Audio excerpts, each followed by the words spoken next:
Hi everyone, my name is Marina and I'm from Nevada. Please like and subscribe. I was raised in a small town by my aunt who owned a small bakery and loved me to bits. Aw, honey, today's your first day at school, so I packed muffins for all your classmates so you can make a lot of new friends. You're awesome, Aunt June. She wasn't super rich, but she was the richest person at heart, and that's why everyone loved her so much, including me. I always wanted to be just like her, so I'd help her out at the bakery. Marina, I'm going to go out for a bit. Can you put the pink icing on the cupcakes? Sure thing. Later, when the customer came to pick up her order, it turned out I'd caused a disaster. This was supposed to be for a gender reveal party, but you put yellow icing on the cake. Ugh! That wasn't the first time I mixed up colors. My aunt knew something was wrong with me. Turned out I had color blindness, and I couldn't differentiate between certain colors. Is it going to be like this forever, Aunt June? I'm afraid so, honey. But cheer up, because I've got a brilliant idea.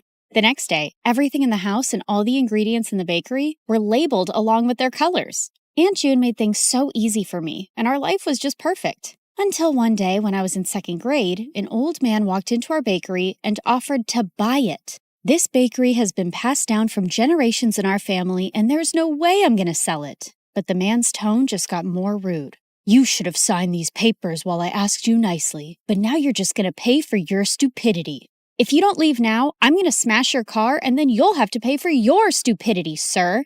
The old man left at my warning, but the next week, another man was back with some papers that claimed that the bakery didn't belong to my aunt because her parents never signed the deal in her name, and now we had to move out. My aunt looked around for help, but the legalities were too complicated and no one was ready to help. So eventually, we had to give away our bakery and move to the city. Thankfully, Aunt had enough savings to rent a small place, and she started working in a small grocery store. And while I was trying to adjust to this new life, I saw a kid my age in the front yard one day, choking on something. I immediately ran to help him, but the moment the food stuck in his throat came out, I was shocked.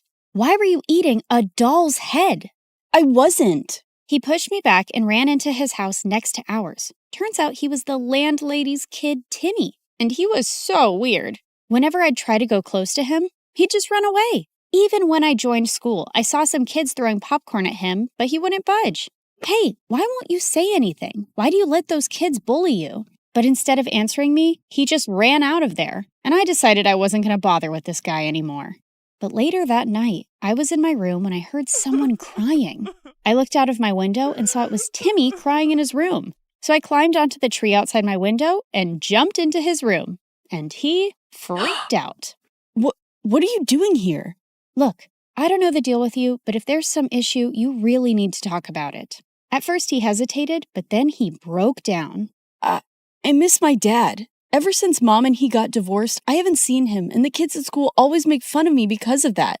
I hate it here. Hey, it's going to be all right. I told him things were going to be easy only if he fought back and didn't let those kids get to him. And it seemed like my advice worked. The next day, I saw Timmy was surrounded by a bunch of kids. I heard the cupcakes we gave you last time had Barbie heads in them. We're so sorry for that. Here, take these. They have cockroaches. And to my shock, Timmy pushed the bad guy away. Get away from me. And don't trouble me anymore or I'm going to tell the principal about you.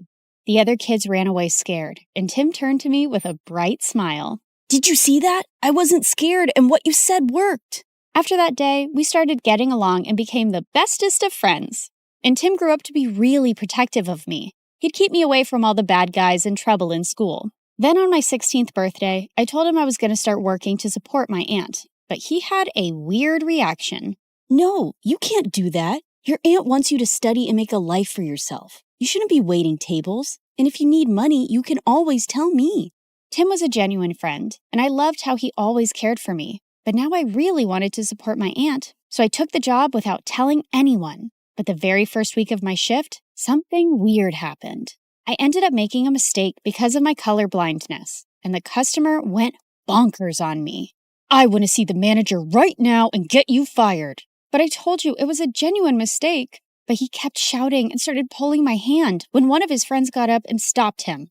Let go of her hand and apologize to her right now. Dude, you want me to apologize to this low-life waitress? As soon as he said that, the guy landed a punch on the bad guy's face and my jaw dropped. Holy jeez! The manager immediately threw all of them out, but after my shift was over, I saw the guy who stood up for me was still sitting in the alleyway and his hands were bruised. I immediately got some ice for him. "Excuse me, sir, you can use this." But for some reason, he looked really mad at me. Who do you think you are trying to act all nice, huh? Just leave me alone.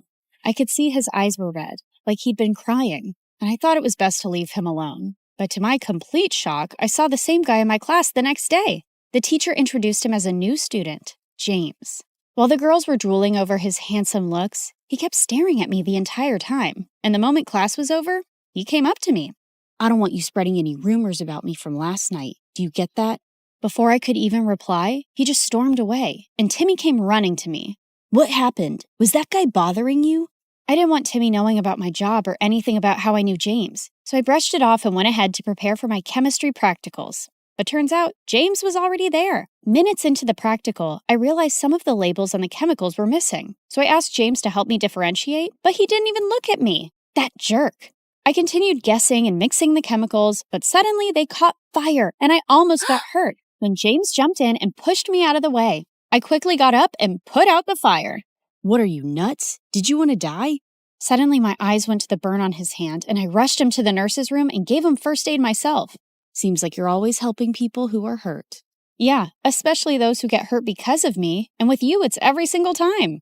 And that's when this tough guy finally let out a smile. You don't look so bad when you smile. I know. I don't want the chicks going crazy over me, so I keep it under check.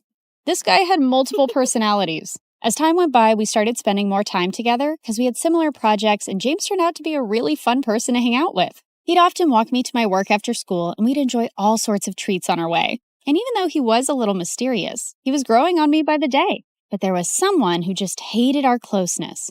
What's going on between you and that new guy? He's bad news. Stay away from him, Marina. What are you talking about? And how do you know he's bad? Oh, come on. Haven't you seen? He's always covered in bruises. Just stay away from him, okay? Well, I could understand Tim's concern, and there were things I wanted to know about James, too. A few days later, we were at a friend's party playing Truth or Dare when I was given a dare to kiss James. My heart raced with excitement, but I saw Timmy looking at me with furious eyes. I wanted to run out of there, but thankfully, James got up and left first, and I let out a loud sigh. But later, when I went out, he was waiting for me. Was it that bad, huh? The idea of kissing me so you sighed with such relief when I left? No, it's not like that. It's just that there's only so much I know about you, and I didn't. Suddenly, he pulled me close and looked deep into my eyes. What do you want to know about me, Marina? Well, why did you cry that night in the alleyway? And is there something that you keep from me? My mom is really sick, and she was admitted to the ICU that day, and I couldn't help but... Shh, it's okay. You don't have to say any more. With that, I pulled him in for a kiss, and he whispered into my ears, I love you, Marina. Gosh, I loved him too. But the very next day at school, my fairy tale came to an end when I received a message from James's phone. Here's my parting gift to you, Marina.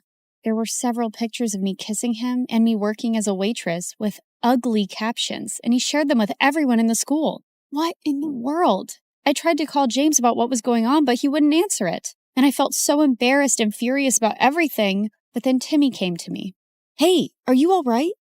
I thought he'd question me about the pictures, but he just took me home and comforted me.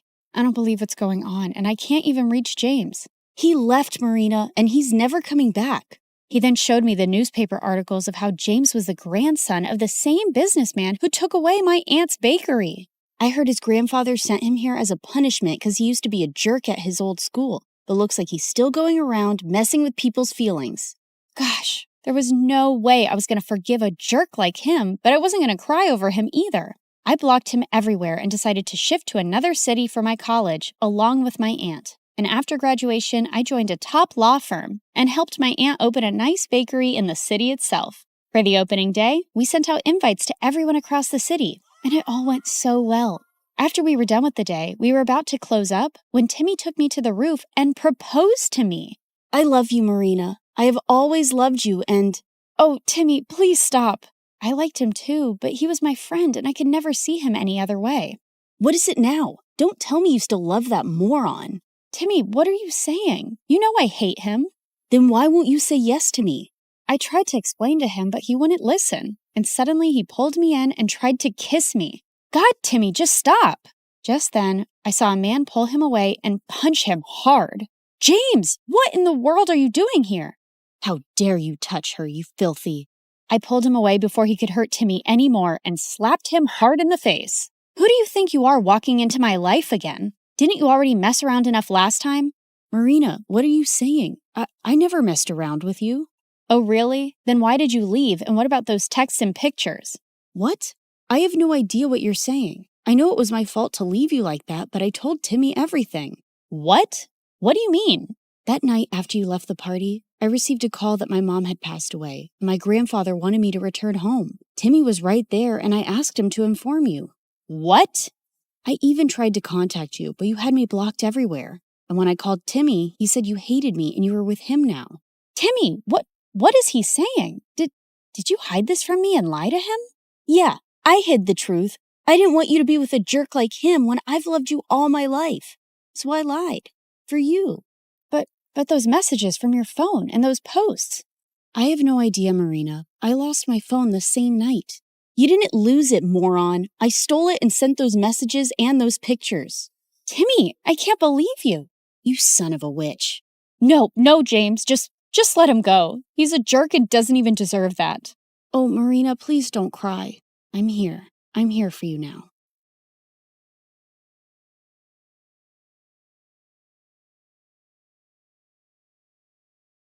Hi, I'm Jessica from Napa Valley, and I have a weird story to tell you today. But first, please like and subscribe because MSA will give $1,000 to one lucky person in the coming 7 days. I lived in a beautiful house surrounded by trees. I had a good life, but growing up, I didn't get along too well with my family. For starters, my mom was like a 5-year-old trapped in an adult body. All she wanted to do was run around and play. Mom's idea of having fun was a water balloon fight with me and my older brother Dylan, and I found her childish behavior so annoying.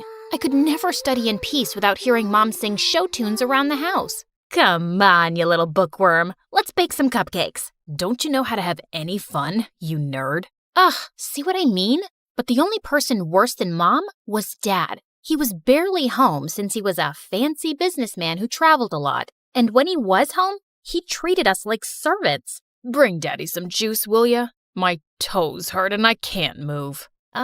There's not a lot left and we're saving it for tomorrow morning. Oh, so maybe you should be the one who goes on 5-hour flights to earn money for us. I kinda hated being around all of them, so I spent most of my time alone reading and practicing my violin. But when I got to 11th grade, things took a crazy turn. Mom told me one morning that we were taking in an exchange student. She's from Tokyo. She'll go to your school and live with us for 4 months. Isn't that exciting? Sure, but we'll have to clean the kitchen first so she doesn't run crying. Be happy, Jessica. Now you'll have a live-in friend to bore to sleep while you play your violin. I sure hoped she wouldn't be a live-in headache like Dylan. That weekend, we all drove to the airport to pick up our Japanese guest. Her name was Queenie, and she looked like a goddess out of a wonderland. Even her fingers were beautiful. Thank you for having me. Truly, it means so much. It's our pleasure, sweetie. Look, I got you a stuffed welcome panda. Mom? Hi, I'm Jessica, and I'm the normal one in the family. Please, don't judge me based on them. Oh my goodness, this is so sweet. Can one of you help me with my bags? They're heavy because of all the books I brought. Wait, Queenie was into books? I loved this girl already. She and I were talking about our favorite authors on the way home, and after that, we really started to bond. It was nice finally having someone I had stuff in common with. Queenie was also super helpful around the house, so both of my parents adored her, especially Dad. Aren't you amazing? How about I buy a present to thank you for all your hard work? Maybe new shoes or gold earrings? I would have bought some for Jessica, but all she cares about is school and homework. That's very kind. But you guys have already done enough, really. Then one night, Queenie and I decided to go on a walk, and she grabbed a jacket from the coat closet. Oh, that's actually Dylan's. But it's so comfortable, and I don't have any warm jackets. Can't Dylan lend clothes to his guests? You can't just take someone's jacket without permission. Give it back. I don't want you wearing it. Fine, here you go. I'll just freeze to death then. Come on, Jessica. Dylan looked really mad, and suddenly he pulled me aside. What's her deal? After all we're doing for her, she gets this worked up over a jacket? I don't get why you can't just lend it to her for 10 minutes. Because there's something about that girl I just don't like. You mean 'cause she's actually sophisticated and has manners? Makes sense why you wouldn't like her. Dylan just looked angry and stormed off. Jeez, what a drama king. He probably was just jealous that Mom loved Queenie so much. He'd always been Mom's favorite. The next day at school, I was studying for exams in the library when Queenie came in and sat next to me. Hey, girl, listen, I just want to apologize about Dylan being so mean to you. He must have forgotten to take his meds. Don't worry about it. Actually, I was wondering if you could help me with my English assignment later. I'm still not fully comfortable with the language. Yeah, of course. Thank you so much, Jessica. I'm really grateful for you. Queenie hugged me super tight, and I realized I was her only real friend here. I could just feel how sad and lonely she was. I waited for Queenie at her house for several hours, but she didn't show up, even though I called and texted her 100 times. Then finally, Queenie arrived carrying a small box. Sorry I'm late. I was buying you a present. Here, open it. Aw, Queenie, you didn't have to get me. At that second, I saw a hissing rat and I started to scream. Jessica, calm down. This is a pet rat. I have one just like him at home. He's so sweet. Just hold him. Queenie let the rat crawl on my arm, but he bit me. Minutes later, I had to go to the emergency room, and Queenie burst into tears. I swear, I had no idea that rat bites were poisonous. I have the exact same one at home, and he's such good company. It's okay, Queenie. The doctor said I'll be fine. Just don't go around giving people pet rats in the future. Queenie just kept apologizing and hugging me. I felt bad for her, but man, it had been an exhausting day. And for some reason, things kinda went downhill after that. Queenie wanted to be around me 24/7 and do everything together. I was thinking I could come with you to your violin lesson today. I've always wanted to play an instrument. I have a recital tomorrow, Queenie, and don't take this the wrong way, but I need a little space. We already go to school together and live in the same house. Of course, I totally understand. Your mom wants me to make dinner anyway. I was relieved that Queenie wasn't upset, but when I knocked on my violin teacher's door, I saw he looked mad. What is it now, Jessica? Haven't you caused me enough stress today? Caused you stress? What are you talking about? Your mother called in to tell me you wanted to quit the violin for good. The recital is tomorrow night. I have 24 hours to find a replacement. My teacher slammed the door angrily, and I was so confused. Why would Mom tell him I was quitting the violin? I went home to confront her when I saw Queenie standing by the kitchen, smiling at me. How was your violin lesson? Was your teacher disappointed that you quit? How did you know about that? Wait, unless you were the one who said I quit? Yeah, I was a little hurt that you didn't let me observe your lesson. So I thought a good punishment would be taking the violin away from you for a while. I'm sorry, punishment? Queenie, you're not my mom. How could you do that? Playing the violin is one of the only things that gives me joy. Like you already don't have enough joy in your life? You don't appreciate anything your family does for you, especially your mom. You make it so obvious that you think she's dumb. You're just an ungrateful witch. That made me so mad that I slapped Queenie hard across the face, and then I stormed off to my room. I refused to speak to Queenie that whole morning and didn't even say thank you when she made me breakfast. I suppose all sisters fight once in a while. Honey, Queenie's going to come to school late today. We have to renew her passport. Good. Get it renewed ASAP so she can go back to Japan. And she's not my sister. Jessica, what's gotten into you? Queenie just smirked at me and I left. I tried to forget about her at school, but around lunchtime, I got a text from her. Jessica, where's your mom? I haven't seen her all morning. Is she okay? What was she talking about? Hadn't they gone to the passport office together?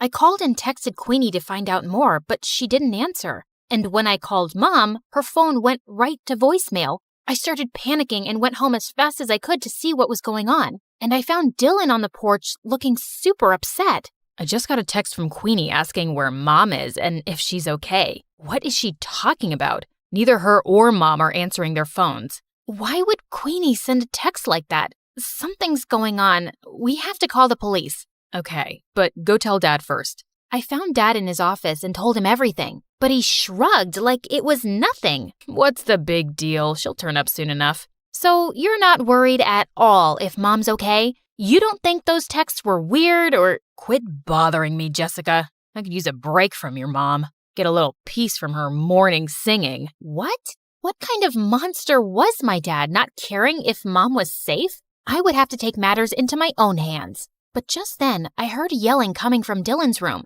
and I opened his door to find Queenie sitting on his bed, while Dylan looked furious. What is going on? Queenie, you've been home this whole time?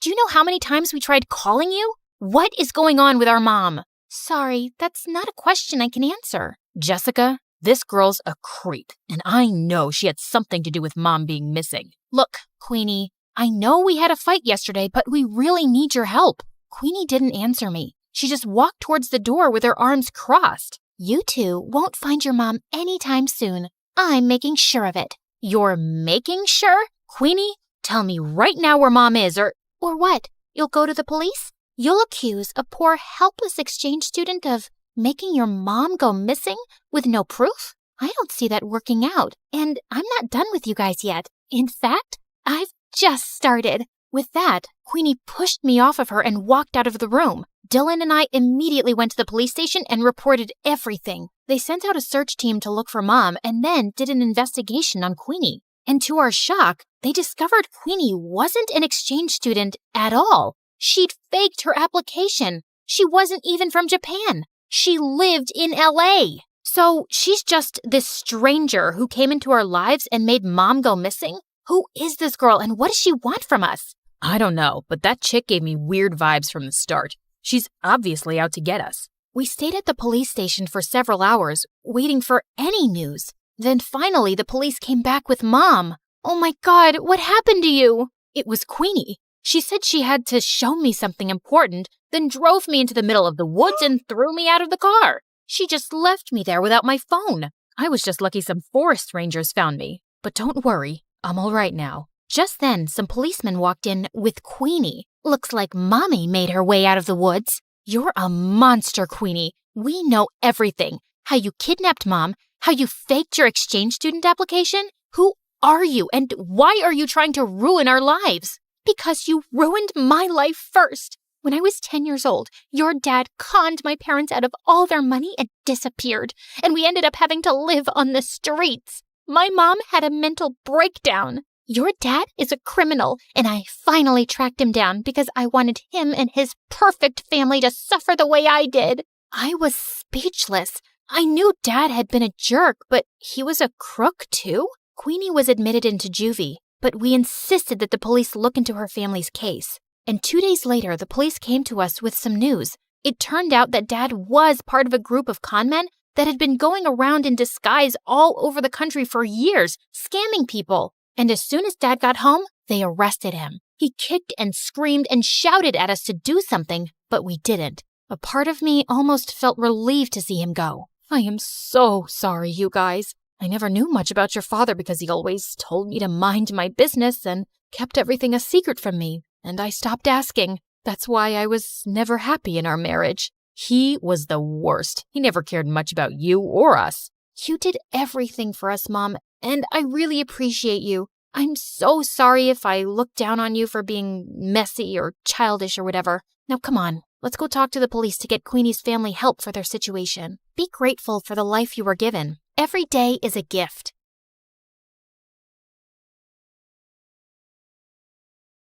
I was about to shoot my target when suddenly someone appeared from the shadows and snatched the apple away. It was the most popular guy in school, Travis, and lately he'd been flirting with me every chance he got. Let's play a game. If you miss the target, I'll have to kiss you. But if you hit it, then you'll have to kiss me. What do you say? Sure, why not? Everyone knew how good I was in archery, and as expected, it was a bullseye. Deal's a deal, cream puff. As he closed his eyes for the kiss, I called for the school cat Loki and whispered something to it. You can open your eyes now. Loki scratched his face like a wild animal as I walked away, in total satisfaction. Hi, my name is Bianca, and I'm incapable of falling in love. Well, that's what I thought. But before I continue, please like and subscribe. My mom owned a huge chain of hotels, and I was the sole heiress to the business empire. Our family name was well known already, but I'd really made us famous. Teen heiress seen kissing alleged gangster? Spoiled princess seen at archaeological site closed off for public? Princess Bianca announces to pay any amount to straighten the Leaning Tower of Pisa. Oh, each headline is worse than the one before. Alleged gangster, Mom. We broke up. And you know my keen interest in history. I had to see that site. And come on, am I the only one annoyed by that Leaning Tower? When will you ever get serious, Bianca? I have a private jet to catch, but we're not done with this conversation. Yes, go to your meeting, Mom. You didn't even remember to wish me a happy birthday, but I was still celebrating in style. I was having a huge birthday party at the newest club in town, but my night was ruined when I saw an uninvited guest, Travis, and he was approaching me and my BFF Carmen, as if he was God's gift to women, despite that scary face. Hey, sugar lips, wanna dance? Aren't you supposed to hate me for making you look like Frankenstein? What's love without a little pain? And I adore your feistiness. He was all over me the whole night. Eventually, I had to make Carmen distract him and try to escape, but he noticed and followed me like a madman. I'm not done with you, my love. I turned around a corner and opened a VIP door at the end of the hallway. There were some men in suits playing poker, and they all turned to me like I was an alien. Oopsie, wrong room. Thought it was the toilet. But may I say, sir, your jacket is really cool. Very vintage 90s. Michael Jackson kind of vibe. Okay, I won't bother you guys. May the best man win. Bye. Travis was nowhere to be seen, so I took the chance to finally leave the club. But of course, I couldn't avoid him at school, and he was being such a nuisance that eventually I got a restraining order against him. My life was finally peaceful, till a few days later when Carmen told me that her cousin from the village would be joining our school. Since when do you have a cousin? Ever since he was born. You never told me about him. I love to collect snake skins and samurai swords in my basement. I didn't tell you about those either. What? Friends should share everything. I think some secrets are good. Oh my god, my cousin's here. I turned to this guy who was walking towards us like he was the king of the underworld. Judging by his walk, he knew he was a fine specimen of the male species. But suddenly, he tripped over nothing and fell into the fountain nearby. And then he immediately got up like nothing happened. I felt like I was watching a comic cartoon strip. Are you sure he's not some hot model you paid to act as your clumsy cousin? Nice way to say that he's hot and adorable. He then spun her around like she was a cotton ball. Carmen, my favorite girl. I missed you so much. The guy turned to me and I was stunned. He was even more handsome up close and also really familiar. You must be Bianca, Carmen's best friend. I'm Slater. Nice to finally meet you. Did you just curtsy? And have we met before? No. Is this how city people greet each other? Excuse us a moment. Carmen pulled me out of Slater's earshot. What you doing?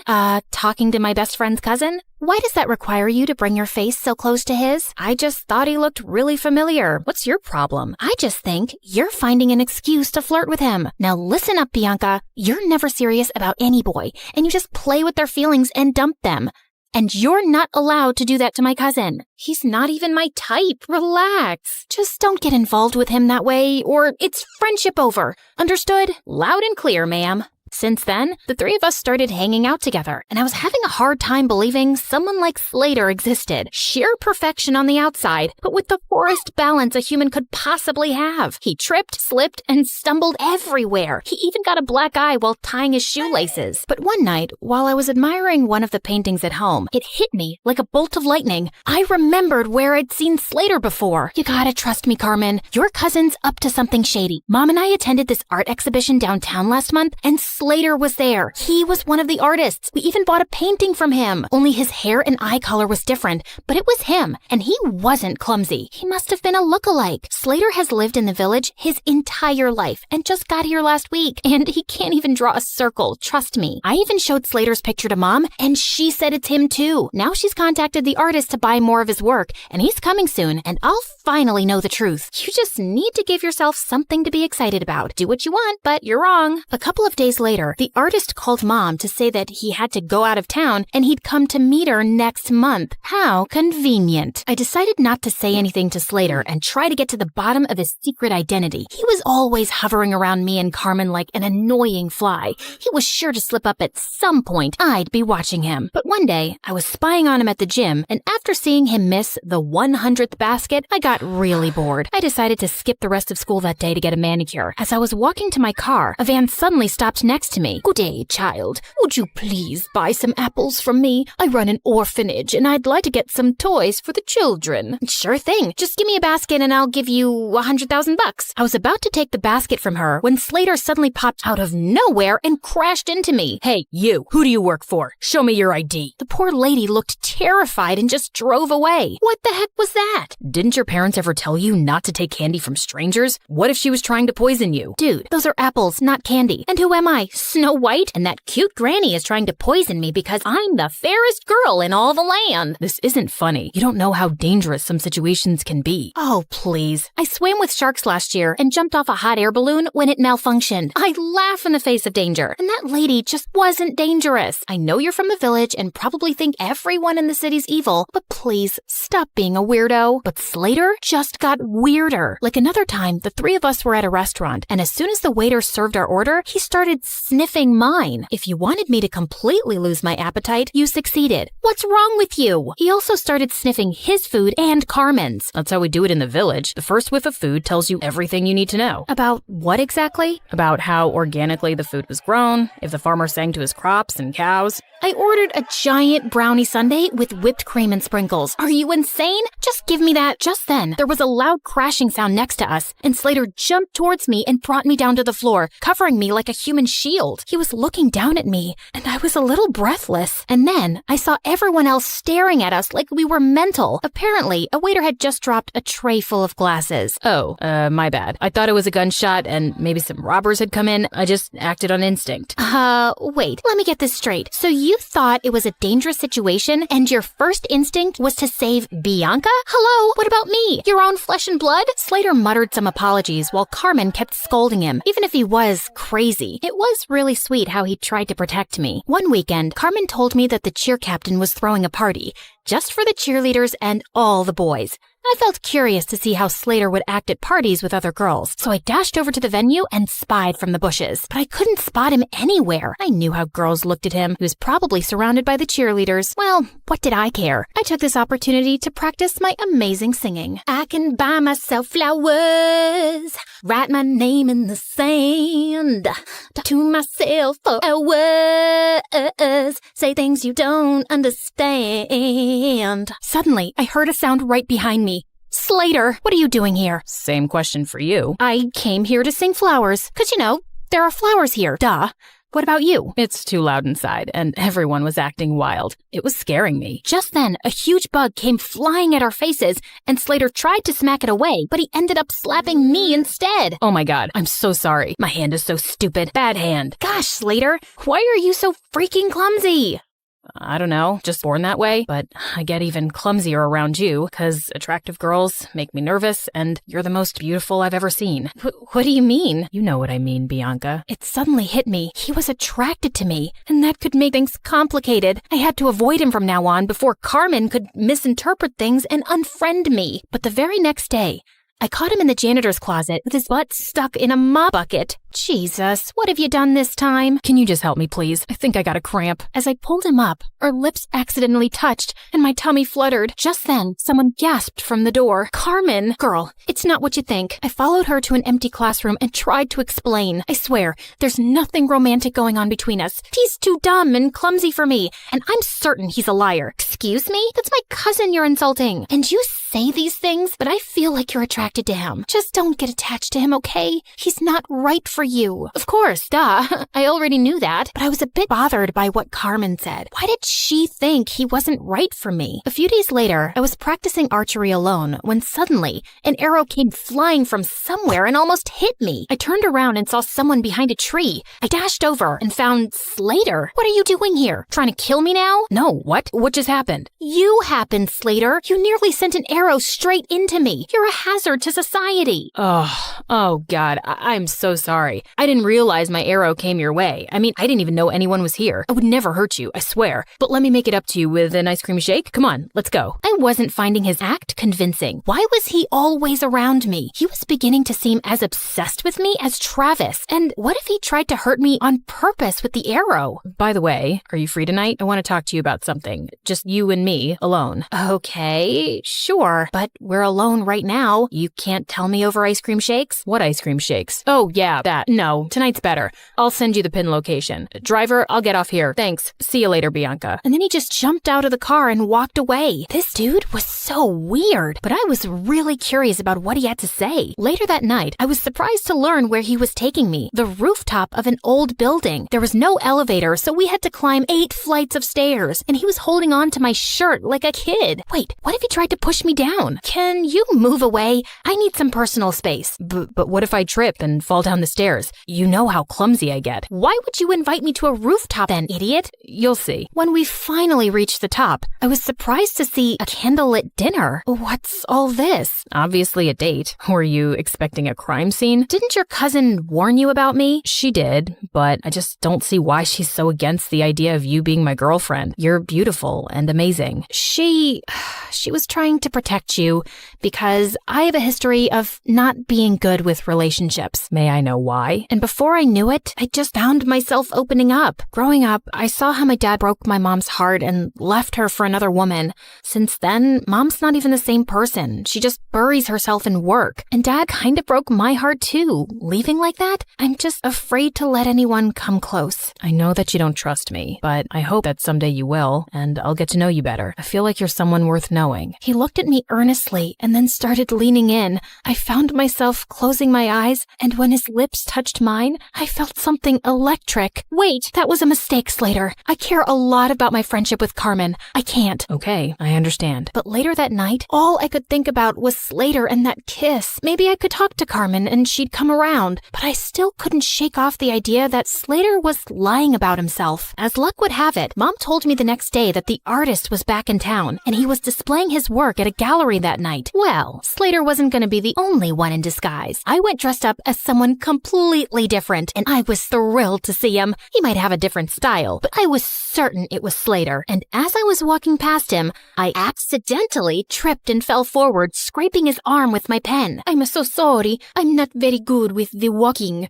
Clumsy, like you people say. Oh, it bleeds. It's fine, miss. I'm okay. Excuse me. I need to use the bathroom. And the next day at school, Slater was wearing a full-sleeved shirt, just like I'd expected. So I spilled my juice all over him. Oh my God, you're wet. You'll have to change your shirt. It's fine. It'll dry up. No, you'll get sick. I won't. I'm as strong as a cow. I tried a few more tricks, but he was able to avoid all of them. I guess I just had to do it by force. After our classes, I followed him outside school, and just as I was ready to jump on him from behind, he turned around and pinned me to the wall. Bianca, why were you trying to attack me? How did you know, Spider-Man? And all I wanted to do was this. I pulled up his sleeve, and sure enough, he had a long cut on his arm. Ha! So you're really that artist. I've exposed you, you big fat... Suddenly, there was a growl behind me. I turned to see 2 guys holding 2 rabid dogs and pointing at us. Bianca, just run. Slater grabbed my hand and we ran like crazy from the dogs. After sprinting down several blocks, he pulled me into an old building and we ran up the stairs. We climbed all the way to the rooftop and we could hear those guys behind us. Okay, there's no other choice. We gotta jump. Excuse me? I must have heard you wrong. And what is going on? Questions later. And what's the matter? I thought you laughed in the face of danger. Ha ha. Now is not the time to be sarcastic. Just hold on to me and you'll be fine. Do you trust me? Of course I don't trust you. You're the clumsiest idiot I've ever met. Listen, Bianca, I'm not who you really think I am. I just need you to trust me right now, okay? I won't let anything happen to you. I promise. My instincts told me to trust him, and I did. And what happened next was the most thrilling thing ever. We went flying through the air, then landed straight in a garbage dump. Ew, fish heads. Come on, this isn't over yet. I needed answers about why I was currently running a marathon with my BFF's mystery cousin around the city. Slater, why are these people after us? Listen, something happened. He didn't get to finish because the gangsters finally cornered us. Slater pushed me inside one of the diners as he started fighting them. expertly. What were these kung fu ninja moves? He was so hot. Just then, one of the guys came up behind him with a metal chair. I looked around for anything I could throw at that scumbag before he could hurt Slater. Bullseye. That's my girl. Just then, a bunch of policemen arrived and surrounded the men, and Slater pulled out a badge. You're under arrest. What? He was a detective? As those jerks were being taken away, Slater finally told me everything, starting with how I unknowingly got involved with an international mafia gang. You walked in on them one night at the dance club and saw something you weren't supposed to see. You've been in danger since then. Oh, those guys. But I swear I didn't even see anything. They couldn't be sure of that, so you've been their target since. I was already in town looking for this gang and posing as an undercover artist, but when we found out that they were looking for you, I joined your school to be closer. We also thought we could catch them using you. You mean using me as bait? I didn't mean use you like that. We just knew they'd come after you. So that date on the rooftop, was that also a ploy to get the gang members there?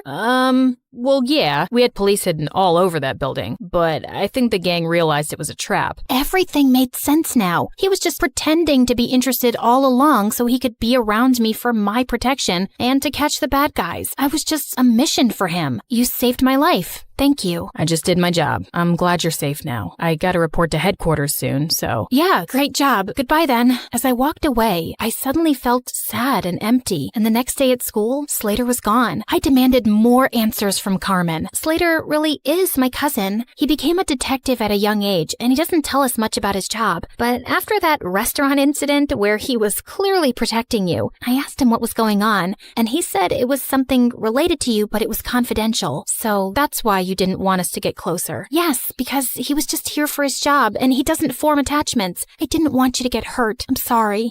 What for? I can see it in your eyes, Bianca. You're in love with him, but I don't think he can make you happy. Oh, please. I've told you, I'll never fall in love with anyone, if you say so. Over the next few days, I tried my best to get back to normal, but I couldn't get Slater out of my mind. Even Mom noticed something was up with me. Haven't seen any crazy headlines lately. No new adventures? Yeah, it's been kinda quiet, but I did make one stupid mistake, falling in love. Mom sat down beside me and then pulled me into an awkward hug. Sweetie, I know you've been affected by what your dad did, but don't close your heart off. Falling in love isn't stupid, and you'll find the right guy one day, and it'll be amazing. Trust me. Mom decided to take some time off work and we planned a vacation together, but just as I was leaving for the airport, I heard a loud crash from the main hall and saw Slater had pinned Travis to the ground. Slater? Travis? What are you both doing here? Bianca, my cream puff, I couldn't go on any longer without seeing you.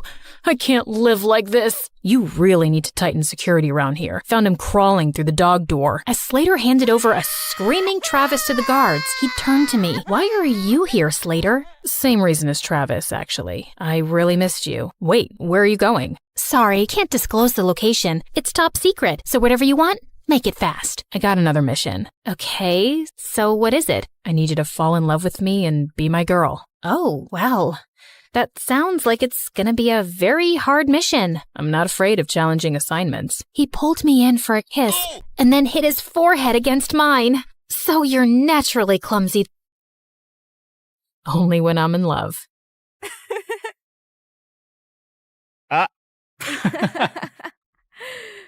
Hi, I'm Hope from Honolulu. Please like and subscribe to 4Eve. My parents always said I was born beautiful. I received so many compliments and modeling offers for baby products that they launched my modeling career when I was just 3. But I never really knew my parents. When I was 6, they started a clothing line named after me and got really busy with it. So they mostly left my older sister Leilani in charge, and she hated me. You promised we'd play with the dolls. You can't always be the center of the universe. I have to take this call. Fashion Kids magazine wants you again. She'd always lie and say we'd do one thing, but we'd do another thing instead, and I'd suffer. You said after my fashion show, we'd go home.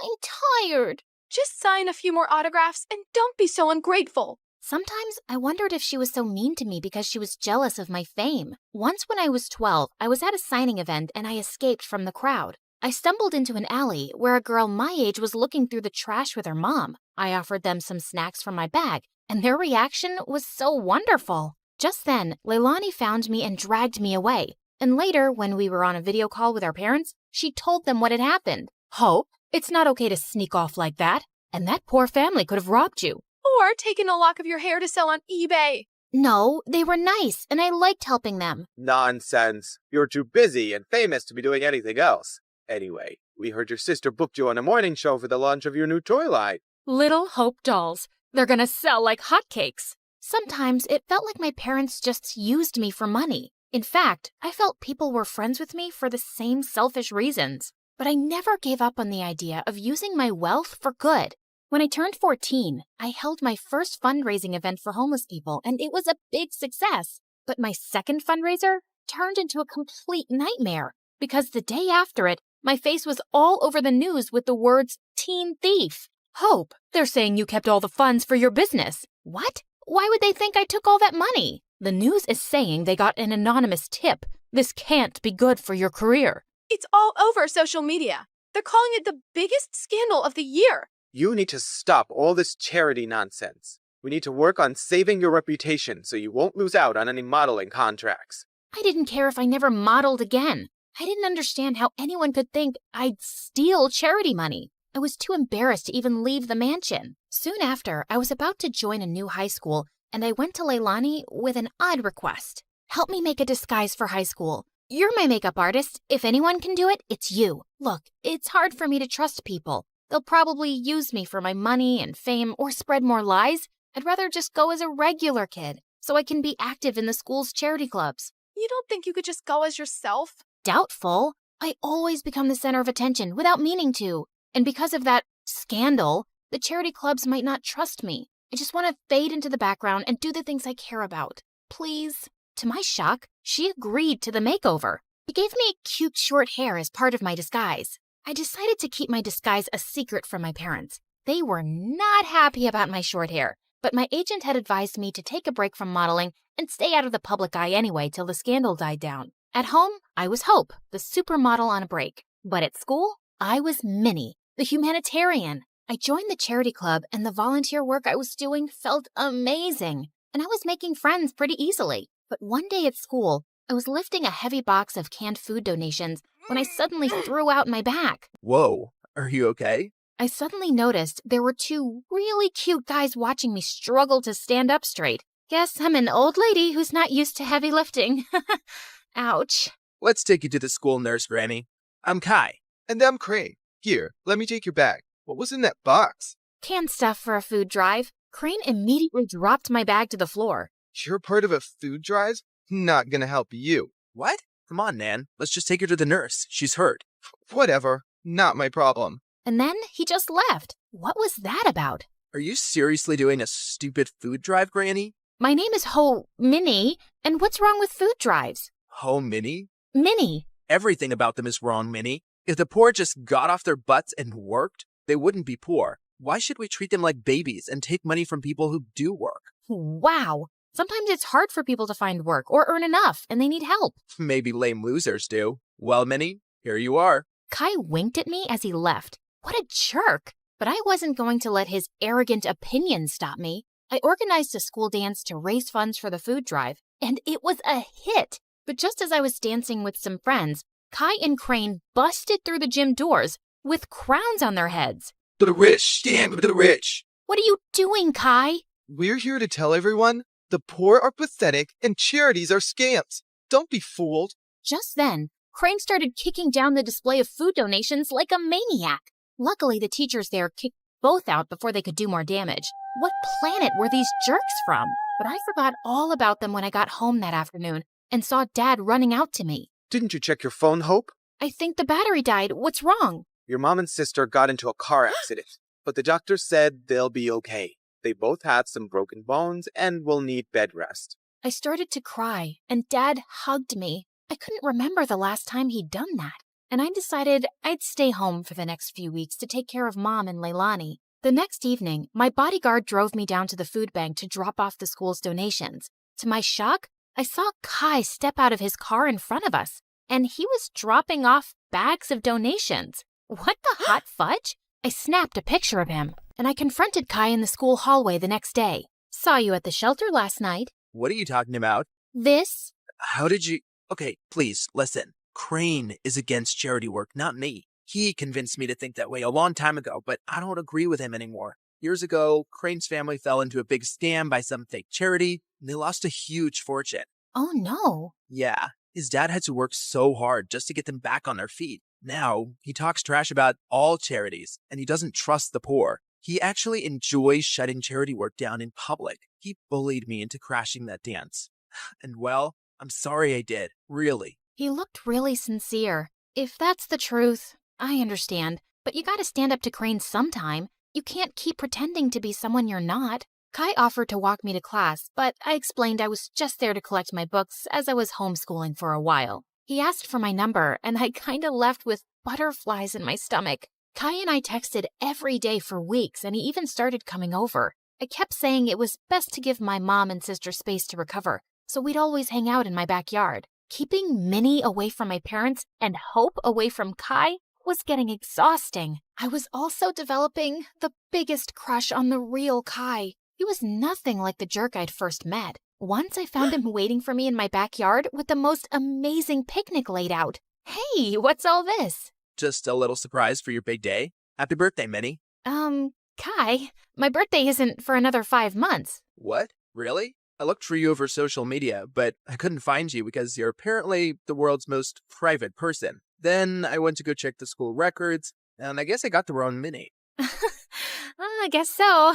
But thanks anyway. It's the nicest thing anyone's ever done for me. Just as I sat down, Kai opened a bottle of soda, and the cork went flying straight into my eye. Oh my god. I am so sorry, Minnie. Wait, stop rubbing your eye and let me see. He lifted my chin gently as he looked deep into my eyes. Your eyes.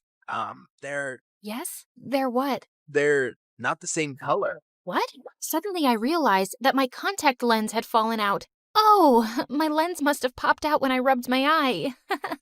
I wear them for my eyesight because I'm as blind as a bat. I see. But why would you wear those green lenses and hide your lovely blue eyes? His face was so close, and I didn't have an answer to his question, so I just kissed him. He looked really surprised, but then he kissed me back, and it felt wonderful. Soon after, Kai and I hosted a fundraising car wash for a soup kitchen, but suddenly a car honked at us angrily. Well, what do we have here? Crane, listen, buddy. I know how you feel about this stuff, but I'm asking you to back off. I want to do this. What? Support lying, dirty thieves? Did you forget what happened to my family? Of course not. But that was one bad experience. Not all charities are scams. It's this witch. Winnie's brainwashed you. It's Minnie, and Kai is free to do whatever he wants, but you need to leave. Just then, Crane went red. He threw a punch at Kai, but Kai blocked it brilliantly and stepped back. Crane, walk away right now. You better watch yourself, Winnie, or you'll end up like that stupid teen thief model who raised funds for her business. She got what she deserved. She's a forgotten fraud now, a nobody. Suddenly, I froze in my spot. Was it possible that Crane had started that rumor? He was crazy enough to do it. And what if Kai had been involved back then too? Crane drove off angrily, and Kai turned to me. This may be the end of my friendship with Crane, but I feel relieved. I'm proud of how you stood up to him. Kai smiled at me warmly, but now I felt guarded. Did I fall for someone who might have framed me? Later that evening, as he drove me home, Kai suddenly took my hand. Minnie, I love who you are and who you've helped me become. Will you be my girlfriend? Kai, no, I can't. What? Why? I thought you felt the same way. You kissed me. And maybe that was a mistake. I'm sorry, but I can't be with you. Not only did I feel paranoid about trusting him, he had no idea I was Hope. I hated lies, and now I hated lying. Things were a mess. Kai begged to see me and kept messaging me, but I just ignored him until he gave up. One afternoon, I was fluffing Leilani's pillows when she asked me something unexpected. Hope, how are you? Not bad. Why?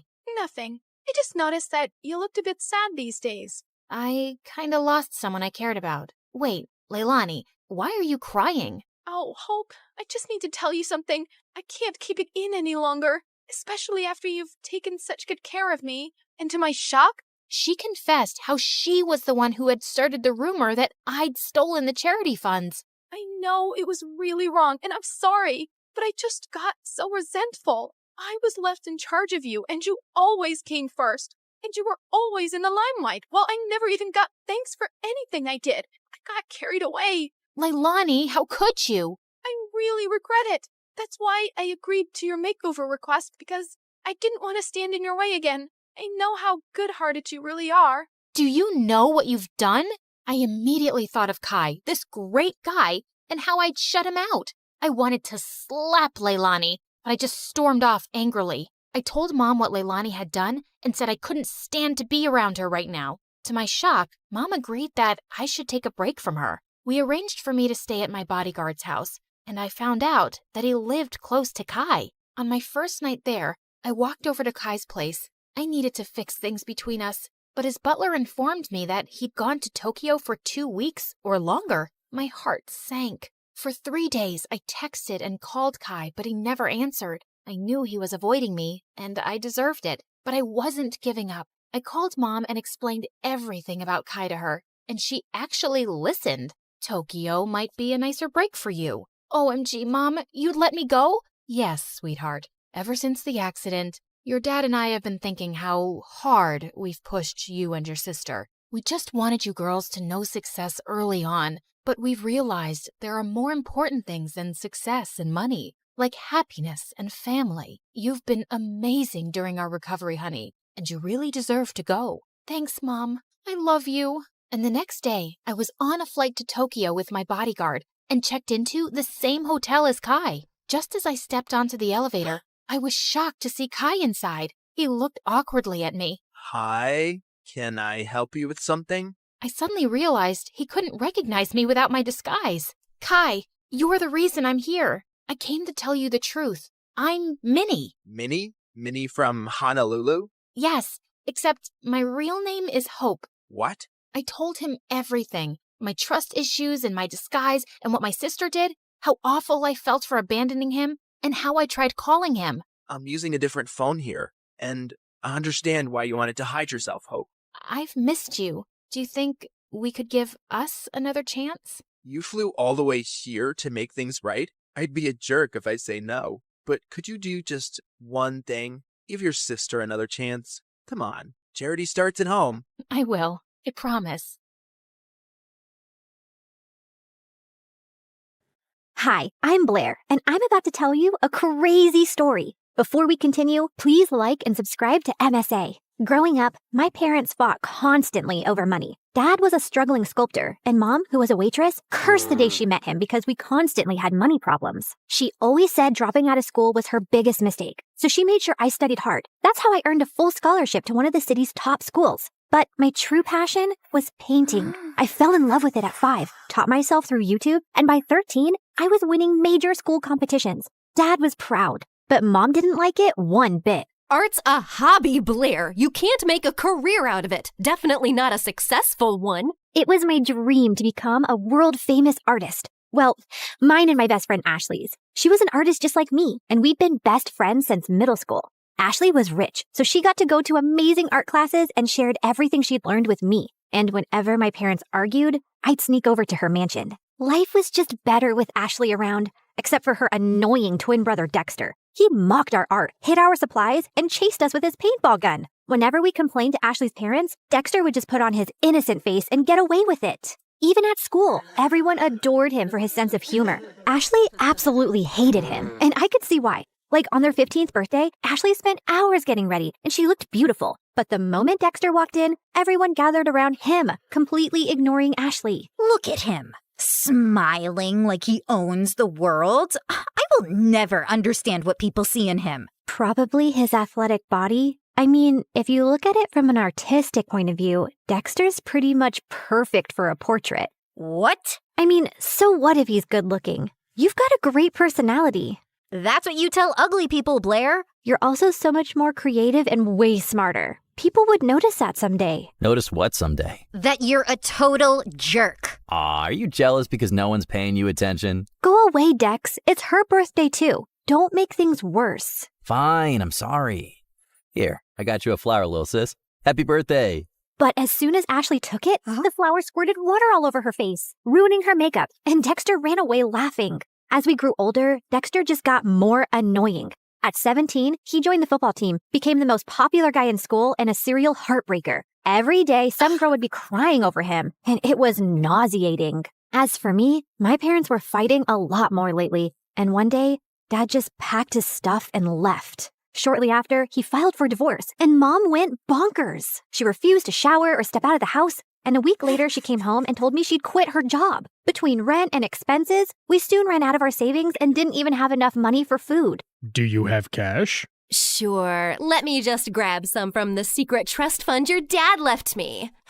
No, I don't have cash, you moron. Just run the card again. I've already tried 3 times. It's not working. Pay or leave. Mom just started yelling at the cashier like a madwoman. He called security, but as they approached, Mom grabbed a bunch of stuff and bolted in the other direction. She went round and round in circles before the security guys finally caught her and dragged her out. Since Mom was acting all kinds of crazy, I took up a part-time job at a cafe to help out. But between work and school, my life was miserable, and Ashley wasn't helping. What do you mean you're not coming for the concert? We booked this months ago. Things were different back then. Now I have to work. Ask someone to cover your shift. We're short-staffed, and I need the money. But Hank's gonna be there, and I need your help talking to him. You're not getting out of this. Ashley kept pushing me, but I kept refusing, and eventually she gave up. The next morning, she told me Hank had asked her out, and I was happy for her. College applications were looming, and I desperately wanted to get into NYU's art program, where Ashley was applying to. It was expensive, and I needed a strong portfolio for a scholarship. I couldn't risk my mom finding out, so I stayed late after my shifts at the cafe to work on my portfolio. One day, while I was heading back home, it started raining heavily. It was already late, so I couldn't get the bus, and was waiting for a cab when someone walked up to me with an umbrella. Dexter, what are you doing here? I was just across the road running some errands, and by errands, I mean date that didn't go too well. Anyway, I saw and I thought I'd help. Dexter led me to his car, and on our way, we got talking. He asked me how I was doing, and I don't know why I ended up telling him everything about Mom and how things were really tough at home. Ashley told me about your parents' divorce, but I didn't know things were so bad. If you need anyone to talk to, I'm here. Something about the way he said it made my heart melt. And after that day, Dexter and I got closer. He would wait for me at the cafe and then walk me home. We'd debate over classic movies, argue over music, and bond over our favorite MSA videos. The more time we spent together, the more I saw a different side of Dexter. One that was kind, funny, and surprisingly thoughtful. And before long, I started having feelings for him. You know, I've always had a bit of a crush on you. Really? Why? You're kind, beautiful, smart, creative, and you're probably the toughest person I know. Wow, thanks. I always thought you're kind of annoying. Gee, thanks. What a compliment. Let me finish. But now I think you're the only person who gets me. You've shown me what it's like to really connect with someone, Dex. I guess what I'm saying is... That you like me? I like you too. And then Dexter kissed me, and it was perfect. I wasn't sure how Ashley would take it, but before we can even gather the courage to tell her, we found her crying in the school garden the next day. Hank dumped me. He says my nostrils are too big and that my face reminds him of his dead cat. What kind of reason is that? The kind that's a lie. Hank's a total player. Why would you ever fall for him, you dumb... Ow! I mean, I'm sorry you're hurting, but don't weep over that idiot. You're stronger than that. Be a man, woman, girl, be a girl. Did you hit your head or something? Why are you even talking to me? Blair, I need a hug. The next few days were a mess. Ashley was hung up on Hank and dragged me along for endless shopping sprees and salon visits to distract herself, and I didn't think it was a good time to tell her about me and Dex, who I wasn't even getting to spend any time with. She was also home all the time, so Dexter started sneaking into my room late at night. This is not fair. You're totally ignoring me. I know, but she's miserable, and she needs me. Hey, Han, remember when you needed her, but she was too busy falling in love? Anyway, my football team's having a party tomorrow night, and I'd love for you to come. It's low-key, just close friends. How close are we talking? Close enough to do this. Dexter leaned in to kiss me, but before he could, someone knocked on my door. Ashley! He hid under the bed as I opened the door. Who are you talking to? No one. I was just humming to myself. La la la. See? You tell me, what's up? No time long see. You're being weird. Anywho, I need your help. I've heard the football team is having a party tomorrow and Hank's gonna be there. I need him to know that I've moved on and this party is perfect for that. I have the invites. You're coming with me. No excuses. But I have to work on my portfolio. I promise I'll help you after the party. Please say yes. Ashley looked desperate that I couldn't refuse. Dexter was furious, though. He didn't answer my calls or reply to my texts. Even at the party, he ignored me. But I could see he kept looking my way. Ashley had hired some guy to be her fake boyfriend, so she left for the dance floor with him while I waited for Dexter. I was near the pool when I almost slipped, but someone held on to me. Careful there, sweet cakes. You'll hurt yourself. Blair, right? I'm Hank. I know. Great. Then let's skip the introductions and dance. I don't want to. Come on. She said no. I turned around and saw Dexter looking furious. And who are you? Her boyfriend? Yes, now back off. Or what? You'll hit me, pretty boy? You bet I will. Dexter punched Hank right in his face and he stumbled backward. Hank charged at Dexter and the two got into a fight. Everyone gathered around and I caught sight of Ashley's face in the crowd. She looked furious. I ran over to her, but I slipped and fell in the pool. I don't remember much after that, but when I opened my eyes, I was in a room with Dexter and Ashley staring at me. What happened? You passed out. You don't know how to swim? I didn't exactly grow up with a pool in my backyard, so no, I don't. You're bleeding. That's no big deal. Yeah, no big deal. Just like it's not a big deal to hide from your best friend that you're dating her idiot brother. How could you not tell me?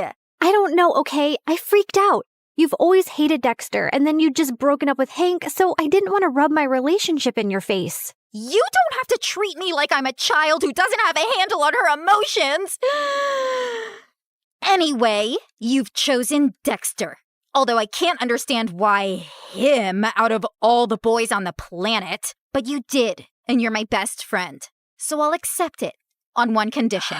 Never, never make out in front of me, or I'll projectile vomit all over you. Deal? Deal.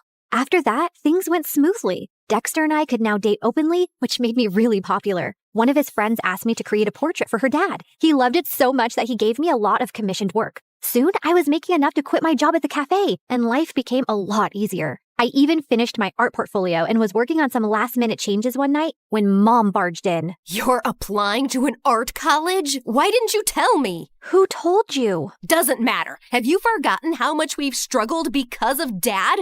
And who will even pay for this college? I don't have that kind of money. I'll get a scholarship, Mom. I made a portfolio. Look. No, art school is too expensive and not worth it. You'll join a community college and stay close to me. Now give me that. Mom snatched the portfolio from me and left. I followed her, but she locked herself in her room. No matter how much I begged, she wouldn't open the door. Mom didn't get out of her room the whole day, and since submission was only 2 days away, I had no choice but to give up on my dream. I was talking to Ashley and Dexter about it when he came up with a brilliant idea. Dad knows the dean personally.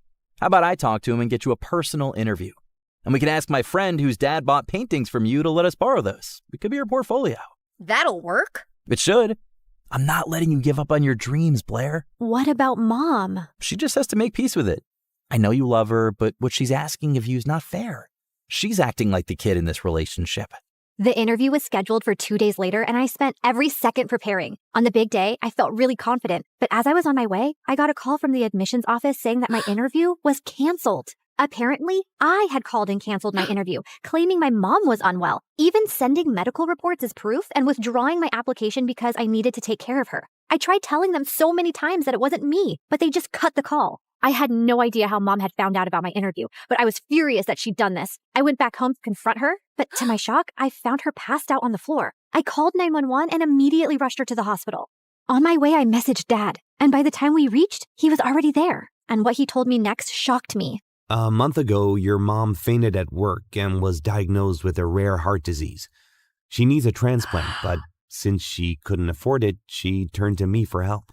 But why didn't you tell me? We're trying to arrange money, and we wanted to wait till then to tell you.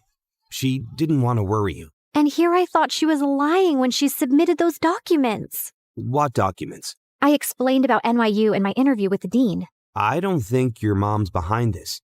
She was skeptical, but after seeing your portfolio, she was impressed. She told me she was changing her mind about you pursuing an art degree. I thought she threw my portfolio away. No, sweetie. She was proud of you. But Dad, if Mom didn't call them, then who did? Does anyone else know that she's sick? Yeah, Ashley's dad knows. We needed money for tests, so I asked him for a loan and sent pictures of your mom's report to prove it. I told him to keep it a secret so you wouldn't find out. I immediately understood who might have done this. But just to be sure, I called the admissions office and asked them for the number they received the call and reports from. And when I saw who it was, my mind exploded with anger. I took a cab, reached Ashley's place, and barged into her house. You called the admission office and told them that my mom was sick and I won't be attending the interview? Don't even try to lie to me. I have proof. My mom was sick, Ashley. You could have told me that at least. Instead, you used that against me. Hold on, I think there's some confusion. Why would Ashley do that? Ask her. And suddenly, Ashley's face twisted into rage. Yes, ask me. Ask me why I'd go out of my way to make your life miserable, Blair. It's 'cause I hate you. There, I said it. I hate you. First, you were my best friend, and you chose to date the person I hate most, my doofus brother. It was bad enough my parents always chose him over me, but even you? Also, I couldn't stand how perfect your life was. You have a football jock boyfriend. Everybody loves your art. Everybody loves everything about you. Heck, even the boy I likes you more. I didn't want to go to college and be second to you again. So I told your mom about your art school plans, hoping she'd stop you. And when she failed, I used the pictures and did what I had to. I can't believe I trusted you. I thought you were my best friend. How can you do this to me? You've shattered everything we had. I never want to see you again. We're done. Don't think I'll cry over it. I'm going to NYU, Blair. I'll make new friends. You disgust me. Whatever. I never saw Ashley's face again, and Dexter told me that his parents heard her entire confession and ended up grounding her big time. She didn't even get through NYU, but I did, thanks to Dexter's dad who got me a second interview. Mom stayed in the hospital for a few more weeks before coming home. A month later, we found a donor. It was tough to get the money for the surgery, but we managed, and Mom made a full recovery. Today is my first day in college, and I couldn't be happier.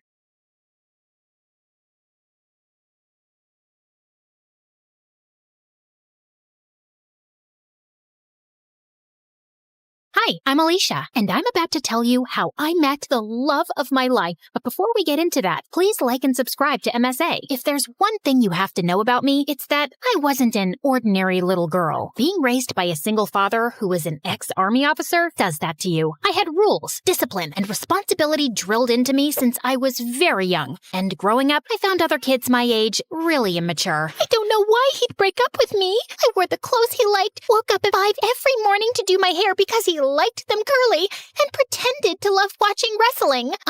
Excuse me, but I need to get that muffin. Can't you see that I'm crying? My boyfriend just broke up with me. Aw, I'm so sorry. You know, it reminds me of the time my dad took me for this obstacle course, and I twisted my ankle so badly, the doctors told me I'd never be able to walk again. But I didn't lose hope, and here I am. How is that the same thing? It's not, because that was an actual problem. But yours is just a bunch of high school nonsense. Now move your butt, please. Needless to say, I didn't have a lot of friends, and I didn't care either. My life was all sorted out. Graduate school, get into a good college, work, and retire. But then I turned 18 and met Arthur. He was a transfer student from Greece, and boy, was he dreamy. The first time I met him was in gym class. We were playing catch, and I was so lost in looking at him. I totally missed the ball, and it hit me right in the face. I fell on my butt, and Arthur came running. Are you okay? You're bleeding. It's nothing. I'm used to much worse. On second thoughts, I might need a doctor. Arthur smiled and carried me to the nurse's office. The entire time I was there, he sat next to me, and later he dropped me home. We became friends after that, and slowly I fell for him. He was smart, mature, and sweet. If there was one guy I wanted to date, it was him. So I decided to ask him out, except I didn't know how. So I turned to MSA for help, and it did not disappoint. Rule number 1, never let your crush know you're interested in him. Avoid eye contact and do not speak at all. The next day, when Arthur waved at me in the hallway, I wrinkled my nose and turned away. He sat next to me in class, but I didn't pay any attention. But then in the cafeteria, he caught up with me. Are you avoiding me? Me? Avoiding you?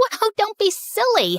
I was just really busy thinking about global warming and how it's impacting the fish population. station. Oh, that reminds me. I have to water my my plants. I'll see you around. And I just ran before I embarrassed myself further. After that epic failure, I turned to step number 2. Dress up nice and behave like a total diva. I went shopping, picked up a bunch of dresses, and the next morning, it took me 2 hours to get ready. I thought I looked great, except the moment I entered, everyone started pointing at me and laughing. Oh my God, why is she dressed like a peacock? What is that on her face? Did someone finally punch her for being a know-it-all? I was so embarrassed. I immediately turned around and ran for the bleachers. I was still sulking when Arthur walked up to me. If you rub your lips anymore, they're gonna fall off. This lipstick won't come off. Ugh, it's so annoying. Let me help you. Also, I'm not saying you don't look good with makeup, but you actually look way prettier without it. Really? Does that mean you'll go out with me? Are you serious? I wanted to ask you out for the longest time, but everyone in school told me you're a cold-hearted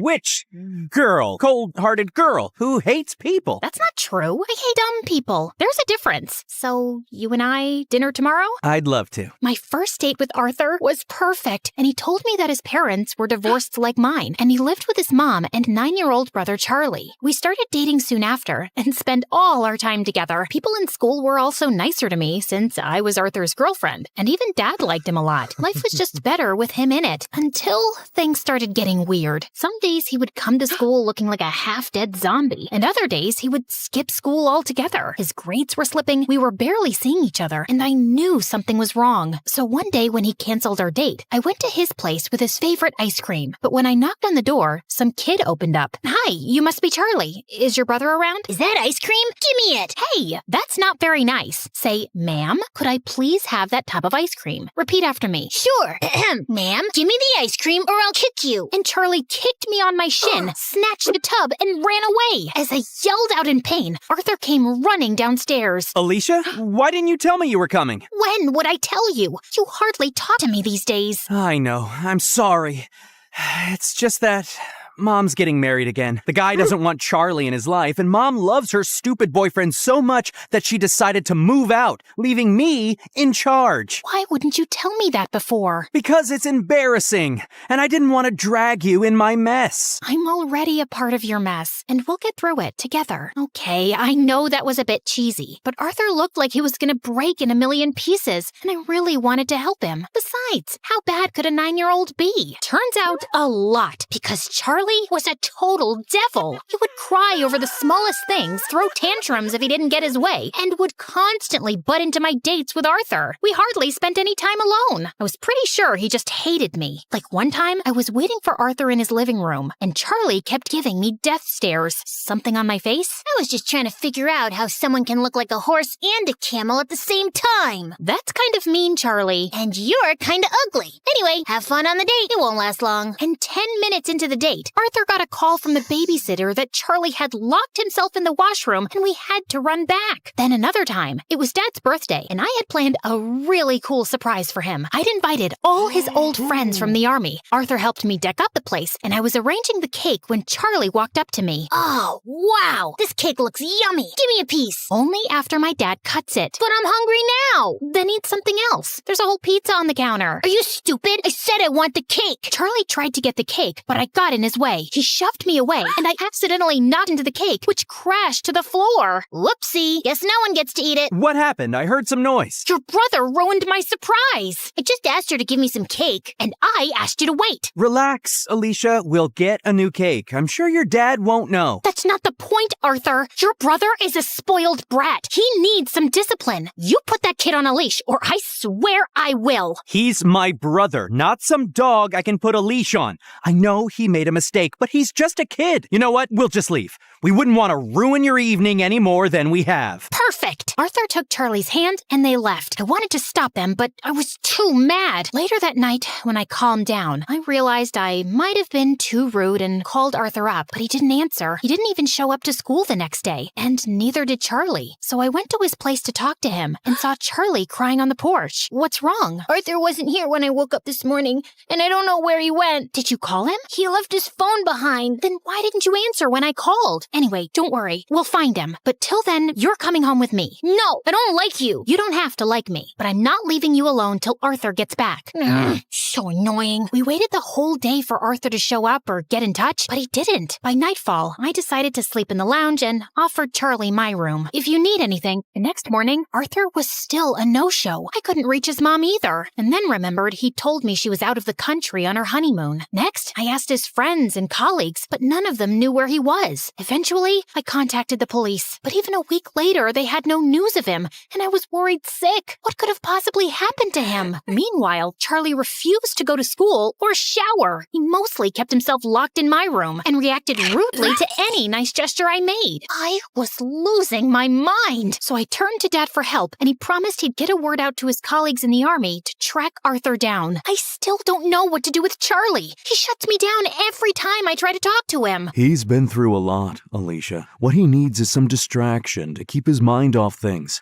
After your mom left, you were all over the place. That's why I built such a strict routine for you, so you wouldn't have time to think about her. Maybe you should do something similar. I decided to give Dad's advice a shot, and the next morning, I walked to Charlie's room and woke him up. Get up. We're going out. Is Arthur back? No. Then let me sleep and go away. Nope. You're getting up right now. Charlie resisted, but I dragged him out of bed, and somehow we made it to the bus stop. He kept cursing me the whole way, but I didn't care. And minutes later, we were at our destination, the paintball arena. I'm not going in there. Why? Too chicken to lose? As if. You're on. Charlie and I had a great time at the paintball game, and it was the first time I actually heard him laugh. Afterwards, we went to a trampoline park and jumped our hearts out. By the end, he was so tired he could barely walk, so I called a cab and took him to my favorite burger joint, but he just stood at the entrance and stared. What, you don't like burgers? No, it's just that this was my favorite place to come with my mom. Every weekend, we'd come here and play our favorite songs on the jukebox machine. And now, she doesn't even call me, and Arthur's left me too. Arthur will be back in no time, I promise you. He loves you a lot, Charlie, and no matter what, we'll always be here for you. You too? Yes, me too. Charlie cried and hugged me tight. For the first time, I saw him as a heartbroken kid who just wanted his family back. Since then, Charlie warmed up to me. We'd have breakfast together,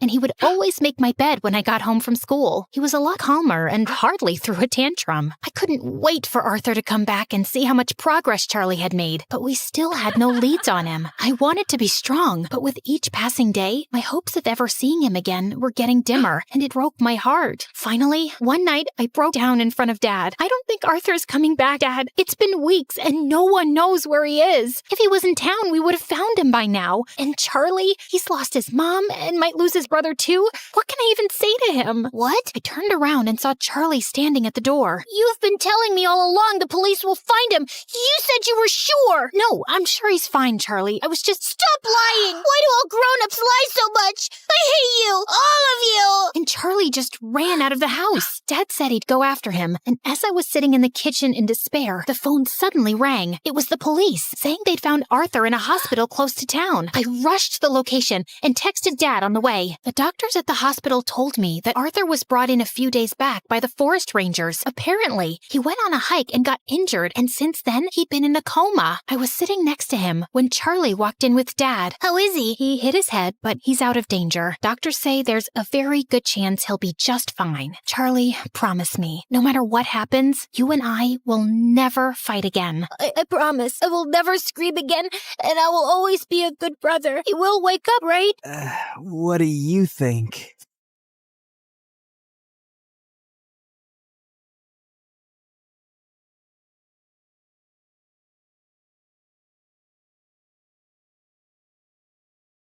I was peacefully dozing off on a plane to China when suddenly someone yanked my hair and chomped on my ear like it was a snack. I whipped around to find a naughty-looking boy. Ow! Seriously? Keep your teeth to yourself, kid! He then burst into tears, and his mom turned to me. 你竟敢对他大喊大叫，他还是个孩子。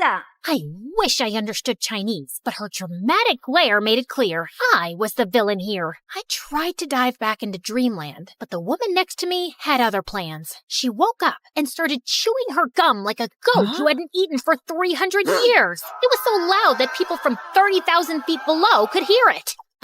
Excuse me, could you tone that down, please? Tone down the what? Oh, great. Her voice was even more annoying. I shrugged it off and reached for my trusty earphones instead. But before I could enjoy some music, the guy on my right suddenly smacked my shoulder. What is wrong with this flight? Everyone was driving me nuts. Left, right, front, and back. The culprit was so engrossed in some stupid adventure game on his phone.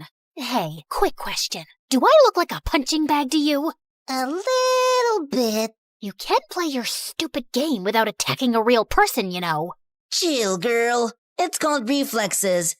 Maybe if you had better ones, you wouldn't get hit. The audacity of this guy! I couldn't help but think, why do these online gamers waste their time in a virtual world when there's a beautiful one right outside the window? Real life is 1,000 times better. Or so I thought. Hi, my name is Alira, and I'm an aspiring photographer who loves traveling around the globe and capturing the most beautiful scenes and moments. I had always enjoyed doing it alone, but things took a wild turn when a weird and mysterious guy started tagging along and changed my life forever. Before I continue, please like and subscribe. After dealing with all those annoying passengers, I eventually fell asleep after listening to music while letting my imagination run wild. Soon enough, the plane finally landed, and I headed straight to my beautiful hotel. I took a short beauty sleep while waiting for nighttime to roll around, and when it finally came, I excitedly jumped out of my bed, took my camera, and immediately rushed outside. Stunning views, beautiful people, inviting lights, glowing lanterns, and the sweet traditional vibes of China. Ah, this is the dream. Walking along the streets, I stumbled upon a guy sleeping on a bench. Judging from all the stuff around him, he must be homeless. Poor thing. I found myself clicking pictures of him, my camera perfectly capturing his struggles and hardship from every detail of his form. Just then, a green owl suddenly appeared from behind the bench, perched on the sleeping guy as if he owned him, and scowled at me. Relax, little buddy. He's all yours. To my surprise, the guy woke up and scowled at me too. Who are you? And what are you doing here? His eyes then lowered to my camera. Were you taking pictures of me while I was sleeping? Duh, I was taking pictures of the street, but you were blocking my view. It's not my fault you were sleeping there. That's a terrible excuse for disrespecting my private space. The private space? That's rich coming from you, who is sleeping on public property. Delete my pictures, or I'm gonna delete it myself. Don't you dare touch my camera! Do you have any idea what it takes to capture a beautiful moment or view? The countless hours, the right timing, the quest for the perfect angle. I pour my heart and soul into every shot. Those aren't just pictures. It's a piece of me, a piece of my struggle, my passion, my life. So please, don't take that away from me. I trailed off when I realized that he was now holding my camera and swiping through the shots. But how? So you're not only homeless, you're also a snatcher. Give it back, you jerk. I lunged at him to retrieve my camera, but he suddenly vanished. I spun around, and he was still swiping. This guy, I swear to God. In all fairness, you have quite a remarkable talent for capturing beautiful images. What do you think of me now? Just some lousy, try-hard photographer? I snatched the camera back, and this time he didn't resist. He practically handed it over. I immediately checked my gallery and realized he hadn't deleted anything. Relax. I usually don't meddle with other people's business. Unlike you. I tried glaring at him, but I felt like I ended up pouting, which made him smirk. Oh, well, at least I finally bumped into someone who speaks English. I'm so tired of racking my brains and using weird hand gestures to understand what the locals are saying. He ignored me and started picking up his things as if preparing to leave. So, where are you from? Not from around here. I see. Where are you going? I don't know. Maybe under the bridge? At the back of the junkyard? Just anywhere with a roof where I can recharge my energy, so I can continue my pursuit of answers to my questions. Just then, a sudden rumble of thunder echoed through the streets. I think you should speed your pursuit up, because the rain is about to pour, buddy. I don't mind the rain. It helps me think better. But your owl doesn't. He stopped in his tracks when he realized that I was right. You know what? Why don't you just come with me to my hotel? I'll get you a room. It's just nearby. I appreciate your hospitality, but I don't need your pity. Oh, look. Mr. Grumpy Bench Guy is being such a drama queen. Fine. But the moment the rain stops, we're out. Another thunder rumbled as we started walking away. When we reached my hotel, the receptionist immediately greeted me with a question. 给你朋友另一个房间。 As I scrambled for my translation book, Hatham suddenly swooped in. Shida, Ching.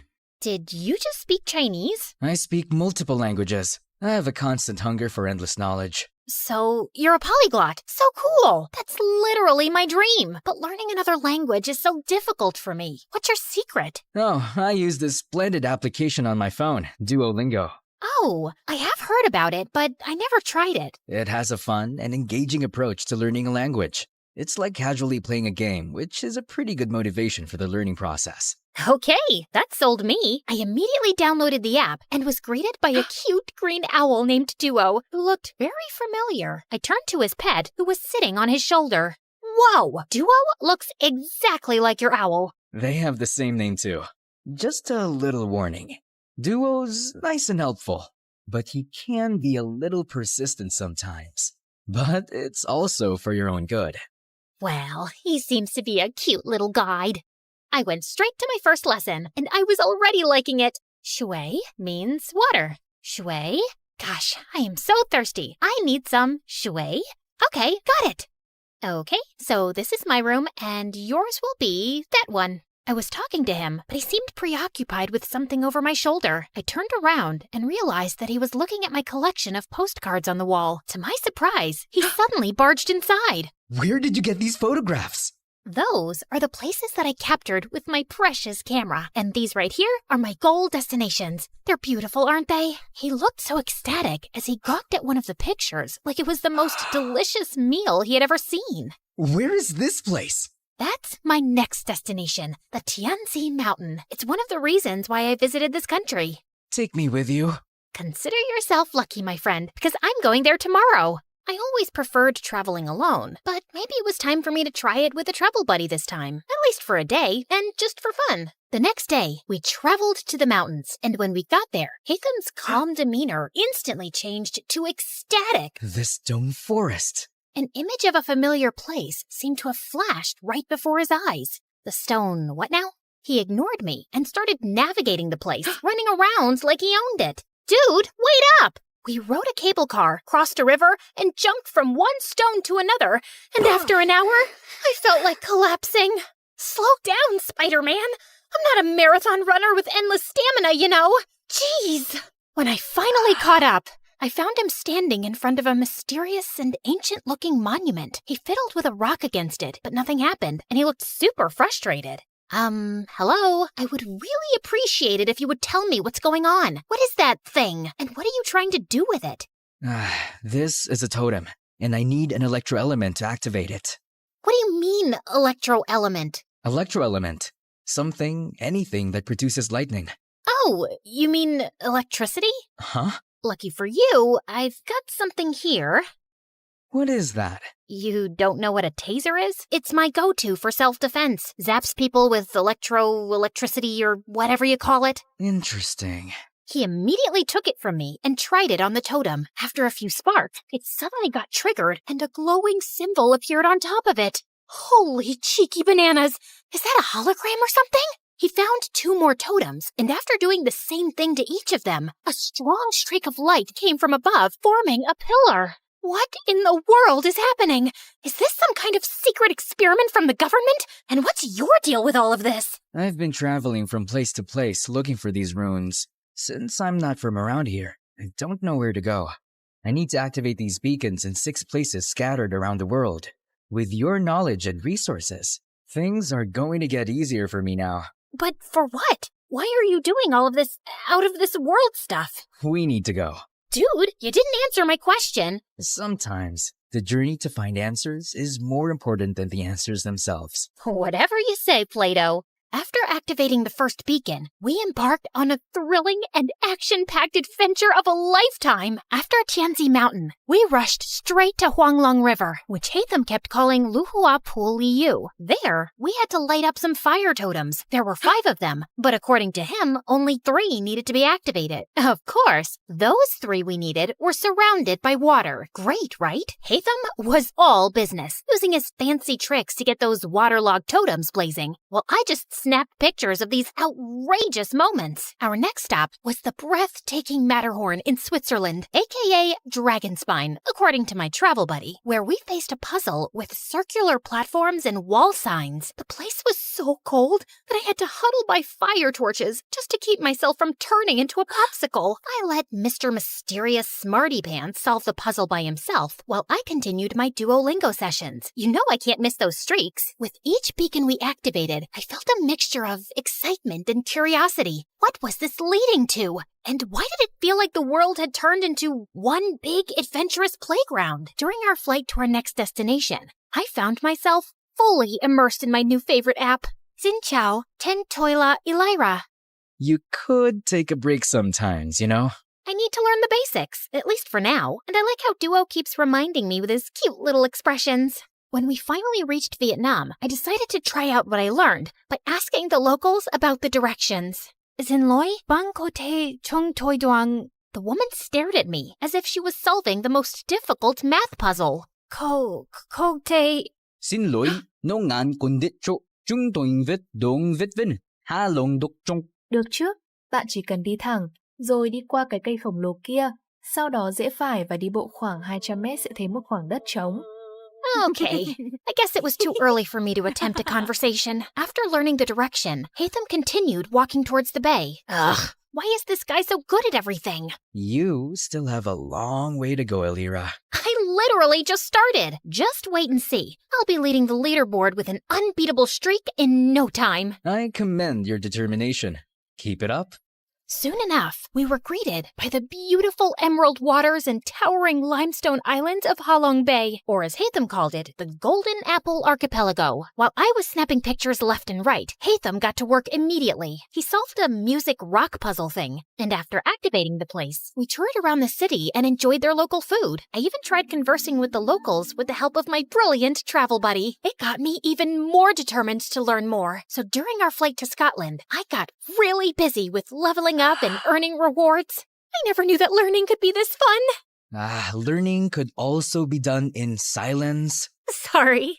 And soon, we finally reached our next destination, the Isle of Skye in Scotland, or as Hatham called it, the Star Snatch Cliff, Mondstadt. After walking around, we came across a green fan-like object. I watched in amazement as he applied some wind pressure to activate it, unleashing a powerful upward current. Whoa, that's so dope! So, what's next? Time to fly. After taking a large cloth from his bag and holding onto it, he wrapped his arm around me, and we gracefully floated in the magical breeze. I never thought I would experience flying like this, not even in my wildest dreams. If this is a dream, I hope I can keep enjoying it and not wake up too soon. Our imaginations know no bounds, Elira. They possess the extraordinary ability to unlock infinite possibilities. We then found 2 more fans along the way before we finally activated the totem at the top of the cliff and summoned the pillar. I stood there for a while and looked ahead at the seemingly endless horizon, thinking about how Hatham sees this beautiful world in his own vision. Finally, we were down to the last one, Deshra Desert Sumeru, or as we call it, the Great Pyramids of Egypt, my favorite. Hatham looked so nervous and excited while I was taking some pictures of the legendary structures. After hours of touring around, I followed him as we headed to the group of old, weathered columns. So, how do we solve this one? We need to hit the larger columns until you match them with the corresponding symbol on the smaller columns beside them. Match all 3 big ones to the smaller ones to summon the last pillar. Aye, aye, Captain. I grabbed a tree branch lying nearby and used it to help him hit the columns until we finally summoned the last pillar. All the pillars scattered across the world that we activated should be glowing now too. I dropped my jaw in amazement when their fusion created a swirling, glowing vortex or something. Is that a freaking portal? Yes, it's a portal back to my world, Elira. To your world? So there's indeed another world out there? Before he could answer me, the earth beneath us mildly shook, and a horrifying creature suddenly appeared right in front of us. Holy crunchy potatoes! Is that a transformer? Did Hatham summon that machine from their world? What if he was actually a bad guy who was set to ruin our world? Oh my gosh, what have I done? I wasn't ready to say goodbye to our beautiful Earth just yet. I have yet to discover the other wonders of... My paranoid voice trailed off when I realized that Hatham was gone. Just then, I felt a strong, glowing presence behind me. I slowly turned around and saw him and Duo transforming into something with dust particles and glowing green projections dancing around them. Everything then cleared away, revealing a strikingly handsome video game character and his adorable sidekick. Hatham, is that you? This is my true form, Alira. And my real name is Zal Hatham, a scholar from Sumeru, and our academia scribe. That machine in front of you is a primal construct, only found around the desert area of Sumeru. This machine enemy is often found guarding the temples and ruins, and I need to defeat it. So it's like the final boss in the game, and you're the brave hero. I suddenly felt bad for suspecting him as a bad guy. As the primal construct started charging toward them, 3 ethereal green mirrors popped in and hovered around Hatham, radiating a brilliant emerald light that almost blinded me. He then started fighting the monster, moving with grace and precision, consistently blending freestyle moves and rotational attacks with his sword and abilities. Watching them fight was mesmerizing, as if I had been transported into an epic video game. He unleashed a barrage of reflective attacks, boomerangs slicing through the air, slashes carving through steel. Each hit dealt a lot of serious physical damage. Soon enough, the terrifying machine was finally defeated. Dude, you were so cool! How did you do that? I don't need to fight. I only need to think. Everything else is connected. All I have to do is find the weakest link, deal with the causal factors, and everything else tends to resolve itself. Okay. Enough with your deep philosophical words, dude, and maybe start explaining everything to me properly. You know, I've been following you around like a dumb little kitten and catching up with your stamina. As a gratitude for helping me, you deserve to know the truth. My friend Kavi and I were trying to open a domain, but something went wrong. It started malfunctioning. The rule is to hit these columns using a physical attack and never use any elemental attack. Kaveh didn't know this, so he used his elemental skill because he thought it was more efficient. It made a different reaction to the process, and instead of opening a domain, it opened a portal that connected to the human world. And before I knew it, it started sucking my friend. I tried to save him, but I was the one who got pulled inside instead. I got teleported here, which was a very different place, and I have been finding my way back for quite a long time. Thanks to my friend Duo here, who also got accidentally teleported for some reason. He's been my companion since the day I got here, and he's the one who has been helping me learn the different languages of humans. Now that makes sense, and no sense at the same time. I swear, I'm stuck in a fantasy adventure novel. Anyway, I'm glad that you finally made it. I appreciate all your help in this journey of mine, Alira. As much as I wanted to discover more about your interesting world, I need to return. Tevat needs me. Oh, well, traveling won't be the same anymore without you. I'm gonna miss you a little bit, I guess. Just play Genshin Impact, and I'm sure you will enjoy the magical beauty of our world, Tevat. We have 7 nations brimming with natural wonders that you would love to capture. You'll meet a diverse set of people with unique personalities and abilities like me. And together, we will fight exciting enemies. We'll share every adventure in this enchanting realm. I felt a lump in my throat as he extended his hand, but knowing that I would be seeing him again, I shook it with a smile. See you around, Alira. I watched them as they entered the portal, returning to their world. Come here, boy. Bam, bam, eat that monkey butt. All right, Hatham, time for some snacks. Ever since I started appreciating video games, I became the annoying passenger this time. These games opened my eyes to the existence of extraordinary places that remain hidden from our physical world, places that only exist in our minds, yet they possess the power to transport us on thrilling adventures. They hold captivating magic and beauty, offering a gateway to fictional worlds. Now, I embrace the opportunity to immerse myself in both realities, and because of it, I have never felt alone again. I was so into the game that I jerked when an incoming announcement sound chimed in. Ladies and gentlemen, this is your captain speaking. We will begin our final descent to Paris shortly. And now, it's time to explore the famous beauty of Paris. Bonjour, comment allez-vous? Wait, is it allez-vous? Allez-vous? Bonjour, comment allez-vous?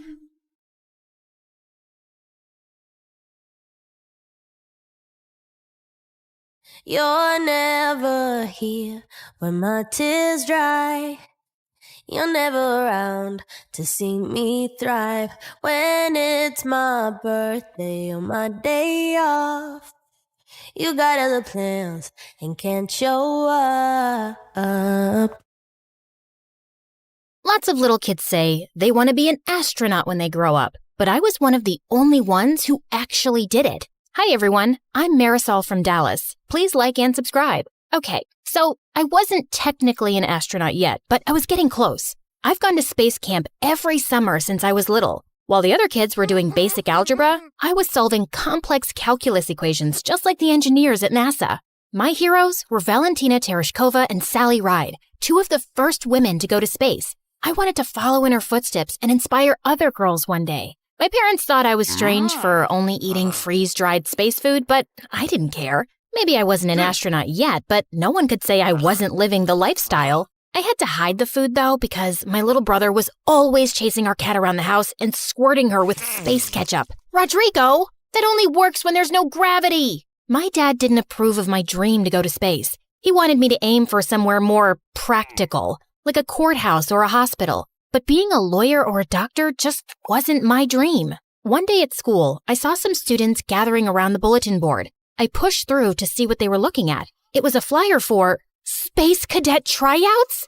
My heart leapt into my throat. This was exactly the opportunity I'd been searching for. The tryouts were this weekend at the Space Center in Houston. Now I just had to convince my dad to let me go. Absolutely not. It's out of the question. But Dad, an opportunity like this might only come along once in a lifetime. You need to focus on your studies. I have straight A's. You have chores to do. So if I get all my chores done before the weekend, you'll let me go? I could tell my dad was trying to think of another reason to say no, but I didn't give him a chance. Thanks, Dad. I mowed the lawn, trimmed the hedges, and vacuumed and scrubbed the floors faster than I ever had before. The house was spotless. But every time I told Dad I was finished, he just gave me a longer list of chores. Oh, so annoying. If he thought I was going to let a little housework stand in my way, he was sorely mistaken. Finally, I'd finished everything. My dad looked up from his newspaper and handed me another piece of paper. Dad, come on. I've done everything you've asked. This is getting ridiculous. Look at what you're holding. It was a bus ticket to Houston. This doesn't mean I approve, but a deal's a deal. Oh, thank you, thank you, thank you. That Saturday, as the bus approached the Space Center, I watched the launch pad come into view on the horizon. It was incredible. A piece of history right in front of my eyes. And there was Mission Control. Once we got inside, I got into my uniform and glanced around at the other cadets. There were about 100 of us. Most of them were boys. They looked tough, disciplined, almost like soldiers. But I was tough too, in my own way. I made my way towards one of the girls. Hey, is it okay if I sit here? Go for it. I'm Marisol, Jessa. This place is so cool.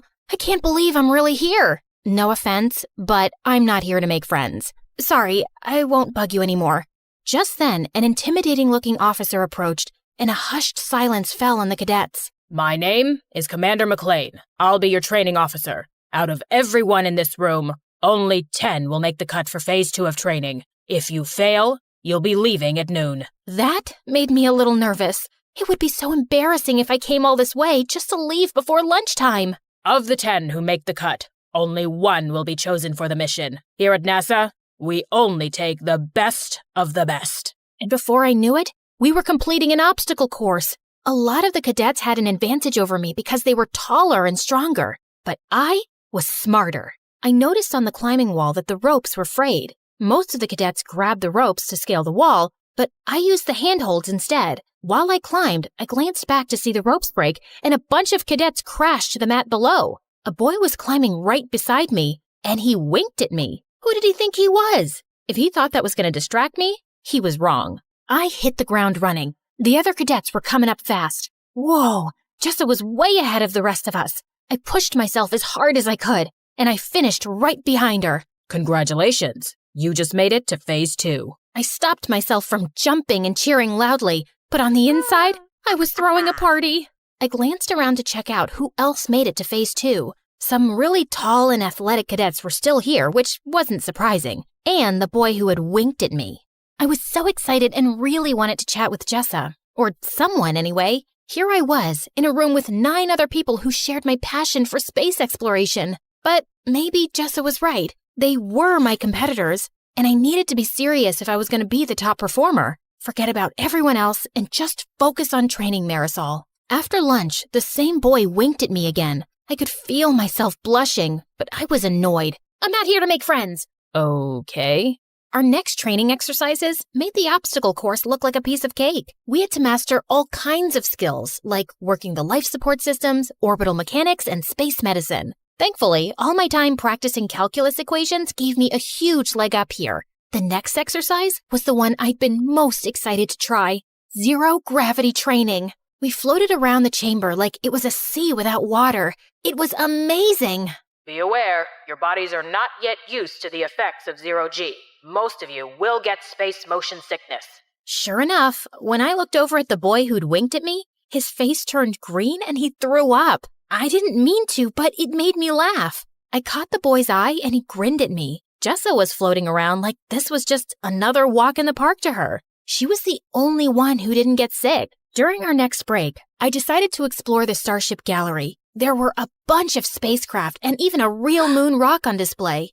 I thought I was alone, but then I noticed the boy checking out the lunar module. It's incredible, isn't it? I'm Nick. It really is.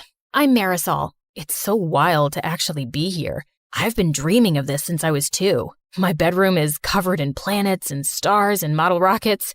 I'm embarrassing myself, aren't I?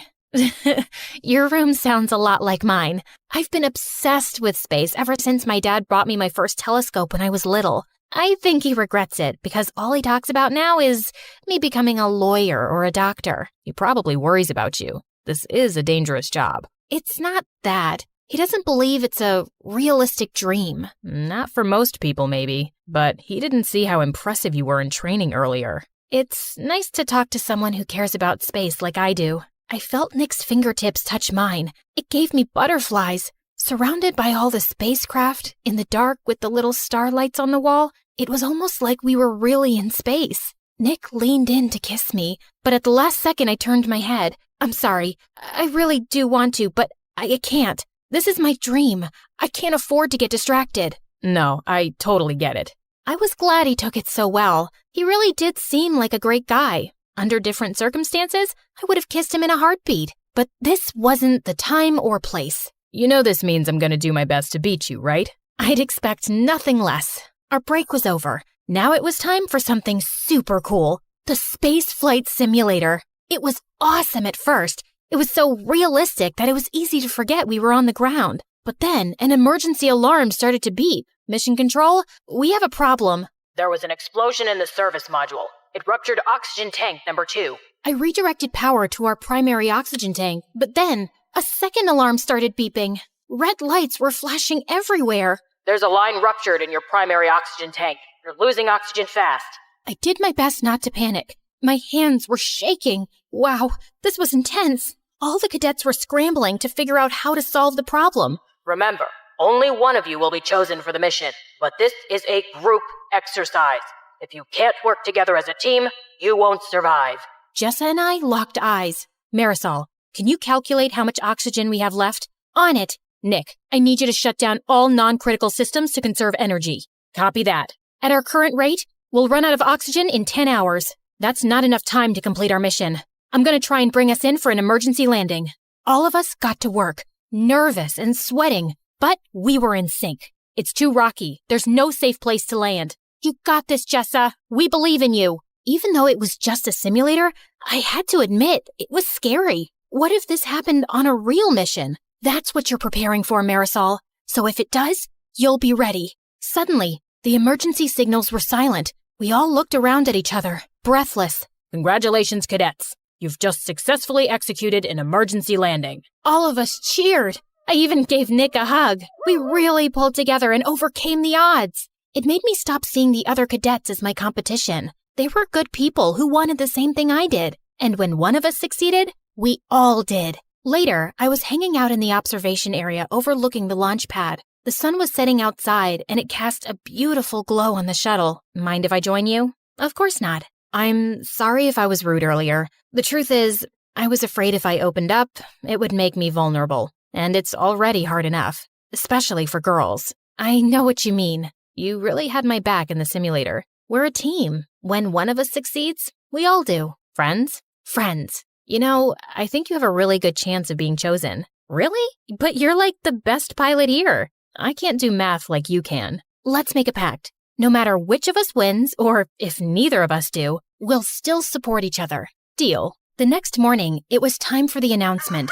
We gathered around and waited for Commander McLean. I think everyone was too nervous to chat. Finally, the commander approached. All of you did good work here. I want everyone to walk out those doors with their heads held high. But as I said, there can only be one. I tried so hard to keep it together, but I was dying to know who was chosen. Cadet Jessa, congratulations. You're our top performer, and you'll be joining our crew for our next mission. I felt all the wind go out of my sails. Don't get me wrong, I was happy for Jessa, but I'd wanted this all my life. I had gotten so close, and now it was out of reach. Still, I told Jessa I'd support her, and I meant it. I gave her a big hug, and we promised to keep in touch. Nick and I exchanged numbers too. When I got home, I looked around my room. Maybe it was time to grow up. I took down my space stuff and put it in a box. Then I decided to take one last look through my telescope. Orion and the Big Dipper were shimmering in the sky. It was so hard to say goodbye. What are you doing? You were right. I should find something more realistic. Please, don't say I told you so. Oh, Marisol, I wasn't right. You were. What? Maybe being an astronaut isn't the most realistic goal, but that doesn't mean it's not achievable. This world needs dreamers. If anyone can make it happen, it's you. From that moment on, I never doubted my path again. I was going to give it my all, no matter what the odds were. And maybe, just maybe, one day I would inspire a little kid, just like my heroes inspired me.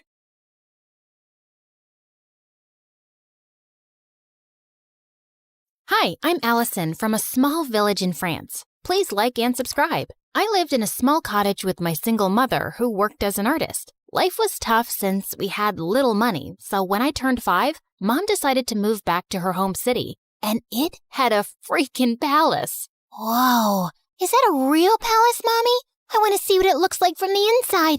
I want to meet the king. The king doesn't live there, Allie. Only his sister, the Duchess, does. And only those who work in the palace can go there. Soon after, Mom got a job as a royal portrait artist, and I would beg her to take me along someday. But she always said I was too clumsy, and the palace was full of delicate things. I'll be careful, I promise. Oh, I forgot to tell you. There's also a ghost who has lived in this palace for decades. Was the ghost there when you were a kid? Yep. Then it must be old by now. I can easily outrun it. Of course, I didn't believe her. If anything, it made me more curious about the palace. When I was 9, Mom was called by the Duchess to make her portrait, and this time, I followed her. Somehow, I managed to sneak inside without getting noticed. And boy, was it pretty! As I wandered around, I slipped into a nearby room full of toys and blingy things. I'd never seen anything like that before, and it was so fascinating that I grabbed a few of them. But when I reached home, I felt guilty and scared. If anyone at the palace found out, Mom could lose her job, and this was stealing. I'll bring you guys back someday when I work at the palace. Till then, you can hide here. My passion for working in the palace grew stronger as time passed. I begged Mom to teach me how to paint so I could become a royal painter just like her. And by the time I was 17, I was better than her. One day while I was painting, Mom came home with some big news. The king is coming to town after 17 years, and they want paintings for the whole palace. We started working day and night, finishing all 20 paintings in under a week. But a day before the delivery, Mom slipped and sprained her ankle. I'll ask someone from the palace to pick them up. No, I can take them. I promise. I won't break a thing. Whoa! Are you sure? We can't lose the job. Yes, Mom. You can count on me. I managed to convince Mom and then left for the palace. I also took the stuff I'd taken all those years back. I could finally put that back. When I entered the palace, it was exactly as I'd remembered. Wow, how dull. This place could really use some color. I was so lost looking around that I tripped over a giant statue's foot and the paintings flew in the air. Just then, I heard someone scream, and when I looked back and saw a girl, I almost passed out. It was like I was looking in a mirror. I touched her to make sure she was real, and she slapped my hand away. "Don't you touch me, you peasant! Don't you know who I am?" My doppelganger? We look exactly the same. "No, we don't. I'm a princess, and you look like a street rat." "If I look like a street rat, so do you, because we have the same face." "Wait a minute. Is that gold? Oh my God, you're a thief." The girl started screaming again, and I was surrounded by palace security within seconds. Just as they held me, I bit one of the guards and ran till I reached home. When I told Mom what had happened, she looked at me in shock, and minutes later, the king arrived with the Duchess. "Oh, my sweet daughter, it is you." "You're what? Mom, what's happening?" My mind went blank when the king told me how years ago the nanny had taken me out for a walk, but we both never returned. "Your mother and I searched everywhere for you, but we failed. She was heartbroken and no longer wanted to be here, so we left the palace. But today, when the security guards told me of an intruder who looks just like the princess, I just had to come and see for myself." "Mom, is that true? I'm not your daughter?" It's true, Allie. I found you on my doorstep with a note and some money, but I had no idea you were a princess." "Why didn't you ever tell me I'm not yours?" "Because I fell in love with you the moment I saw you. Now you were my daughter. I am so sorry, Allie." It was just all too much to process, and I ran off. I was a princess, and I had a twin sister. I was living a lie for 17 years? I was walking along the road trying to clear my head when a big sports car pulled up next to me, and a handsome guy got out. "Cherry, what are you doing here? It's not safe." "Cherry? Do I look like a stupid fruit? Leave me alone." "I called you pumpkin before, but you hated that too." "What the heck's your problem, dude? This is not a good time." "I was saving this as a surprise. But here, will this make you come with me?" Holy moly! That diamond was bigger than my fist! Calm down, Allie. Okay, you've got the wrong girl. Whoa! "Sorry, I'll have to carry you back home if you don't listen." I punched him in the nose as the guy screamed like a little boy and then ran for my life. This was officially the worst day ever. The next day, the royal staff packed all my stuff and I was moved to the castle. My royal chambers were bigger than my whole house, and everything was beautiful, except it didn't feel like home. Mom wasn't there, and even though I was mad at her, I missed her. I was unpacking when my sister walked in. "I know you think you're suddenly a princess now too, but don't let this get to your head. Remember, I rule." "Charlotte, dear, don't be so rude to your sister. You should be happy she's back." "Okay, Amber." "Allison." "Allison, darling, we're starting with your royal lessons from tomorrow. Be ready at 4 a.m. sharp." "Good luck with that. It's not easy being a princess." She wasn't kidding. It was a mad schedule. Mornings were for horse riding, then music in the afternoon, and martial arts in the evening. My body was super sore, and I was exhausted. But within a few weeks, I'd grown tougher and learned a lot. One evening during martial arts practice, someone walked up to me. It was the diamond guy. "I thought they were just rumors, but you are prettier than Charlotte." "We look exactly the same, like identical. Can't you see that, or did the punch make you blind?" "Feisty. I'm Prince Arnold, by the way, Charlotte's fiancé." "Isn't she too young to get married?" "Are you jealous?" "What? Move along, dude, unless you want another punch." But the guy just winked and left. What a flirt! Later that evening at dinner, Dad announced that he'd be holding an official coming out party for his daughters, and the entire village would be invited. What's a coming out party? Lame question. It's your official introduction. So why are you having one? Don't people know you already? That's when Dad told me that Charlotte had always been sick all her life. She had a rare genetic heart condition that didn't allow her to roam around too much. It was only recently that she'd gotten better. But I'm still better than you. What's your problem? My problem is that you're here to take my crown away from me, and I won't let that happen. Enough. That's for me to decide. Now eat your dinner. I'd root for you. I kicked that butt face under the table, and he turned red. Much deserved. The coming out party had sent the whole town into a frenzy, and Mom was called to make our official portraits. Seeing her made me feel so much better. So, how do I look? Like a princess. Have you forgiven me? Maybe. I mean, you're still my mom. Of course I am. The party was a huge success, and I could see the king's pride in introducing his daughters. You should see Allison fight. She's a natural. Her paintings are so good. I think I should send her to Paris to become a professional. Dad, I wanted to become a chef, and you didn't allow that. That's because you weren't well, Charlotte. Now, don't interrupt me while I'm talking, darling. I was a little embarrassed with all the praise, and it clearly bothered Charlotte, so I excused myself and went out for some fresh air, only to find that jerk, Arnold, making out with a maid. What the heck, dude? Oh, hey, Allie. Don't worry, this isn't serious. And you're next. I felt furious and turned around to leave, but he blocked me. Oh, don't be so mad. Come here. Arnold pulled me in and was about to kiss me when I pushed him hard, but Charlotte walked in just then. What's happening? Wait, I knew it wasn't you. My darling Charlotte, this imposter tried to take advantage of me. She tried to kiss me while pretending to be you. What? That's not true. This guy's been flirting with me ever since I came here. Charlotte, he's a jerk. I just caught him making out with a maid. Enough. First, you try to steal my life, then my dad, and now you have your eyes on my fiancé?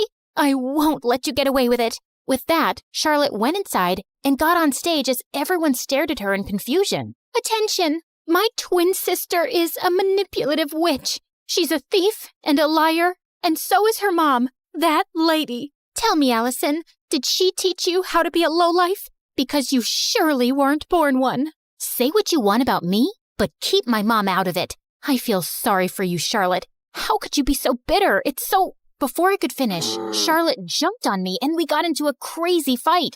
As the king pulled us apart, Charlotte started shaking and fell to the ground. We rushed her to the hospital, and the doctors informed us that she had fainted because of stress and needed rest. I wanted to visit her, but the Duchess stopped me. I think it's best that you stay away. You've done enough damage. Brother, she's not good for Charlotte's health. We might not get along, but she's my sister. She's right, Allison. I think it's best if you give each other some space. Maybe you can stay with your mom for some time. It will only be temporary, love, and I'll have you back as soon as possible. I think we dumped too much on Charlotte, and she needs to get better. Of course, I understood, but I was actually happy to get away from everything for a while, especially since Charlotte and I were on the front page of every newspaper the next day. People called us the Crazy Royals. We were a joke. I was packing my stuff when the Duchess walked in.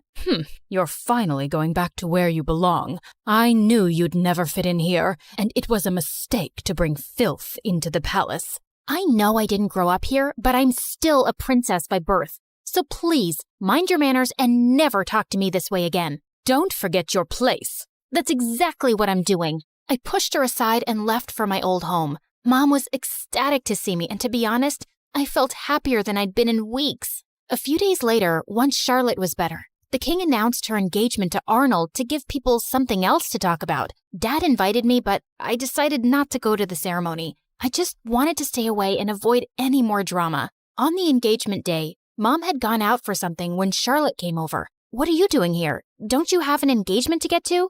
I can't marry him, Allison. He's a snake. I should have trusted you. Good time to say I told you so. But what do you want from me? After our fight, we can't have another media blowout. Dad will never allow me to call off the engagement at the last minute. Please, come with me. Maybe we could convince him together. Please help me. Charlotte was crying like a baby now, and I didn't want her to have another fainting episode, so I agreed. But just as we entered the palace, Charlotte stopped. I need to fix my makeup. The entire town is in there. Wow, priorities. Thanks for doing this. I'll be right back. I started to walk around when I spotted Charlotte. She's here. I've done everything you asked me to do, including the fake fainting. Now do your part and make her leave forever before Dad decides to bring her back here again. Leave it to me now, princess. I have the perfect plan to make sure you get the crown. Oh my God, these people were crazy. I had no idea what her plan was, but it sounded dangerous. So I ran straight to Dad, and seconds later Charlotte followed. Allison, I thought you weren't coming, but I'm so glad you did. Of course she had to come. She had to ruin my engagement. She just can't see me happy. Oh my God, Arnold, hold me, please. Oh, shut up already. Don't you guys get tired of manipulating? King, Dad, whatever, you should see this. I played the video for the entire hall to see, and Charlotte turned pale. Charlotte? Dad, I'm sorry, but you seem to like her more because she's tougher than me.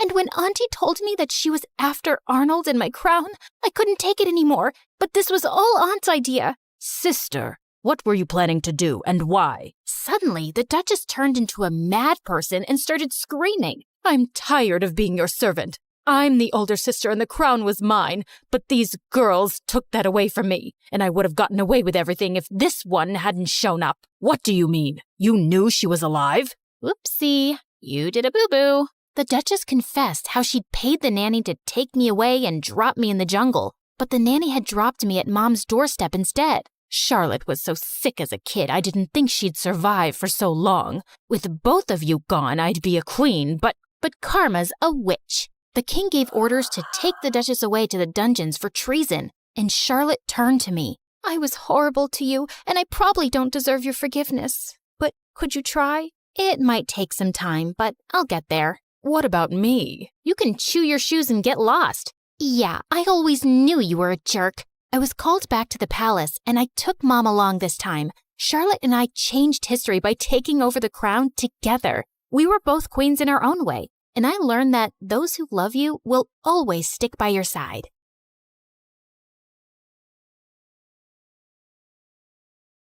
Hi, I'm Catherine from Arizona. Please like and subscribe. When I was born, my parents were very young. Dad was an inventor and Mom was an aspiring model. Mom spent most of her time at auditions and fancy parties, while Dad and I stayed home in his lab. The two of us would go from business to business trying to sell Dad's inventions, but no one ever bought anything. I love that Dad let me help with his experiments, even though I was clumsy. Like once when I was 7, I tripped over my shoelace and ended up spilling some beakers, and the whole lab stank of rotten eggs. Nobody could pass by our house for a week without gagging. Another time, I left a burner on the lab and went to the park, and by the time I returned, I found a fire brigade outside the house. Mom was furious when she came home, but Dad always had my back. He was the sweetest, but Mom fought with him over everything, especially the fact that he didn't make enough money. And then one day, Mom just left with her new friend. Dad said she was going on a business trip and would be back soon. Well,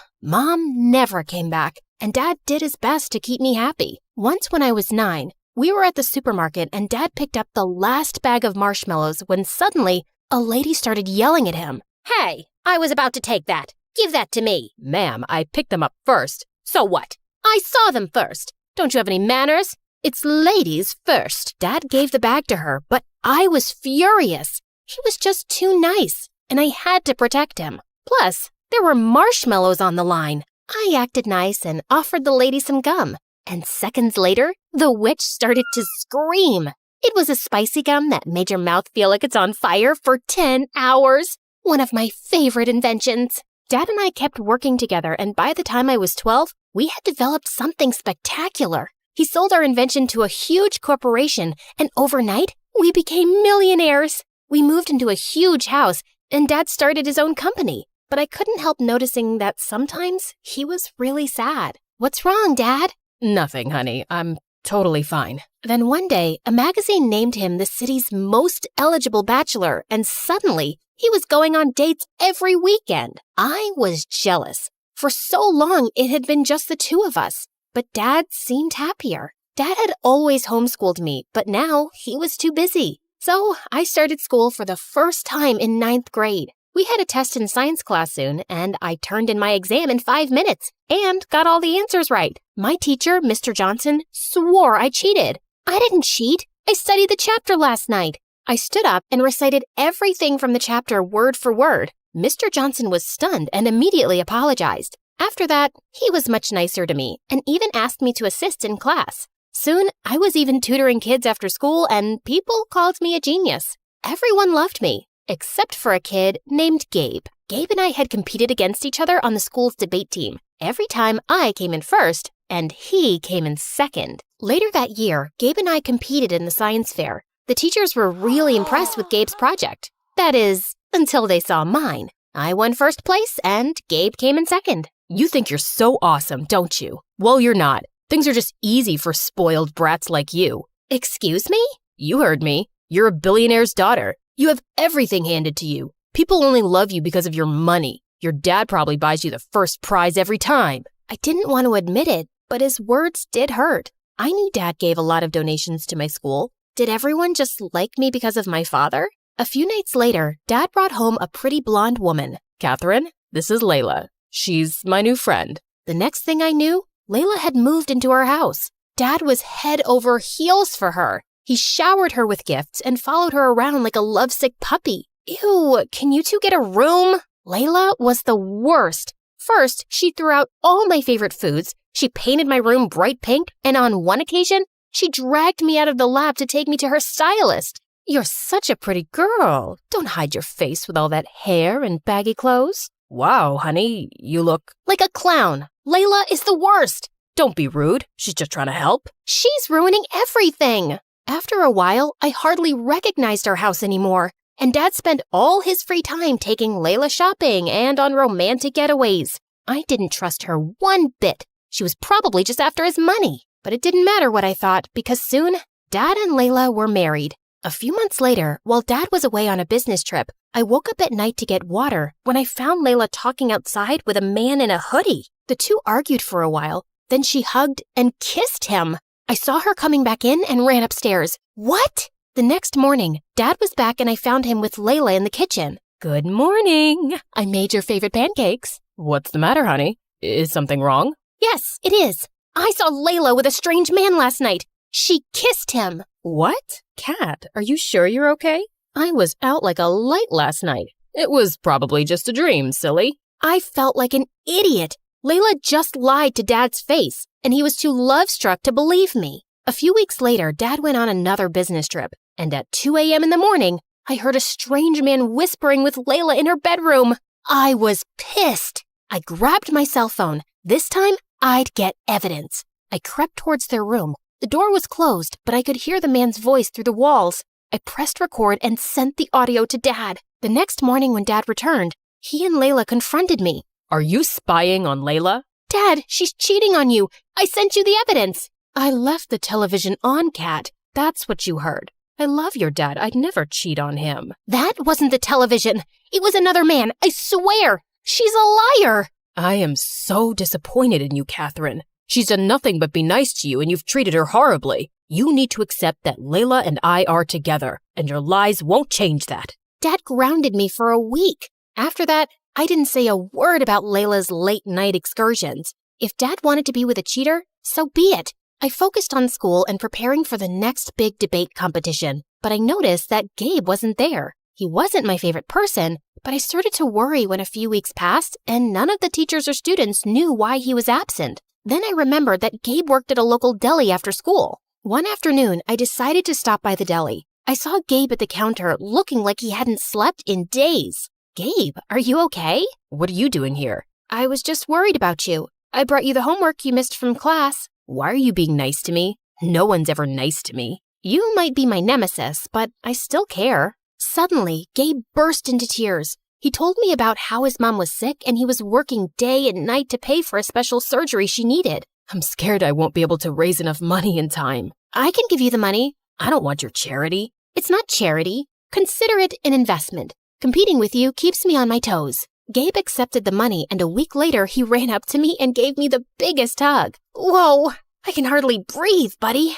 Mom's surgery was a success, and it's all thanks to you. Also, I'm sorry, Catherine. It's not true that you win everything because you're rich. You're just better than me, and I know that. Soon, Gabe and I started spending all our time together. We studied together every day, texted late into the night, and sent each other our favorite MSA videos. I was happy being at his place anyway because I wanted to avoid Dad and Layla as much as I could. One day as we were walking home, he was unusually quiet. What's wrong? You look like you swallowed a lemon. I don't know how to say this, but I was wondering, I was thinking, just contemplating if maybe you would consider or like to, Just spit it out, man. Do you want to go with me to the winter dance? Oh, I don't know. That might not be such a good idea.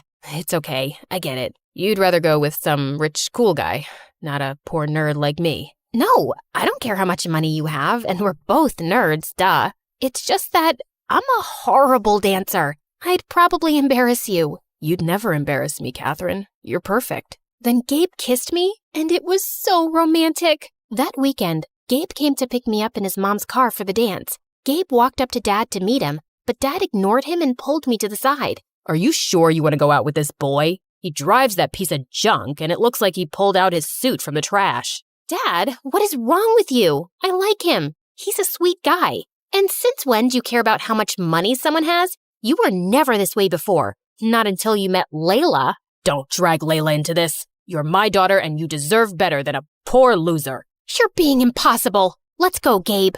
Gabe and I had a blast at the winter dance, and we officially started dating. I started inviting Gabe over to my house, and thankfully, Dad didn't create a fuss again. He even tried to be pleasant to Gabe, and I was sure he felt sorry for his behavior. One day, Gabe and I were studying a math test in the kitchen when Gabe excused himself to go to the restroom. He came back a few minutes later, and then Dad stormed into the room. You thief! What? What's going on? Honey, calm down. I saw him roaming through the house near my study, and now my wallet's gone. I know he took it. No, I didn't. I swear. Dad grabbed Gabe's backpack and tossed its contents onto the floor. Then he made Gabe turn out his pockets, which were empty. I know you stole my wallet. Where is it? Stop it! Leave him alone! Gabe ran out of the house terrified. I didn't speak to Dad or Layla for the rest of the night. The next morning, I tried apologizing to Gabe. We need to break up. Your father hates me. No, Gabe, we can make this work. No, we can't. You're a millionaire and I'm poor.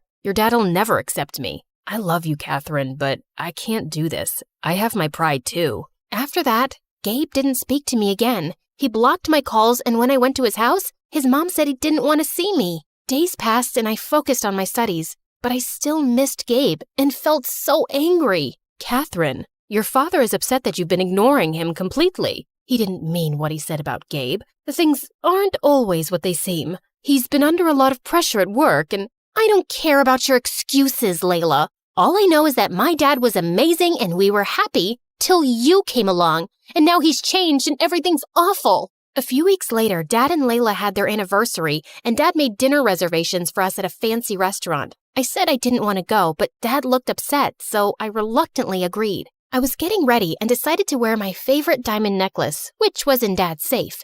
I went into Dad's office and opened his safe, and inside there were suitcases full of money, stacks of gold bars, and duffel bags full of diamond jewelry. But then my eyes wandered to the table, to Dad's lost wallet, and next to it were some newspaper clippings that made my blood run cold. They were all from unsolved bank robberies with pictures of the masked robber. I examined the photos, and one of them had a close-up of the robber's neck and the birthmark on it. It was just like my dad's. Dad?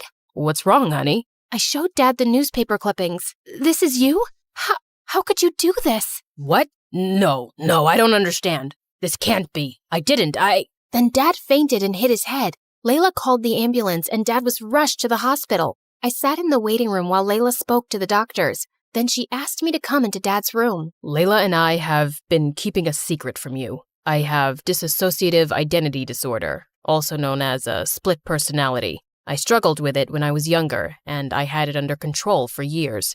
I was his psychiatrist and fell in love with him. He was good for a while, but then his condition got worse. That was your dad in the hoodie outside the house that night, and he was the one you heard in the bedroom. He was supposed to be out of town getting treatment, but both times, he came home acting strange and saying things that didn't make sense. He didn't ever let me tell you because he didn't want you to worry. I have no memories of the robberies, Kat, I swear. I didn't know things had gotten that bad. I'm so sorry, honey. I hugged my dad and Layla. I felt so bad for Dad and for how I'd treated Layla. Dad was released from the hospital. The judge decided not to press charges for his crimes, but ordered him into therapy, and we returned all the stolen goods. Layla and I supported Dad through his treatment, and a few months later, the doctors released him from the psychiatric facility. And over this time, Layla and I grew closer. One day, when I got home from school, I opened the door to see Gabe and my father standing inside. Layla told me I chased your friend away, and I've apologized for how I treated him. I'm sorry for the pain I've caused you both. I would never stand in the way of your happiness, Kat. Thank you, Dad. Gabe rushed over to me and kissed me, and from then on, he never let me go.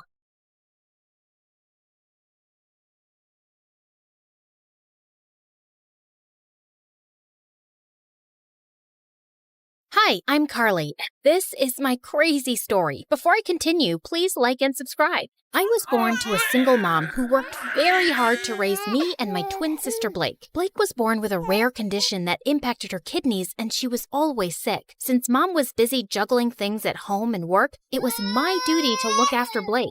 You can't eat milk with your hands. Drink it. Blake, don't chew on your gross shoes. Even Mom was extra paranoid about Blake, and she hardly paid attention to me. Like this one time when I was 6, Mom had to leave for some urgent overnight office trip, and she dropped us off at the neighbor's place. These are Blake's medicines. You know she drinks chocolate milk before sleeping, and I've also packed her favorite pink night clothes. Wait, where's my stuff? The bag's too small to carry both your things, but hey, I packed your toothbrush. You'll be okay, right?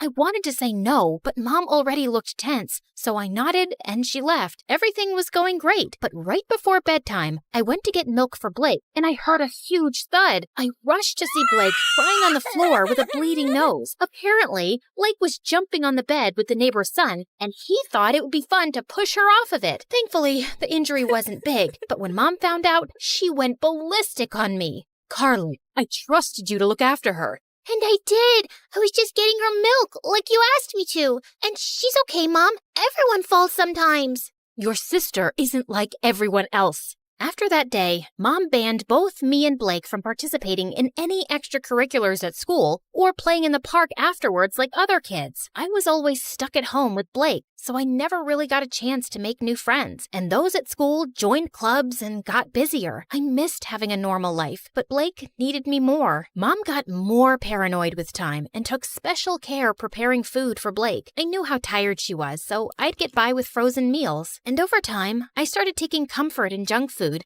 eating candy bars from the hospital vending machines while I sat in waiting rooms for hours. By 13, I was much bigger than most girls my age. One time, our aunt was visiting us, and she hadn't seen me and Blake in a while. Look, I bought you girls matching outfits. Go on, try it. I'll just wear it later. What are you saying? Come here. Aunt pulled me to her and tried her best to fit me into the dress, but it barely got past my neck. I was so embarrassed, I went to my room and didn't come out till Aunt left. Don't be so sad now. So what if you're a little bigger? Easy for you to say. You don't have to wear clothes 3 times your age. You're thinking too much. Here, I got you these. Blake's health improved as we got older, and by 16, she was much better and put on medication to manage her condition. Soon after, Mom got married, and a year later, she delivered my twin brothers, Jake and Jonah. I was happy for Mom, but I could tell Blake wasn't adjusting so well. Oh, I want to pluck out my ears. They cry so much. I know for a fact Jonah hates me. He farted and gave me the stink eye. That one's a devil. I knew Blake didn't mean that. She just missed Mom since she was busier than ever. And I tried my best to make Blake comfortable, but she was constantly throwing tantrums and hardly ever helped me take care of the boys. Oh, Jonah pooped his pants again. Quick, hand me a nappy. Right. What's that? Forget it. Can you just warm up the milk? Actually, I don't feel so well. I'm getting a headache in my stomach. A stomach in my headache. You get the point, right? And when I asked Mom to hire a babysitter, she just gave me a lecture on money and expenses. My grades were getting affected too, and I was an overall mess. I knew it had something to do with my eating habits, so I started taking care of my health. I went for runs, ate better, and over time, I could see the results. One day I was jogging when I saw someone taking my picture, hiding in a bush. I caught him by the collar and dragged him out. What do you think you're doing? I just thought you were pretty. I'm good at taking pictures. Here, have a look. Wow, that's me? Yeah, whatever. But you should be asking me first rather than acting like a creep. I get it. I'm sorry. Can I make it up to you with some coffee? Fine, but I want a copy. Deal. Eli and I went to a coffee place close by and hit it off instantly, and soon we became good friends. He was into filmmaking and would always have his camera around his neck. Watching him, I got interested and tried my hand at handling a camera too, and it was love at first sight. Okay, so that's how you focus. Now look at that sunset. Beautiful, isn't it? Yeah, you know so much about the camera. It's really fascinating. I've always wanted to make movies, you know? And I love the ocean too. I'll tell you a secret. I'm part mermaid. Oh yeah? Prove it. Eli got up from the rock he was sitting on and started doing an awkward dance, flapping his arms like fins. Okay, I believe you. Well, good, because I was afraid I'd have to splash you with my tail. Really? That was on your mind? Well, that and something else. With that, Eli jumped down and pulled me in for the most magical kiss. Eli and I started dating soon after, and I decided to make him finally meet Blake. So the next time he invited me out, Blake tagged along, but the moment she saw him, she burst out laughing. Oh my God! Where did you get that shirt from? Your grandpa's closet? Actually, yeah, he has a really good shirt collection. Do you like it? I can get you one. Ew, no thank you. I'd rather wear a tent than slip into something so cringe. Come on, Blake, that's not very nice. What? I'm kidding. I'm sure Ebola can handle a few harmless jokes. Eli. Blake made it painfully obvious that she didn't want Eli around, and even though Eli kept his cool, I knew she made him uncomfortable. Then one time, Eli invited me and Blake to the launch of his dad's new restaurant. I appreciated the effort he was making with her, and I hoped she would too. But I was so wrong, because minutes into the event, Blake threw a massive tantrum over pickles. What do you mean you're out of pickles? Pluck them from a tree or something. Could you please keep it down, Blake? Everyone is staring. So, you care about all these fancy people, but not your sister? No one understands me. I just had a very big lobster, and I feel like throwing up. You know pickles calm me down. This is such bad customer service. Hey, you have pickles, and you, and you. And then she started taking pickles off of everyone's plate till Eli intervened and dragged us outside. What's the matter with you, Blake? What? It's not my fault your party sucks. At least I brought some entertainment to it. Blake, let me handle this. Eli, I'm really sorry for the mess, but what? Your sister's not normal. And you are? You're so boring. If someone stole your identity, they'd give it up because it sucks. You really need to watch your tongue. And you need to watch your hands around my sister. Guys, please. Before I could say another word, Blake started hyperventilating and fainted. We immediately took her to the hospital, where the doctors told me that she passed out from anxiety and high blood pressure. Thankfully, she was out of danger. I'm really sorry about Blake, but that girl's out of control. You've got to draw a line somewhere. You saw what happened, Eli. You can't just scream at her like that. She's my sister. I can't be around her, Carly. This is going to be a problem. I wanted to stop Eli, but there was nothing more I could say. Blake was my sister, and she came first. I didn't meet Eli for a few days, and a week later, he told me that one of his movies that I'd helped him with had gotten selected for a local film festival. He wanted me to come, but Blake was still recovering, and I couldn't leave her alone. But when he came back, he told me something shocking. Everyone loved the movie, Carly. One of the biggest film schools in New York wants to take us both in on full scholarship. How amazing is that?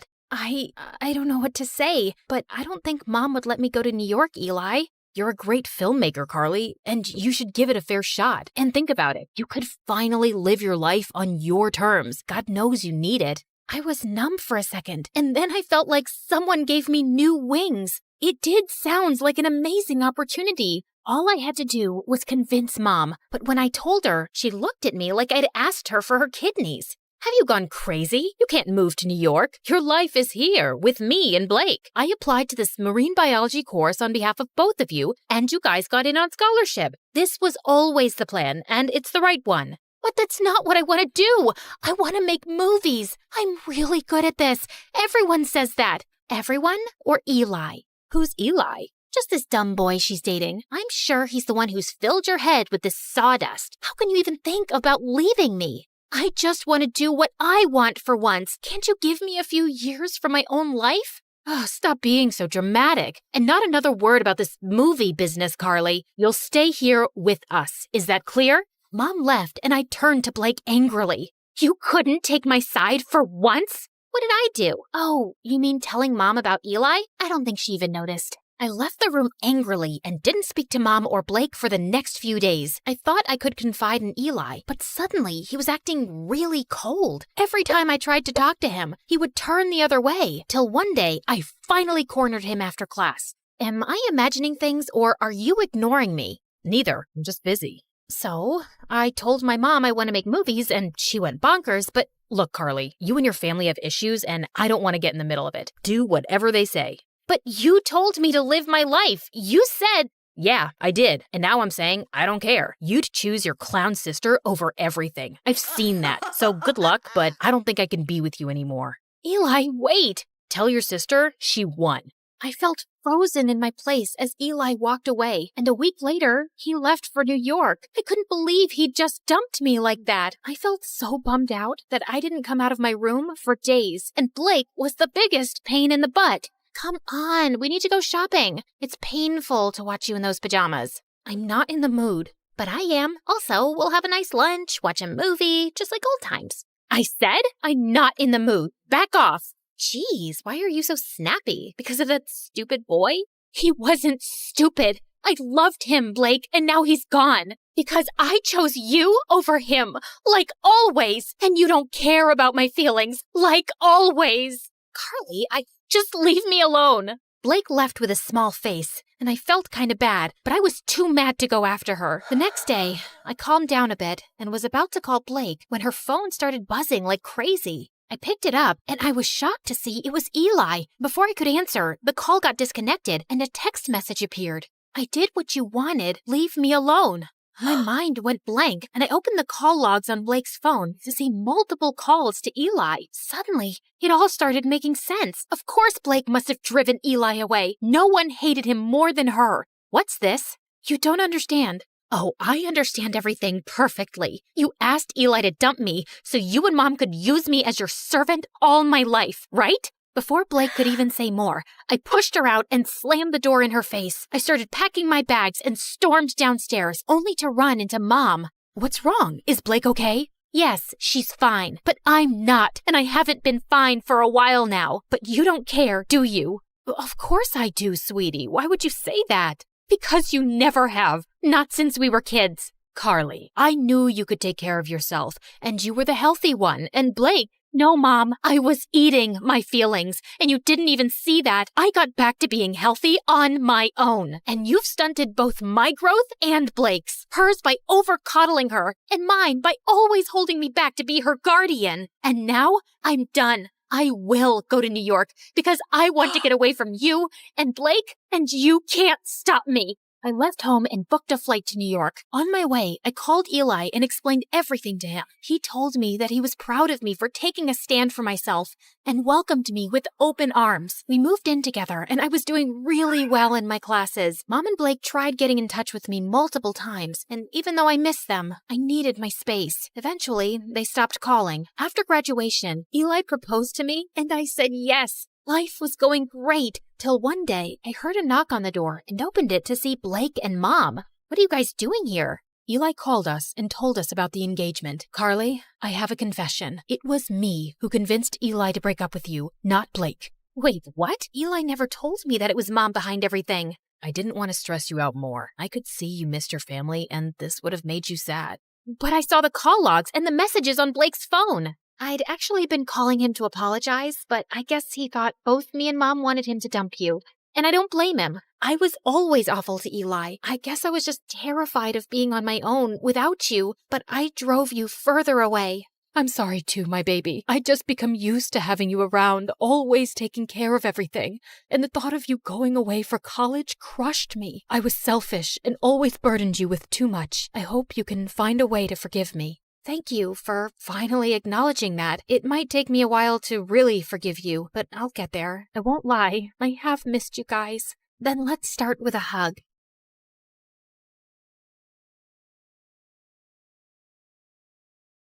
Contestant 9, please state your name.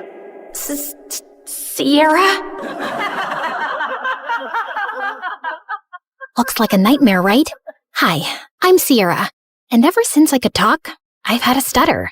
I didn't think much of it until I moved to a new town when I was 6. Welcome to the neighborhood. I'm Dean. This is my daughter, Kelsey. What's your name, sweetheart? Sierra. Why do you talk like that? It was the first time anyone had asked me that. It wouldn't be the last. My stutter happened frequently, but it got worse when I was nervous. My mom barely noticed or cared that I had a stutter, or that I really existed. She was always working. And my dad? Well, he left the picture a while ago. Most days, Mr. Dean would watch me after school, and Kelsey and I became fast friends. We did everything together. Played at the park, put on fashion shows, grabbed ice cream at Scoopy's. When we went out as a trio, I'd secretly pretend that Mr. Dean was my dad, and Kelsey was my older sister. In those moments, It felt like the family I'd always wanted. But things started to change when Kelsey's mom announced she wanted a divorce and moved out of state. After that, Kelsey started to change.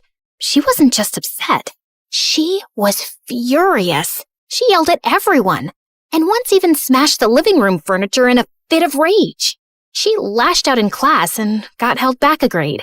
And if her dad hadn't been the superintendent, she probably would have been expelled. By middle school, we ended up in the same class, and Mr. Dean dropped us off on the first day. Wow, your daughters are so beautiful. Aren't they? I'm a lucky dad. Kelsey looked like she was about to explode. I'm Kelsey. I'm his only daughter. My mistake. And what's your name? Sierra. Sierra? Why do you talk like that?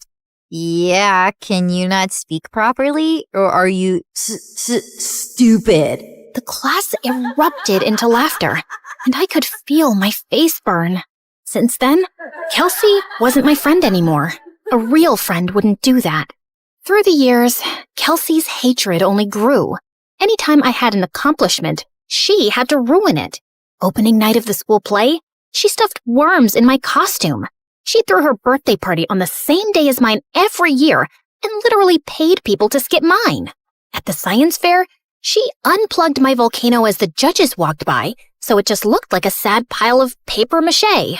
And during my middle school graduation speech, she just had to make a scene. And so, I want to say how proud I am of our class. We did... What the glitch here is trying to say is we did it. Congratulations, grads. Party at my house tonight. Everyone's technically invited, but only cool people should show up. If it weren't for being her neighbor and still being close with Mr. Dean, I would have liked to never see Kelsey again. I'm sorry about my daughter. Ever since her mom left, she's been a different person. I just wish she wasn't so mean. You shouldn't be ashamed of something you can't control. At the end of the day, your stutter is something that makes you unique. I held on to that going into high school. My stutter didn't bother me much anymore. In fact, it was getting better with age. He was right. It did make me different. And I liked that. One Friday in English, we were doing a vocabulary spelling exercise, and I was totally killing it. ESOTERIC. Esoteric. QUERULOUS. Querulous. VACILLATE. Vacillate. Everyone was surprised at how well I was doing. And honestly, so was I. Who knew I was that good at spelling? Sierra, there's a regional spelling bee in a few weeks.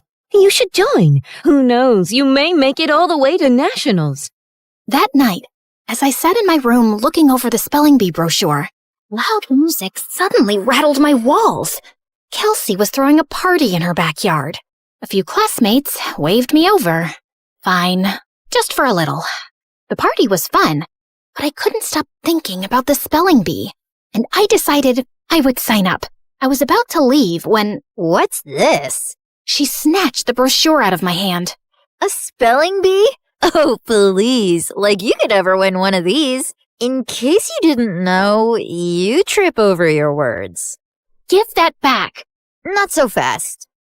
I'll help you practice for your big day. She pulled out her phone and turned the flashlight on as if it were a spotlight. Some other people gathered around and did the same. I felt blinded by all the lights in my face. Why don't you show us what you got? Nothing screams fun like watching you butcher the alphabet live on stage. Your word is quiberate. That's not even a word.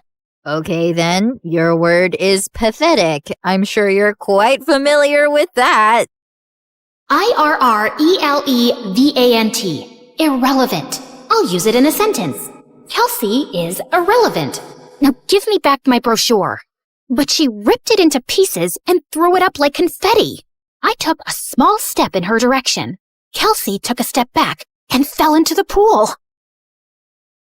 Ugh! You pushed me! Yeah, right. I didn't push you. Your attitude just slipped. She climbed out and stormed over to me, and I bolted. As I ran, I saw her shoving people in her way into the pool. I made it home and locked the door just as she started kicking and clawing at it. My heart was racing. By Monday, the whole school was talking about it. Someone had filmed everything, and she looked completely unhinged. I avoided her all day. After class, I asked my teacher if she would sign off on my spelling bee application, and she wrote a letter of recommendation. That night, I was recording myself practicing when I heard Mom come home early. I rushed downstairs to tell her about the bee, but she really wasn't listening, as usual. Sierra, that's great and all, but I'm working and I don't need any distractions tonight. And the Mother of the Year award goes to... Feeling annoyed, I went back upstairs and found Kelsey sneaking through my bedroom window. What are you doing here? Get out! Relax, Miss Broken Record. I'm just here to apologize. Apologize? Yeah. I saw the video from the party over the weekend. I looked crazy. It wasn't okay how I was treating you, so I'm sorry, okay? Thanks? I'm not really sure what to make of this. Yeah, well, we used to be friends or whatever. I think it's time to put the bad blood between us to bed, right? Trust doesn't just snap back into place, not after everything that's happened between us. I understand. I intend to prove it to you. Do you mind getting me some water? Climbing up the vines was harder than I thought. Uh-huh. Sure. This certainly wasn't on my bingo card for how the night would go. I brought her water, which she downed in one gulp. Thanks. I'll see you tomorrow. Maybe we can sit together at lunch? Maybe. Also, never sneak into my room again. Then she climbed out the window. What a strange interaction. But maybe we really were turning over a new leaf. The next day, I walked into class feeling good about the new era I was in, where I tried new things and made up with old friends. But that confidence vanished when I found my teacher waiting for me, looking pissed. Sierra, you will not be attending class today. I've contacted the spelling bee and pulled my recommendation for your application. What? What did I do? You should be ashamed of yourself. The principal is waiting for you in his office. What was going on? It has come to our attention that the English exam answers were sent to your entire English class yesterday. I'm sorry. I have no idea what you're talking about. That's strange. Given the exam answers were sent from your email address, you'll be suspended for 3 days. Your mom is on her way here to come get you. What? This wasn't possible. I didn't do it. When Mom showed up, the veins in her forehead were practically bursting. I begged her to believe me the whole way home, but she didn't say a thing. When we pulled up to the front of the house, she told me to get out of the car. I can't believe I missed an hour of work for this. You're grounded. Then she just drove off, and I burst into tears. I was wrongly accused, suspended, banned from the spelling bee, and all my mom cared about was missing work. Over the next few days, I stayed home and studied, and I kept practicing spelling words anyway. Failure. Failure. Dismay. Dismay. Okay, maybe I was leaning into the drama a little. When I finally got back to school, everyone basically hated me. A bunch of students had used the answers sent from my email, so the teacher failed the entire class, and now everyone was blaming me. Next few weeks were so lonely. I walked straight out of school one day and went to get an ice cream cone from Scoopy's, and Mr. Dean happened to be passing by. I told him everything that happened. Let's go talk to the principal right now. It was nice to have one person who actually listened and seemed to care. Back in the office, Mr. Dean demanded answers. It was sent from her email account. My hands were tied. Steve, you're talking like you weren't the biggest troublemaker back in school. Honestly, I'm shocked you became a principal. Mr. Dean insisted on seeing the email with the timestamp. It was around the time I was practicing spelling. Wait, I had recorded myself doing that. I pulled out my phone to prove it. We watched me spelling, then leaving when Mom got home. Then Kelsey climbed through my window and went for the laptop, but I walked in. Once she sent me away for water, she sat down and typed out the email. She did this. They called her into the office. Dad, what are you doing here? You framed Sierra for stealing exam answers when she's completely innocent. I did not. He showed her the video. Of course you go to defend her. She's never been completely innocent, Dad. What had I ever done to her? The principal and I had front row seats to their screaming match. Kelsey got suspended for a week, and the principal and teacher apologized to me and reinstated me in the spelling bee. That night, I heard a commotion outside. I looked out my window and saw Kelsey stuffing suitcases into her car. I'm over you, Dad, just like Mom was. She slammed the door, rammed the car into the garage, and peeled out of the driveway. I ran to Mr. Dean, who was covered in food. What happened? We were in a huge fight about what she did to you, and she threw everything in the fridge at me. I kicked her out, and she's gone to live with her mom. As much as I wanted to jump with joy at the thought of never seeing Kelsey again, I didn't want things to be like this. Mr. Dean looked crushed as he walked back inside, and I followed him to help clean up the mess. At school, word got out about what Kelsey did, and people started being nice again.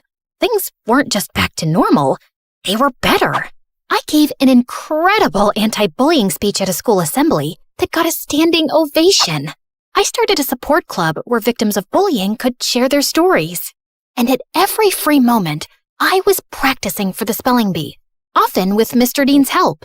He still seemed down about being alone, but when I was around, he cheered up. He drilled practice words with me every day until regionals. And on that day, he was there in the audience. My mom wasn't. I got second place and was qualified for nationals in a month. Afterward, the top contestants did a group photo shoot.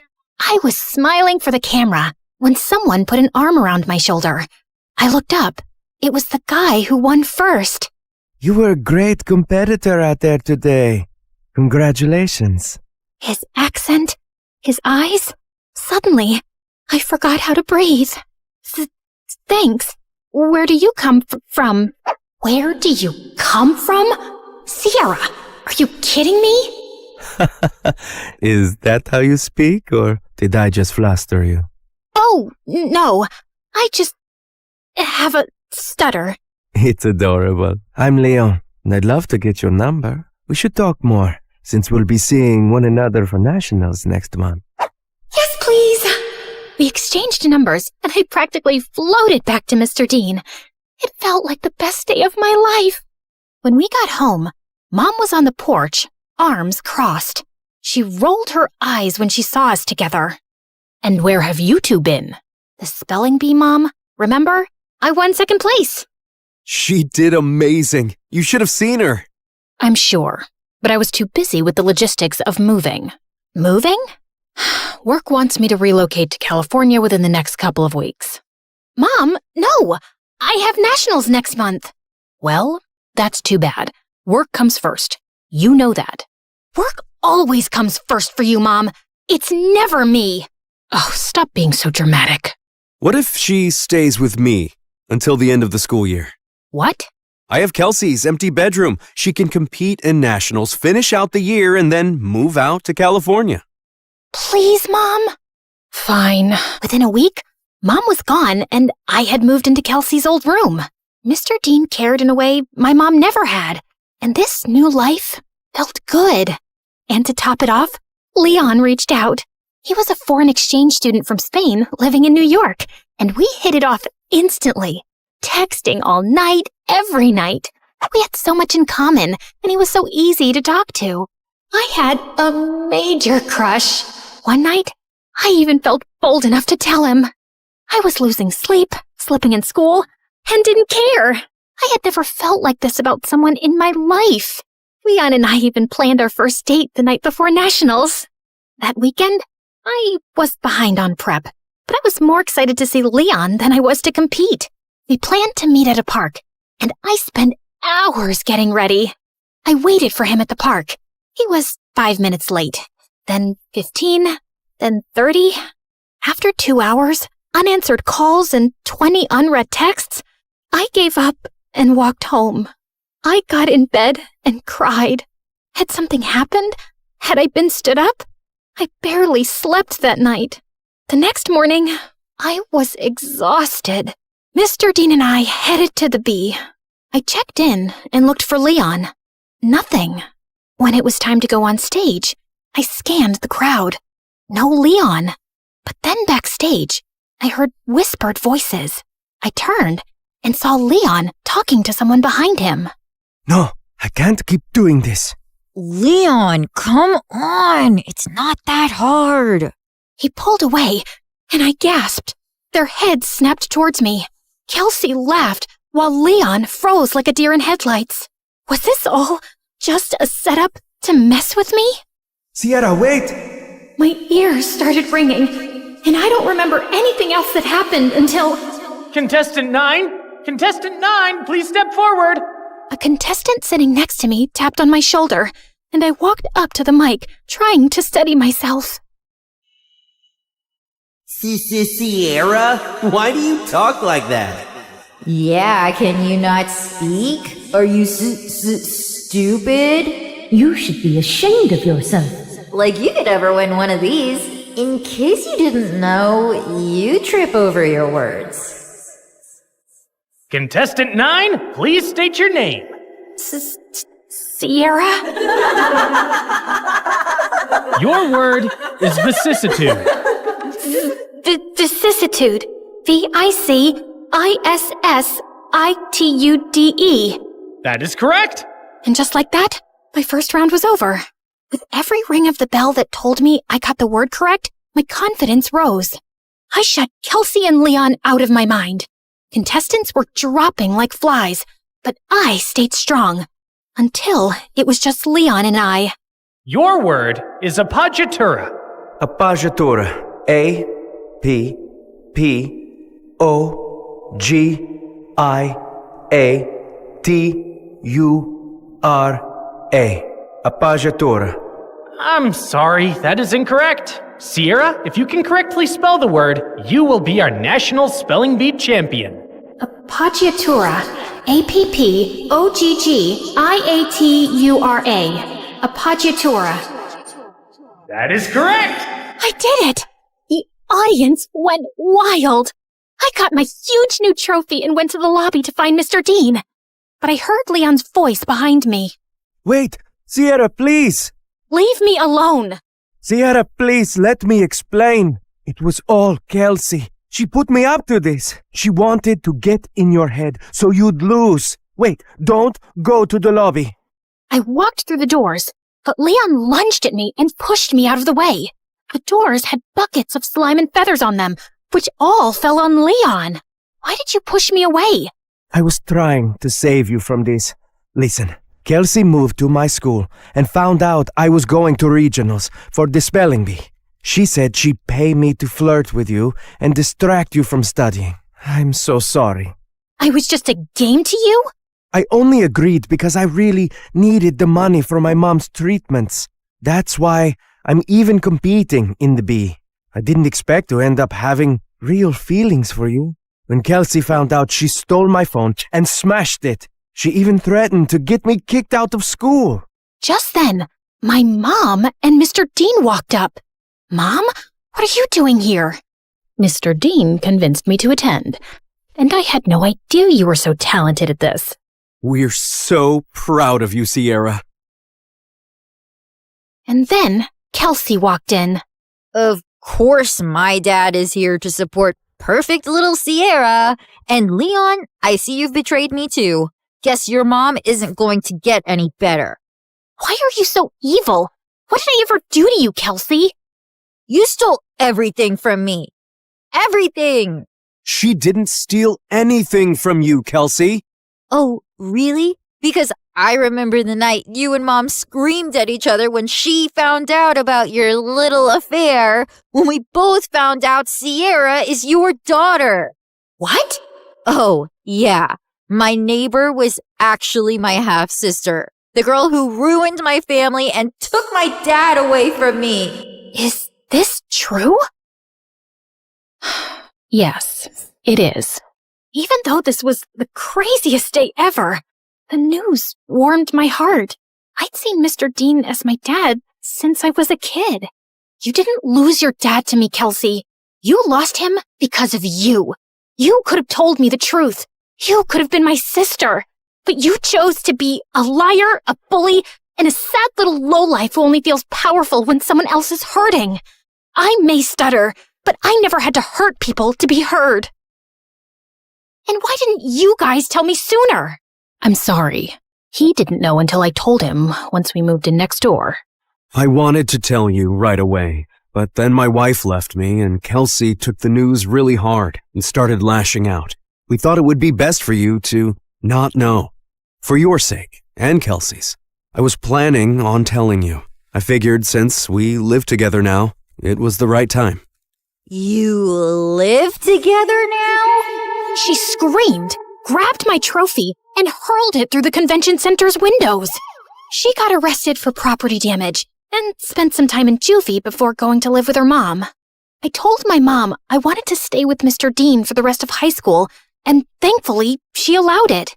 I gave the prize money to Leon to help his sick mom, but I refused to date him even after all his apologies.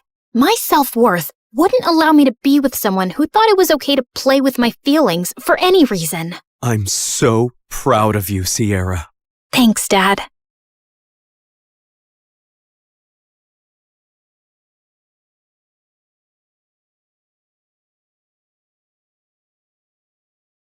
And then finally, a letter arrived one morning. My hands were trembling so much, I almost ripped the letter trying to open the envelope. Dear Drizella, my delegation has been extended and my duties have grown. I'm far too busy now to keep up with our correspondence. I hope you understand and wish you well. Prince Henry. I read it 3 times, as if expecting other words to magically appear the more I stared at the paper. But that was it. Just this cold, impersonal letter after all these months. I told myself that he was really busy with big, important things. It had been almost a year since he left, and people can change. It's not like he ever said he loved me or promised me anything. And of course, there was nothing left to do now but move on with dignity and grace. I found great comfort in pastries and gained a lot of weight. I considered becoming a nun, but decided against it since nuns aren't allowed to curse. I went to the village witch and said a friend was asking about ways to hex a prince. I started writing a vicious breakup letter to Henry, then realized you can't break up with someone you were never technically with, so I ate more pastries. Then I started running at dawn, lost all the weight, and used Cinderella's stupidly good skin and hair stuff so he'd choke on his regret the next time he laid eyes on me. But no matter what I did, it didn't dull the ache of missing someone who didn't miss me back anymore. It had been months since that last letter, and I had picked myself up and moved on. So I wasn't expecting my stomach to lurch when an official invitation arrived from the palace, announcing a grand ball in honor of the prince's return. Great. Other people could honor him. I wasn't going. Besides, Anastasia was terrified of dancing, and Mother wouldn't be up for it either. Over the past few months, she'd grown very weak and was always tired. I'd asked a couple of doctors to examine her, but they had no answers. Cinderella had been on top of her care, of course, always fluffing her pillows, rubbing her feet, making her special herbal teas. And the thought had crossed my mind more than once. What exactly was she putting in those concoctions? I didn't think she was beyond slowly poisoning a woman for her inheritance. I'd thrown the invitation in the trash. But sometime later, Cinderella came into the living room, clutching it to her chest. You're invited to a royal ball. Can you believe it?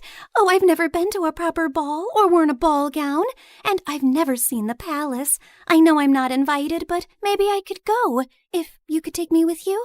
Yeah, no, we're not going. Royal balls are dull. Take our invitation and go, love. I'll arrange a carriage for you. You deserve to have some fun. Yeah, there was no cute fairy swishing a wand and going bibbidi-bobbidi-boo. Just my own mother handing Cinderella one of her finest gowns, a string of expensive pearls, and some money to buy shoes. Because naturally, Cinderella's feet were impossibly tiny and delicate, and she couldn't borrow shoes from us ogres. And off went Cinderella, looking like a vision. Since she was finally out of the house for a few hours, there was no way I wasn't going to snoop through her room, which was, as I suspected, disgustingly perfect.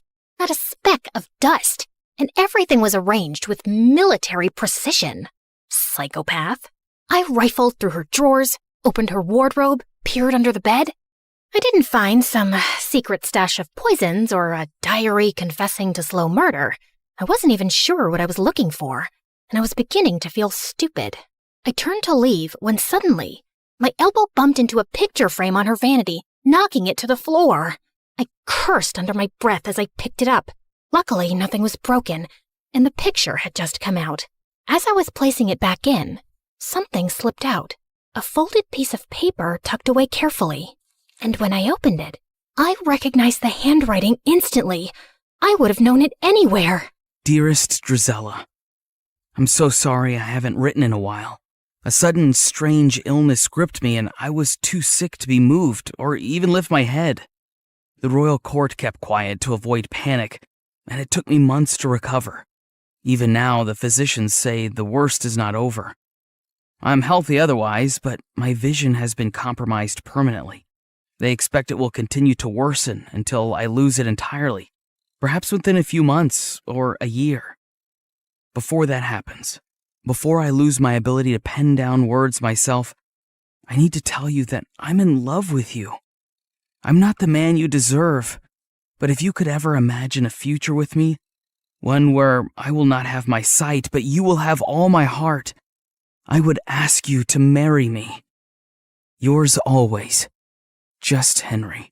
I read it again and again and again. My knees gave out and I sank to the floor. He had loved me. He had wanted to marry me. He had needed me when he had gotten such terrible news, and I'd never even known. I'd spent all this time thinking he'd forgotten me so easily, but it wasn't true. None of it was true. But Cinderella had known. How had she gotten this letter? Had she stolen it before it reached me? Did she intercept others too? Did Henry get mine? A broken sound escaped my throat. I wasn't crazy or paranoid. I'd been right about her all along. Suddenly, the sound of the front door opening snapped me back to reality. Cinderella had returned from the ball. I rose to my feet, pure rage surging through my veins. She'd taken everything from me, but this time, she wasn't getting away with it. I ran downstairs and found Cinderella by the fireplace, humming softly, and I lunged towards her and grabbed her hair. Oh my God, what are you doing? I shoved the letter in her face. Why do you have this? What did you do? What did you say to him? Her blue eyes went wide. Then slowly, she smiled. And before I could react, she grabbed the letter from me and flung it into the fire. What letter? I saw red as I screamed and tried to yank her hair from her skull. She managed to pull away from me, but I grabbed her dress, tearing away the silk. She shoved me, and I stumbled back as I ripped the pearls from her throat. Mother and Anastasia came running in at the noise. What is happening? She's attacking me! She's gone mad! Get her out of here. I swear I will kill her if you don't. You don't know what she's done. She stole him from me. What? Who are you talking about? Henry, the crown prince. We were in love. He wanted to marry me. Mother and Anastasia just stared at me like I was speaking a foreign language. She's crazy and jealous. She's always hated me. Drizella, you've lost your mind and you're scaring us. No, I'm not crazy. I'll prove it. I tore up the stairs, running to my room. I flung open the chest under my bed where I'd kept all our letters. They were gone. All of them. I stumbled back down the stairs, half mad with grief and rage. I charged at Cinderella again, but Mother blocked my path and shielded her. You will not come near her again, you hear me? Enough. I couldn't breathe. I bolted from the house and ran out into the cold. I stumbled into the barn and sank onto the dirt floor, sobbing until my whole body hurt. I didn't know how much time had passed, but eventually the door creaked open and Anastasia walked in softly, kneeling beside me. If you say you talked to the prince, if you say you loved him, I believe you. You do? I knew you were hurting this past year. I mean, I know what eating your feelings looks like. But you just shut me out. I wish you hadn't. I leaned into her, the way we used to when we were little girls, feeling scared of thunder, and she pulled me into a warm hug. Thank you. I didn't sleep a wink that night, Henry's letter replaying itself over and over in my mind. Tomorrow, I was going to the palace. I didn't have a plan or some speech prepared. I just knew I had to see him, and I wasn't coming back home without doing it. It was soon after dawn that I prepared my horse to leave, when a servant handed over a letter. Important news! By decree of His Majesty, members of the royal family will be visiting each household in this town today. What? Why would the royal family be doing that? Would Henry be among them? I didn't know what was going on, but I had to stay back for the visit. Cinderella was probably still holed up in Mother's room, which was good for her, because if I saw her face, I would tear her apart. I paced around impatiently, looking out the window for any signs of the royal delegation approaching. I thought I'd get a better view from the attic, so I ran up. And as I stood there, with my face pressed to the window, suddenly, the hair on the back of my neck stood up. I turned, and Cinderella was standing in the doorway, her eyes gleaming. Before I could run towards her, she slammed the door shut, and I heard the lock click. "Let me out! You crazy witch! Let me out!" And when I saw the royal delegation arrive at our house, I felt manic. I kicked and banged and screamed until my throat was raw. But no one heard me. Why was the royal family here? What was Cinderella doing? Finally, I heard someone running up the stairs, and the door burst open. The prince, he's here. He's here. And he just asked Cinderella to marry him. The words punched the air out of my lungs. You have to go. You have to stop him. Hurry.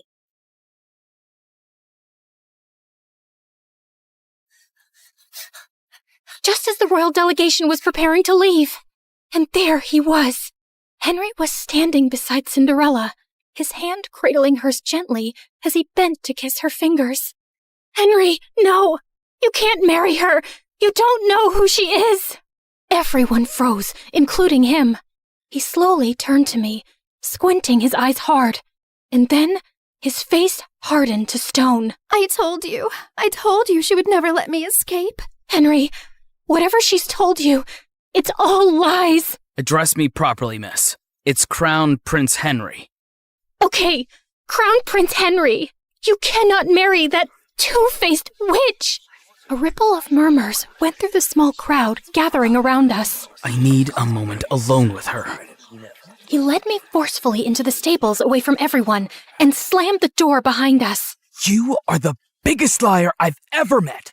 All the time you whined about your perfect stepsister replacing you when it was just a poor, abandoned girl that you and your family made your slave? I felt like he'd slapped me in the face. She didn't even dare tell me her name yesterday at the ball. She said she sneaked away because she wasn't allowed to exist freely, not even for a night. Then she ran away before I could even ask who she was. All I had was her slipper she left behind by accident. And then imagine looking for her and finding that you're the villain in her story. Henry, she's a manipulative psychopath. She stole my letters. She stole yours. I didn't even know you were sick or losing your sight. Stop lying. It was your handwriting on the letter I got, where you told me you couldn't be with me because of my illness, where you said it would be better to end things before they really even began. I never wrote that letter. She faked it. I think she always knew about us right from the start. Are you really so twisted that you think she plotted all this? So according to you, she intercepted our letters, forged your handwriting, and had been spying on us all along? Just to ruin things between us one day? I know it sounds crazy, but it's true. For a second, a shadow of doubt crossed his face, and I thought he might believe me. But then his jaw tightened. No, you didn't want me. And now you just don't want her to have me either. My heart felt like it would explode. You met her last night. How can you marry someone you don't even know? As if time is a guarantee of anything. I knew you for much longer, but it turns out I didn't know you at all. She knows about my ailment, and she accepted me as I am. And even though I've lost most of my sight now, when I look at her, she glows like an angel. She's kind and beautiful and good. I know she will save me, and I will save her from you. As he started walking away, I felt something break inside me, like a monster being unleashed. Maybe it's a blessing you're going blind, Henry. I hope it happens faster for your sake. It's better if you're spared from seeing the snake you're marrying, or the fool you've become. And I wouldn't have married you anyway. A blind fool is no prince, only a burden. Mind your tongue when speaking to your prince. And if you ever cross my path again, I will have you exiled. I walked out after him and watched from a distance as he took Cinderella's hand, lifted her into the royal carriage, and rode away, taking every dream I'd ever dared to have with him. What was it that Henry had called me? Ah, yes, the villain in Cinderella's story, in that she would save him and he would save her from me. Yes, her beauty was so bright, it even enchanted an almost blind man. It made everyone else look ugly. I calmly stepped over to the oil lamp and knocked it over. Then I stood back and watched as the flames ran up the curtains, licked up the walls, ate up her belongings, gobbled up all her lies. The whole room blazed, and it felt good. The fire spread faster than I'd expected. The house was old, and the walls were bone dry. By the time the servants managed to put it out, half the estate was gone. Mother, heartbroken and sickly, packed up what little we had left and moved in with some distant relatives. Anastasia went with her. And me? Well, I was declared unwell, hysterical, and quite dangerous. I was locked up in a sanatorium, just a fancy word for a prison with prettier walls. Anastasia tried to visit me regularly the first few years, bringing me sweet treats and books. But over time, the visits got fewer, and eventually they stopped altogether. And so, here I stayed, my name forgotten, just one half of the ugly stepsisters duo. The real question is, did Cinderella get her famous happy ending? Honestly, I don't know. The Crown Prince had a relapse of his disease a few years later, and this time, he did not survive it. I'm sure Cinderella wore black for a while and looked stunningly tragic, but I doubt she really mourned him, because I don't think she was capable of loving anything or anyone. But who knows? Maybe she lived happily ever after anyway, bedecked in jewels and finery, admired and beloved by the people, and with a whole castle to scrub to sparkling perfection. Anyway, this is how my story ends. It's so depressing, isn't it? But don't worry. This version won't stick, because no one really wants the truth. Not when the truth is ugly, and the liar is beautiful. Hey, before you click away, can we talk? Like, really talk? You just spent time with me and my story. Not 30 seconds, not a quick swipe, actual time. And that's kind of rare now, isn't it? Look, I get it. TikTok is addictive. Those quick dopamine hits, one after another. But here's the thing. Do you remember any of those videos from last week? Last month? They blur together, don't they? But a story? A real story sticks with you. It changes how you see things. Maybe after watching mine, you'll think differently about the villains in other stories. Maybe you'll question who's really telling the truth. That's what stories do. They don't just pass time, they change us. We're fighting to keep this alive. Every animation you see took weeks. Every character, every expression, every scene, crafted by humans who believe stories matter. We could pump out 3-minute clips with AI voices reading Reddit posts. We could chase trends. We'd probably get more views. But we don't, because you deserve better. Here's the truth. Platforms push short-form content because it keeps you scrolling longer. But we're not trying to steal your time. We're trying to earn it, to give you something worth those minutes. So if this story made you feel something, anything, then please share it. Not for the algorithm, not for us, but for everyone who's hungry for real stories and doesn't even know it yet. Send it to that friend who says, I wish movies were like they used to be. Drop it in the group chat where people actually discuss things. Because every share is a vote that says, yes, storytelling matters. Yes, we still want narratives that challenge us, surprise us, make us think. The art of storytelling survived thousands of years. From cave paintings to campfires to Shakespeare to cinema. Don't let it die on our watch. Not for a 5-second dance trend. Help us prove that in a world of infinite scroll, some things are still worth stopping for. Share this story. Save storytelling. It sounds dramatic, because it is.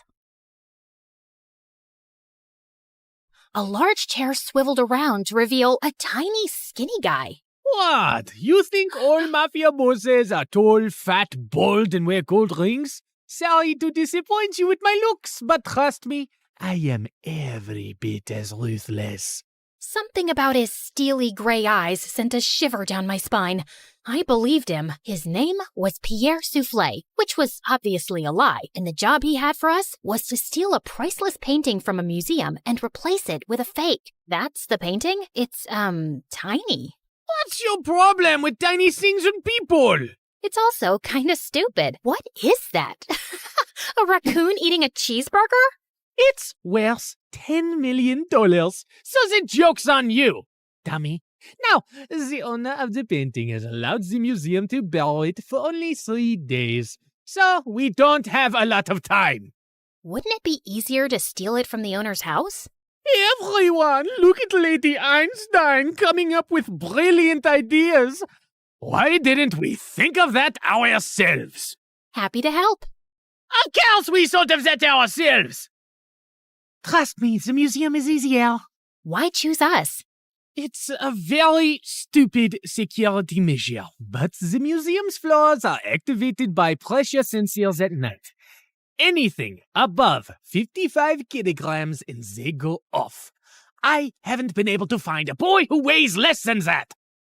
Ellie, get the weighing scale.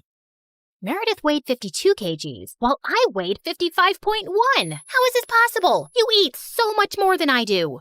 What can I say? I got all the good genes. Okay. You're out, fatty. Meredith, you're my leading lady. The plan was to enter the museum through its large air ducts, carrying the fake painting with us. We first had to make a stop in the security room and disable all the cameras and alarms. Then we'd crawl back through the ducts till we reached the exhibit area, and I'd lower Meredith down along with the painting so she could switch them out. As Meredith made it to the bottom, I dropped the painting to her, and she missed it. And we heard a loud crack. Oh my God, did you break the frame? Me? It's your fault. Who told you to throw it like that? I was expecting you to catch it. But what was I thinking? You made us lose the Frisbee tournament in 8th grade because you're so bad at catching things. Unless it's someone's boyfriend. Seriously? You were so distracted by that hot boy on the bleachers, your throwing skills were completely off. FYI, that boy was totally into me. Why are we even talking about Frisbees and boys right now?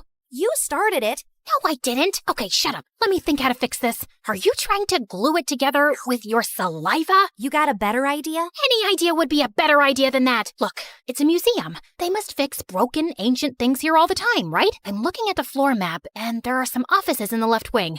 I'll go get some glue. It took me an hour to find glue and return to our spot. And I found Meredith eating a bowl of ramen. Where did you get that? I brought a packet of instant ramen with me, and you were taking forever, so I went to make it in the staff kitchen. There was someone's chicken sandwich in the fridge, so I used the meat from that. And there was also some tofu, and I added a dash of oyster sauce. I'm so happy you chose this moment in your life to become a gourmet chef. Just send the painting back up so I can fix it. I tried to fill in the crack as best I could, then sent it back down to Meredith, who took the real one off and put the fake one on the wall. But just as she started walking back, the whole floor lit up suddenly, and a blaring sound went off. Oh my God, what's happening? I don't know. Is the painting heavier than the fake one? Just hurry up. We gotta get out now. I pulled up Meredith and the real painting and closed the opening in the ceiling seconds before security burst in. We crawled down the ducts and out of the building as fast as we could. We ran a few blocks down where Pierre's van was waiting for us, and we sped away. Oh, I would have preferred if you hadn't alerted all of New York about the break-in. Now I'll have to move this painting around with cops crawling all over the city. Never mind. Here's your check, and Claire, try to lose some weight. Au revoir. And without warning, we were dumped on a dark street. We scrambled to our feet, headed for the subway, and made it home. It was all over the news the next morning that someone had broken into the museum and switched off all the security systems. But apparently, nothing had been stolen, except a chicken sandwich and a block of tofu from the staff kitchen. You ate the entire block? Hey, I'm not the one who needs to watch her weight. I do not need to. Whatever. Listen, I've been meaning to talk to you about something. It'll have to wait. I got a hair appointment. We'll talk over dinner? Yeah, sure. I was gonna tell Meredith that I wanted a break from this life, and I wasn't sure how she'd react. As I sat in a cafe later, I suddenly found a cute guy next to my table. Mind if I sit here? There are no other empty seats. I won't disturb you. I promise. We actually ended up talking for over an hour, and I found him sweet and charming. I'd love to meet you again if you're free. I don't live in New York, but I come every weekend. You come here for work? No, actually, I came to visit my mom, who's admitted in the hospital here for a medical trial. She has some rare brain issue that sent her into a coma. Oh, I'm sorry to hear that. How long has she been in a coma? 6 years now. It's been the toughest thing I've ever dealt with. Actually, she was part of this other really promising clinical trial before, but that didn't work for her. He was in a hospital in Connecticut. As he kept talking, I suddenly felt like I was spinning around very fast, and I could hear my heartbeat in my ears. My chest felt heavy, and I could barely breathe. I don't know what I said to the boy, but I just ran out of there and didn't stop till I got to our hotel room. Hey, I was about to call you. What's wrong? Claire, are we in trouble? I am a terrible person. Hey, you're not that terrible, just a bit ugly. You don't have cops after you, do you? Meredith, I met someone. It's not a cop, is it? No, I met a random guy in a cafe, and his mom was in a clinical trial. I hope this gets interesting at some point. In a hospital in Connecticut. Oh my God, the same hospital Mom was in? And the same trial? What a small world. No, it's not the same trial. It's a different hospital, too. Okay, I'm bored again. The coincidence made me interested for a bit. Meredith, his mom's been in a coma for 6 years. We did that to someone. Didn't you just say it's not the same trial? Yes, but for a few seconds, I thought it was the same trial. And I just realized for the first time today that we did something awful to someone out there. When we switched the patient files, we took away someone else's chance to get better. You realized this just now? Are you dumb or something? Of course that's what we did. I mean, I never really thought about it like this. It was just a name on a file. But meeting someone who's going through that with their mom for years, it just made it so real. We're really bad people. Not really bad, if you consider all the bad people in the world. Okay, look, we didn't have a choice. If I had to do something like that to save Mom all over again, I'd do it in a heartbeat. Okay, so we did that to save Mom, but what about everything else? We had a choice to not continue living this life, but we didn't stop, and I want to stop. What's the big deal, man? It's not like we're stealing from poor people. It doesn't matter who we steal from. It's not about them. It's about us and the people we've become. I don't want to be this person anymore. Look, just calm down. I'll get you a pina colada and everything will seem better. But I pushed her away angrily and she landed on the floor. She looked up at me, stunned. No, I am done. Meredith and I barely spoke over the next few days, and I had no idea what was going through her head. But I'd made my decision. I was gonna go home. I sent Freddie a text to say I'd be coming next week, and he called me back. Hey, I'm actually in New York with my parents for the weekend. Can we catch up? The moment I saw Freddie, I just burst into tears, and he hugged me tight. As we talked over dinner, he assured me that he'd talk to Meredith and try to make her come home too. We had just stepped out of the restaurant and walked 2 blocks down when suddenly a black van screeched to a halt beside us, and some men pulled us in, handcuffing and blindfolding us. When our blindfolds came off, I realized we were in Pierre's quarters, and I found Meredith there too. What's going on here? Welcome. We just gathered here to discuss a teensy-weensy, itsy-bitsy issue. Now, Meredith, go ahead and tell them the moronic thing of titanic proportions that you just did. Apparently, Meredith had found her way to Pierre's headquarters and stolen the real painting from him. She had then tried to sell it to a buyer she'd arranged, and while the exchange was about to happen on the docks, the cops had showed up. Meredith had barely managed to escape, but the buyer and the painting were in police custody. The police didn't let it get out in the news, but they knew the real painting had been stolen and replaced with a fake. They were probably watching every dock, airport, and train station to see if someone would try and move it out. And your sister practically handed it to them. What were you thinking? It's your whole quitting the biz talk that made me do it. I did it for us, so we could sell the painting and retire to Bora Bora for good. And what the heck is Freddie doing here? Hi guys, I'm Freddie. Old friend. Nice to meet you. Not terrified at all. You made me lose a fortune, and you double-crossed me. And Pierre does not take betrayal well. Harry! Sam! Yes, sir! You know what to do. Boss? I'm not really sure how I feel about punching a girl. Yeah, boss, I am not really comfortable with this.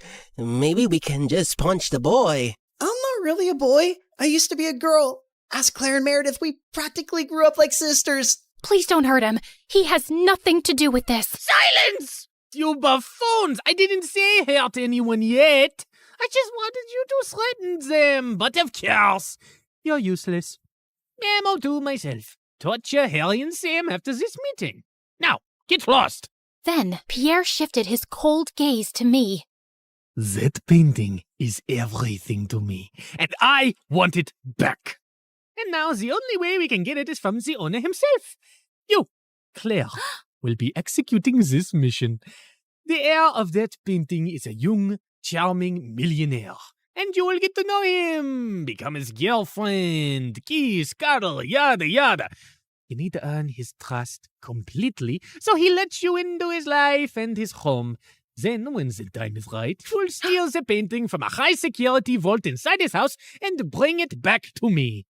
You will do this if you care about your moon sister and this girl/boy and his family and your mother and your stupid husband and your whole neighborhood. What if I fail? I don't think you want the answer to that. But once you succeed, I'll give you two enough to go to Bora Bora and never return. I'd be ecstatic to never set eyes on you annoying girls again.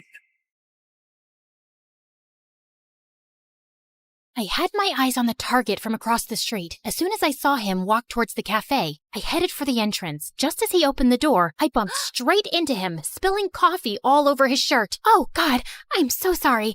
I wasn't looking. I'll pay for the dry cleaning. His arm rested gently on mine. Hey, it's okay. It was an accident. I looked up into his bright green eyes. In fact, you're the one who's without a coffee now. Can I get you a new one?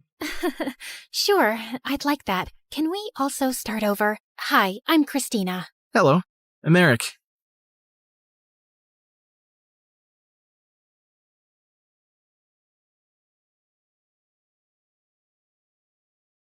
Some superheroes strut around in capes, while others rock pixie boots and a trendy poncho. Because, yes, you are looking at a real superhero. Hi, I'm Annie, and I'm from New Jersey. Don't be fooled by my cute pink locks and dazzling big blue eyes, because as it turns out, I'm also a bit of a crazy, jealous maniac. You know, every superhero has a weakness. Mine was my dad. My dad was the center of my world. Mom left when I was 3, so it was always me and him. We'd hang out all day, and he'd do whatever I wanted. Let's jump on your bed and then go fishing for sharks in the park.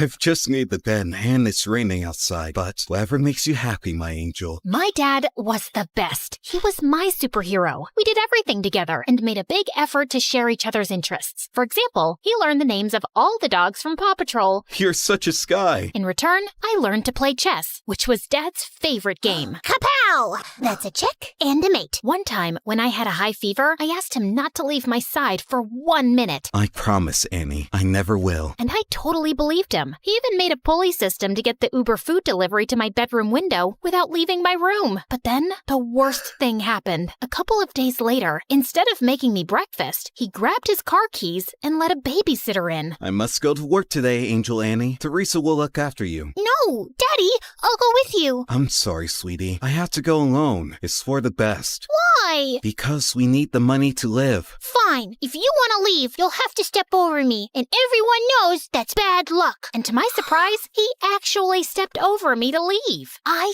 hated babysitters and caused as many problems as I could to get my dad to come back. He used to be late for work pretty much every day and had to sneak out during lunch and leave early to take care of me. So you can imagine what happened next. I got fired. Yay! Daddy's at home forever! Yeah! I was ecstatic, thinking things would go back to normal when I got the biggest shock of my life, kindergarten. I cried all the way and threw a total hissy fit at the front gates. Why? To learn and get a good job when you're older. Jobs suck! You'll make lots of friends. Friends suck! I hated it and let everybody know that I did. I hate it. Stop! Dad got more calls from the kindergarten than the principal's secretary. I know what you're thinking. I was a little monster. And yes, I was. I just couldn't help it. I wanted to be with my dad so bad. Soon, kindergarten turned to school, but things didn't improve. I felt so alone and sad without my dad, and I was always getting into trouble. But then one day, I got the best news ever. I know how unhappy you are at school, so I talked with the principal and I'll take a job at your school as a janitor. This way, we can spend all the time you want together, and I can have a job. God knows we need the money. I know it's not glamorous, but would it be too embarrassing for you? What? Just you and me again? This is the best job ever! But there is one condition. You must behave, because if not, I'll get fired. You promise? Oh, I promise. Pinky promise! And for some years, things were amazing. We drove to school and worked together, sat together at lunch, and whenever he'd go past my classroom mopping the floor, he'd give me a goofy wave. For the first time, I focused on my schoolwork because I didn't want to mess up our arrangement. Other kids were even inviting me to parties. You should go. Make some friends. Maybe you could come with me? Annie, you must learn to do things without me. Rely on other people. Really? Maybe you're right. I guess I can go for like half an hour. Nah, let's just hang out here and watch TV. But then it all changed. I was supposed to be meeting some peeps at the movies, but then remembered Dad's favorite TV show was on. So I decided to go back home and watch it with him. But when I opened the door, I found that Dad was having dinner with a woman with candles and flowers on the table. Annie, Angel, I wasn't expecting you. This is Fern, my new friend. Hello, Annie. I've heard so much about you. It's great to meet you at last. Funny, I've heard absolutely nothing about you. I was hoping we'd spend some time with Fern, Annie. Three's a crowd. Suddenly, I felt so jealous. Why would he want to spend time with her and not me? Soon, Fern became a permanent fixture at our place. Despite my grumpy face when she was around, she was always super nice to me. Wanna hit the shops? I have the biggest discount card. Maybe you can use it to buy another book on winning over skeptical teenagers. And at school, Dad was always calling her. She even joined us for lunch some days. I tried to do everything to get his attention when they were together, like the time in the canteen canteen. She'd made us all sandwiches, and I pretended to choke.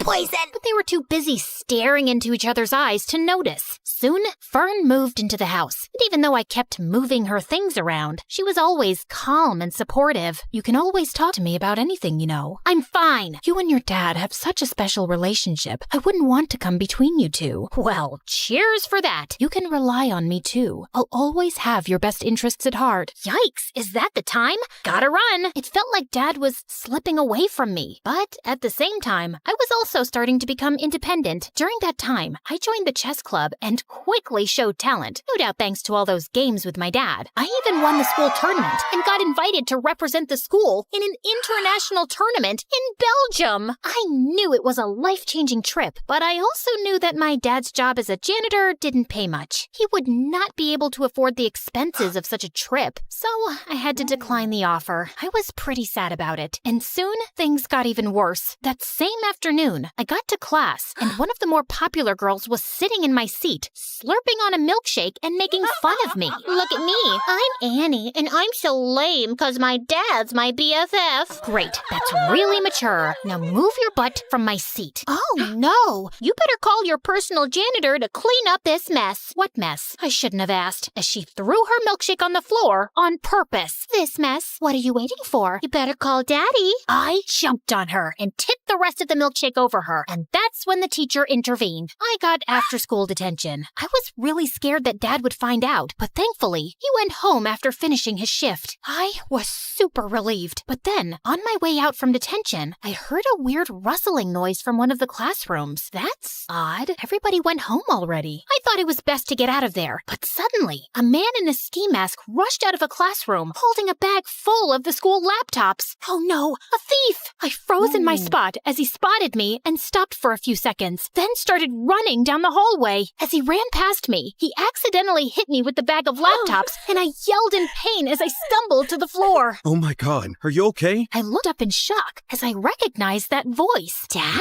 Suddenly, he dropped the bag and ran down the hallway and out of the school. I tried to follow him, but he was too fast. So I sprinted home, and there he was, Dad, completely out of breath and with the ski mask in his hand. The first thing he told me was to keep my voice down so Fern wouldn't hear. Dad, seriously? Stealing from the school? Are you crazy? Annie, you've got it all wrong. Oh, really? Ski mask? Swag bag? Come on! Keep it down, will you? We can't let Fern hear this. Start talking. I did it for you, Annie. Professor Parker told me about the chess tournament and the trip to Belgium. He told me that you turned him down without even telling me. I want the best for you. I don't want you to lose out on something like this because of me. But the moment I saw you, I knew I couldn't go through with it. Now, we can't let the police know. They'll lock me up. If you think about it, no harm was done. Nothing was stolen, so everything's great. Of course, everything wasn't great. While his intentions were sweet, he made a huge mess in school. The principal had reported the attempted robbery to the authorities, and I had to testify in front of the police as the only witness. I couldn't turn in Dad, so I had to lie. I told them that the thief was super short and had green hair. I hoped to keep a low profile about the whole thing, but the next day at school, I was treated like a hero. The girl who saved the school. My hair would have just frizzed out in fear. You're like a real superhero now. Yep, I guess that's me. Want to hang out with us and tell us all about it? And oh, let's snap a selfie. I need to boost my feed with some genuine hero vibes. But the worst thing was, since I caught Dad red-handed, he'd become increasingly clingy and hardly left my side. I guess he was scared I'd confess the truth, but it was really annoying. Like when this really cute boy Warren, who I liked but I didn't think had ever noticed me, talked to me. Hey, Annie, I'd love to take you out for a burger. Sorry, she's busy. Dad? Come on, hun. It's lunchtime. The first one to our seat wins the pudding. Sorry, Warren. I'll just have to go now. A burger soon, though. Sure. But soon, I started hanging out with Warren and his new friends all the time, while Dad's excuses to drop by became increasingly awkward and downright embarrassing. I came by to check if you seen my lost, mop. Thought I might have wandered into your classroom. And he'd always pick the worst times to barge in. I think I'm falling for you in a big way. I think we need to clear the air here. Dad! I'd had enough, and on the way home, I thought of ways to let him down gently. But I ended up screaming the truth at him in the driveway. Dad, it's time for a reality check. You can't shadow me forever. How about picking up a hobby that doesn't involve stalking me? You're suffocating me. Then he looked down and rolled his puppy dog guys. I began to feel very guilty. But then, big news popped up on my phone. A very short man with green hair had been arrested for the school robbery. And it was all because of me. Annie, we must go on the run. No, Dad. You need to confess. Confess to what? And suddenly, we both turned around, and Fern was standing there with the groceries.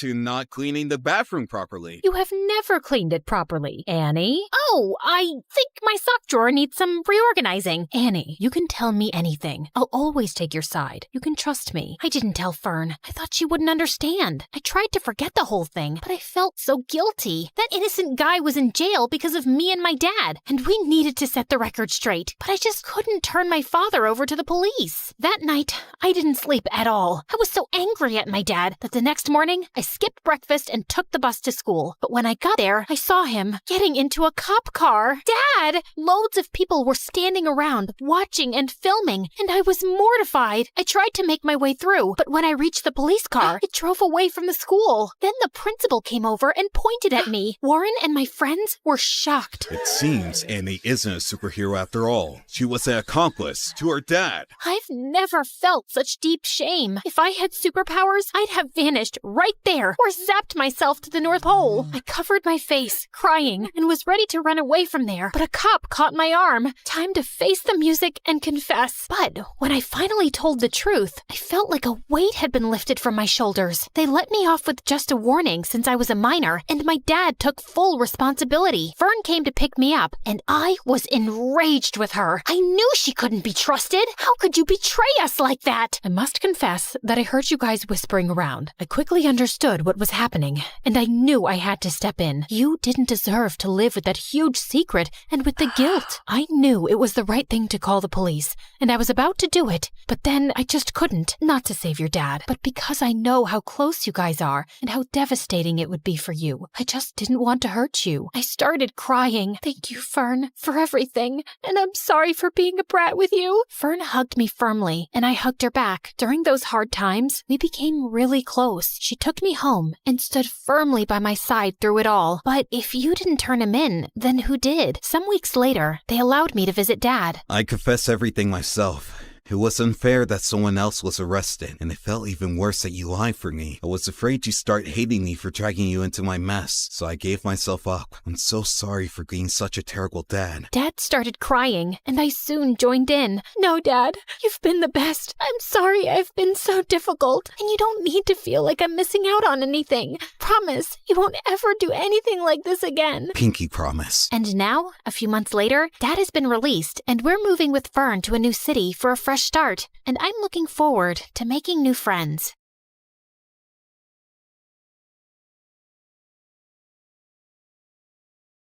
Little Natalie's tummy couldn't stop growling. She had been hungry the whole afternoon, but it was evening now and her mom wasn't home yet. Those rich people should stop making my mom work so much.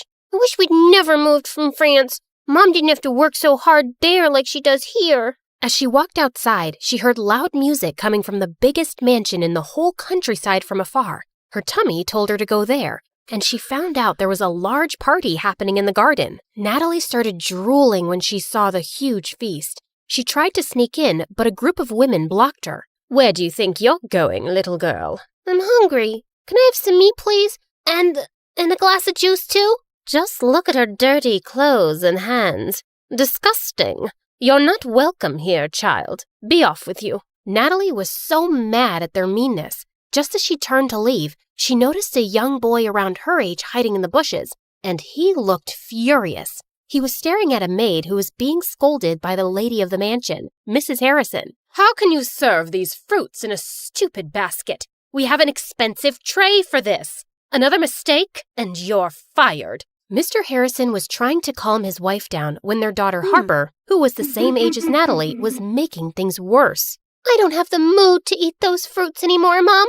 That woman ruined my night. Natalie felt so bad for the humiliated maid. She joined the boy in the bushes. I hate these people. Me too. And that's my mom they're yelling at. They don't deserve all this delicious food. I have to teach them a lesson. Wait, are you going to do something bad? Mom said you shouldn't do bad things no matter what. But he just ignored her and dragged a bag of manure lying close by. Then he started climbing a tree that overlooked the garden. But moments later, the branch under him cracked, and he went tumbling down straight onto the food table, spreading cow poop everywhere. Everyone screamed, and Mrs. Harrison looked ready to explode. She yelled for security, and Natalie thought she had to do something to save her friend. And with that, she ran towards the nearest barn, rode on a young horse, and made it run around the garden, completely ruining the party. "You little rascals!" Natalie grabbed the boy's hand, and they fled the scene. "I can't believe you just did that!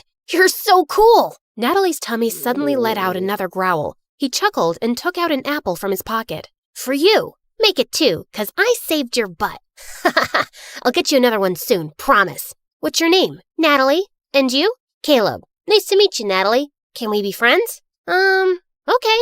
And since then, Caleb and Natalie became best friends. Growing up, they shared their love for food and their hate for rich and mean people, especially for people like the Harrisons. Caleb was 11 years old when his mom met a guy, Mr. Cross, a gardener for the Harrisons. His mom said that from now on, Mr. Cross would be taking care of them. "Hello, Caleb. Your mom told me you like apples. And reading?" Not long after, Mr. Cross and Caleb's mom got married, and he became the hero in Caleb's eyes. He was so amazed by his stepdad, how smart and strong he was, and how good he was to both him and his mom. "When I grow up, I want to be just like you, Dad." "I'm sure you'll be better than me and every wealthy man in this land, my child." He would help Caleb understand his math homework, give him tips on how to build a dove house, and he also gave him really good life lessons. "My dad told me something. I want to share it with you too, 'cause you're my best friend." "Really? Tell me." "He said, sometimes we need to stand up for ourselves and fight back, whatever it takes." "Yes, we fight back, the right way. Mom said we shouldn't do bad things no matter what. I know, you told me. But is it bad to defend ourselves? Do we just let other people do bad things to us and say nothing? You always speak about how unfair the system is in this town for poor people." "Yeah, I do think that. Like, if someone hurts you, I'll hurt them too." Natalie was surprised by how firmly Caleb said it. Suddenly, as she changed her position, she lost her balance and fell. Caleb laughed and helped her up. "Now, I don't know how to hurt the fence or the ground, but..." Caleb then kicked the fence and stomped his foot on the ground. Natalie found it funny. She liked the thought of Caleb as her protector and felt really lucky to have a best friend like him. And over the years, she grew to like him as much more, but she was too scared to admit it, too scared to ruin their friendship. One day in high school, she decided to cook his favorite food and surprise him at lunch, but her heart ached with jealousy when she saw him laughing with some girls in the canteen. She was leaving when Caleb called her name and walked up to her. "Is that for me?" Before she could reply, the girls jumped in and glared at Natalie. "Why are you friends with that dumbhead, Caleb?" "Same question. Handsome boys like you should hang out with pretty girls like us." Suddenly, Caleb wrapped his arm around Natalie's shoulder. "My girlfriend is not a dumbhead. She's the smartest, coolest, and most beautiful girl I've ever known. So please, stop talking rubbish about her." "Girlfriend?" As the humiliated girls left, Natalie turned to him. "Why did you tell them that nonsense? Those girls are going to hate me forever." "Are you mad?" "Yes, I'm mad because you lied. We're not dating. We're just friends." "Fine, I'm sorry. But what if I wanted to be more than that?" What do you mean?" "Can I hold your hand?" No. "I love you, Natalie. I've loved you since we were kids. Do you love me too?" Caleb's sincere gaze made her melt. Yes, I think I feel the same way." Caleb started to lean in closer, and when their lips finally touched, she felt like she was on cloud 9. After that, the best friends became lovers, and Natalie was really happy with Caleb as his girlfriend. But over time, things started to get complicated. His mom fell really sick, and his stepdad's earnings weren't enough for her medicines. So Caleb was forced to take more part-time jobs around the farm. He hardly had any time to spend with Natalie anymore. Meanwhile, that night at the Harrisons, the family was having their usual dinner. Mr. Harrison was talking about the progress of their business, while Mrs. Harrison was being pushy towards their son to date someone. "I don't understand the rush. I'm so young, I'll have plenty of time later on." "You have plenty of time now." "I don't, Mom. I'd rather focus on school than date. Love is nothing but a stupid distraction." "All work and no play makes people really dull, darling. Remember Sheila? Benjamin's daughter. I think she's a nice girl." "Mom, I don't like her. She's weirdly obsessed with me." "Duke, she cares about you." "Let him be for now." Don't push him so hard. He'll eventually find someone. But Sheila might not be around till he decides he's ready. And I think she would be so good for him. She's a smart young woman. They're perfect for each other. I have no interest in wasting my time on girls right now. Oh, brother, how about boys? Do you want to share something? Shut up, Harper. Well, Sheila and her parents are visiting us soon, and you will spend time with her so you can get to know each other. Who knows? Maybe it will end in a wedding. Hearing that, Duke suddenly felt the urge to lie. I'm sorry, Mom, but I already have a girlfriend. What? I said I'm not dating Sheila because I already have a girlfriend. Since when do you have a girlfriend? Since 6 months ago, but we kept it a secret. I don't want people in my business. Duke left the table and decided to take a walk in the gardens to cool off. Suddenly, he heard someone behind him and turned around to see it was just Mr. Cross. Oh, sorry, Master Duke. I didn't mean to disturb your walk. You look a little upset. I'm not. It's really nothing. Just sometimes parents can be too much. Do you have kids, Mr. Cross? A son, the same age as you. Maybe I'll introduce you sometime. Duke was feeling too preoccupied, so he just smiled at their gardener and walked off. That weekend, Natalie's mom caught a serious flu, so later that day she went to town with Caleb to buy some medicine. While they were in the pharmacy, his stepdad called him. I need to stop by a dad's friend's place to pick up a package. Wait for me in the town square. I'll be right back. Natalie bought the medicines and sat on a bench in the town square. Her favorite thing in that old place was the old horse statue in the center. They're such gorgeous and magical creatures. Just then, she noticed that its red eye patch was lying on the ground. She picked it up, and as she placed it back on, the statue suddenly wobbled. She tried to make it steady, but it just suddenly toppled to one side and broke into pieces. Holy mighty horsey! Natalie stared at the sight in complete shock. The townspeople quickly gathered around, and they went berserk. How could you be so reckless and ruin the pride of our town? Isn't it bad enough that we have to live with a foreigner who badmouths our town and its systems? And now you've ruined our cultural legacy! Some of them even started crying, and Natalie felt panic. She tried to contact Caleb, but her phone's battery was actually dead. I swear, I didn't do anything. It was already unsteady. Please, forgive me. But the townspeople were blazing mad. Soon the police came, and as they were questioning her, everyone suddenly became silent as they made the way for someone. Natalie lifted her head and met someone's eyes. Duke, the oldest child of the Harrisons. What's going on here? This girl just caused serious damage to a public property, and we need her to come with us to the station. Duke just nodded at them, and soon, Natalie found herself sitting in a police station. Please, officer, just let me go home first. My mom is sick, and she must be really worried. But the officer just ignored her. A few minutes later, Duke came out of the main office. You're free to go. I've taken care of everything. Huh? What do you mean? I paid $50,000 for the fine and damages so you won't go to prison. What? Why are you doing this? You don't even know me. Because I need you. What? What do you mean? Duke then dragged her outside the station to talk. Listen, I need you to work for me as my fake girlfriend for a month, and I'm going to pay you for it. I'm sorry, but can you repeat what you just said? I'm not sure if I heard it right. I think you did. You don't look like you have any hearing problems. Is that how you joke? Because it's super lame. Even hyenas won't laugh at it. Do I look like a clown to you? How can you offer me a ridiculous job when you don't even know if I have a boyfriend or not? Look, I don't care whether you're single or whatever. I'm not interested. I just need you to pretend to be my girlfriend and convince everyone that we're in love, especially my family. But why would you need a fake girlfriend anyway? You can just have a real one. Just choose any girl but me. You rich people are used to getting whatever you want anyway. I asked you to be my fake girlfriend, not to become an interviewer.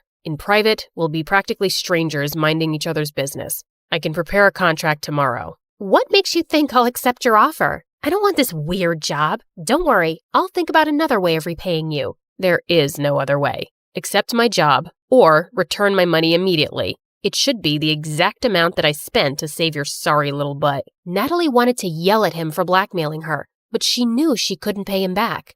Let me think about it. I don't have much time. I'll give you a day. Let's meet at the cafe tomorrow, same time as this. Before Natalie could say anything more, he turned around and left. When she got home, she found Caleb's messages saying that he'd be staying at his stepdad's friend's house for the night. Natalie really needed to talk to him, but she was also worried about how he would react. She also didn't want to tell her mom about this yet and stress her out. So later that night, she went to her favorite spot on the farm to think it over alone. Suddenly, Caleb appeared beside her. Hey, what are you doing here? Wait, Nat, are you crying? Tell me what's wrong. She didn't have a choice but to tell him everything. Are you serious? You shouldn't have let him help you. He took care of it himself, and I could never pay $50,000 on my own. But of all the girls, why does he want you? This is stupid. I thought Harper was evil. I didn't expect that her brother would be worse. Look, if he didn't help me, I'd be cold and miserable in jail right now. But he obviously helped you just to force you into this stupid job.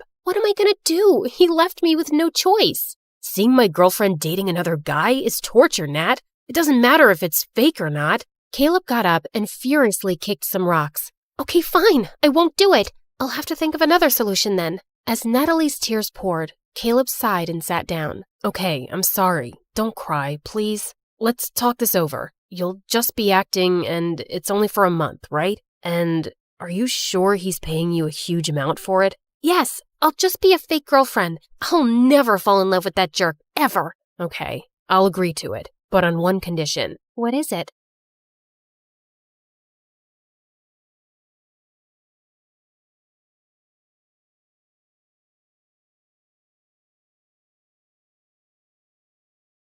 The heir of that painting is a young, charming millionaire, and you will get to know him.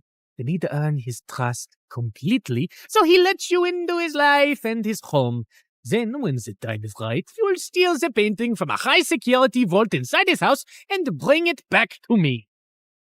Do y'all remember Eric? You know, the guy Meredith and I were fighting over the night Mom went into a coma? The guy who was so hot he made boiling water look cool? The guy whose smile shone brighter than the sun and whose eyes were deeper than the Amazon rainforest? The guy who... He looks familiar. Oh my God, I've kissed this guy once. Yeah, the guy who stole my heart the minute I saw him. And then Meredith kissed him. Do you girls know him? Not super well, but I'd rate him number 8 on my list of good kissers. And I've kissed tons of people, so that's pretty high. Oh, Pierre, you really gotta see his brothers. They look like... Ugly old girls, I know. I know everything about him, but how well does he know you? He and his family lived in our neighborhood only for a month, and that was years ago. I don't think he'd recognize me now. Yeah, she's not that memorable. You're all still going in disguise. We have to convince him that you're just a stranger who has randomly bumped into him with no agenda. Also, he must believe you're very rich, so he doesn't think you're a gold digger. From Pierre, we learned that Eric's mom had passed away at his birth, and his dad had remarried a woman years later who already had children of her own, the quadruplets. The world makes sense again. Thank you. Eric's maternal grandmother recently left the painting to him in her will.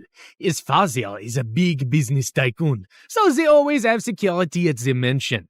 But the painting is even harder to access. The only way you'll make it in and out of there is if you're welcomed into their home. I couldn't believe that of all the millionaires in the world, I had to pretend to like Eric, make him fall for me, and then rob him blind. And how was he even better looking now? Over the next few days, I took on the identity of Christina Delafore, a wealthy socialite with a law degree who lived in a beautiful apartment in a posh area and wore only designer brands. Wow, this Givenchy coat is stunning. It's Givenchy, you moron. Okay, geez. Also, Pierre, can't someone do a background check on me and easily find out that I did not graduate from Harvard and that I don't have parents who made a fortune out of selling toilets in India and now live there? If anyone runs a check, they'll find all this information to be accurate. I've made sure of it, and no one is interested in the law or toilets. So they won't ask you many questions. Now, show me how to walk in heels like a rich lady. Fine.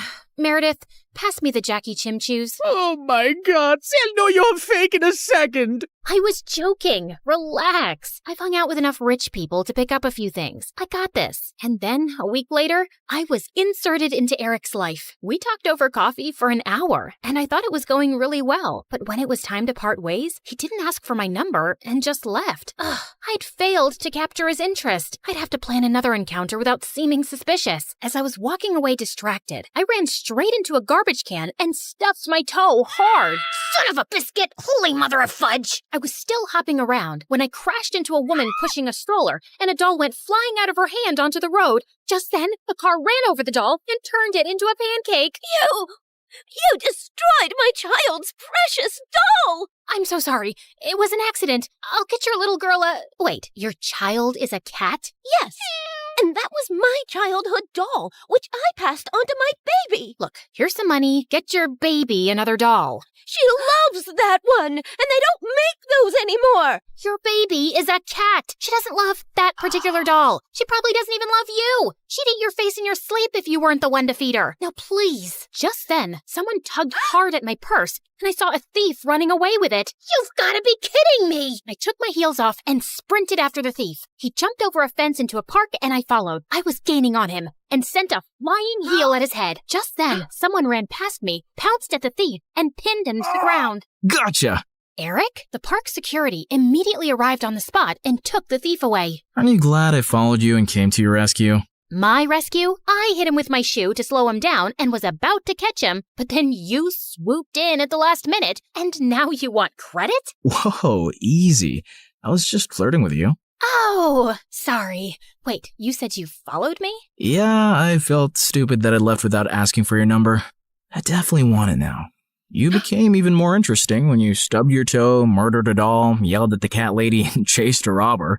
Eric and I started seeing each other, and even though I knew it wasn't a real relationship, it still felt wonderful. We both hated rom-coms, but were always up for watching horror movies. We supported different baseball teams and had heated debates about who sucked more, and we both loved eating from street vendors and walking around the city at night. I enjoyed his company more than I cared to admit, and my heart skipped a beat every time he took my hand or gave me a goodnight peck on the cheek. And then one night, as we watched a fireworks show in the park, he pulled me close and kissed me, and I practically melted in his arms. Soon enough, he told me his parents were hosting a party at their house, and he wanted to introduce me to them. This was the first time I'd be in his mansion, and I needed to make sure I got invited often enough to find out where the vault was. Eric's dad was lovely, but his stepmom looked at me with a stare so icy it could make hell freeze over. I escaped from the party for a while when the dancing started. Yeah, that's when Meredith dropped by as Catwoman with a cheeseburger, but soon enough, Eric came around to call me in for dinner,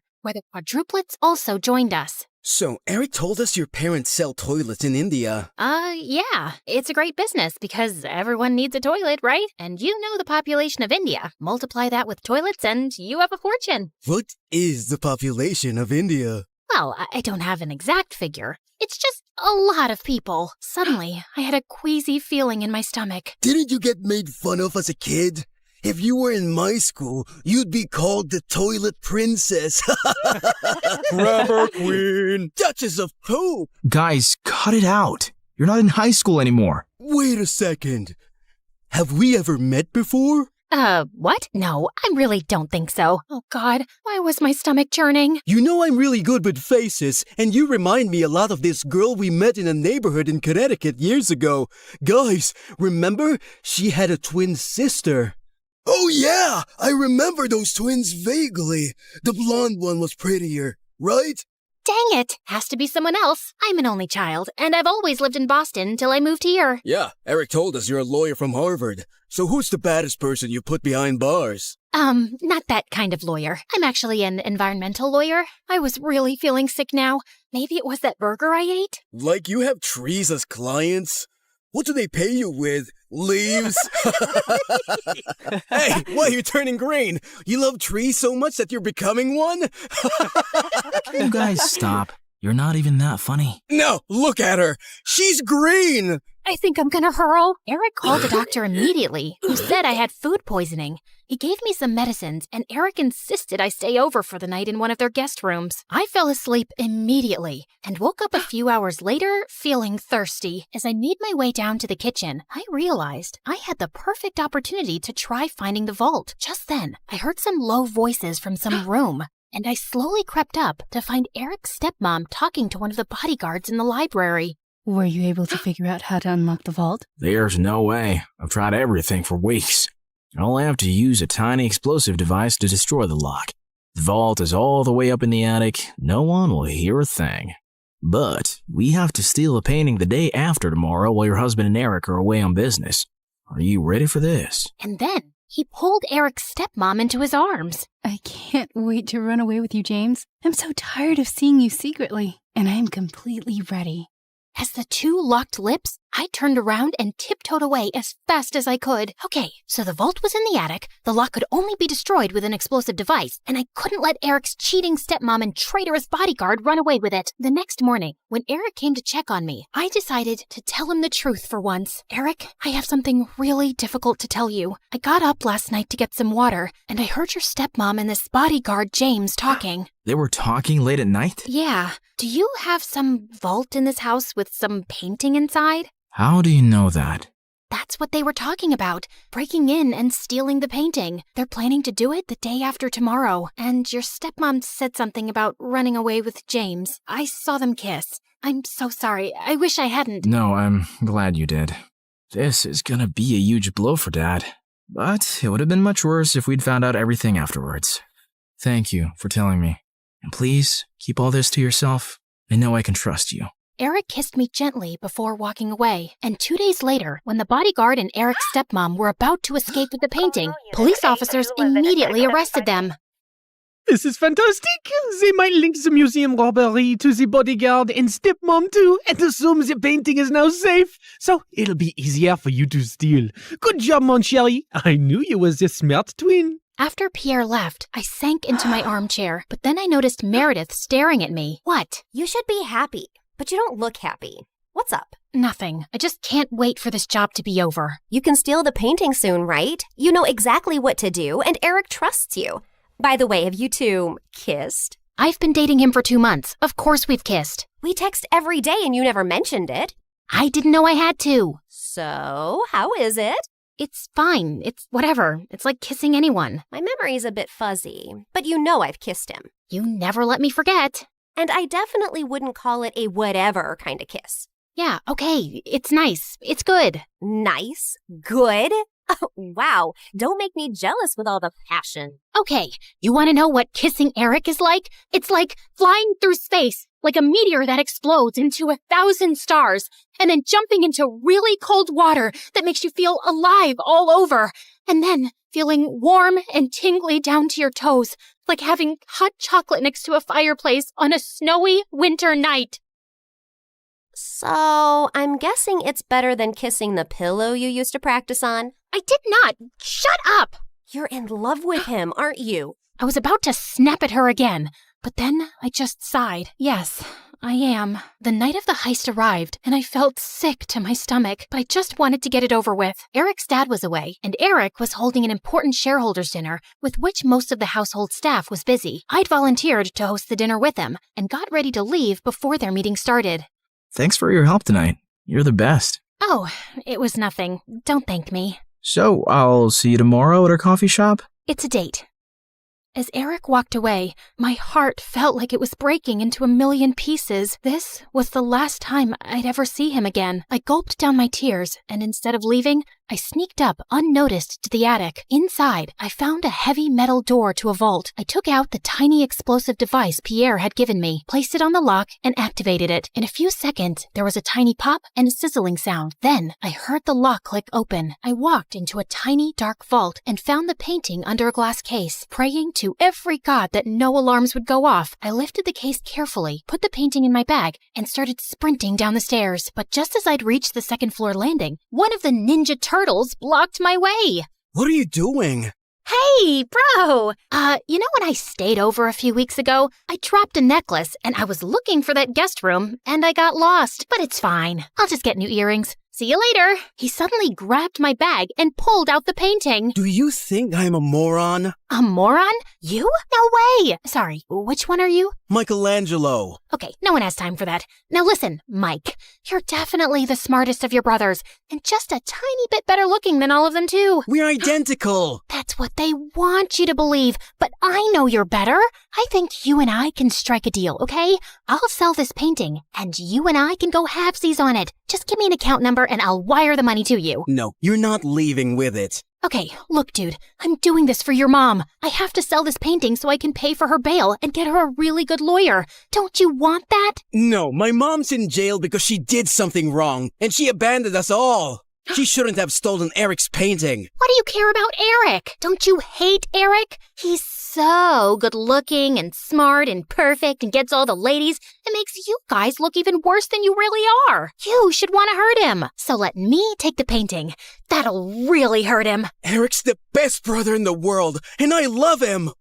Okay. I have an offer you can't refuse. How about I become your girlfriend? I bet you've never had one. I'm gay. Jesus! All right, I surrender. Just one last thing. Without warning, I punched his face so hard that he went reeling back with shock and dropped the painting. Then I kicked him into a room and locked the door shut. I'm sorry, Mikey. You're a really good guy. I sprinted down another flight of stairs and jumped out of the first-story window. I ran across the garden to the fountain, climbed the tree next to it, jumped onto the wall, and then landed softly outside on all fours. Just as I got up, I found myself facing Eric.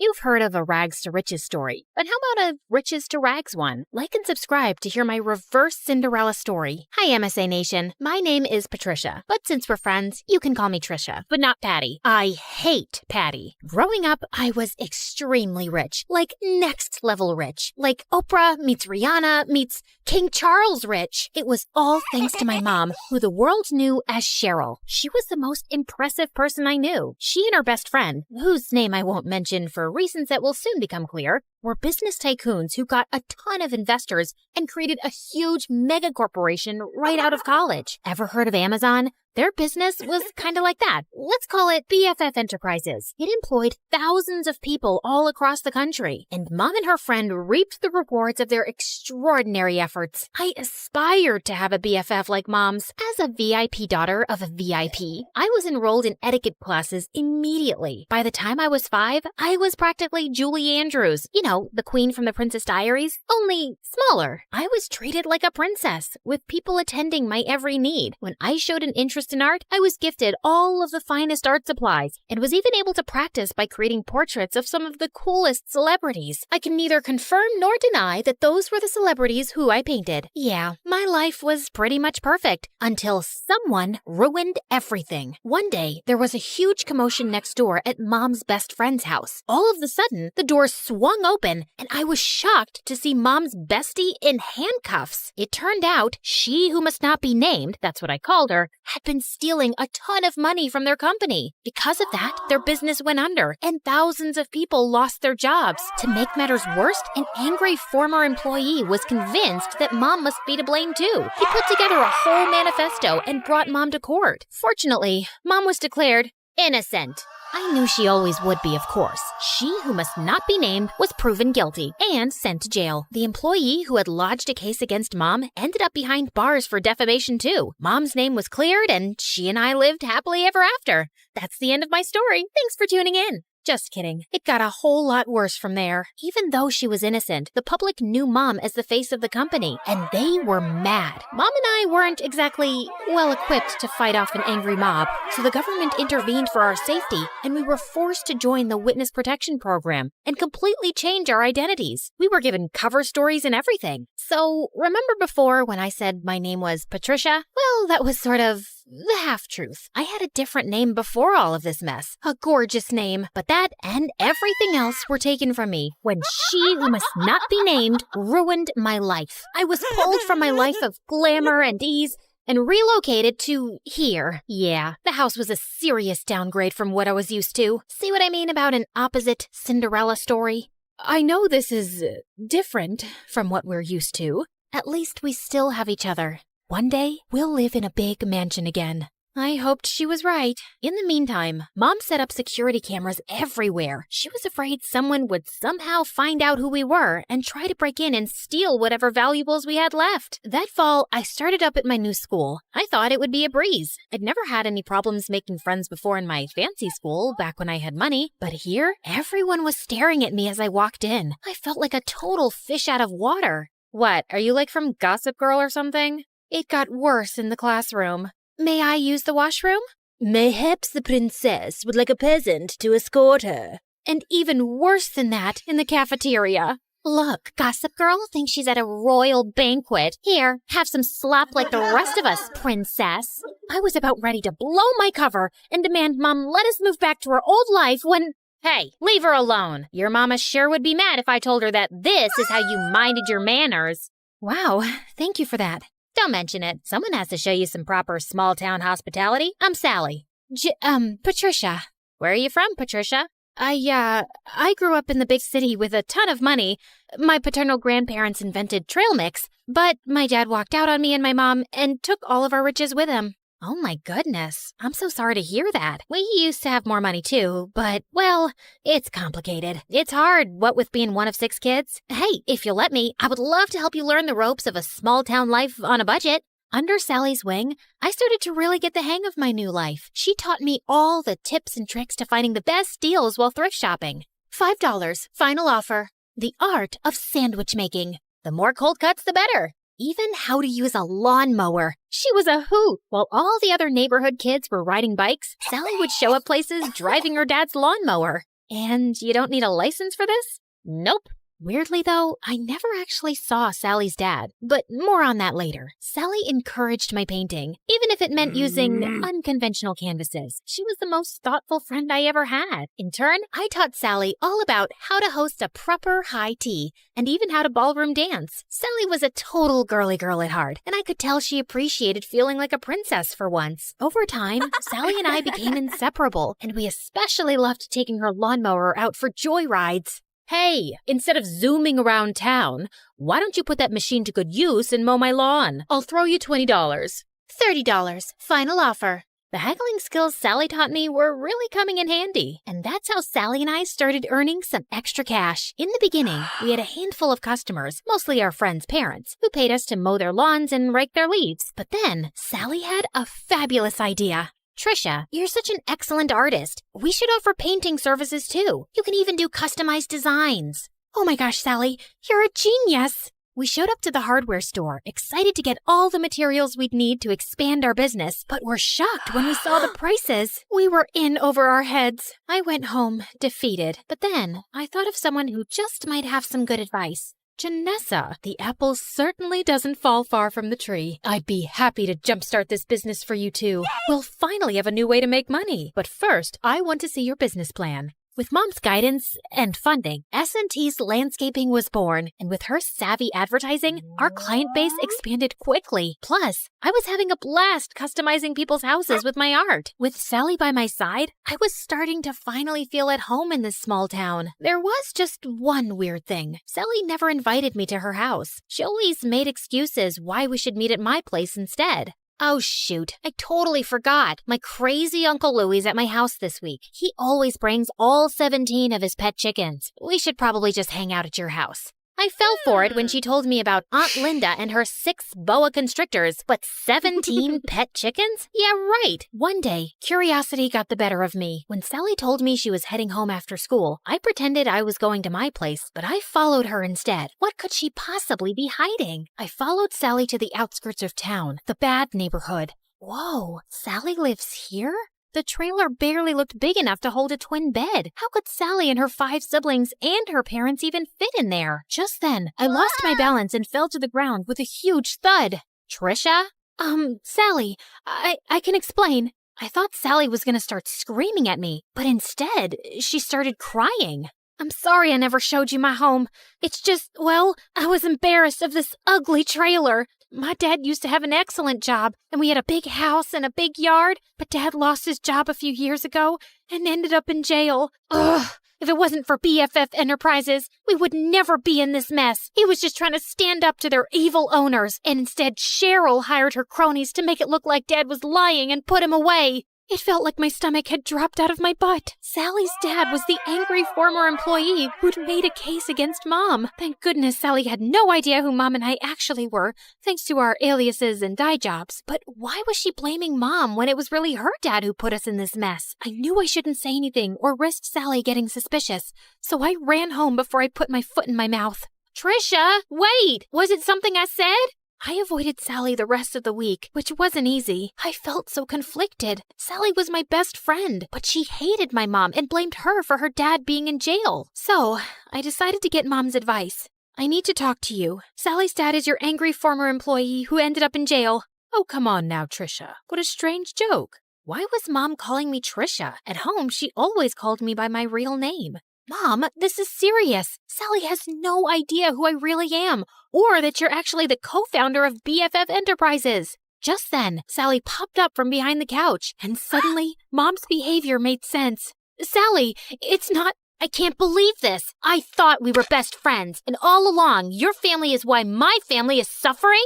Sally, please, leave me alone. I don't want to talk to you ever again. I've heard of surprise birthday parties gone wrong, but never this badly. I probably lost my BFF forever. But Mom was more preoccupied that Sally would out us both. What are you doing? Follow her. Make sure she doesn't talk. Do whatever it takes. I hadn't seen Mom this stressed out since the trial. I tried texting, calling, even showing up at Sally's window, but she wouldn't even look at me. I returned home, completely hopeless. Did it work? Will she keep quiet? She won't even talk to me. Just then, Mom turned into a fire-breathing dragon. Well, not literally, but I'd never seen her this angry. Then we need to move again, now. But this is her home. Sally is my friend. Some friend. As soon as she talks, I'm going to jail. Mom, what are you talking about? Why would you go to jail? The judge said you were innocent. Of course he did. I bribed him. My business partner and I were both stealing funds from the investors because we deserved more. But unlike me, she was dumb enough to get caught and unwilling to do whatever it took to stay out of jail. And Sally's dad figured it all out and tried to get me behind bars too. But I showed him I am not to be messed with.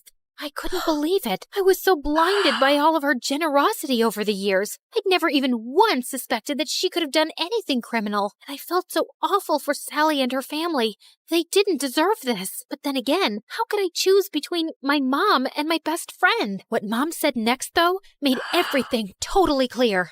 You got us into this mess. Now you have to get us out. Me? I'm just a kid. You're the one who was so greedy that you stole money and ruined your company and all of your employees' lives. You even let your own best friend take the fall. You cared so much about money, you forgot about what really matters, friendship. Trisha, come back here. My name isn't Trisha, Mom. It's Janissa.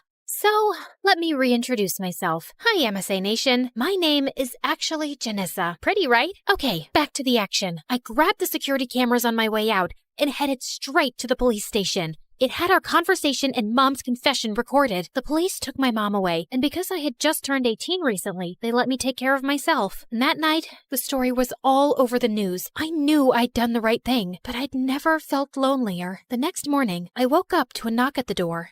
Sally, you have to believe me.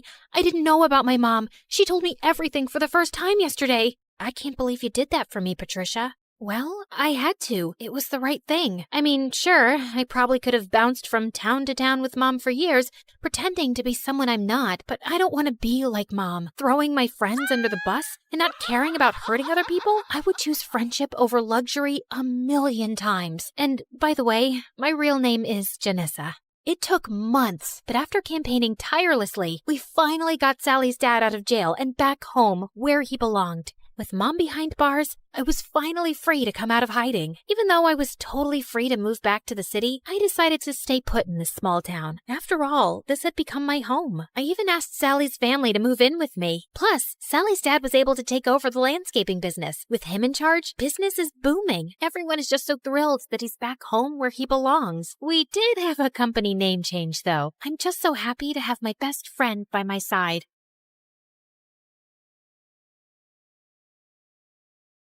Okay, listen. Onion, honey, or pineapple. Any of those can tenderize meat. Pick whichever one's available. Okay, got it. Noted. I didn't come to this school for academics. I came for the food.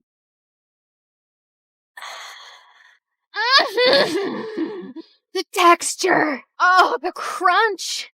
The glaze. The magic. Ah! There she freaking goes again. Her freaking scream makes me want to freaking lose my freaking appetite. Freaking... And that's exactly why you don't have friends. You treat food like it's your boyfriend. So what? I've got you. They're reopening the Culinary Society for freshmen, and they're choosing 10 new members. The announcement's tomorrow at the auditorium. I'm joining that club. You in a cooking club? Babe, you're way too lazy for that. But I have a golden tongue. What was he doing here? Don't tell me. He also cooks? Broody boy has kitchen skills? The world doesn't revolve around you and your stupid food cravings, you annoying brat. We only passed because of you. We almost failed because of me. You wasted all of this? For what? For your stupid little practice? Goodbye, Wi-Fi. Goodbye, sanity. Welcome to the life it endless you, where the story's changing and the lead is you.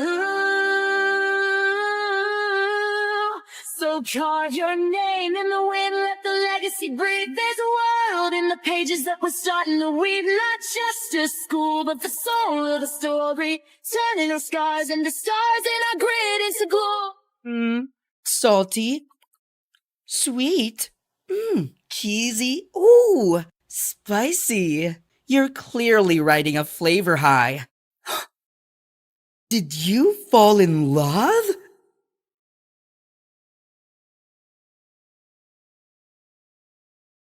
Your mom, she isn't okay. There will still be other hospital expenses, and you girls will have to figure out something soon.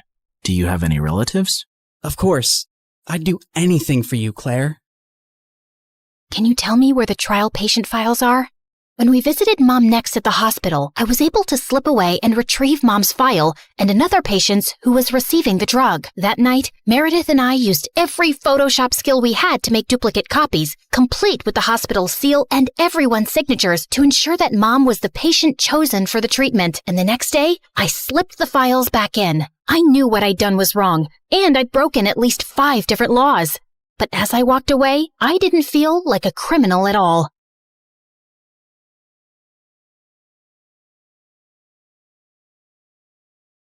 I was walking down the hospital corridor with Freddie when Meredith came running towards us. Where have you been? Mom's awake. She's finally awake. Oh my God, seriously? This better not be a joke, Meredith. I swear on my beautiful face, it's the truth. The doctors are just checking her vitals. Can you girls stop making so much noise?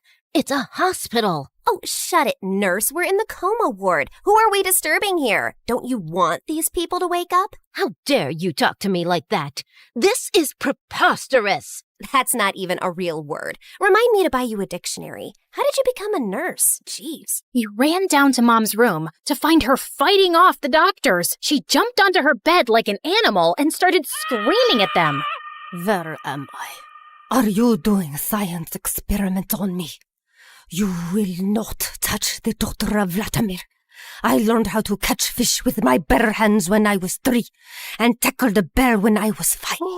You think you are any match for me? Ma'am, we mean no harm. We're your doctors. How are you old enough to be a doctor? You have pimples like a teenager. I'm fully qualified. Shut up, little boy.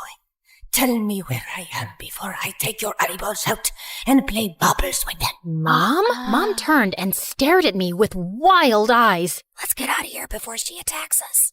For once, I agree with Meredith. Who are you? And what did you just call me?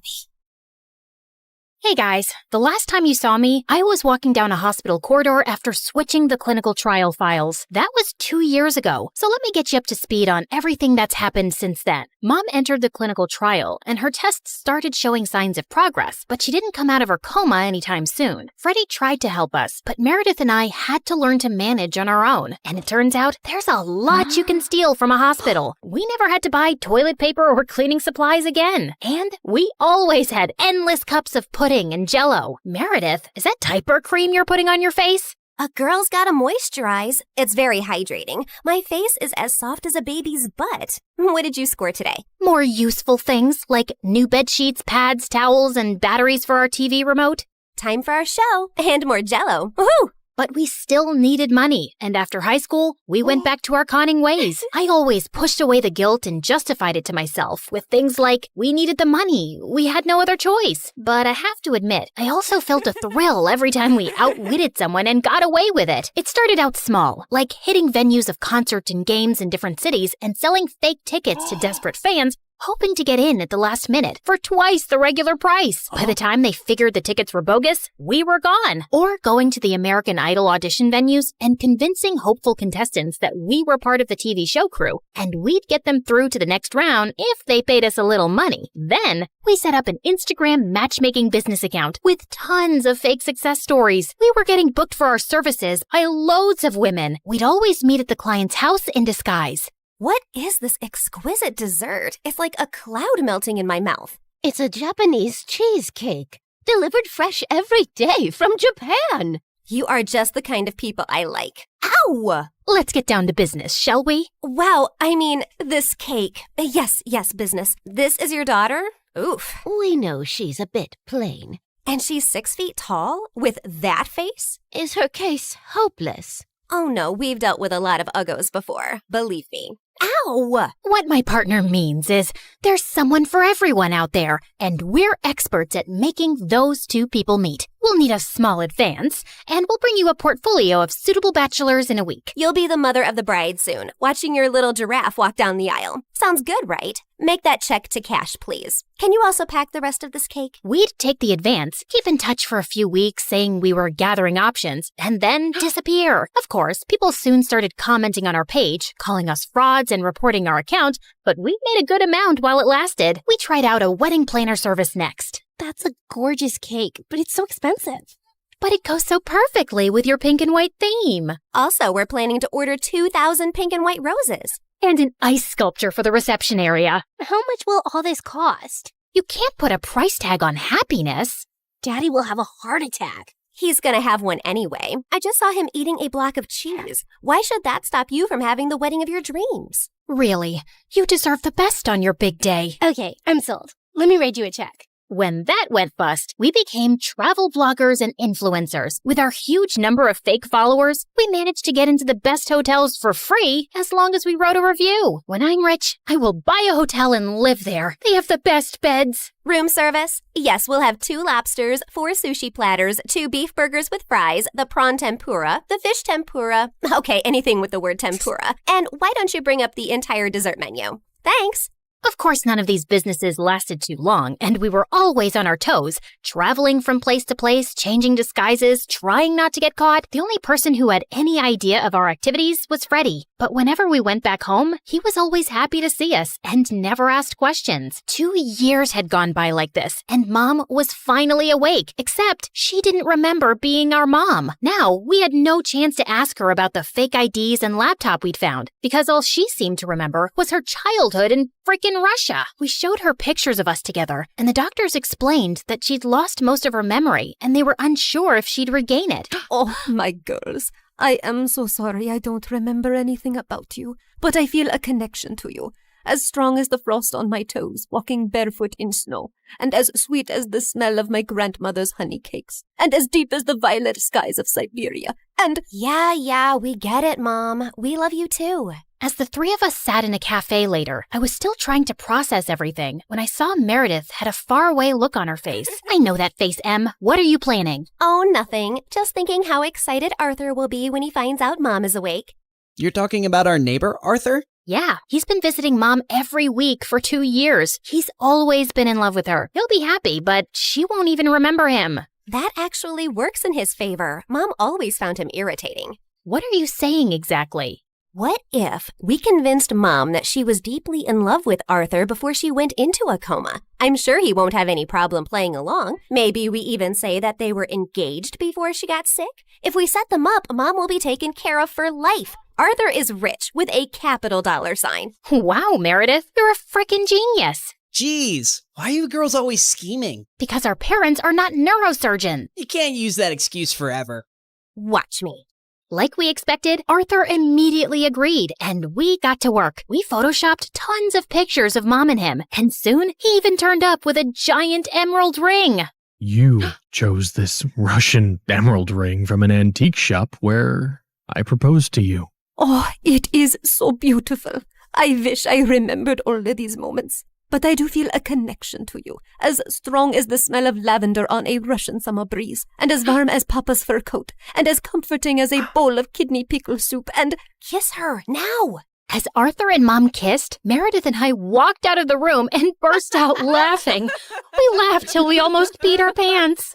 Oh God, my tummy hurts. Are we doing the right thing? Fooling Mom? She's no fool. She asked me how rich Arthur is yesterday. Now she feels very connected to him. And within a month, Mom was walking down the aisle in a grand wedding in Arthur's garden. Of course, Meredith and I had made all the arrangements and totally overcharged Arthur. I promise to cherish and to love you forever, and follow you to the ends of the earth. We will go to Russia and start our new life there in the lovely house you have bought me as a wedding gift. And yes, I will cherish and love you and whatever, etc., etc. Now you may exchange rings. Did you just hear what I just heard? Are they moving to Russia? That can't happen.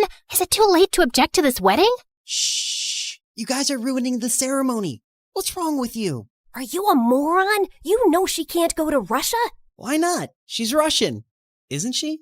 Oh, yeah, she shouldn't go to Russia. Hold it, everyone. Sorry, Mom, but you can't go to Russia. Oh, sweetie, I will take you girls with me, don't worry. We're taking them with us? No one's going to Russia. Can we, discuss this later? You're ruining the moment. Arthur, shh! Listen, Mom, we need to talk. As I got up to talk to Mom, I tripped on my dress and crashed into this big cage holding 100 pigeons, and they all started flying off. This was supposed to be for after the ceremony! But suddenly, those pigeons turned vicious and came back to attack everyone. They clawed at people's hair, poked them with their beaks, and pooped everywhere. As the guests ran around in chaos, someone slammed straight into the wedding cake. Meredith and I grabbed Mom's arms and dragged her home. What is wrong with you two? There's something you need to know, Mom. Meredith and I ended up showing her all her fake passports, IDs, and the laptop, and she was stunned. My name is Alexei, and none of these IDs have that name. Mom, we don't know who you really are or why you left Russia. What if you were a spy or some sort of criminal? What if you're wanted in Russia? If you go back there, you might get arrested or worse. Apparently, many years ago, some bad people were looking for you, and we don't know why. You have to stay here and keep a low profile. But I want to find my parents and see my home. It's all I remember. You can't risk it. Not till you get your memory back. Or we get someone to tell us what's on that laptop and figure out who you are. We're sorry. We hugged Mom as she cried, then fixed her makeup and returned to the wedding. The pigeons had left, and the guests were leaving too. Stop, everyone. The wedding isn't over yet. And Arthur, Mom wants to move to Hawaii instead. From the top, people! Arthur was very confused, but they finally got married. Later, as everyone moved towards the dance floor, Freddie asked me to join him. So, now your mom is well and you have a rich stepfather. What are your plans? I like traveling around with Meredith. Maybe I'll do that for some time. There isn't any reason to stay here anyway. Ouch. Why don't you just hit me with an axe? Of course, there's you. I can always come visit. That's not good enough, Claire. Look, I have to say this now. I've been in love with you since forever, and let's not pretend you don't know that. Don't you think you can give us a chance? We're best friends, and I'd do anything for you. I know, Freddie, but I just can't. I love you, but not like you want me to. You can try dating me. Maybe you'll feel differently. I don't think I will. And I can give you a good life. You don't need to live like a freaking criminal anymore. Some people might call me an artist. Con artist, yeah. Still a criminal. Maybe I enjoy being one. It's kind of thrilling.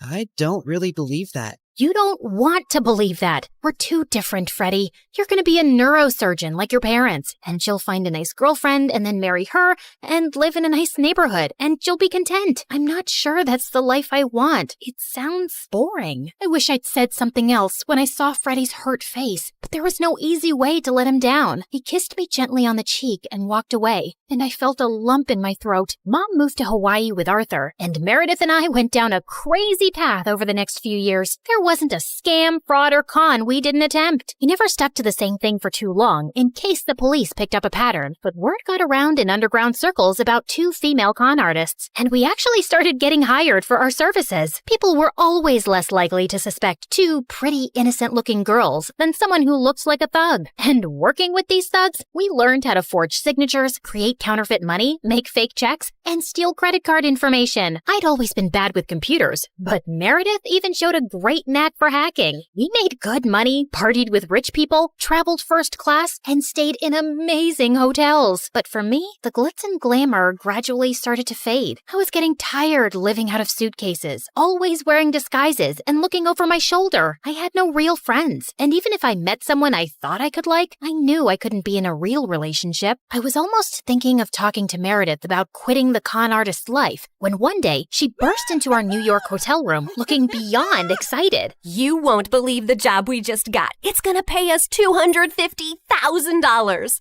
Who would pay that kind of money? And for what? Turns out, the kind of people who take you to their headquarters blindfolded. As Meredith and I walked into an underground room, a large chair swiveled around to reveal...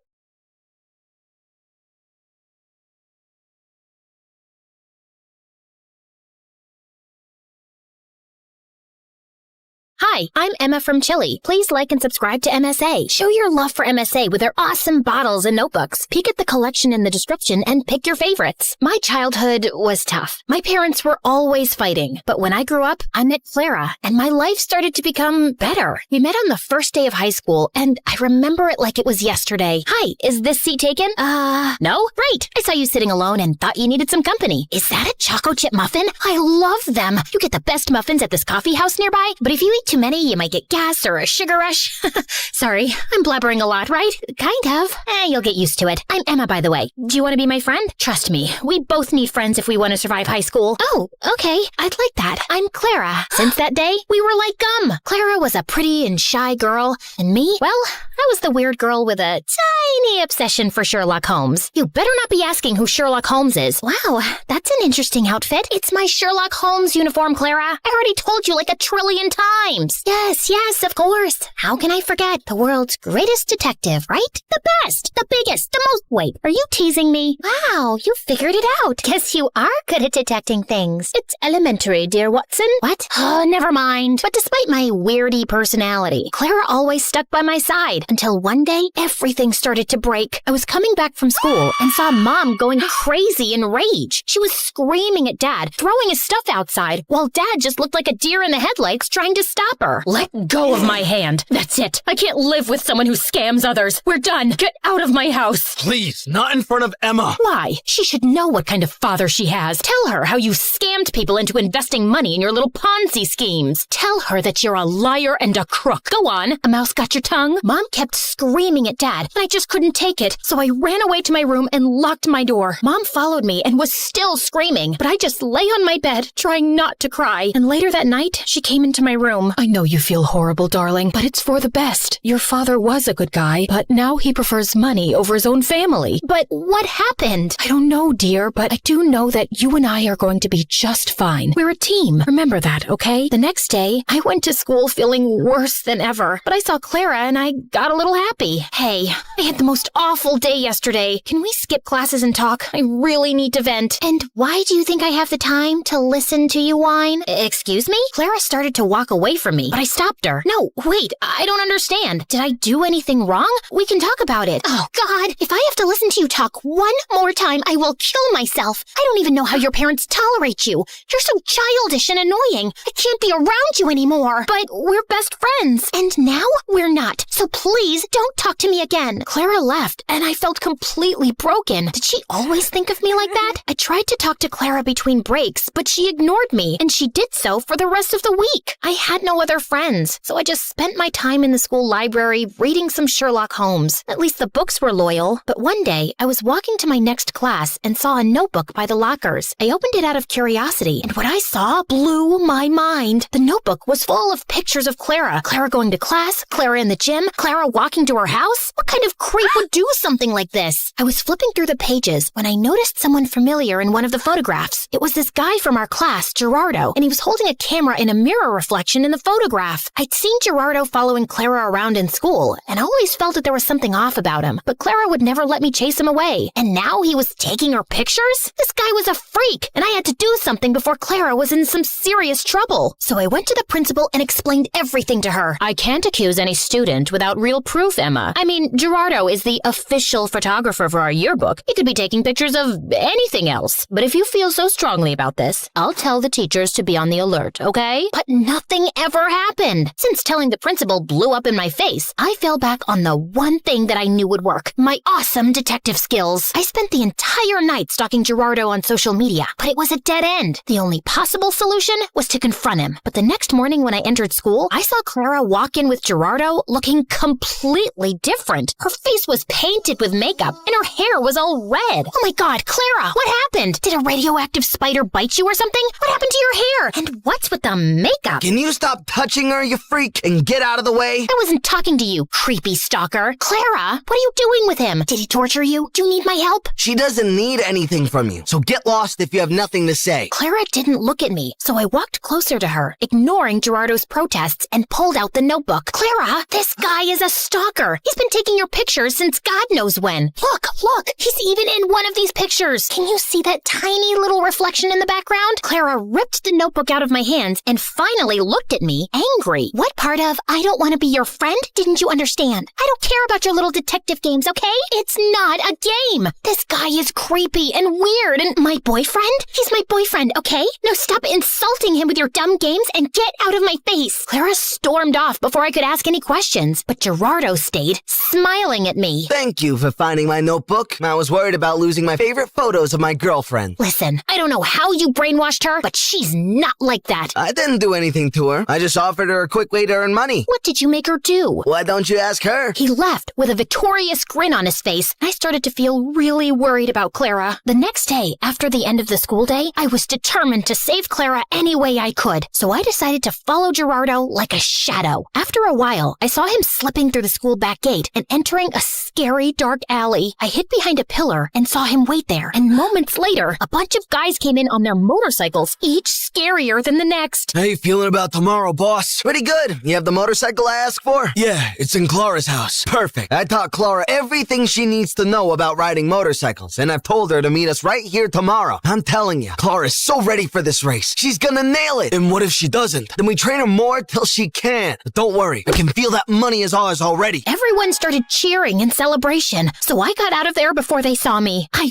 ran until I found a bench and sat down. Clara was participating in a motorcycle race? Why? I had so many questions, but right now, the only thing on my mind was to save Clara from this dumb race. The plan was simple. I was gonna go to the dark alley after school and wait for Clara to show up, and then I would just grab her arm and run till we were safe. So the next day, I went to the alley extra early and waited for everyone to show up. Everyone, including Gerardo, was around, but Clara was nowhere in sight. Half an hour went by, and when she didn't show up, I decided to leave. But my jacket got caught in one of the boxes, and I fell, and all eyes turned to me. Whoopsie! I was just making sure there was no rats here. I think it's safe to say that this place is officially rat-free.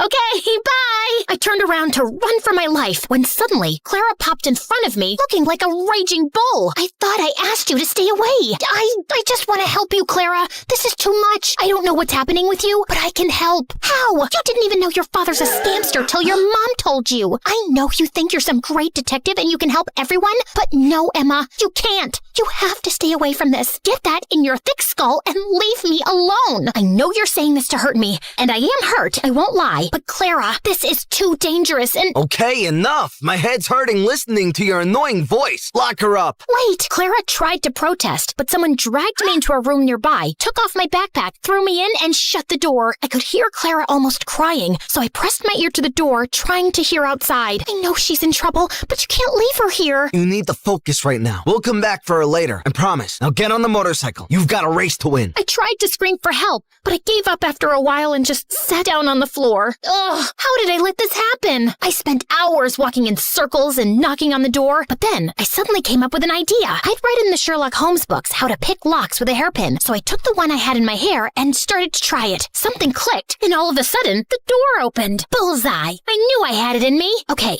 now focus. I left the alley and started to run without direction, but then I heard sounds of motorcycles. I went down a stone stairway and found a giant tunnel full of motorcycles and people. And Clara! But before I get Clara out of there, I need to do something else. Hello? 911? Come to Keller Street, down the stone stairway, and hurry up. There's an illegal motorcycle street race happening. Can you provide me with your name? There's no time. Hurry up! I hung up and ran down the stairs. All the motorcycles were already lined up, and Clara was on one of them. I could see Gerardo talking to some guy, so I ran to Clara without him seeing me. Come with me.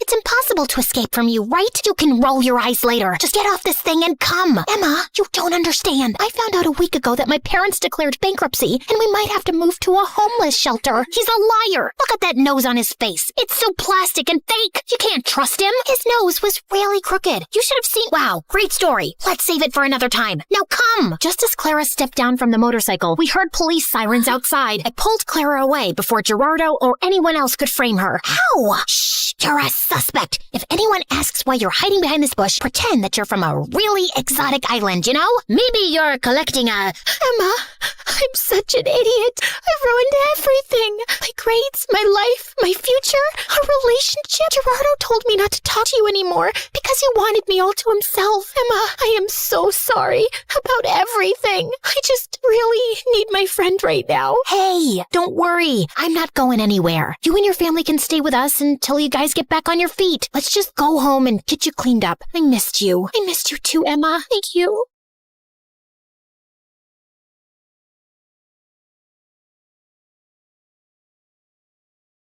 I sat in the audience for the 1,000th time watching my annoying sister Mara's talk show. I was just about to fall asleep when suddenly a spotlight shone on me. There she is, my twin sister Brooke. Come help us play the game, sis. Wait, what? Before I could say a word, the audience started chanting my name and my parents nodded at me encouragingly. Mara was waiting on stage with her guest star, who was some famous model. So, Brookie, you and Iris are going to play the card game War, and whoever wins breaks an egg on the other's head. Can I jump off a building first?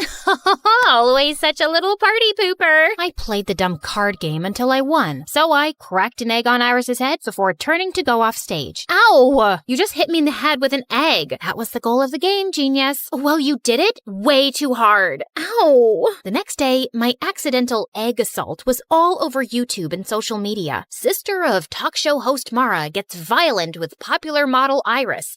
So melodramatic. My life wasn't always like this. I'd never asked to live in the public eye. All of this started when my bimbo sister got her own show a year ago and became a child millionaire. Then here I was, just trying to get through high school without punching or kicking walls. Hi, I'm Brooke from Manhattan, and this is my story. But before I rant about my drama, please like and subscribe. Everyone at school brought up the stupid talk show incident. Look, it's Mara's extra crazy sister Brooke. Should we refer to her as the egg beater? I can beat an egg over your head, but don't worry. I'll avoid smashing your new nose.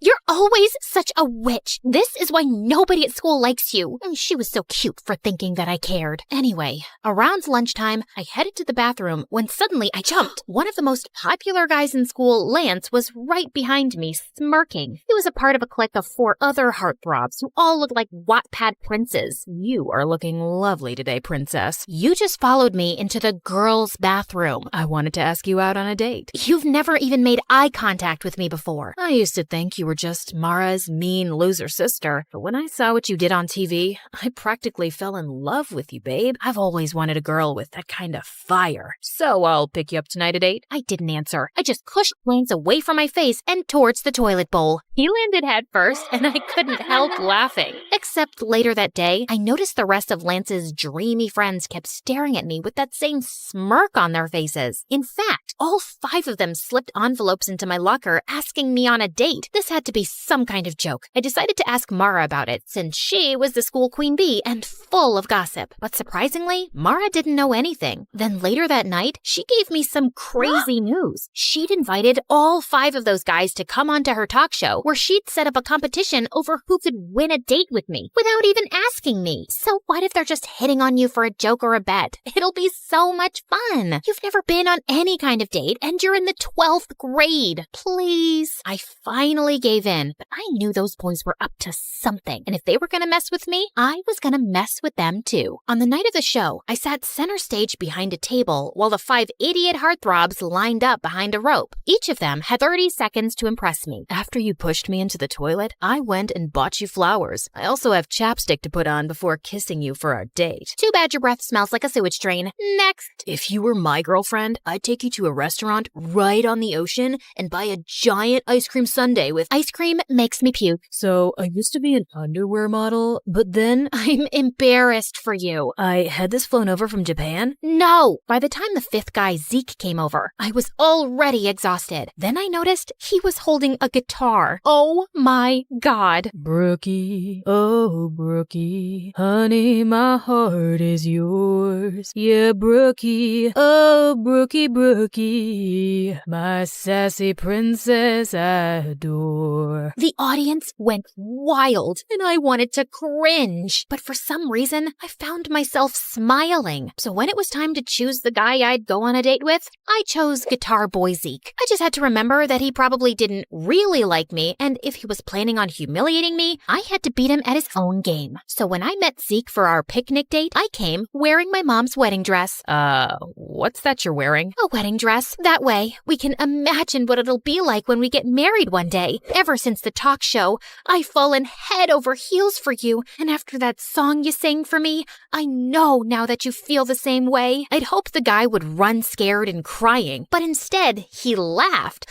I must have really won you over with that song I played you. I'm not done with you yet, Prince Charming. During our picnic, I sat on his lap and made him feed me every bite of food and hold the water cup up to my lips. And when he turned to get a napkin, I started fake crying hysterically. We were staring into each other's eyes, but you looked away. Is it because my eyes are ugly? Or are you breaking up with me?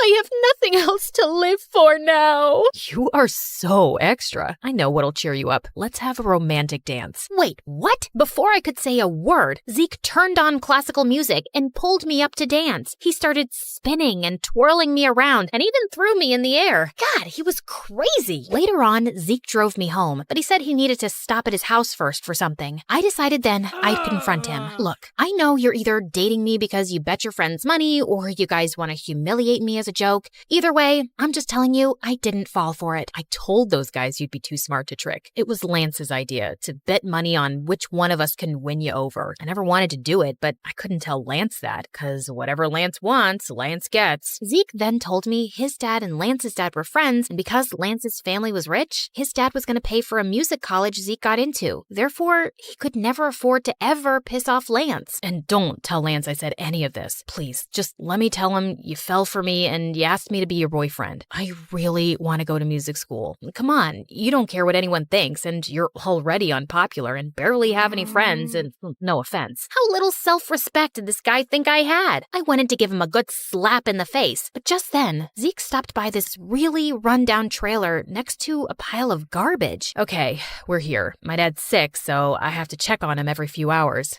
Holy crud, this is where he lived? This place was a single room, and Zeke's dad was in a bed with an oxygen tank. I guessed with his dad's medical bills, he'd never have enough money to even think about music school. So I decided to let Zeke tell Lance he was gonna keep dating me for a bet. The next day at school, I saw Lance and the other 3 heartthrobs looking at me and snickering to themselves. Even other kids seemed to be onto the bet, but I could live through it. I was doing a good deed by humiliating myself. Plus, Zeke was fun to be around, and I didn't mind having him as my fake boyfriend. One night, I decided to invite him to a celebrity party Mara and I were attending. I even bought him a suit and tie, and secretly, I thought he looked super handsome. At one point, I was walking by the entrance when suddenly I saw Zeke standing with Lance and his friends, and Zeke was saying he had to go. What do you mean? This is a huge exclusive party that I invited you to. Listen, cranky face, I came to pick up your boyfriend for some last-minute plans. Surely you two can reschedule. With that, Zeke took off with the boys, and for some reason, I felt really angry about it. Just then, Mara came over to ask if I was okay, and I ended up telling her everything. Look, I know you feel bad for Zeke because of his home situation, but you don't have to sell your dignity for charity. If you think he doesn't genuinely care about you, just dump his sorry butt in front of everyone tomorrow. Or I can talk tomorrow in school, like an actual mature person. But I know maturity is kind of a foreign concept to you and the other kids at school. Okay, listen, sis. You've never had any real friend or boyfriend before, and I'm at the top of our school's social ladder. I know how to deal with these things. I can handle this myself, thanks. Just because I don't date a different guy each week doesn't mean I need boy advice from you. So on Monday at school, I headed to the bleachers at lunch where I knew Zeke practiced guitar, except he spotted me first and immediately came over to hug me. I am so sorry about what happened at the party. Lance decided at the last minute that he wanted to have a betting party. Kids at school are betting on how I'm gonna break your heart and everything. I realize this may be going too far. It's going way too far. I tried to do a nice thing for you, but you're totally taking advantage of me. Also, how long are you gonna be Lance's slave for? Can't you get a scholarship to the school or something? No, I'm not talented enough. It's cool. I'll tell Lance the truth and stand up to him. I'll just find something other than music that makes me happy. Zeke turned to walk away, but I just couldn't let him give up his friends, his reputation, and his dreams. So I told Zeke I'd help him apply for a scholarship because even though he didn't believe in himself, I knew he was talented enough to get one. And 2 weeks later, he got accepted. You just made my dreams come true. Brooke, no one has ever believed in me like that before. You're amazing. Zeke suddenly picked me up and spun me around, which made me feel butterflies. After that,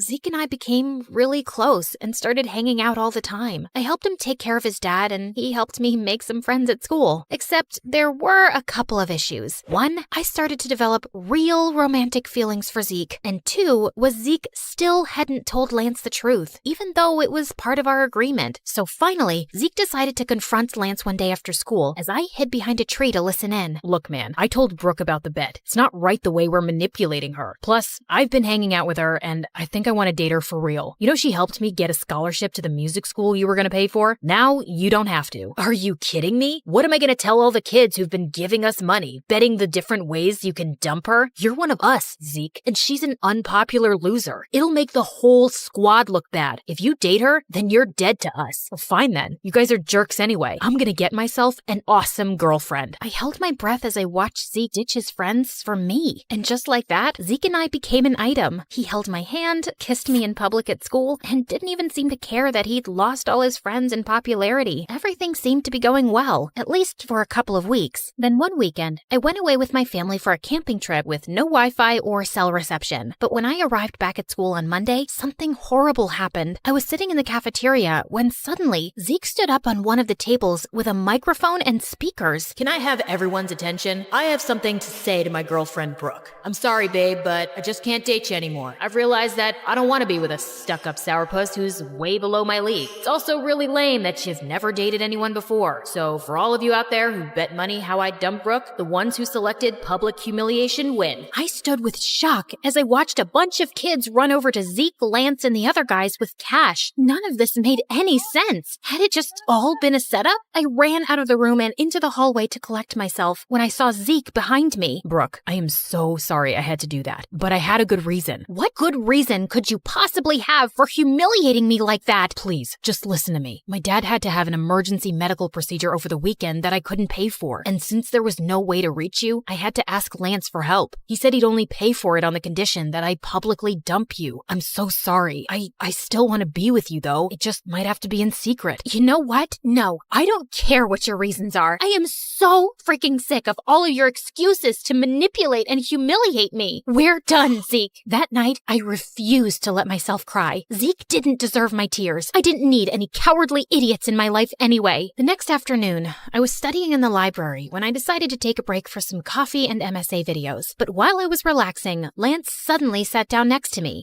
Ooh, MSA. I watch them on TikTok all the time. Let me help you pick an episode. If you come anywhere near me or my computer, I'll squeeze your head until your brain pops out. Oh wait, I forgot. You don't have a brain. Probably why you watch MSA on TikTok instead of YouTube. You know, YouTube, the site for smart people. Wow, Zeke must really regret dumping you. Yeah, about that. I know it was you who forced Zeke to break up with me? Why do you have to go around messing with his life and mine? The way you and your friends bet on me and tried to break my heart for fun? How sick do you have to be to want to do something like that? Maybe some people just enjoy messing with other people's lives. You should ask your sister. After all, the whole betting game was her idea. Lance got up and left, leaving me very confused. What did he mean by that? He was probably just messing with me, but I still asked Mara about it, and she got really quiet. Okay, it's true that it was my idea, but let me explain. I just felt bad because our whole lives, you've lived in my shadow. I have everything. Fame, popularity, friends, and you didn't get any of that. So I wanted to find you a cute boyfriend to make you happy. Except none of the guys at school wanted to date you. The only ones who were willing to were Lance and his friends, if they could make money off of it. But I had hoped one of them would fall for you for real. I was stunned and silent as Mara apologized over and over. I knew her heart had been in the right place, but she'd gotten me into such a giant mess. God, I just needed space from everyone. The next morning, I was going through the mail when I saw an envelope from Zeke's music school. To my surprise, they'd returned a check I'd paid as a deposit to confirm his place in the program. Apparently, Zeke had called the college and declined the offer to attend. I thought right away of his sick dad, and suddenly I got a bad feeling. I drove immediately to Zeke's house, but when I reached there, he was sitting outside and playing guitar, looking perfectly happy. Zeke, is everything okay? Did you call your college and decline the offer? Yeah, I just didn't feel right taking your money to attend there, not after the way I treated you. So I'm just gonna save up and reapply next year. In the meantime, I got a job and my dad's doing better. Thank you for believing in me, Brooke. You have no idea how much it means to me. Zeke came over to hug me, and I felt those stupid, happy butterflies again. Hey, listen, are you still friends with Lance? God, no. I'm done being his slave. I took a loan and paid him back everything I owed him for Dad. So, if I give you a second chance, that means you can't be an idiot this time. I swear on my life I won't be. I want you back, and I won't have it any other way. So, I guess my sister did achieve her goal of finding me a guy, even though it was in the craziest way possible. Still, maybe one of these days I could thank her for it.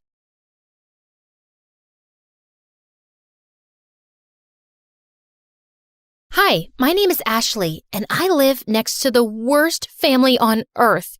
They're the biggest snobs ever. They drive around in the fanciest cars and clothes and look down on everyone else. And they have a son named Jack, who's an absolute troll. But before I continue, please like and subscribe. If you do, you might see a shooting star tonight.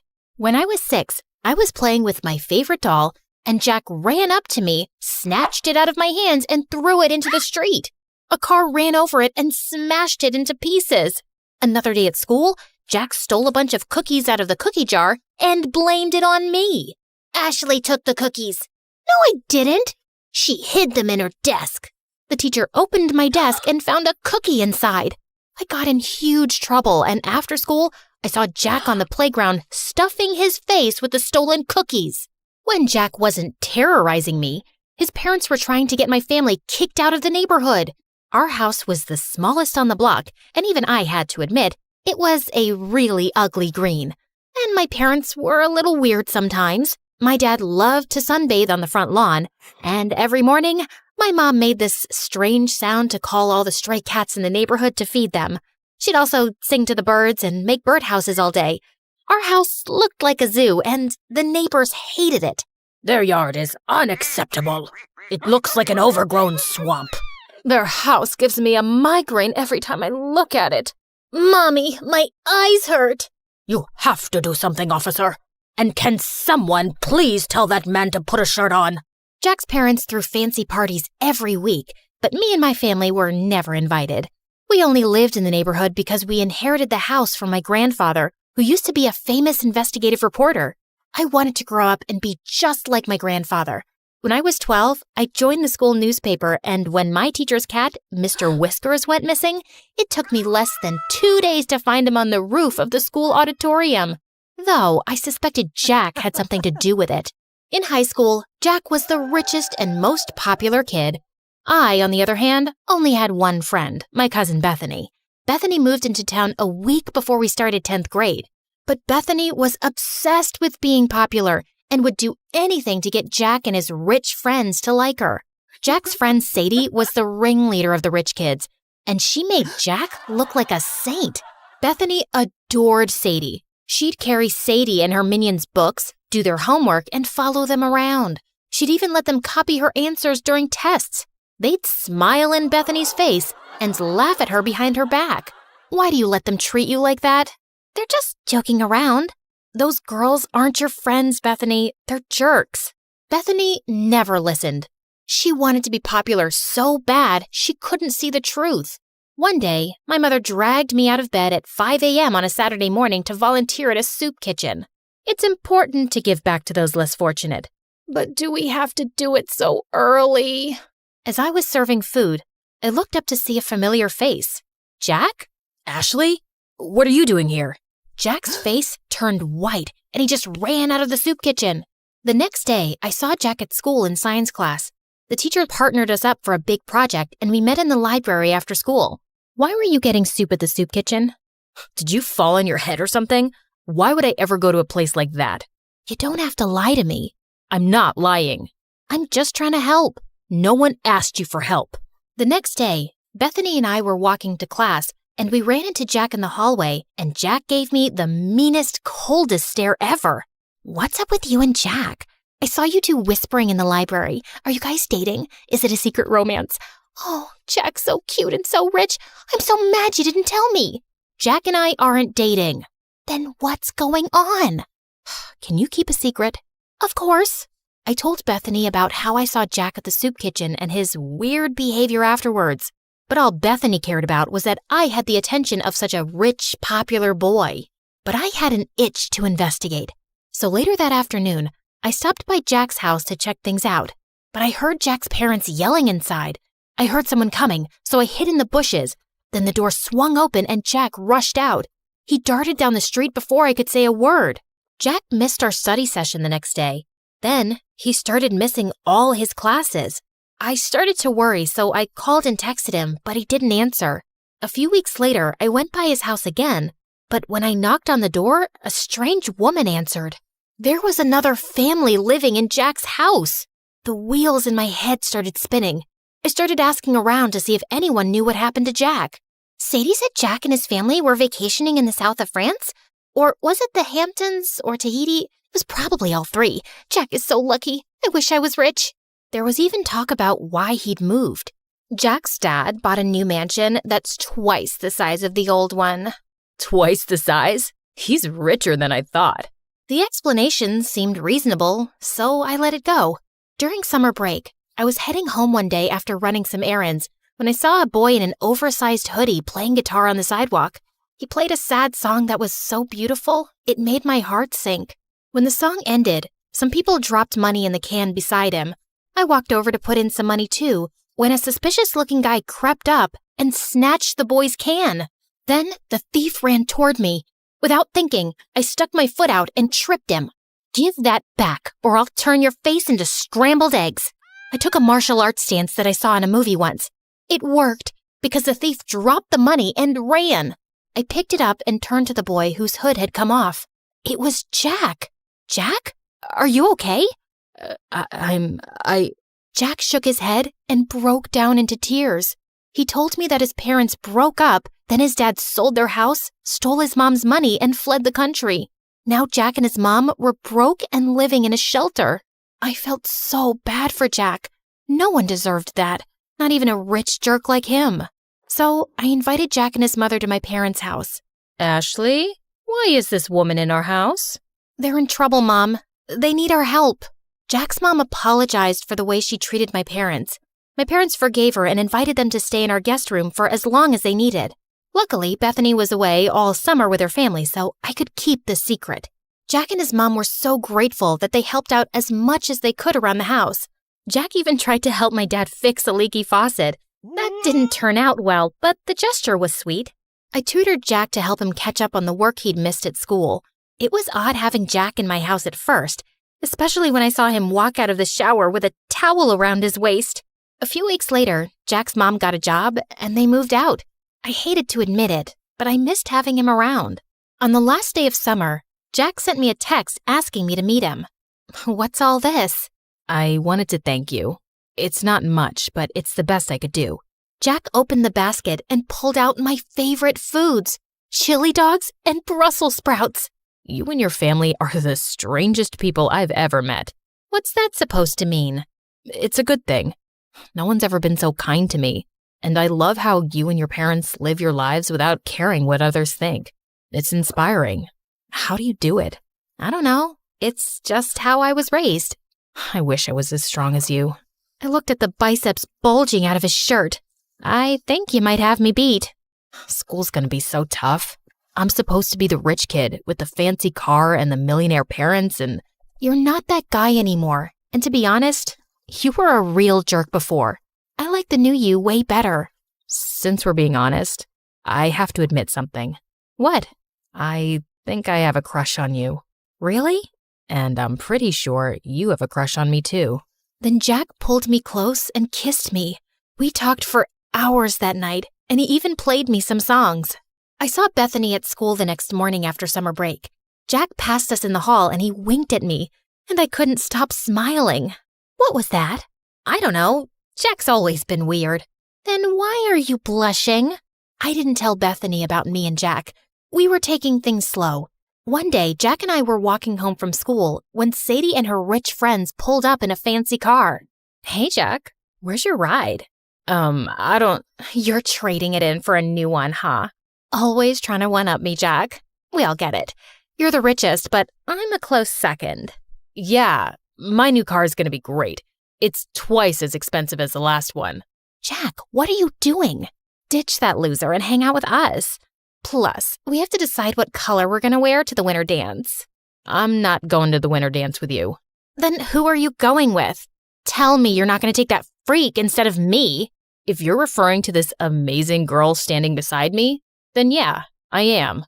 Sadie was pissed and drove off. I appreciate the compliment, but you can't keep lying. About what? Your father's not buying you a new car. I know that. Then why lie about it? Why not? It's not hurting anyone. The truth always comes out, no matter how hard you try to hide it. Let's talk about something else. What time should I pick you up for the dance? I think I'll pass. I'm allergic to liars. Jack and I didn't talk after that. I'd see him at school bragging to his friends about the money he didn't have, lying about the huge fancy house he just moved into, and making fun of the poor kids. He was a rich, self-centered jerk again. I couldn't believe I fell for this guy. Jack called and texted me after school, but I ignored him and binge-watched MSA videos. What's with the frown? It'll give you wrinkles. I don't get why Jack has to lie about being rich. Some people will do anything to keep up appearances. Lie, cheat, sometimes even steal. But it's not right. Of course it's not right. Doing the right thing isn't always easy. I decided to go to the dance alone.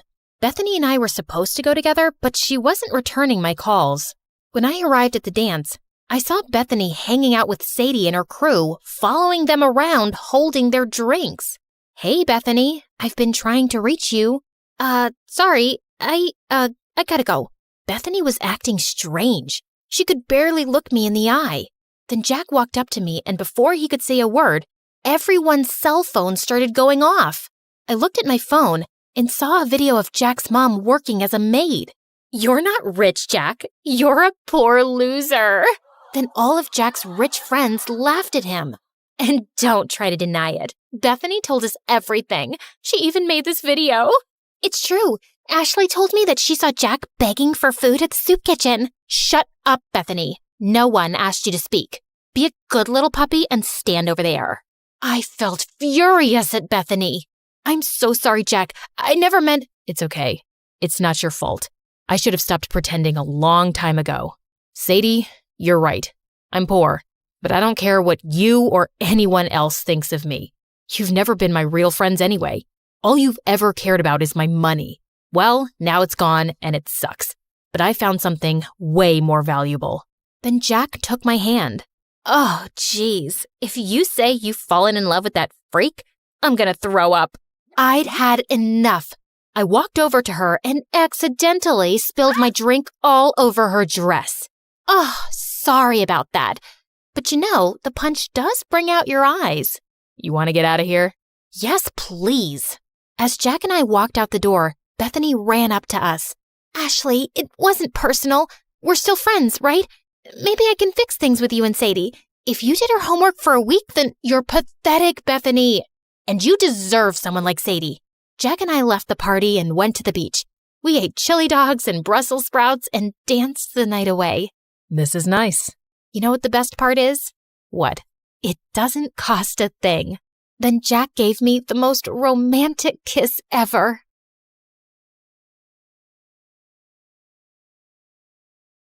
Just as I got up, I found myself facing Eric.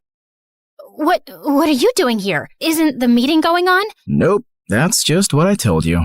I sent everyone home and was now waiting for you to steal the painting and run away with it. What? After the painting was stolen from the museum, the FBI contacted me to help them catch the guy they suspected was after it. Does the name Pierre Soufflé ring a bell? Nope, never heard of him. What a dumb name. They told me he would probably strike again. I really didn't suspect you until one of my brothers said something about you looking like a girl we once met in Connecticut, who had a twin. I just couldn't shake that off, and wondered if you were hiding something. I had the FBI look into you, and most of your information checked out, but then they told me that they'd seen a suspected art thief and a girl your age leave your apartment a few times. Okay, so let me get this straight. Tonight was a trap? How could you trick me? Hello? Should I get a mirror for you? You've been tricking me from the very start. That's different. Only if different means exactly the same. You'd really send me to jail? You'd really walk away with that painting? Eric, I have to do this. I don't have a choice. It's to protect everyone I love from Pierre. And I'm guessing that list doesn't include me, does it? As we stared breathlessly at each other, suddenly Pierre's van stopped beside us. Good Lord, get a room! And before I knew it, his men had grabbed both me and Eric and put some rags on our faces, and I instantly drifted into unconsciousness. When we came about, Eric and I found ourselves tied to chairs on some boat. Ah, the sleeping beauties are awake just in time for me to say goodbye. You're not getting away with this. Oh, yes, I am. It's not like you were smart enough to call the police to your house when you caught Claire.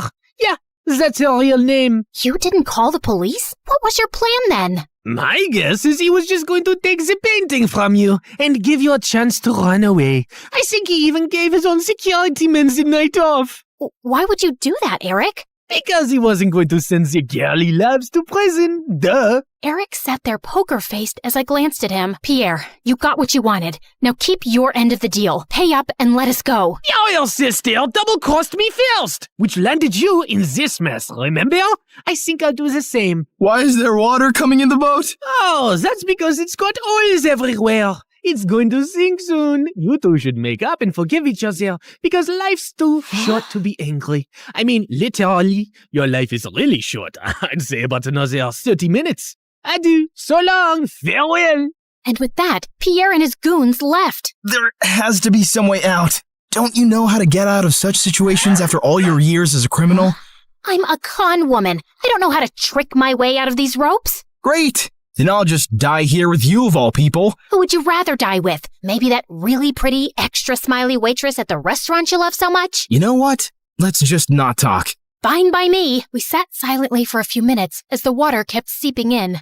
I've never had boba tea. What? You know, a few years ago when everyone really got into boba tea, and I never had boba tea. I always thought I had time to drink boba tea, and now I'll never drink boba tea. It's nothing special. You didn't miss much. You really mean it? Nah, it's amazing. Who is stopping you from trying boba tea? No one? Oh, you're the worst. Let's go back to not talking. As we sat there in silence again, I slipped my fingers through Eric's. Eric, I'm so sorry for getting you into this. I really wish I'd never crossed your path. He pushed my hand away. For the first time today, I agree with you. Just then, the door burst open, and Meredith came running in. Thank God, Em. I knew you'd come for me. You could have told me too. I would have panicked less. Hi, Eric. Remember me? We kissed once. We'll talk more later. Gotta go now. Meredith cut through our ropes quickly, and we splashed through the water, climbed onto the paddle boat outside, and rowed back to shore. I had a feeling Pierre was up to no good. I followed his van to Eric's house and saw him take you two and bring you here. I had to wait for him to leave before I could rescue you, and that jerk left without giving us a dime. We have to get that painting back. He can't get away with it. What is so special about that stupid painting? Why is it for $10 million? Apparently, it's worth much more. My grandmother bought it at some auction a few years ago, but I don't think she ever knew its real worth. The FBI told me that painting has hidden codes all over it. Sensitive government secrets and coordinates of underground facilities, and Pierre wants to sell those secrets to the highest bidder. Jeez. Trust stupid men to make everything so complicated. Who put codes in a painting? Who wants them now? What is wrong with everybody? All I ever wanted from life was to go to Bora Bora, and now we have no money. If you girls know anything about where he's going, help me catch him. I'll tell the FBI you were helping me all along, and you'll go scot-free. Free but poor? Should I offer you a reward for helping me get back a painting you stole from me? That would be polite, yeah. Meredith, do you have any idea where Pierre's going? Yeah. I've bugged everything that man owns. His phone, his coat, his shoes, that painting. I know where he's going. Oh, by the way, Mom wants us to come home. She says she has something important to tell us. And yeah, her memory is back, and she's very angry we made her marry Arthur. What? More about that later.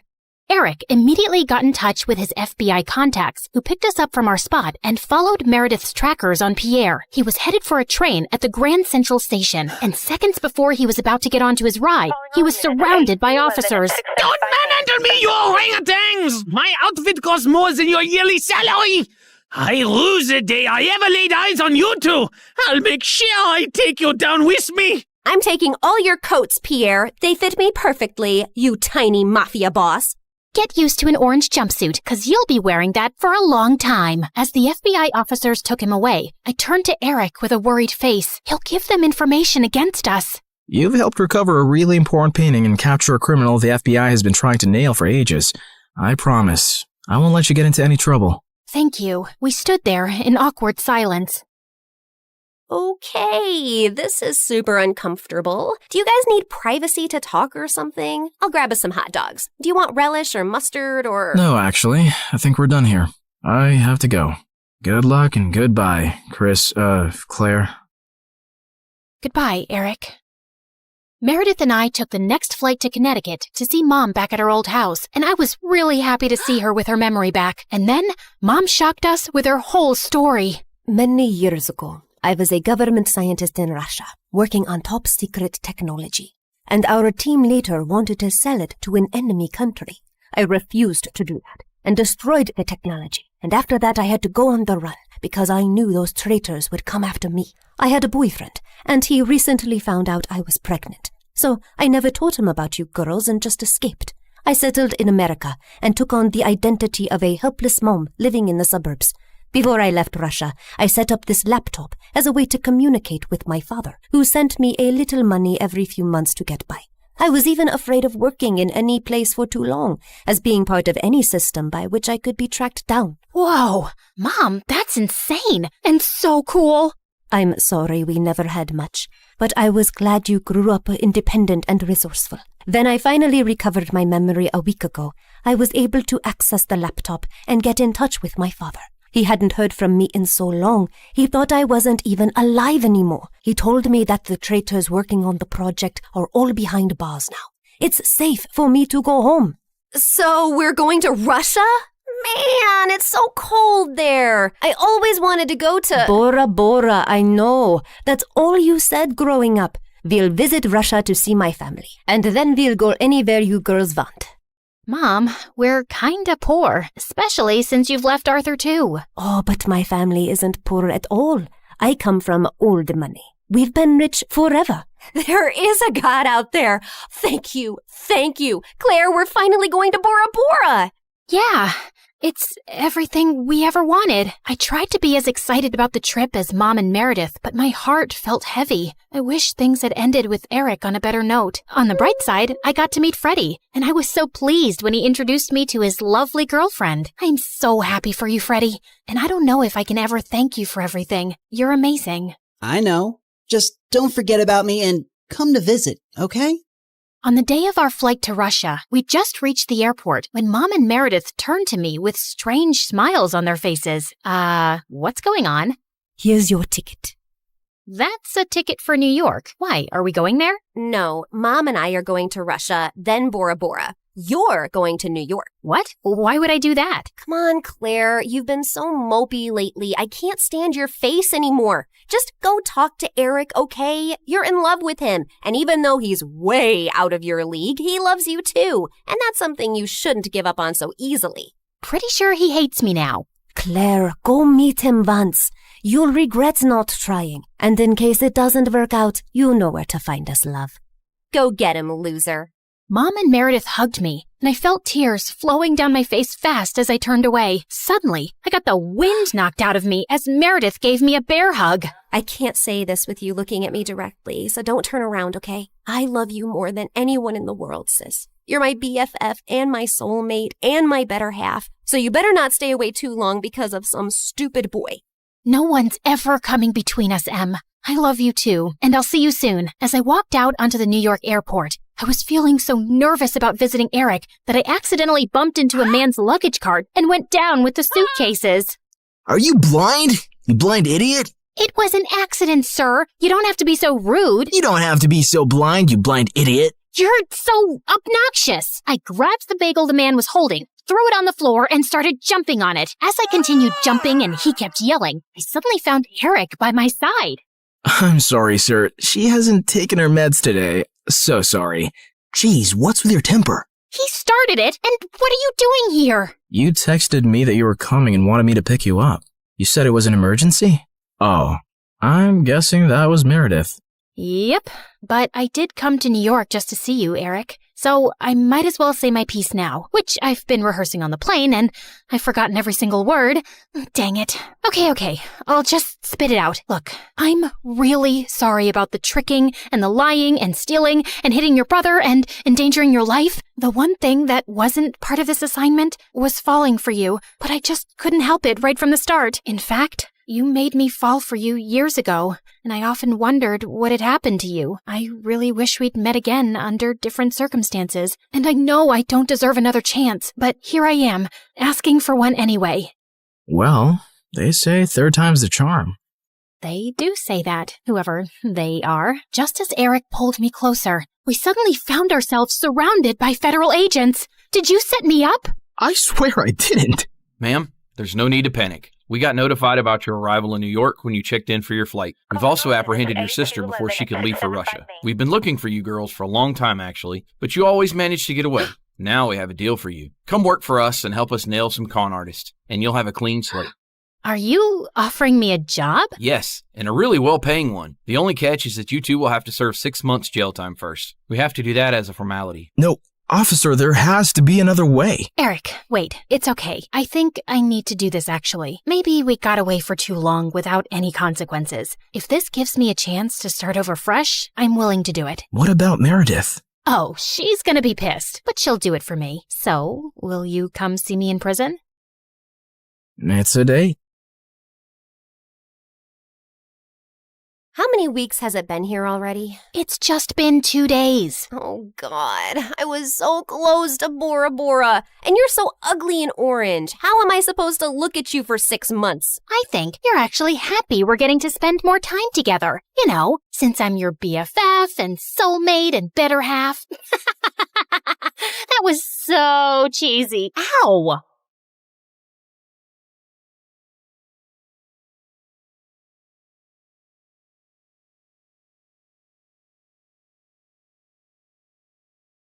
I used to think silence was peaceful.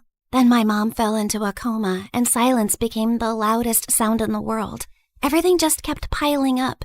And worse, it was just the two of us. No rich dad, no secret inheritance, no billionaire auntie waiting to adopt me and fix my life.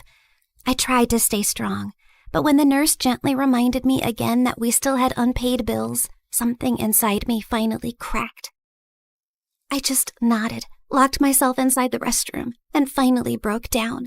I had already sold almost everything I loved. My iPad, my sweatshirts, even the tiny cute things that used to make me happy. What else was I supposed to give? My hair? Both of my kidneys? I had almost lost hope. Please, I'll do anything. I'll study harder. I'll stop complaining about homework. Okay, maybe not completely, but I'll try. I won't even call the mean girls at school ugly goblins anymore. Just, please, I need a miracle. Just then, I heard a calm woman's voice speak. If you want a miracle, then look up. Wait, like treasure? You are reading it right. A special treasure awaits you. Is this a prank or something? Hello? I slowly turned around, expecting a hidden speaker or a hospital ghost with good acoustics. But there was nothing. I did not just hear a bathroom wall answer me. The wall did not answer you. I did. This is stress. People cry too hard and start hearing things, so this is totally normal, right? Just then, an arrow beneath the message suddenly started glowing. First I'm hearing things, and now I'm seeing things. What's happening? Believe your own eyes. Only that which you see is true. What is unseen is but an illusion. Okay. Let's say I believe you for 3 seconds. So, are we talking about gold? Money? Something that I could sell for millions? Because I don't need some riddles right now. I need some miracle, or at least some actual cash. Or some treasure valuable enough to change your fate. Whether it becomes salvation or disaster depends on who finds it first. And right now, you're already running out of time. Out of desperation to save my mom, I eventually gave in. I followed her out of the restroom, through the hallway, and toward the exit while she narrated every tiny step like a freaking GPS. Continue forward, and please do not look suspicious. Proceed to the exit. Step over the small crack. Avoid the wet spot. Lift your foot slightly higher. There is an unpleasant object 2 centimeters ahead. I stepped down, and my whole body froze. Oh, my apologies. I meant there was an unpleasant object 2 centimeters ahead. Too late.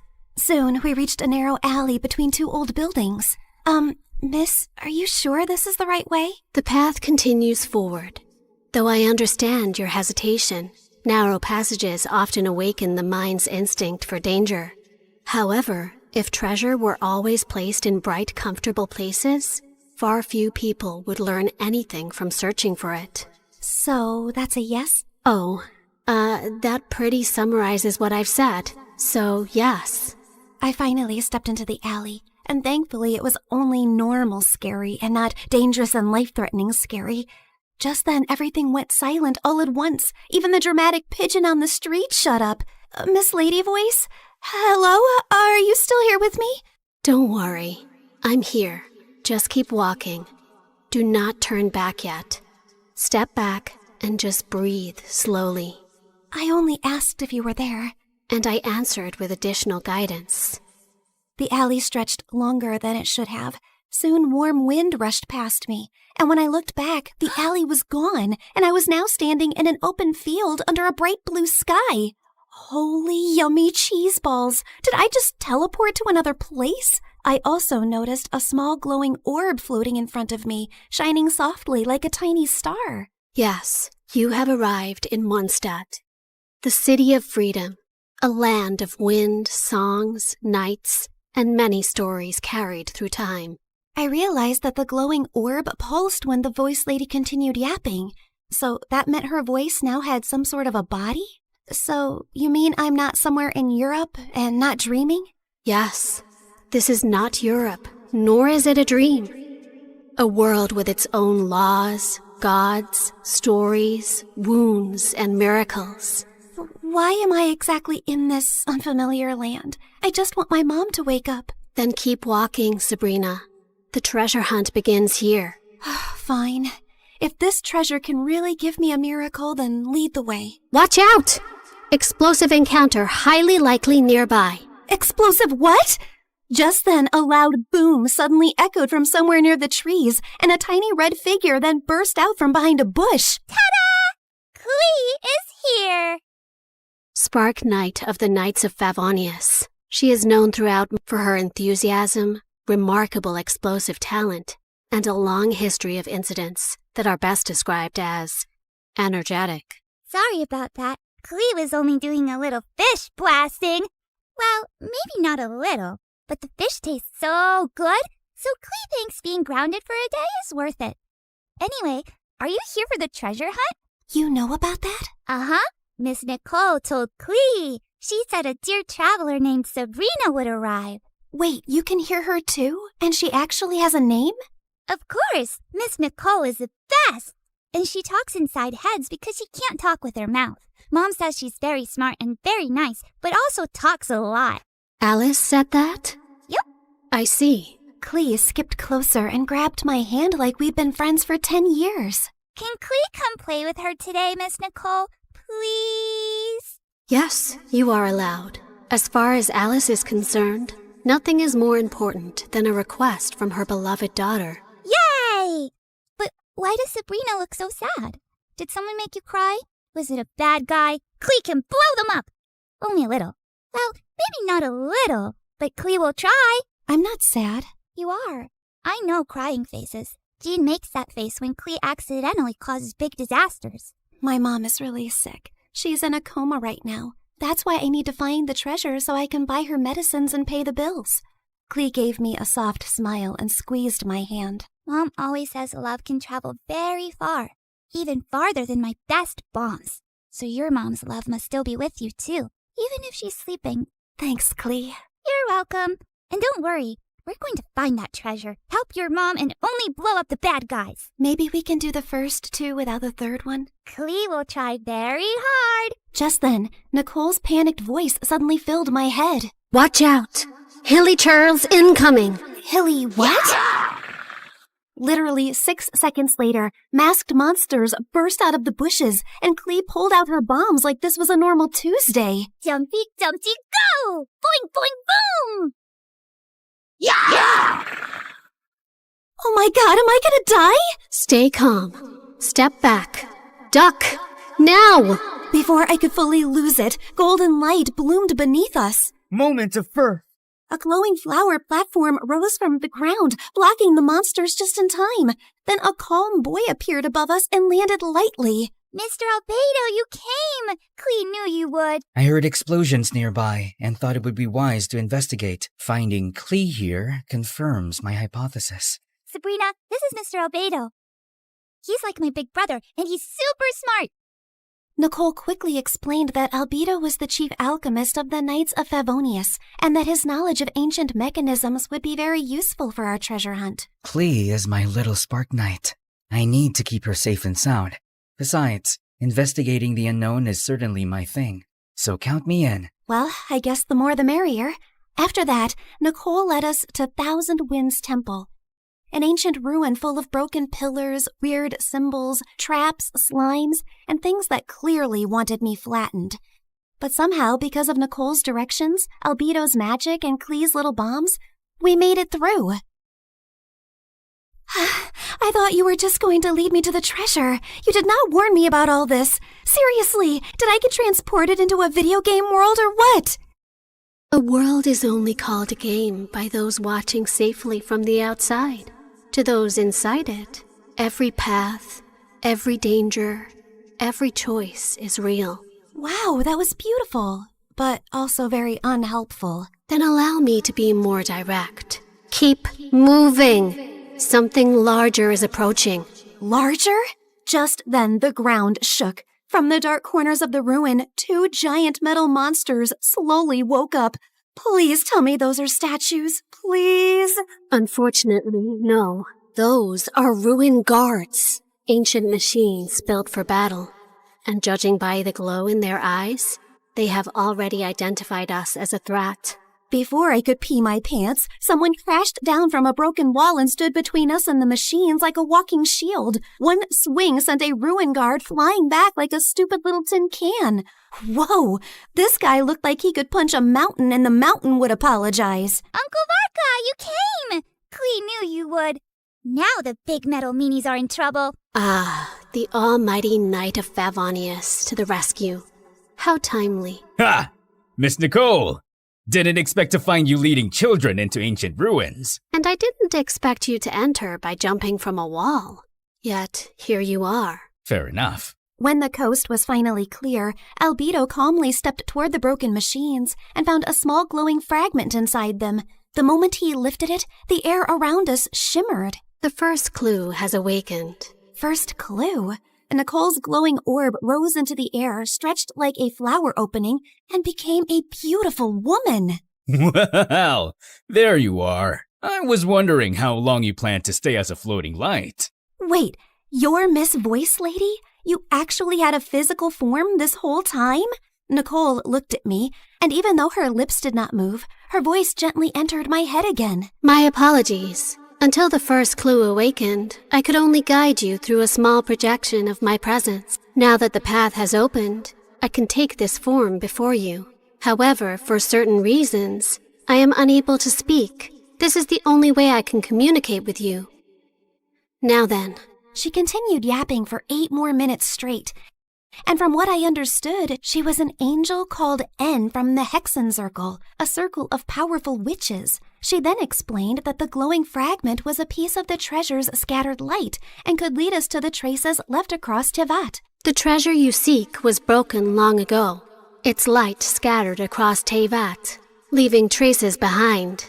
This fragment will reach those traces. The brighter it shines, the closer we are to the treasure. Across Tevat? As in, this whole world of yours? Several regions, yes. That means a long trip, but don't worry. With Miss Nicole's incredible sense of direction, we'd never have to worry about getting lost. Yay! More big adventures! Wait, no, not yay. I need to go back. I have classes tomorrow and a sick mom in the hospital. Nobody told me this treasure hunt came with a lot of obstacles and a whole world tour. I understand. Your fear is not unreasonable, but the treasure you seek cannot be reached by standing still. Each clue will bring us closer, and each step will return you to the wish that brought you here. Fine. For Mom, I would continue this crazy mission. After that, everything turned into the fastest, weirdest world tour of my life. The mute angel continued her directions like an unmutable treasure hunt navigation guide, dragging us across a giant magical map, jumping from one region to another, while I tried my best to stay alive and understand what was actually happening. In Inazuma, the sea was angry, the sky was angrier, and my stomach was fighting for its life. Storms often remind mortals that control is an illusion, and yet... Miss Nicole, respectfully, I'm about to throw up into the ocean. I suggest you give the kid the short version, Miss Nicole. Very well. Storms pass. Thank you. That one helped. In Sumeru, we finally got one peaceful break near a waterfall. Albedo sketched the view. Klee showed me Dodoko, and when she said her mom gave it to her so she would never feel lonely, my chest hurt in the softest way. After our little break, Nicole led us to Natlan, where we were nearly roasted alive. Fiery creatures chased us through rocky paths while she calmly yelled directions, and at one point, Varka carried Klee and me like luggage. This is fun! Uncle Varka is the best! Hold on tighter! Every trace we followed made the fragment shine brighter, and by the time we reached Fontaine, it was full-on glowing, like it had finally remembered where the real treasure was hidden. Nicole led us beneath the water to hidden ruins, where the fragment pointed us toward the final trace, the one hiding the real treasure. Freaking finally! Soon, we found a mysterious sealed door, and Albedo figured it out like a puzzle in minutes, using one of Fontaine's underwater mechanisms like it was nothing. The sealed door opened, and I thought we had finally reached the treasure. Behind it were more passages, hidden compartments, and even more puzzles. I swear to God, is the treasure shy or what? Ancient civilizations valued protection. Finally, we reached a chamber where a small chest waited on a pedestal. I opened it with shaking hands, but there was no gold, no money, no jewels, nothing I could sell. Inside was just a small, broken, flower-shaped relic. No, we traveled across Tevat for this? For a broken thing? It is indeed damaged. We can fix this, right? Yes, but not with gold, not with force, not even with knowledge alone. Then how? This relic is a vessel of hope. It reflects the heart's deepest wish. It was never meant to make someone rich. It was meant to answer the part of a person who refuses to give up. I stared at the tiny broken flower and slowly understood. The treasure was never something I could sell to fix my life overnight. It was hope. The one thing I had almost lost in that hospital restroom. Nicole said every region had left something inside me. Courage, endurance, wisdom, strength, and truth. I held the broken relic and thought of Mom's smile, her warm hugs, and the little things she did whenever I was sad. I wish for my mom to wake up. I don't need gold or anything. I just want more time with her. Please. Just then, the relic started glowing. Golden light filled the cracks, and the broken petals slowly repaired themselves until the flower became whole again. You fixed it! The restoration is complete. The way home can now be opened. A portal appeared behind us, and my chest hurt when I realized I was really leaving them. They were supposed to be just my treasure hunting team, but somehow they had become my friends. Klee hugged me first and gave me a tiny Dodoko charm. So you won't forget Klee. Fear doesn't mean you're weak. It means what you're fighting for matters. Always remember that, kid. If fate allows us to meet again, perhaps we could continue this conversation over dessert. You asked for a miracle, but you were the one who kept walking toward it. Remember that, too. After a tearful goodbye with them, I finally stepped into the light. When I opened my eyes again, I was back in the hospital restroom. I thought it had all been a dream until I felt Klee's Dodoku charm in my pocket. So it was real. Everything was real. I ran back to Mom's room. The bills were still there. Mom was still sleeping. But I felt different. Scared, yes, but not empty and hopeless anymore. One day, my seatmate was secretly playing some online game called Genshin Impact, and the second I saw her screen, my soul almost left my body. The characters looked way too familiar. And then it hit me. So I was in a game? That night, I downloaded the game beside Mom's hospital bed. And when Nicole's banner finally appeared, I pulled for her. Not gonna lie, I really miss her voice and her endless yapping about lore and random facts. Step into the world of Genshin Impact, the open-world action RPG where you explore, battle, and uncover the secrets of Tivat across PC, mobile, and console, all seamlessly connected. Experience exciting new adventures in Luna 7 Truth Amongst the Pages of Piranha, featuring powerful new weapons, fun minigames, and exciting rewards to enjoy. Uncover a brand new story chapter in Sumeru. Meet new Wishbanner characters like Nicole, Prune, and Lowen. One afternoon while I was studying beside Mom, her fingers finally moved. Mom? Hey, sweetie. Mommy, you're awake. You're really awake. I missed you so much.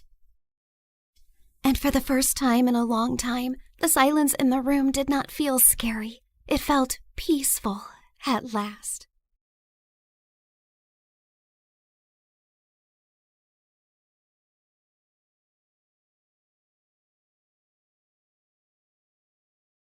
Hi, I'm Lucy. Get some popcorn and settle down because my story is bonkers. Don't forget to like and subscribe to MSA. My childhood was crazy. Mom was super strict and was always breathing down my neck to make sure I followed all her dumb house rules. Lucy, this placemat is 0.5 inches to the left. I'm so disappointed in you. Seriously?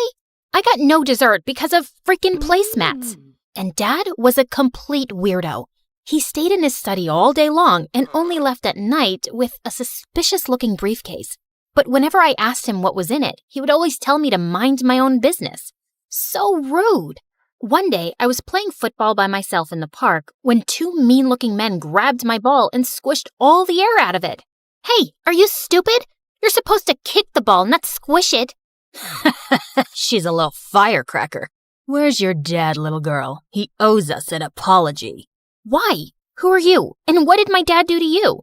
You ask too many questions. Let's just say your father isn't a very nice man. Selfie! And they took pictures with me and left. What was going on? I ran home and confronted Dad. He looked panicked but told me it was no big deal. But I wasn't going to let it go. That night, I sneaked out of my room like a ninja and tried to get into Dad's study. But suddenly, a loud alarm went off and red lights flashed all over the house. I nearly jumped out of my skin in fright.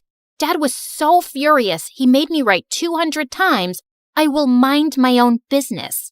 But the next day, he was gone.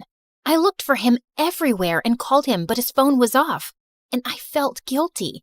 Had he left because of me? But Mom refused to talk about him. Aren't you even a little bit worried about Dad?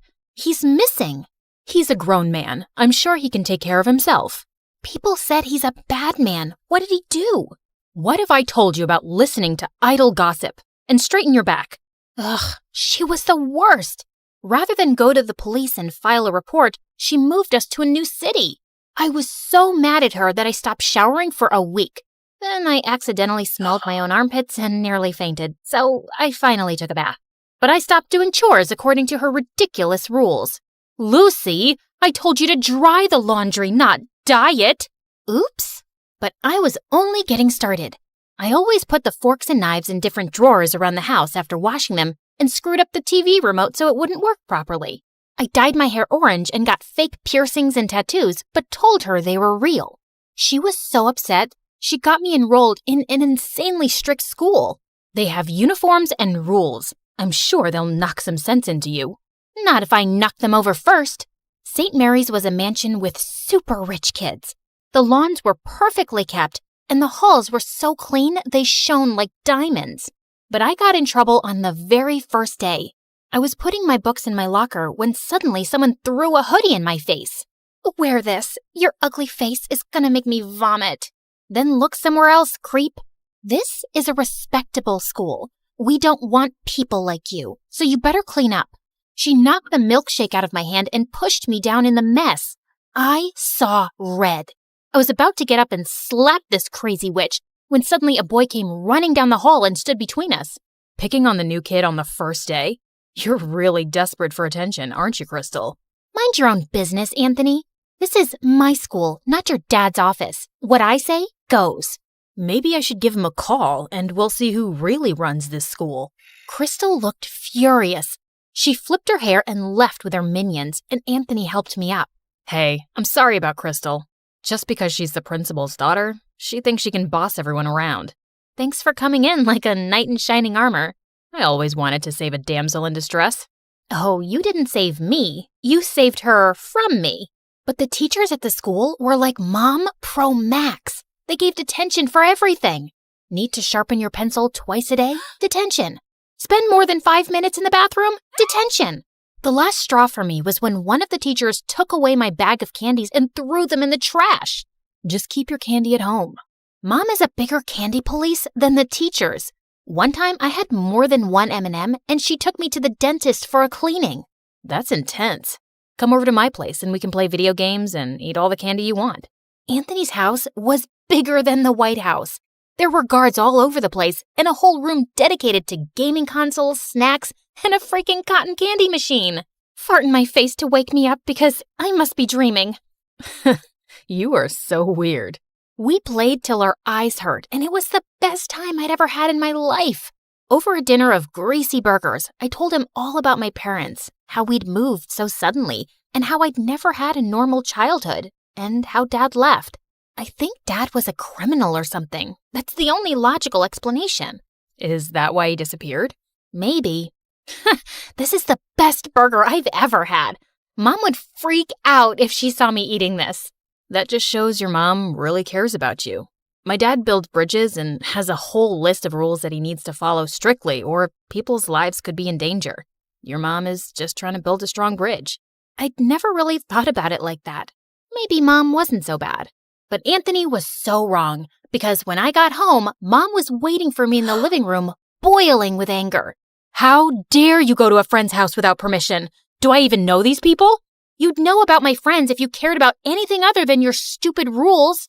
You're grounded. I hated my life at home, and Crystal was making me miserable at school.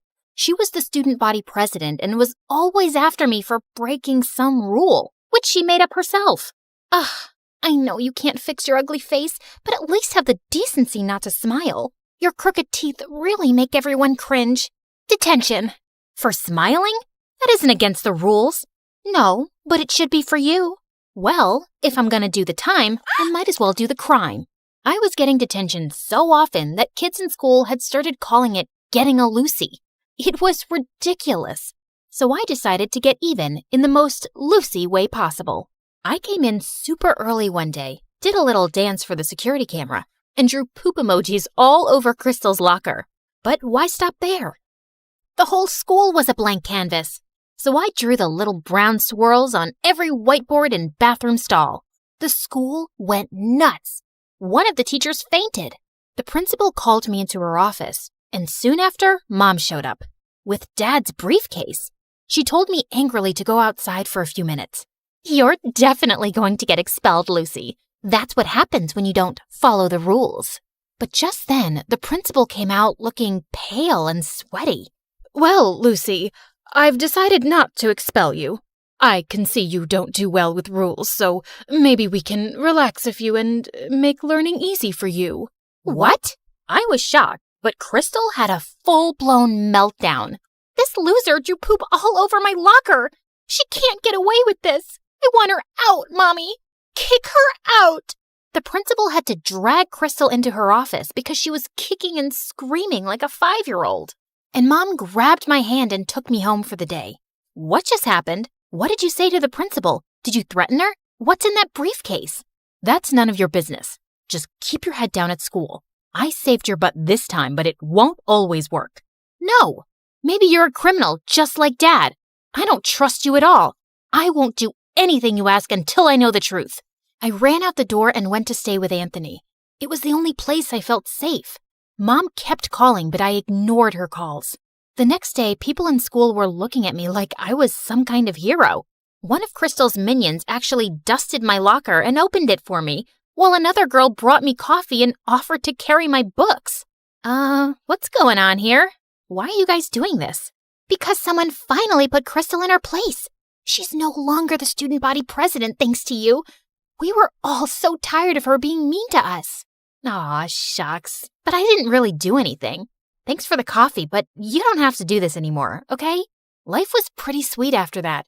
The teachers left me alone, and Crystal's day of ruling the school halls was over. She was always glaring at me like she was planning something evil in that petty brain of hers. And a few weeks later, I found out what. Someone had spray-painted poop emojis on every teacher's car and left a giant cat turd on the principal's windshield. Don't look at me. I didn't do it. Then who did? You're such a witch, Lucy. Everyone tried their best to make you straighten your ways, but you're a lost cause. Once a criminal, always a criminal. You take that back. You're a criminal. I slapped Crystal so hard that her contacts fell out. I was expelled on the spot, and the teachers reported me to the police for destroying their cars. My case was being investigated, and I was probably going to end up in juvie.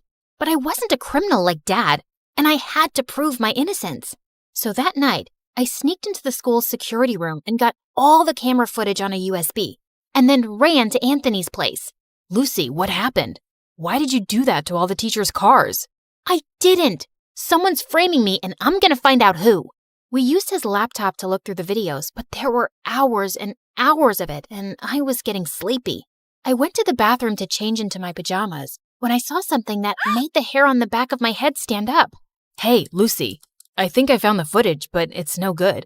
The person's wearing a hoodie and a mask. I don't think you'll be able to prove it wasn't you. And that's exactly what you wanted, didn't you? I threw the hoodie and mask in his face. They had the same spray paint stains as the one used to make the emojis. He looked shocked at first, but then an evil grin spread on his face. No one is going to believe a nobody like you. They shouldn't have believed your dad either. What are you talking about? What does my dad have to do with any of this? He has everything to do with this. When you joined the school and I read your name, I knew you had to be that nosy journalist's daughter. Journalist? Stupid, naive Lucy. Doesn't even know anything about her own parents. Yes, he found some stupid evidence against my dad for fraud and ruined his reputation. He sent him to prison. And now I'm going to send his precious daughter to jail. Just then, the door slammed open and the police rushed into the room. Anthony, you're under arrest for property damage.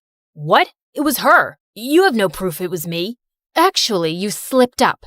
I have a dashboard camera in my car, and that caught your face when you were ruining it. Lucy, are you okay? Suddenly, Mom came into the room, and I was so glad to see her. I gave her a bear hug. I was so scared, Mom. Anthony told me some weird stuff about Dad. He's a journalist? Yes, sweetie. He is a very brave man who exposes criminals and bad men in the government. People are always trying to harm him, so he had to leave the country. And that's why we moved, to keep you safe.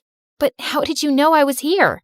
I know I'm going to sound like a psycho stalker, but I got your phone tracked. You weren't picking up and I was worried about you. The minute I saw Anthony's last name, I realized who he was and I knew you were in danger. I am so glad you stalked me. I didn't realize you were living with so much stress. And tell me now, Mom, what's up with the briefcase and how'd you scare the principal? It has your father's research and proof that he's used to expose people. I told your principal I had dirt on her. Do you? Nah, but it scared her enough to let you stay on in school. But you don't have to go back there. We can find you a better school. That's okay. The kids aren't half bad there. But when can we see Dad? I was thinking we could visit him in the summer. Would you like that? I would love it, Mom.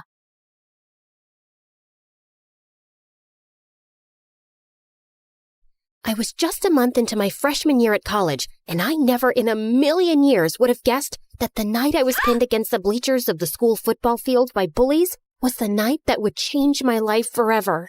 Well, Sydney, you have two choices. You can kiss my shoe or lose your hair. I have a rule that I never kiss cheap shoes. Now get away from me. Oh, look, she's gonna cry. I have a lot of practice holding in my tears, and these bimbo bullies weren't gonna break me. Hair grows back. I guess you've made your choice then.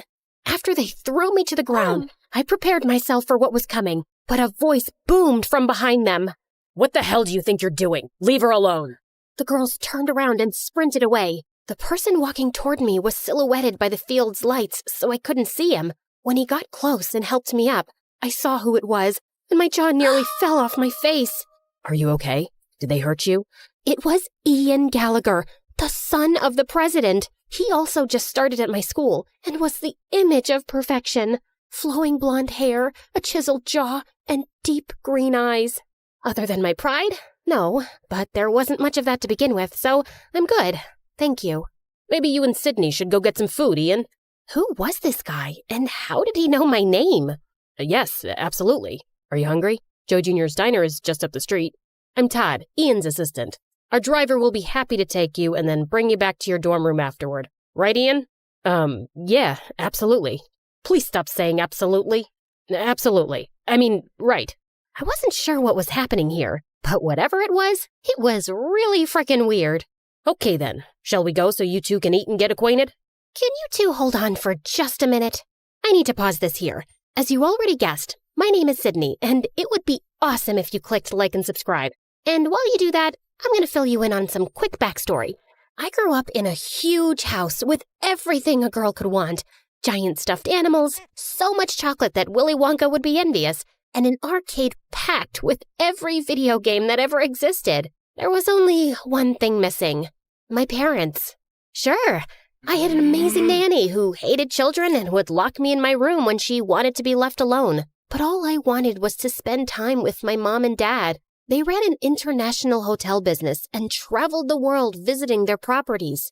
Even when they were home, all they would do was criticize me and compare me to others, like my spoiled brat of a cousin who screamed whenever she didn't get what she wanted, or their friend's daughter who was forced to perform at the most ridiculous beauty pageants, or even the little girl on the cereal commercial who ate the cereal, acting like it was the best thing ever. That little girl appreciates her life. I've never seen you enjoy your cereal that much, Sydney. I felt so bad about myself that I developed this nervous facial tic where I would squeeze my eyes shut and then open them really wide. Yeah, weird facial tics are like catnip for bullies at school, and when you're the smartest kid in class, it just adds to their joy when they stuff you in the garbage can. So I kept to myself and didn't care about my appearance because there was no point. No makeup, big glasses, and my hair in a bun. I looked like a mini version of the school librarian. Okay, I did have one friend, Monty. We were friends since kindergarten because he was as awkward as me. He was also really smart and had asthma, so he was always walking around sucking on his inhaler. Also catnip for bullies. Okay, that's enough backstory. I think you get it.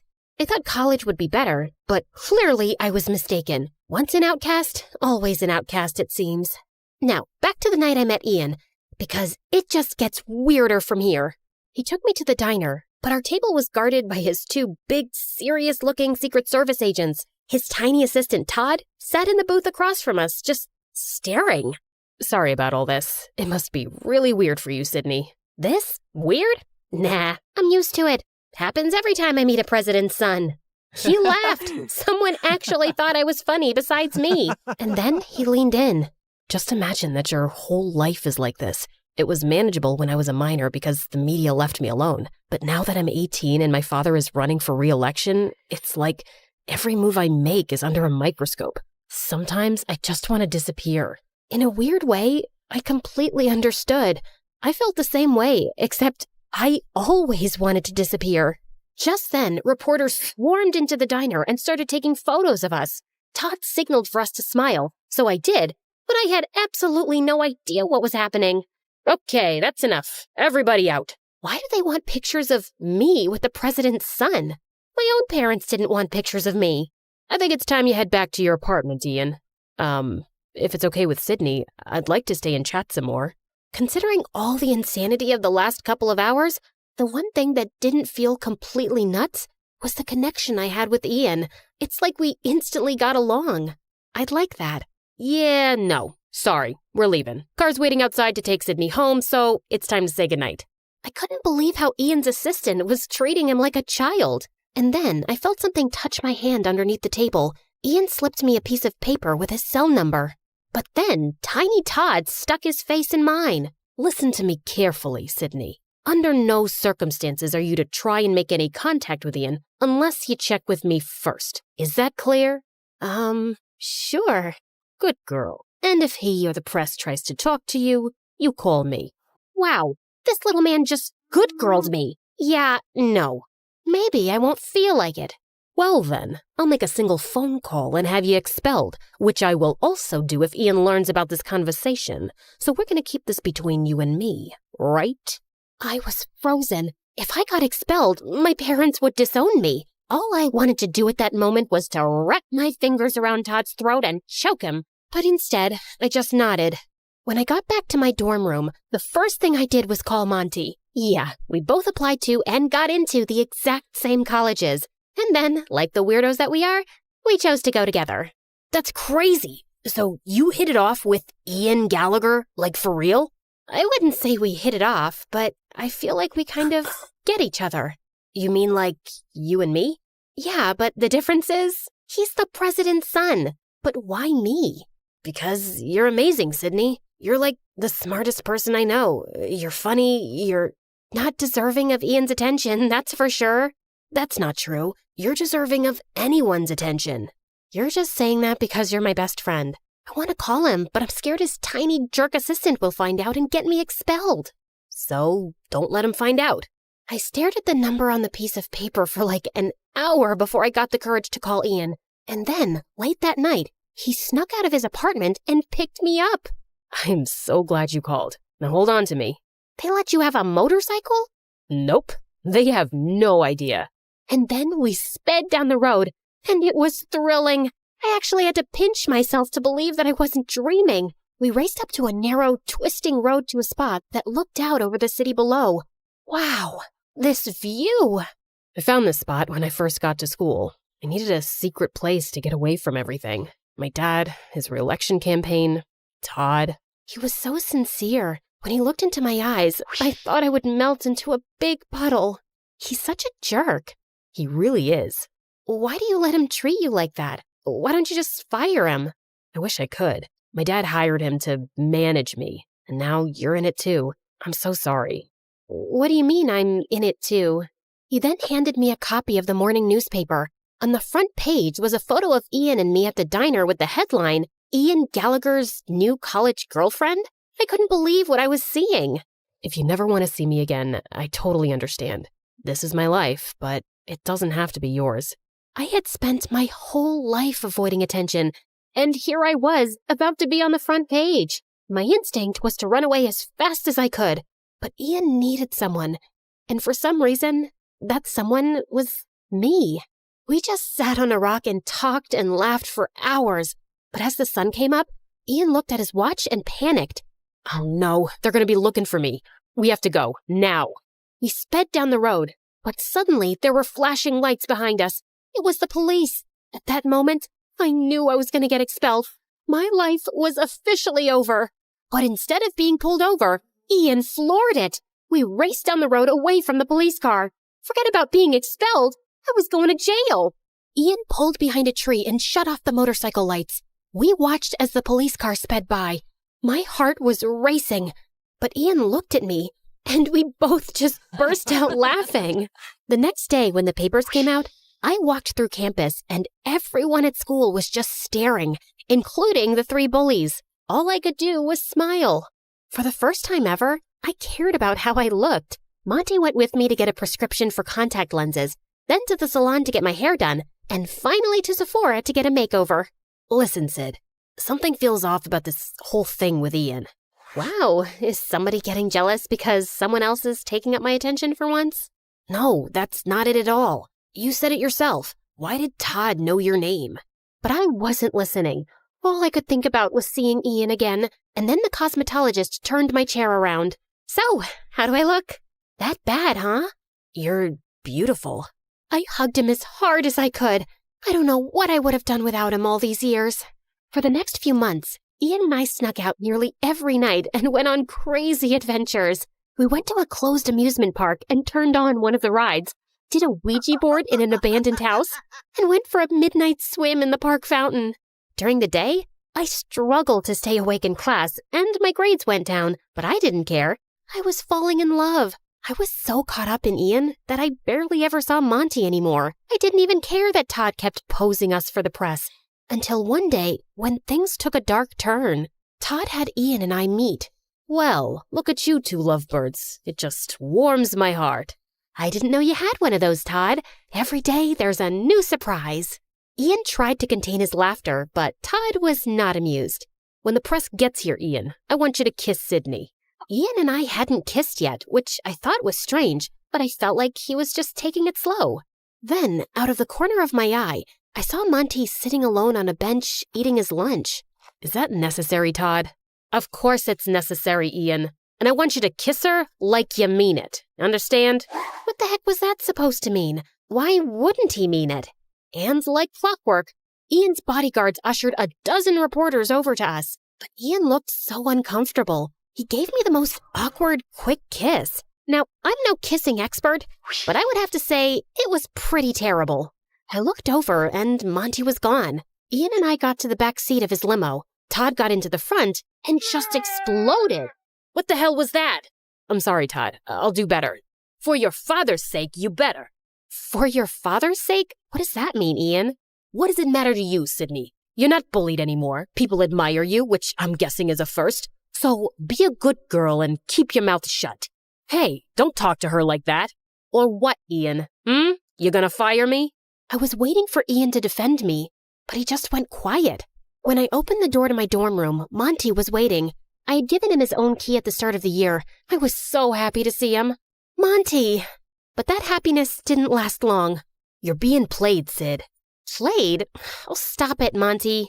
You and Ian? It's a setup because his father is running for re-election, and Todd was hired to craft his image for the public.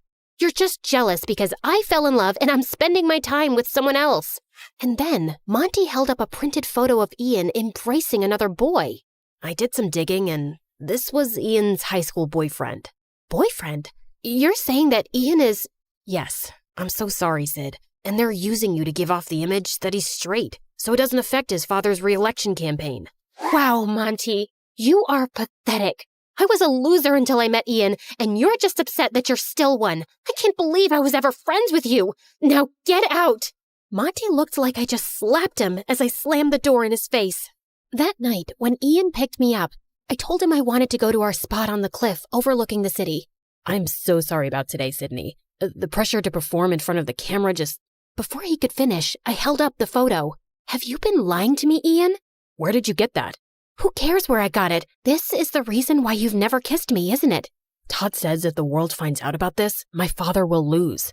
I was furious at myself. Monty tried to warn me, but I didn't listen, and now I've probably lost him forever. But it all suddenly made sense. Right. Choose a girl with low self-esteem who wouldn't question what was happening, who would be so thrilled with the attention that she would just go with it. And these adventures at night, were they part of it? Not at first. But the police officer that first night ID'd me, and Todd thought it was a great idea to keep them going. He threatened to tell my dad if I told you. I am so sorry, Sydney. I never wanted to hurt you. Your dad doesn't know about you? No, that was the only photo ever taken of my boyfriend and me in high school, and Todd found it too. Goodbye, Ian. Sydney, you need to see this through until the election. My dad is coming to campus tomorrow, and if you're not there, Todd will have you expelled. Doesn't matter. I'm dropping out anyway. I'm done. Ian dropped me off in front of my dorm, and I turned to him one last time. If you want to live your life trying to be someone you're not just to prove yourself, it will crush you. Trust me. The next morning, my face was puffy from crying. I loaded up my car with all my stuff and was preparing to head home, back to a life where I wasn't worth anything, back to face the judgment of my parents who already thought so little of me. I got into the car and tried to close the door, but it didn't budge. Monty was standing there holding it. What are you doing here? Stopping you from making a huge mistake? Didn't you already try that? Yeah, well, that's what best friends do, right? And then I just lost it. I am so sorry. I was such a huge jerk. Why do you even want to talk to me after those horrible things I said? I don't deserve you. Because I love you, Sid. I always have. Why do you think I chose this school? It was to be with you. And then he kissed me with a passion that I had never experienced before. My body felt like it was plugged into an electrical outlet. The president's about to speak. Shall we go watch? Why would I want to watch? And so we went to the football stadium, where Ian was standing on the stage next to his father. Todd was standing behind them. And as I stand on the cusp of the next presidential election, I want to hand the mic over to my son Ian, who means more to me than anything in the world. During my dad's first election, nobody paid attention to me because I was only 14 years old. But now that the world is paying attention, I want them to meet my true love. And suddenly, the boy from the photo walked onto the stage. The whole stadium burst out into applause. It was incredible. And then Ian turned and hugged his father. Todd looked horrified. After the speech ended, the Secret Service let Monty and me backstage, just in time for Todd to walk out. I hope you enjoyed your time here, Sydney, because you're as good as expelled. Nah, but you're as good as fired, Todd. Ian walked over, and for the first time, Todd looked terrified. You can't fire me. But I can. Mr. President, I was only doing this for you. Who told you to do that? You harassed my son for years and misused the power I gave you. Get him out of here. And the Secret Service dragged him away, kicking and screaming. It was glorious. I forgave Ian, and 4 years later, he and his boyfriend became the best men at Monty's and my wedding, at the White House. My parents were there, glowing with pride, but winning their approval didn't matter to me anymore. I was happy that at least they were there. And finally, I was just happy being me.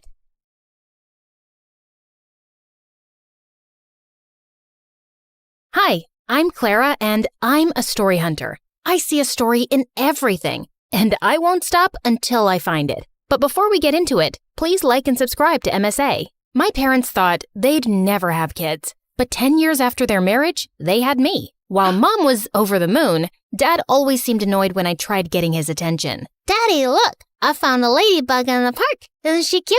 I rescued her from a parade of ants. Could you please take this girl away? I'm on a phone call. Of course, honey. Come on, Clara. Let's read some Nancy Drew. Yay! My favorite! Dad was weird, but at least I had Mom. She was a journalist before she married Dad and had the craziest stories to tell me. And growing up, I wanted to be just like her. When I turned 10, Mom got me my first recording set, and I went crazy interviewing people on the streets. Since how long have you been homeless? That's a cute dog. Did you steal it or buy it? People would pass me weird stares, but I just didn't care. I was following my passion. One evening, I was in a far end of my neighborhood when I missed a turn. The street was empty and it was getting really dark, so I started to walk quickly when a shady black car pulled up next to me. Hey, kid, are you lost? It's freezing out there. Hop in. I'll drop you off. Don't be scared. I won't harm you. See, before he could finish, I punched him hard and ran.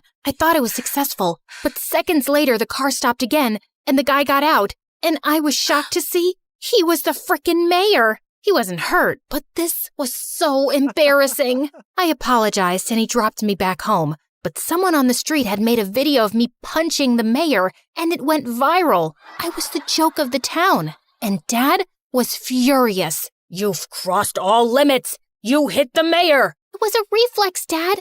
I was scared, and I've read so much about these kidnappers in a black car. All this investigation and these stupid stories are ruining you. What if he wants to take action and drag us to court? I'm a really private person. I don't want this. Jeez, relax, Dad. He won't. He knows it was just a mistake. Why are you getting so worked up? That's it. You're grounded. And no more story hunting. But why? Mom, say something. But as always, Mom said nothing, and I was done for. Growing up, Dad and I drifted further apart. He stayed cooped up in his office while I got busy with school and perfecting my investigation skills. On my 15th birthday, I begged Mom to get me a professional recording set with a mic, but she simply refused. We just don't have the money for it. I decided to try my luck with Dad and ask him for some money. I wouldn't tell him what it was for exactly, but he wasn't in his office. As I was leaving, suddenly my foot got caught in the carpet and I landed on some boxes full of money. Oh my God, Clara, what are you doing in here? Mom, you said we don't have any money. What is all this? It belongs to your dad, and it's not your concern. But it's a lot of money, Mom. It has to come from somewhere. Is Dad a mafia guy? Oh my God, he robbed a bank, didn't he? Stop it. Please, Clara, you don't understand. You need to leave, now. And don't say a word about this to anyone, least of all your dad. Promise me. Something was definitely fishy, but I'd never seen Mom so serious. So I did what she said. I wanted to know more, but I just didn't get the chance to go into Dad's study again. Soon, I got busy with school and forgot all about it. One time in 11th grade, Lena, the head cheerleader and the most popular girl, walked up to me. I heard you can uncover any truth in the world. Is that true? That depends on what kind of truth you want. Well, don't tell anyone, but I think Nick's cheating on me. Who's Nick? Do you live under a rock? Nick's my boyfriend. He's the captain of the football team. Got it. What about him? I just told you. He's cheating on me, and I want you to find out the truth. Oh, yeah. Leave this to me. Be careful. He's a very good liar. No liar can ever hide the truth from the world's greatest investigator. Go and chill, kid. I got this. I started following Nick around everywhere, but I couldn't find any dirt on him. Until one day, I saw him sneak into the coach's office and saw him making out with another girl. I waited till he left without noticing me, and then, right in the middle of the cafeteria, I made him pay. I dropped an entire carton of milk all over his head. What the heck? What do you want, weirdo? Listen up, everyone. This jerk right here cheated on his girlfriend. No, I didn't. I knew you'd say that. Here's the proof. Nick looked at me in shock as I showed him the video of his makeout session. Lena broke up with him instantly, and he was getting a lot of backlash for cheating on the most popular girl around. Soon after, he left and got transferred to North High, our rival school. After that, Lena and I started hanging out and became besties. As much as I liked having her around, her band of cheerleaders annoyed me. Especially this girl, Wendy. Lena even had a YouTube channel with her where they ran gossip sessions and fashion advice. You know, I was thinking, why don't we add Clara to the channel? Why? So we lose all our followers and our popularity? I don't think having 5 followers makes you popular. But then again, what do I know? Stop it, you two. Clara is a professional. You saw what she did with Nick, and with her brains and cool stories and my beauty tips and styling, we'll be so much more popular. We'll be like Daphne and Velma. Who? Scooby-Doo? Forget it. We should totally do it. I joined the YouTube channel soon after, and we started with collecting scoops on everyone in school. Within a few months, we hit 1 million subscribers. I was happy, but Lena was on cloud 9. Her popularity was through the roof, and she loved the attention. We got invited to every party in town, and she would drag me with her even when I didn't feel like going. One day I was at her house getting ready for a party when Wendy made a snarky comment. Do you always have to dress up like a homeless person? And why's your hair such a mess? There's nothing wrong with my hair or clothes. I don't want to look all dolled up. Detectives are meant to look rugged, right, Lena? Yeah, but it won't hurt you to put on a little makeup now and then. It'll only make you look prettier. No, it'll make me look like a bimbo. So you think I'm a bimbo? I didn't mean it like that, but Lena was already walking in the other direction. Good job, Sherlock. I wanted to apologize to Lena, but she kept ignoring me at the party and at school the next day. I got that she was mad at me, but it wasn't like she supported me in front of Wendy either. I decided to give her some time and continue doing my bit for the channel. The next day after lunch, I was passing by when I saw Wendy terrorizing the school topper and making him do her assignments. But as I took my camera out, Lena walked up to me and knocked it out of my hand. What are you doing? She's our friend. Nope, she's your friend. She doesn't even like me. Why can't you guys just try to get along? For me? I know you think we're bimbos, but that's the least you can do as my best friend. Oh, you're so dramatic. Okay, fine. I'll let this go. Just this once. And I don't think you're a bimbo. I'm sorry. Stop talking and meet me for boba tea later. Deal? Deal. And just like that, we were back to being besties. And I tried to tolerate Wendy better, even though she still got on my nerves. Soon after, the entire school was buzzing over the senior day prank wars with North High, and Lena was determined to crush the rival school, mainly because Nick was their new student body president. We need to ace this. They should never see us coming. How about we break into the school? You can't be serious, Wendy. You guys will get caught. Not with these masks, we won't. And why are you so negative? I'm being practical. It's the dumbest plan on earth. Back me up, Lena. Actually, I like it. No one will ever know. Now, are you in or out? Out. You know my dad. He would ground me for life if I got caught. You know what, Clara? I've been there for all your dumb investigations. I even got you in on the channel. And now, if you can't support me, then you're not a good friend. Hey, that's not fair. It's my channel too. I made it popular. Really? Wow.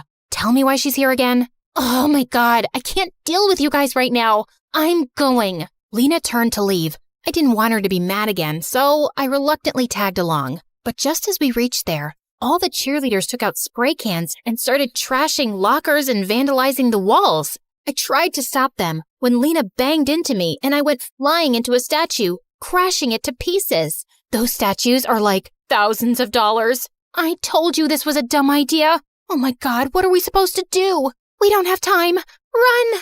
As I made my way home, my heart couldn't stop racing. I'd just made the most terrible mistake of my life, and I prayed no one would find out about it. But the next day at school, I felt numb when the principal called me into his office, with both Dad and Nick waiting for me there, along with a few other people from North High. Clara, where were you last night? I was vandalizing property, right? Are you really that dumb not to know that every school has security cameras? The school authorities checked last night's footage, and guess what they found? Nick flashed the phone in my face with footage of me crashing into the statue and breaking it. Everyone else had a mask on, but me. How could I be so stupid? But it was a mistake. Was it? And who are these other girls with you? Do you have a name? I wanted to punch Nick in the face. He knew I wouldn't rat Lena out, even though I was mad at her for putting me into this mess. Now, either you pay for the damages, or you get expelled for a month,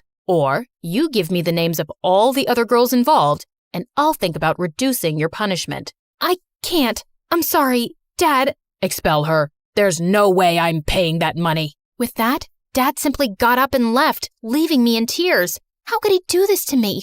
I knew it was my fault, but he was my father. Wasn't he supposed to look after me or something? That evening at home, I had the worst argument with Dad, while Mom just stood in a corner like a stone. Were you at that school for some dumb story? You're such a nuisance. I can't believe you're my kid. I can't believe you're my dad either. What father gets his own child expelled over a few bucks? You never supported me, and you always acted like my existence bothers you. And it's not like you're so perfect yourself. What do you even do, Dad? How do you really make money? How dare you talk to me like that in my own house? I don't have to take this. Mom, are you just going to stand there and say nothing?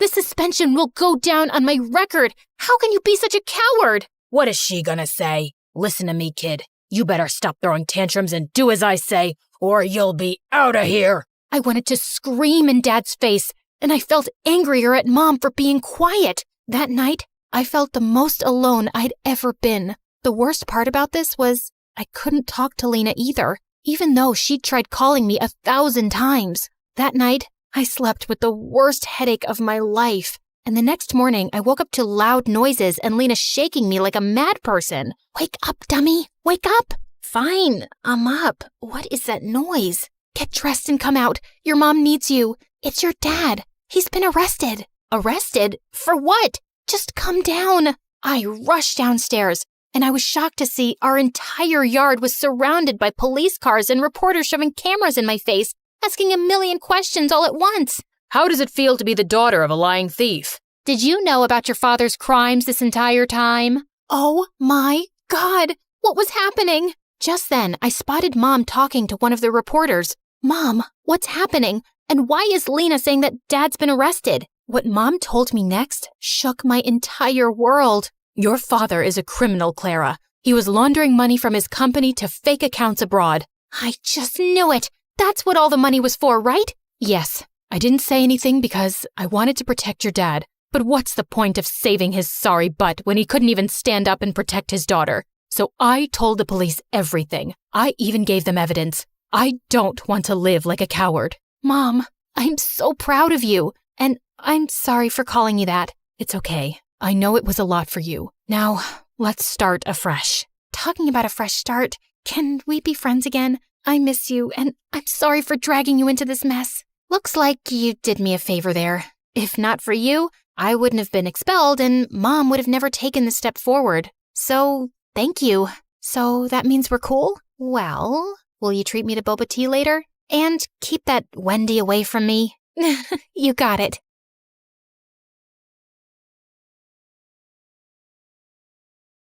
Hi, I'm Lucy. Get some popcorn and settle down because my story is bonkers. Don't forget to like and subscribe to MSA. My childhood was crazy. Mom was super strict and was always breathing down my neck to make sure I followed all her dumb house rules. Lucy, this placemat is 0.5 inches to the left. I'm so disappointed in you. Seriously? I got no dessert because of freaking placemats.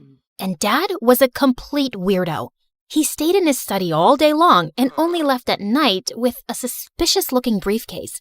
But whenever I asked him what was in it, he would always tell me to mind my own business. So rude. One day, I was playing football by myself in the park when two mean-looking men grabbed my ball and squished all the air out of it.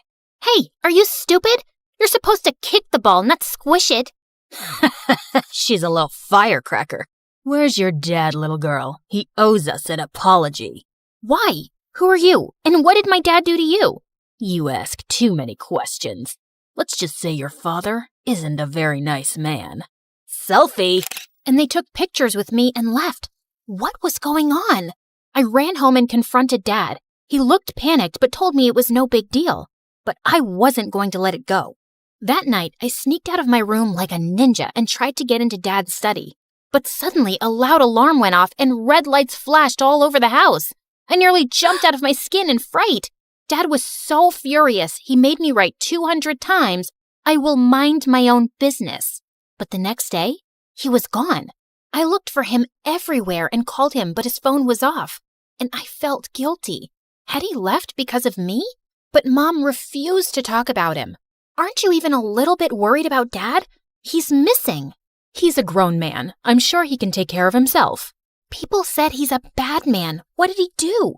What if I told you about listening to idle gossip? And straighten your back. Ugh, she was the worst. Rather than go to the police and file a report, she moved us to a new city. I was so mad at her that I stopped showering for a week. Then I accidentally smelled my own armpits and nearly fainted, so I finally took a bath. But I stopped doing chores according to her ridiculous rules.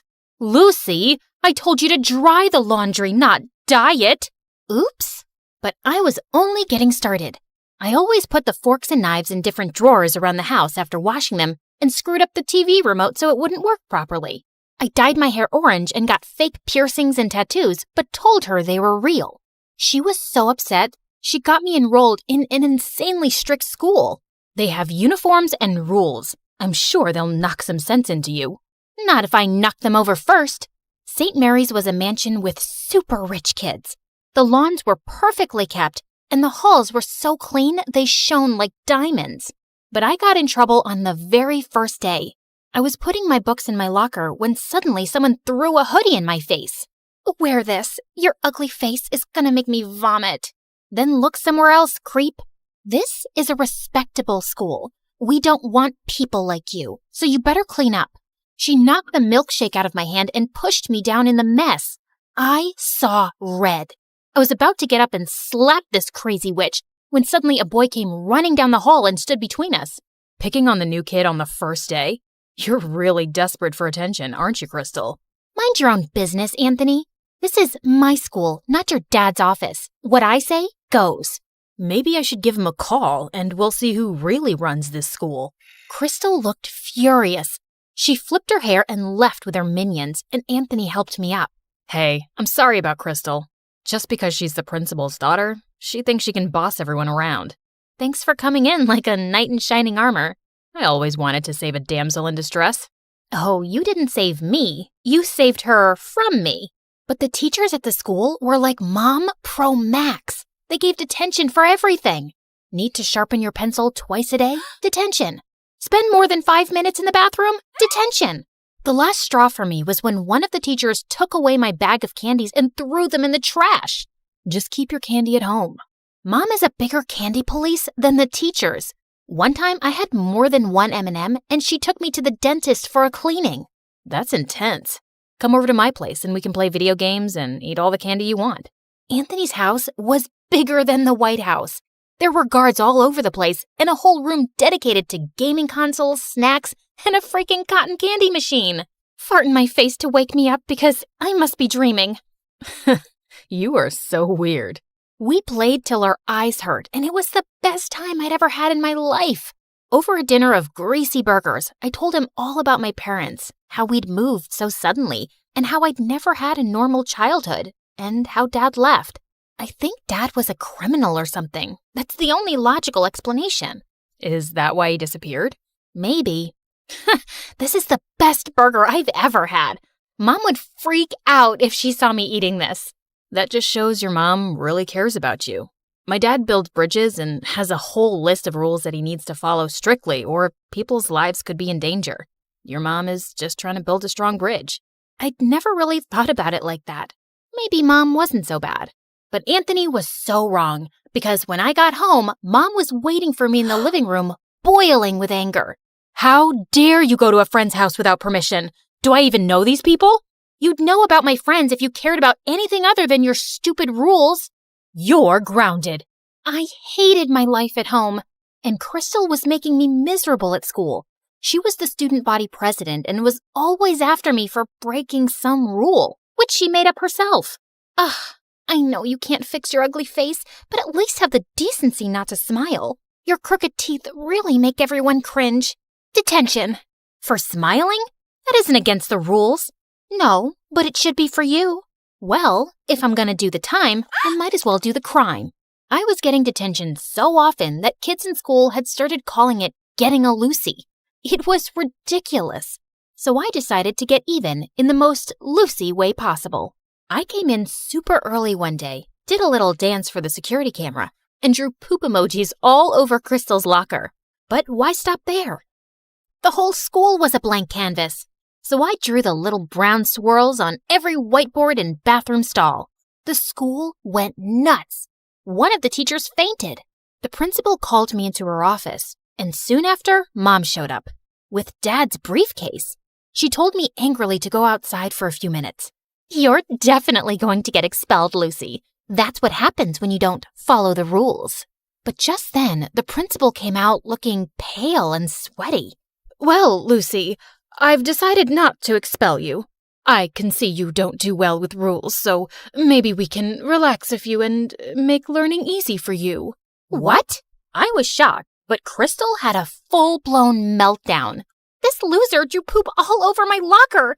She can't get away with this. I want her out, Mommy. Kick her out. The principal had to drag Crystal into her office because she was kicking and screaming like a 5-year-old. And Mom grabbed my hand and took me home for the day. What just happened? What did you say to the principal? Did you threaten her? What's in that briefcase? That's none of your business. Just keep your head down at school. I saved your butt this time, but it won't always work. No, maybe you're a criminal just like Dad. I don't trust you at all. I won't do anything you ask until I know the truth. I ran out the door and went to stay with Anthony. It was the only place I felt safe. Mom kept calling, but I ignored her calls. The next day, people in school were looking at me like I was some kind of hero. One of Crystal's minions actually dusted my locker and opened it for me, while another girl brought me coffee and offered to carry my books. What's going on here? Why are you guys doing this? Because someone finally put Crystal in her place. She's no longer the student body president thanks to you. We were all so tired of her being mean to us. Aw, shucks. But I didn't really do anything. Thanks for the coffee, but you don't have to do this anymore, okay? Life was pretty sweet after that. The teachers left me alone, and Crystal's day of ruling the school halls was over. She was always glaring at me like she was planning something evil in that petty brain of hers. And a few weeks later, I found out what. Someone had spray-painted poop emojis on every teacher's car and left a giant cat turd on the principal's windshield. Don't look at me. I didn't do it. Then who did? You're such a witch, Lucy. Everyone tried their best to make you straighten your ways, but you're a lost cause. Once a criminal, always a criminal. You take that back. You're a criminal. I slapped Crystal so hard that her contacts fell out. I was expelled on the spot, and the teachers reported me to the police for destroying their cars. My case was being investigated, and I was probably going to end up in juvie. But I wasn't a criminal like Dad, and I had to prove my innocence. So that night, I sneaked into the school's security room and got all the camera footage on a USB, and then ran to Anthony's place. Lucy, what happened? Why did you do that to all the teachers' cars? I didn't. Someone's framing me, and I'm going to find out who. We used his laptop to look through the videos, but there were hours and hours of it, and I was getting sleepy. I went to the bathroom to change into my pajamas when I saw something that made the hair on the back of my head stand up. Hey, Lucy, I think I found the footage, but it's no good. The person's wearing a hoodie and a mask. I don't think you'll be able to prove it wasn't you. And that's exactly what you wanted, didn't you? I threw the hoodie and mask in his face. They had the same spray paint stains as the one used to make the emojis. He looked shocked at first, but then an evil grin spread on his face. No one is going to believe a nobody like you. They shouldn't have believed your dad either. What are you talking about? What does my dad have to do with any of this? He has everything to do with this. When you joined the school and I read your name, I knew you had to be that nosy journalist's daughter. Journalist? Stupid, naive Lucy. Doesn't even know anything about her own parents. Yes, he found some stupid evidence against my dad for fraud and ruined his reputation. He sent him to prison. And now I'm going to send his precious daughter to jail. Just then, the door slammed open and the police rushed into the room. Anthony, you're under arrest for property damage. What? It was her. You have no proof it was me. Actually, you slipped up. I have a dashboard camera in my car, and that caught your face when you were ruining it. Lucy, are you okay? Suddenly, Mom came into the room, and I was so glad to see her. I gave her a bear hug. I was so scared, Mom. Anthony told me some weird stuff about Dad. He's a journalist? Yes, sweetie. He is a very brave man who exposes criminals and bad men in the government. People are always trying to harm him, so he had to leave the country.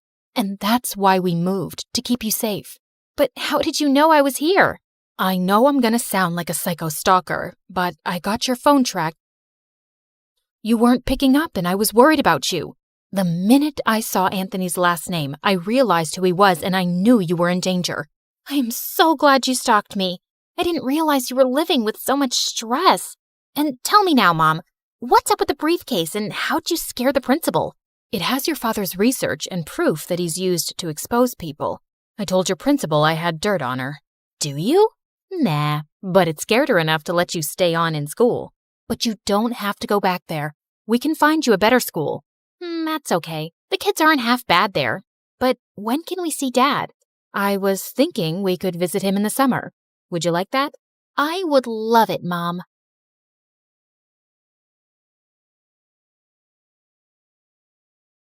When the music kicked off and everyone started dancing, I escaped to the garden for some fresh air. As I sat down by the fountain and sighed, a soft object hit me squarely in the face. Then someone in black jumped down from the tree above me. Brought your favorite cheeseburger.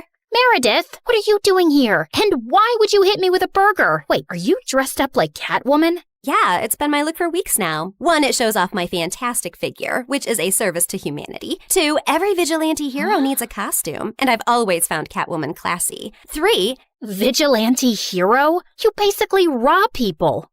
Yeah, like Robin Hood, stealing from the rich and giving to the poor. You steal for yourself. I am the poor. And what's all this you nonsense? Last time I checked, we were a team. But sis, what's taking so long with this mission? It's not that simple. It's pretty simple. You make this rich dude fall for you, get access to his vault, steal the painting, and we run off to Bora Bora. Are you having trouble making him fall for you? Maybe he hates your eyebrows. I don't know. But I feel like punching you in the face every time I see your eyebrows, which is basically every time I see your face. Shut up, Em. Everything's going fine. Okay, but hurry up. This catsuit is giving me a butt rash, even though I use baby powder under it. I want to put it away soon and retire on a beach in a bikini. Aren't you looking forward to it? Just take the stupid suit off. You're a con artist, not a cat burglar. And of course I'm looking forward to it. You should go before you blow my cover. And thanks for the burger. It's not a gift. Duh. You're gonna pay me back. I've noted it in my diary. See ya. I couldn't help laughing as I saw her clumsily climb the wall, then fall over to the other side. But as I turned away, I felt troubled. The problem wasn't about making this rich guy I had to rob fall for me. He already had. The problem was, I'd fallen for him too. Let's start from the start, okay? Hi, I'm Claire, originally from Connecticut. And yes, you might have heard some fun words being used for me. Deceitful witch, manipulative liar, and con artist might come up, none of which is an exaggeration. But people change, okay? Before I tell you my crazy story, please like and subscribe. My mother was born into what she always called old money, which basically means her family had been rich for a long time and their wealth was passed down generations. Unfortunately, it skipped our generation. Apparently, my dad was extremely charming and swept Mom off her feet when she was just 20. She married him against her parents' wishes and they cut her off from their wealth. Then, 2 years later, Mom gave birth to twins, Dad met another woman, and he abandoned us. At least he left us the house in a nice neighborhood, but my grandparents refused to help Mom out and said she had to live with her decisions. Mom, how are you feeling now? Like my organs are shutting down one by one. So, same as this morning then. Here's some chicken soup. There's no chicken in it. Well, you asked for chicken soup when there was no chickens in the fridge, so I guess we all have to use our imaginations, don't we? Oh, the soup at my parents' house always had chunks of chicken and big fat prawns. What has life come to now? I was raised as a creature of luxury. I'm like that fairy tale princess who couldn't sleep because of a single pea under her mattress. So you say, but there's a bunch of sharp pebbles under your mattress and you sleep like a log and snore like a bear. What? How could you put pebbles? I do not snore. Leave me to decompose, please. Well, you have to return to your waitressing job, so get well soon, Mom. Shall not. I loved Mom, but she was basically a spoiled, selfish child who just couldn't adapt to her change in fortunes and start acting like a freaking parent. My sister Meredith and I were twins, but we looked nothing alike. With her soft blonde hair and big baby blues, she looked like the kind of sweet soul who saved kittens from trees, helped old people across the road, and sang to birds. She didn't look like she had an ounce of evil in her, which wasn't true, like at all. But we'll come back to that later. From an early age, it was clear to me and Meredith that we had to be resourceful for money. I started doing odd jobs for our rich neighbors in the 8th grade, like raking their gardens, walking their dogs, and babysitting their kids. But Meredith was always finding more creative ways, like taking stupid boys in her class on paid exclusive tours to an alien site she'd discovered in the nearby forest. I'd seen her digging up the crater where the spaceship had landed, or selling youth water to high school girls, claiming she'd traveled far to the Fountain of Youth over summer break and had a limited supply. They actually thought she was telling the truth because it tasted different. Yeah, that's because she was filling up bottles from the neighbor's gross jacuzzi. People eventually caught on and stopped buying from her, and that's when she started stealing from me. But whenever I'd confront her, she'd throw a tantrum and deny it like I'd accused her of killing someone. So the next time, I hid money in my diary and made my latest entry. Dear Diary, guess what? What? When Mom took Meredith to the hospital for her sore throat the other day, the doctor doctors made a shocking discovery. Meredith has a rare, incurable disease. She only has a few more months with us. We've decided not to tell her so she isn't scared and lives the rest of her short life in peace. Yes, I'm sad, but not that much because my baby sister is going to a better place. Anne's leaving me all her stuff. I knew my trick had worked when Meredith came down one morning with swollen eyes. When Mom asked her what was wrong, she burst into tears about her incurable disease. Where would you get an idea like that? Yes, Meredith. Please, tell Mom where you got this idea from. You wrote it in your... Wait, you chubby witch! You made me believe I was dying!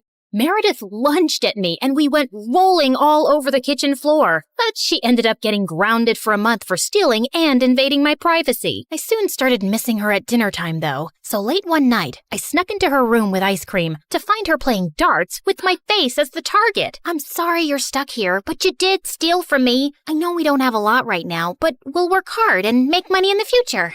But the future is in the future. What do I do now when I need money for mascara and gummy bears? Maybe we can think of some business idea. Oh, I thought you'd never ask. She pulled out a box from under her bed full of t-shirts. So you know my friend George, the next-door gardener's nephew? Apparently he volunteers at a mental institution every weekend. The owners got t-shirts made from all the patients, but they refuse to wear them, blah, blah. So now the mental place has hundreds of these lying in storage. George said he can score them for me, and we could have our own t-shirt range with cute things written on them. Look, here's one I made for myself. I want to go to Bora Bora, but I'm Bora Bora. Please help me. Funny. I'm very serious, actually. I'm gonna live in Bora Bora one day. So, are we selling these t-shirts? I'm in. I also made one for you. That'll be $10, thanks. Money can't buy happiness, but poverty can't buy anything. Please help me. You should pay me for wearing this. Meredith didn't have the best reputation in our neighborhood or school to sell things, so we decided to hit the other end of town and set up a t-shirt stall outside a private school. With my salesmanship and Meredith's flirting, we managed to sell quite a few on the first day. We started setting up shop at different locations, and one day as we were heading home, Meredith suddenly said she had to pee really badly. So we walked up to the closest house to ask if they'd let us use the bathroom. We rang the bell, but no one seemed to be home. I was peeking in through the window when suddenly I turned around to see Meredith already crawling halfway through one. Are you crazy? That's breaking and entering! I'll kick in your face so hard that you'll need plastic surgery, which we don't have money for. If you don't want to be ugly for the rest of your life, let me pee. I let her go and was standing guard at the door when, to my horror, a car suddenly pulled into the driveway and a snooty woman stepped out. Hey, you girl. What are you doing lurking around my house? Were you thinking of breaking in? What? No, of course not. I'm a Girl Scout selling cookies. Yeah, I study in the, Aston Bridge School for Girls. Oh, I see. It's a lovely school. I know many people whose children go there. Sorry for my mistake. I'll be happy to buy some cookies from you. Put me down for 20 boxes. Sure. It's, $5 a box, so that'll be $100. I'm putting your name down on my list, and I'll drop them by tomorrow. That's perfect, sweetie. Here's the money. I'll see you soon. Just then, I saw Meredith slip out the window, and as soon as the lady went in, we ran like crazy down the block and then collapsed on some grass. Look, I took some pastries from her kitchen. Perfect for a spontaneous picnic. That's stealing. Oh, you're one to talk. I heard the whole cookie conversation from inside. You took that lady's money, and you're never going to give her any cookies. I was just trying to distract her before she caught your butt. I didn't think she'd be dumb enough to actually give me the money. I can return it. Look, she didn't do it out of the goodness of her heart. She's a rich snob who was being really rude till she thought you were someone rich, too. You didn't force her to give you money at gunpoint. Oh, Claire, this has just given me the best idea. You're not serious. Yes, I am. Dumb people deserve to be tricked. And what does $100 mean to someone who has a gold toilet seat? I knew it was wrong, but it was also so easy. And before I knew it, Meredith and I were wearing private school uniforms and hitting different neighborhoods collecting money for Girl Scout cookies that we had no intention to deliver. We made $2,000 in a month. But one day, when we went up to a rich old lady's house, she invited us in and even offered us cake as we signed her up. How many boxes will that be, ma'am? Oh, none, thank you. You see, I don't buy imaginary cookies. What? I'd heard that there were 2 conning Girl Scouts in town, and I was ready for you. I've called the police, and you 2 will end up in a detention center. Just then, there was a loud bang, and the power went out. In the confusion, Meredith kicked the old lady and yelled, "Run!" As we were sprinting down the street, I suddenly noticed a nerdy-looking boy my age running beside us too, grinning and waving at us. Hey, hold on. Who are you? I'm your new neighbor, Freddie. I'm the one who saved you from that old crow. What? I'm so confused right now. New neighbor? You moved into the house next to ours? Why are you here? I was bored and saw you girls leaving your house, so I followed you for fun. Don't worry, I won't tell anyone about your little cookie secret. When I heard that old lady threatening you, I went to the main circuit board and pulled out a wire with my tweezer, which I always keep handy. You could have been electrocuted. You're either incredibly smart or exceptionally dumb. My mom says the exact same thing, except for the incredibly smart part. Listen, you geek, what do you want? If you think you're gonna get a cut of our profits. No, my parents are well off. They're neurosurgeons. I just want to be friends. I swear, I don't have any siblings and I don't know anyone here. What if we say no? I'll keep following you around until you say yes. Okay, fine. Congratulations. You got yourself 2 friends. Oh, I'm so happy. Merry Christmas and a Happy New Year. And from that day on, that goof really did become our best friend, especially mine. He was like the sibling I never had. I mean, the nice sibling who did my nails and watched the channel I wanted to watch on TV without arguing. He was also really generous. I didn't want to take advantage of it, but Meredith and Mom had no problem keeping all the gifts he was always getting us. We decided to lay low with our conning activities in case the old lady had actually told the police about us. But soon after we joined the 11th grade, a new drama unfolded in our lives. A family moved into the huge white house across the street. Apparently, the couple who'd bought the place was loaded, and they had 5 teenage boys. Finally, some eligible bachelors on our street. Thanks. My feelings aren't hurt at all. Oh, I'm sorry I left you out, sweetie. Maybe you'll find someone too. I mean, they have 5 boys. There's a good chance one of them is gay. What? Why would you think? Okay, girls, here's a basket of goodies for you to take over as a welcome present. Now go, throw yourselves at those boys. Meredith and I rolled our eyes, but we decided there wasn't any harm in checking them out, and we were welcomed by the ugliest quadruplets ever. They were really sweet and really excited to see us, but with their orange hair, acne, and buck teeth, they were not a pretty sight. Man, I feel sorry for those parents. Like, Mom got one average-looking kid, but God made it up by giving her me. But those parents, God decided to use copy-paste on that ugly model. They must have done something terrible to deserve this. Huh? You are so rude. Oh, shut up. I know you're thinking the same. I just have the guts to say it out loud.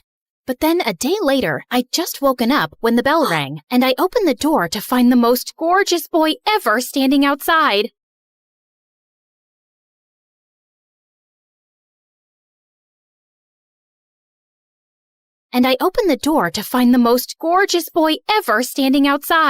Hello, I'm Eric. You got some of your mail? I came to return it. I just stared at him, dumbstruck, feeling acutely aware of how terrible I looked. Just then, Meredith pushed me out of the way. Hey, thanks. You're such a lifesaver. Haven't seen you around before. I just moved into the house across the street. The big white one with the quadruplets? Yeah, they're my brothers. What? No, they can't be related to you. They're very unattractive. Meredith, can't you ever sugarcoat anything? I am sugarcoating. Did I call them ugly ogres? I am so sorry. It's okay. People have this reaction often. I'll see you girls around. He flashed his beautiful smile at us and then left. Wow, Eric stole his brother's luck, the schoolboy's luck, the neighborhood boy's luck, and his mother's and his father's luck, and the whole town's. I agree. He's beautiful. I hope he's smart and funny and kind too. I'm sure he is. I never believed in love at first sight till I met Eric. Okay, maybe love is an exaggeration, but I was crushing on him hard. Freddie, how does this purple dress look on me? Claire, what the? You can't just come in without knocking? What if I wasn't wearing a towel? Well, you are, so unclench your butt. Now, what do you think about the dress? Hey, Freddie, I want your opinion on this red dress. Oh, hi, Claire. I didn't know you were here. Have some respect for my privacy. What are you talking about? Actually, I don't care. Now tell me, I look hot, right? Of course I look hot. I could wear a potato sack and I'd look hot. I can do hot in my sleep. What's the dress for? The party at Eric's place? What, did you think you're the only one who got invited? The red's a bit much for a casual housewarming party, no? Yeah, you're right. It's more of a second date dress. Thanks, I'll look for something else. And your dress looks lovely. I am not your sister, and you can't treat me like this. I am a man. Okay, thanks for the news flash. Come on, Claire, let's go before Freddie has a heart attack.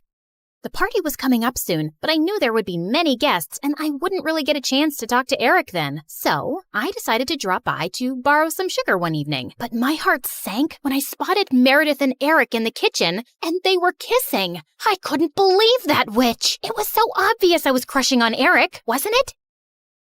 Can you give me some mashed potatoes, Claire? I lifted a spoonful and threw it straight at her face. Claire! What the heck? Oh, I'm sorry. You didn't want them on your face? You should have been clearer then. You got a problem with me? What a genius. Since you're so smart, I'm sure you already knew I liked Eric, but you went after him anyway. Yeah, I saw you two kissing. Oh my God, what? You like Eric? I had no idea. You should have been clearer too. Cut it out, okay? You knew. Did not. Okay, so now that you know, will you stop seeing him? No, duh. Are you really into him? Not really. I barely know him, but he's cute and rich and he likes me. You did see that he was kissing me back, right? I flung another dollop of mashed potato straight in her eye and stormed off. Fine, that jerk could have Eric. I wasn't even gonna go to the party now. But on the night of the party, when I heard music floating from across the street, I couldn't help myself. Eric had just known Meredith for 2 days. This battle wasn't over yet. I knew I looked smoking hot as I marched up to Eric and Meredith in her stupid red dress. She looked furious to see me before she turned sickly sweet. Oh, hi. I thought you were unwell and not coming, honey. How are you doing now, honey? I'm good, honey. How are you, honey? I'm great, honey. Do you like my honey, honey? What honey? Honey? The honey, honey. I see no honey. Honey? What's happening here? Don't worry about it. Let's go get some honey, honey. We don't have any honey, Meredith. Honey! You ruined it. You should have ended the sentence with honey. Don't mind her, Eric. You already know she's rude. And she has a vile temper. She once tried stealing money from an old lady and kicked her hard when she resisted. Oh, so that's how it's gonna be, huh? Eric, did you know that Claire is so dumb? I told her when we were kids that if she ate bluebells, her eyes would turn blue like mine. She ate a bunch and then pooped her pants in school. Didn't Meredith tell you she used to fart in the neighbor's jacuzzi just because they said they liked me more than her? It went on for a month. Oh, how about the time you dropped Mom's toothbrush in the toilet and just put it right back? Imagine someone being so awful to their own mother. Meredith has a boyfriend who works in a mental institution, and he steals the patient's clothes from there for her. Imagine doing that to sick people. Claire keeps acting like she doesn't know her best friend is in love with her, and she keeps using him for his money. What? Are you talking about Fred? I've never used him, and he's not in love with me. Oh, please. A blind person can see Freddie's been in love with you since day one. Shut up. You shut up. How about you shut the heck up? Not till you shut up first. I pushed Meredith out of my way, but I ended up pushing a little too hard, and she crashed straight into the punch bowl. She got up and charged me, and we landed straight on the food table. As Eric was trying to pull us apart, Freddie suddenly ran in. Claire, Meredith, stop!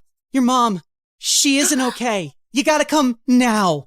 We ran outside to see Mom unconscious and being wheeled into an ambulance. Since Freddie's dad was a neurosurgeon, he took Mom's case and ran tests for weeks to discover that she had some inflammation in her brain for unknown reasons, which had sent her into a coma. Freddie's dad decided to enter her name in a clinical trial for rare brain diseases since she met all the criteria.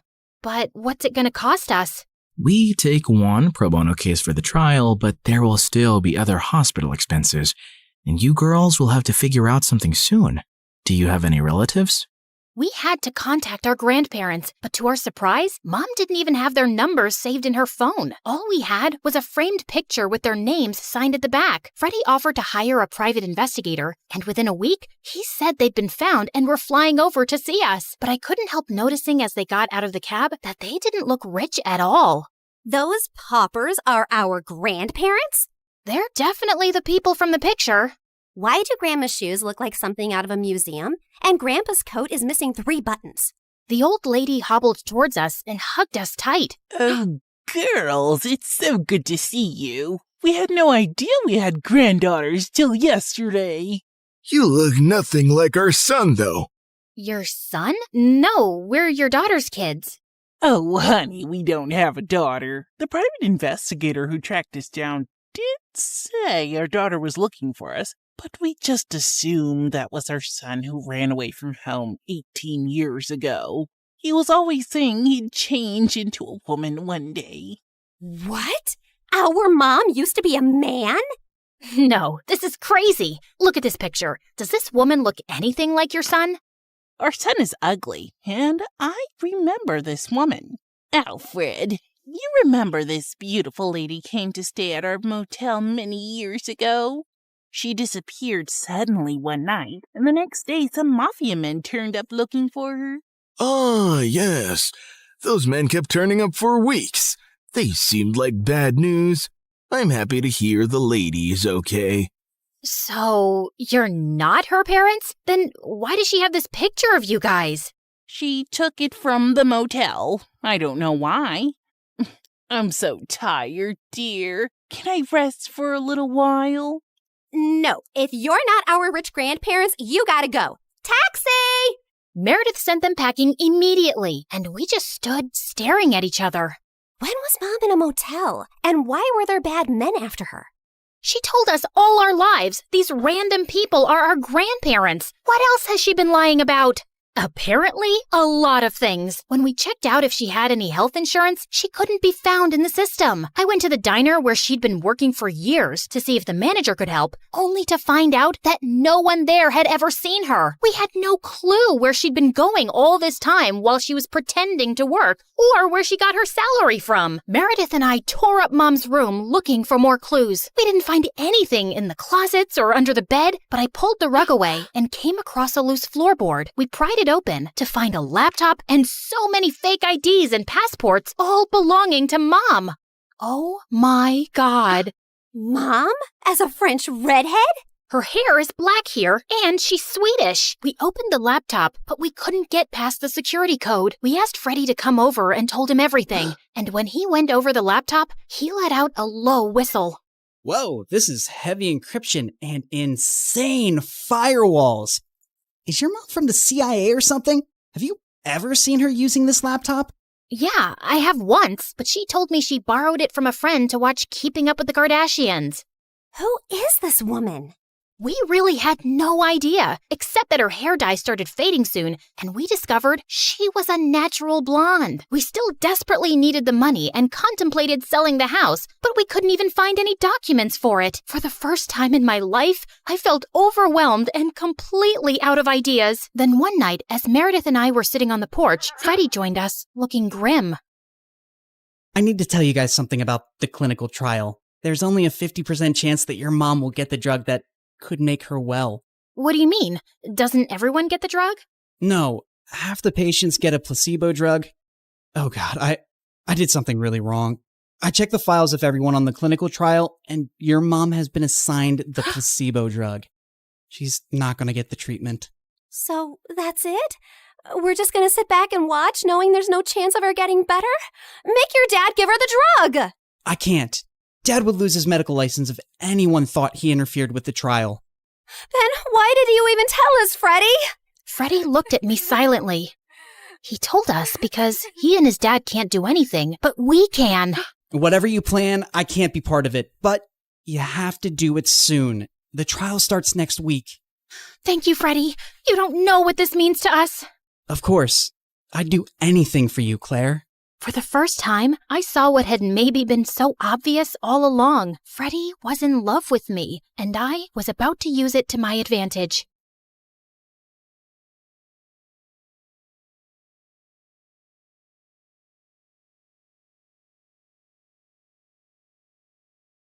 Hi, I'm Leah from Indiana. Before I continue, please hit like and subscribe. Since I was a baby, I was meant to be a dancer. I could dance before I could even walk. I would do the cha-cha while cleaning my room and bust a move while brushing my teeth. And of course, I was shaking it all the way to and from school. People smiled and laughed when they saw me, but I never cared. When I was 10, I would watch my friends head off to dance class after school. It would tear me up inside to see them living my dream. I came home one day as my mom was finishing her makeup. Mom, can I please go to dance class? All my friends are going. You're not going. You have no idea how much that class costs. There was no other parent to ask at that time. Just me and Mom and whoever she was dating that week. But Mommy, please. I swear, I'll do your laundry and chores, and when I make money from ballet, you'll get makeup from Sephora. I'll take you shopping, whatever you want. Pretty please. This means everything in the world to me.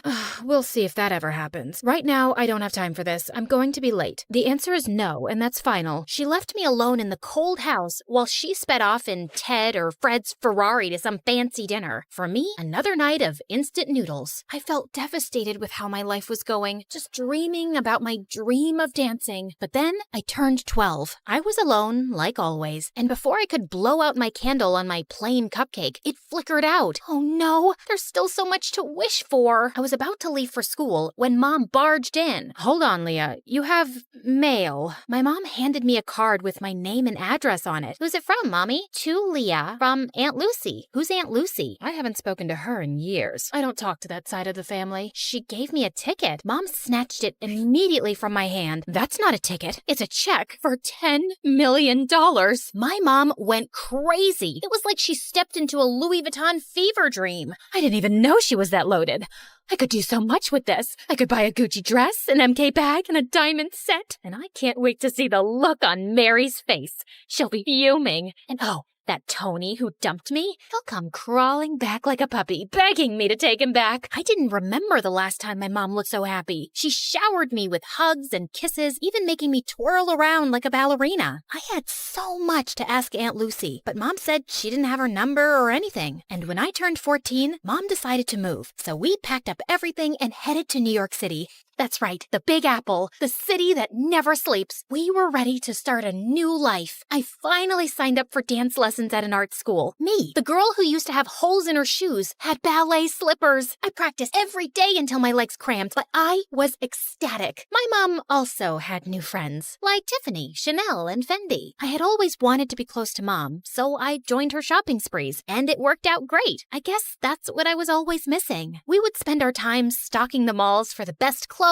handbags, and of course, shoes. Oh, Leah, we have to get these too. I was covered with shopping bags and balancing shoe boxes while scooting through the aisles. I could barely see in front of me through Mom's haul. Hurry up! We don't want to miss the first drop of Balenciaga's new collection. I'm right behind you. But honestly, when we were in these very posh stores, I felt like a princess. I was offered fancy drinks, tried on expensive dresses, and best of all, I felt so close to my mom. I walked out of the dressing room in a sparkling dress. Now spin around. Oh, beautiful, so beautiful. We'll take it. I looked at myself in the mirror. I could barely recognize myself, but maybe this is who I was supposed to be. I carefully teetered in the heels my mom had picked out for me, but crashed into the mirror. Do you think we could look at some flats? While I spent so much time with my mom, I might have been distracted from my dancing. My dance teacher seemed to be losing patience with me. Okay, Leah, you're up next. Saute. I smiled nervously at my dance teacher, attempting to jump, but fumbled the landing. The other students giggled at me. Have you been practicing? Yes, of course. I lied. What time did I have to practice? School was out at 3. I told my mom I would be at Bloomingdale's by 4.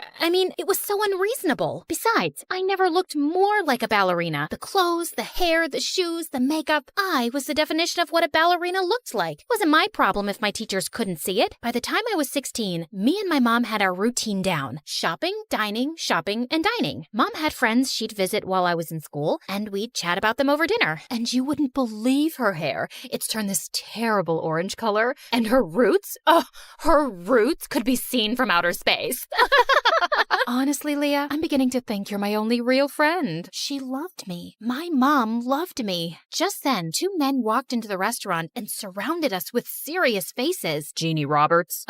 Yes? What is your problem? They flashed their badges at us. It was the police. You have to come with us. Excuse me? I am not done with my dinner. I want to speak to your manager. Jeannie Roberts, we need to talk to you about your tax evasion. This is ridiculous. You don't have the right person. You're gonna ruin my blouse. Mom, what's going on? Leah, I will call you as soon as I can. Can you let up a little? This is silk. The police dragged my mom out of the restaurant. I didn't know what else to do, so I ran back to our apartment. I paced and cried, staring at my phone. My mom was arrested. What on earth could I do? Finally, at midnight, the doorbell rang, and it was Mom. Mom, what's going on? Listen, I have to be quick. You need to get help. Otherwise, they'll put me away for good. They said tax evasion, but you haven't done anything. We have the money. Tell the police we have millions of dollars. We don't, Leah. It's gone. My stomach dropped. I need you to get me out of this trouble. I need you to go see Aunt Lucy and ask for the money. They have people watching me. They'll pounce on me if I try to leave the city. But you said you didn't know anything about her. Yeah, I just remembered her address. Go to her and get the money so I can get out of here. I had no other choice. It was just me alone, and I had to save my mom. I hopped on the first train I could find. There were 1 million people on the subway, and I squeezed my way through the crowd. The train car jerked, and the guy's soda splashed all over my face. He glared at me. Hey, watch it. But he splashed me. Finally, I arrived at my aunt's house and knocked on the door. Her house towered over me with dozens of closed shutters and fading awnings. I'm not interested in buying anything. I'm not selling anything. I'm Leah. Are you Lucy? I'm looking for my great aunt Lucy. Leah? I ran to her and opened my arms for a much-needed hug, but I was taken aback when Aunt Lucy sidestepped me like she was avoiding a bug. Do you know you look very sticky? I know. I took the subway here. My mom asked for your help. You helped us before, and we appreciate it, so I didn't help you. Well, with the money you graciously gave us, you helped us a ton. That was your father's last investment. I was instructed to cash it out and send it to his next of kin. That's you. My dad? I can only recall bits and pieces of him. I know. You're not missing out. So, Jeannie's in trouble. You want something from me? Why should I bother? We're family, aren't we? I always disliked your mother. Spoiled, selfish, and vain. Does the apple fall far from the tree? You look just like her. But I didn't look like myself. She wanted me to leave, but I couldn't. She was my only hope. I kept pestering and pleading with her for days, buzzing around her like a pesky fly. Finally, after what felt like forever, she talked to me. This used to be a hotel, you know. I took care of everything, and I was great at it. But it's hard for a person my age to manage everything around here. There's too much space and too many stairs. I have a few guests coming over, but I don't have much staff. I would like to see how useful you can be. Whatever you need, I can do it. I needed to win her over to save my mom, so I got to work by cleaning out the fireplace. Large chunks of ash rained down on me, covering the floor in a thick blanket of gray.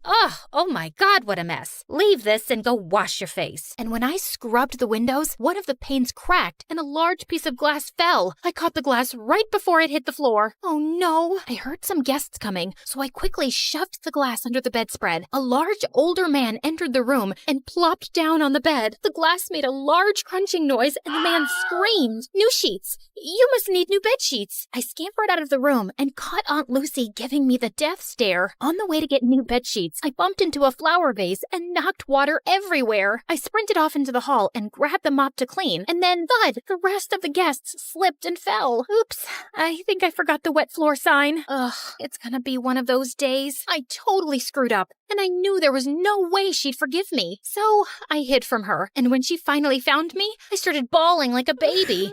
She couldn't be mad at a sobbing girl, right? I could see her face soften, and I figured I had a chance to get on her good side. I tried to make up for all the mistakes I had made. I gave my aunt a foot massage, made her fresh juices and warm soup, and in my final efforts, I polished her dresser and found a music box. Don't break it. Oh, I wouldn't. I love it. I'm a ballerina too. Well, maybe. I used to be. You're a little young for used to be anything. For me, this ballet feels like Aunt Lucy and I were finally talking, and it felt like the ice was melting. She told me how she used to be a dancer. When I was a baby, my dad would tell her all about how much I loved dancing. I finally got through to my aunt, but I still needed her help. I brought up how desperate I was to save my mom. I was wrong. You're not like your mother at all. Okay, enough of all this. Let's go. We took a car downtown and met my mom. What on earth happened, Jeannie? You are still as disappointing as ever. Ugh, here we go. Why did you even bother to come here? You could have sent the money with Leah, but I guess belittling an innocent woman is more your speed. Aunt Lucy asked Mom for her tax forms, but all she got was silence. Mom, just give her the paperwork. She'll help us. What's wrong with you? Okay, fine. I'll just leave. And then Mom spilled the beans. She had conned us. The cops were fake. The tax problem was fake. All a scheme to get money from Aunt Lucy. I can't believe this, Mom. How could you do this? I had to. The bank was going to take the apartment, so I had no choice. I was in debt and knew only you could convince your aunt. I'm sorry.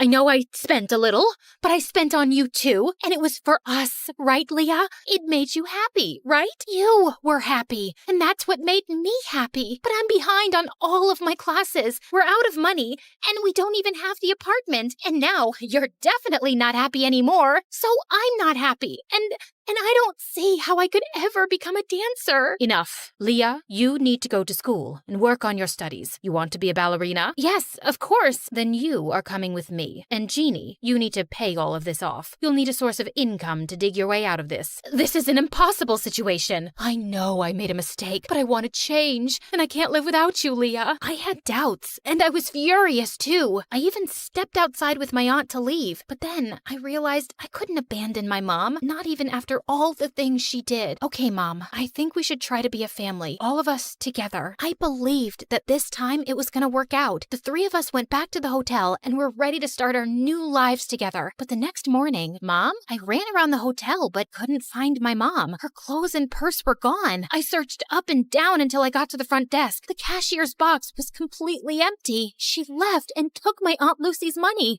I was devastated. I brought her here, and it all happened because of me. What should I do? I had brought on enough trouble, and I had to earn and return every penny back to my aunt. Leah, are you leaving too? I'm so sorry, Aunt Lucy. I just wanted us to be a family. I don't want to cause you any more trouble. I thought it would be better if I just left. I'm so sorry about my mom. I wanted to believe that she would be different, but she wasn't. Just the same horrible, selfish woman. Leah, you don't have to go. It's not your fault. We're family. Sometimes the family you're given isn't the family you end up with, and that is okay. Really? Really. I love you. And I do have some good news. I made a few phone calls, and you have an audition next week. Oh, thank you. I love you too, Aunt Lucy. At the audition, I danced my heart out, and for the first time ever, I was supported and loved by my Aunt Lucy, and that sounds like the perfect kind of family to me.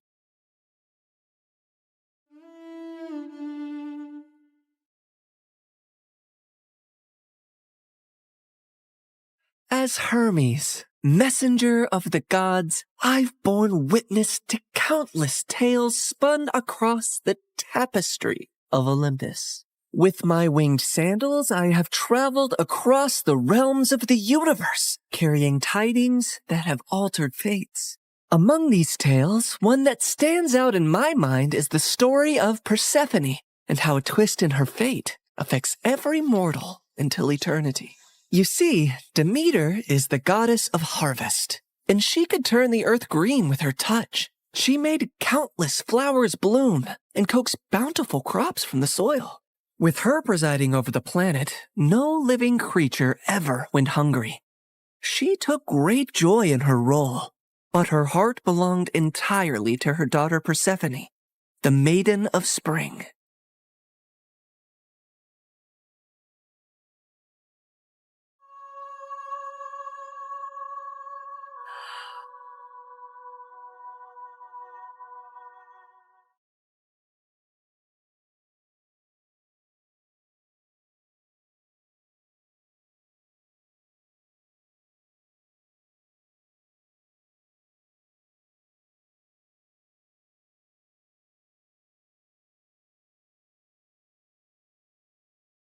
I've never seen anything like you. Are there more of you nearby? Little princess, I know of a field where the flowers bloom as far as the eye can see. I can take you there if you want. Oh, really? Oh, that would be a sight to behold. Then come with me, sweet child.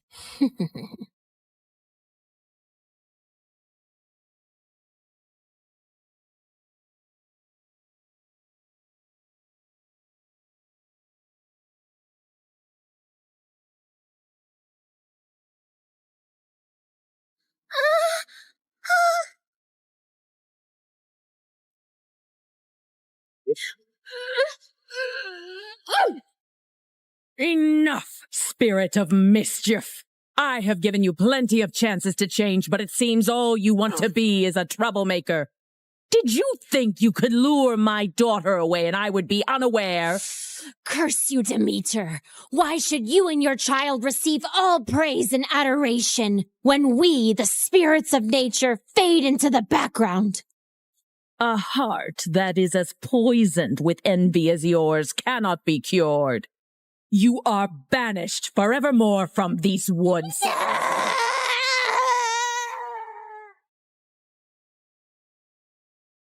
Did you forget that you are not allowed to venture into the forest alone? I'm so sorry, Mother. I only wished to see the magical flowers. And you shall see many wonders, my child, but always within the safety of my reach. The world holds great beauty, but also grave danger. Come now, it's almost dawn. Let us go out into the meadows and make our own magical flowers bloom. That sounds perfect, Mother. Demeter always wanted to keep Persephone close to her. But as her daughter grew older, she turned into a beautiful young goddess who attracted the attention of many young suitors. Anytime a god smitten by Persephone's beauty sought her hand in marriage, Demeter sternly turned them away.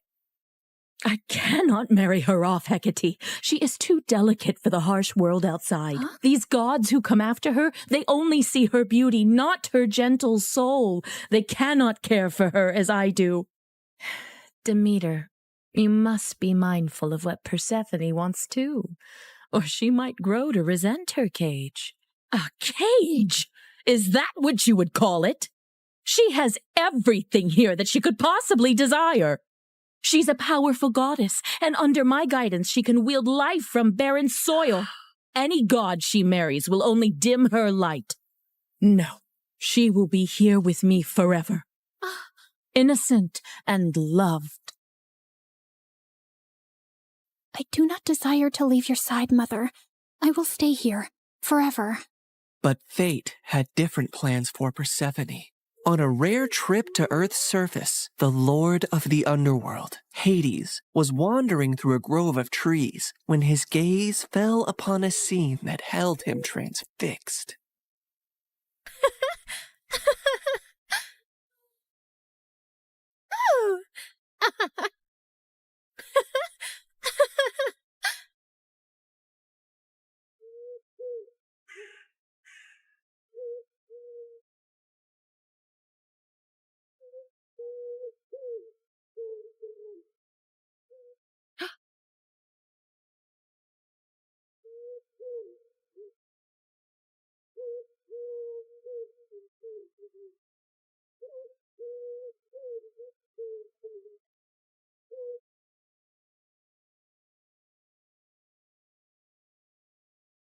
Hades, my lord, you seem to be troubled. What weighs on your soul? As you well know, when my brothers and I overthrew our father, the kingdom was divided among us. Zeus received the sky, Poseidon the sea, and I the underworld.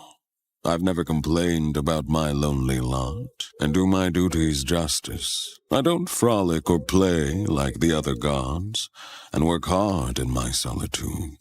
But mortals and gods alike see me as the embodiment of darkness, and their tales paint me as a monster to be shunned.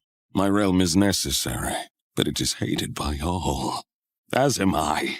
But do they not see that I also have a heart, that I am made of the same cosmos as they, even yearn for the light sometimes?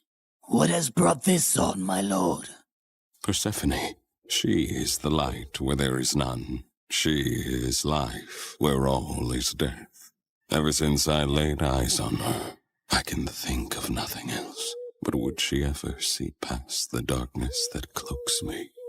Would she ever gaze upon me and see not a lord of despair, but a soul longing for companionship and warmth? Persephone, Demeter's daughter. Indeed, her radiance rivals the dawn, but she is of the upper world. I must have her as my queen, as my wife. Her presence would bring joy and life to a realm that only echoes with loneliness and sorrow. And I must believe that even in the underworld, love can find a place to blossom. My lord, her mother would never allow it. Perhaps there is a rightful path to this union. I will go to her father Zeus with a proposal of marriage. I only need his permission according to our customs. Get my chariot ready and prepare for my departure. Today, either I win a queen for my empty halls, or I resign myself to an eternity of despair.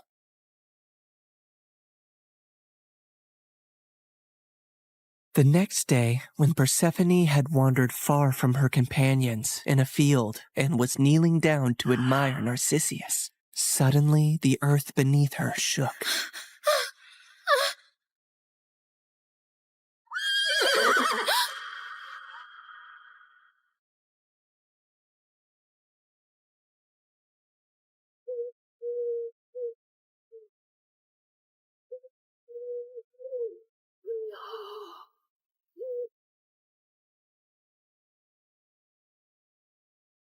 Fair Persephone, be not afraid. I am Hades, lord of the underworld. My kingdom is vast and rich, but it lacks the radiance of your presence. Unhand me! Come with me and rule by my side in the shadows where eternity lies. Let me go. My mother will tear the world apart to find me, and there will be no place dark enough to hide.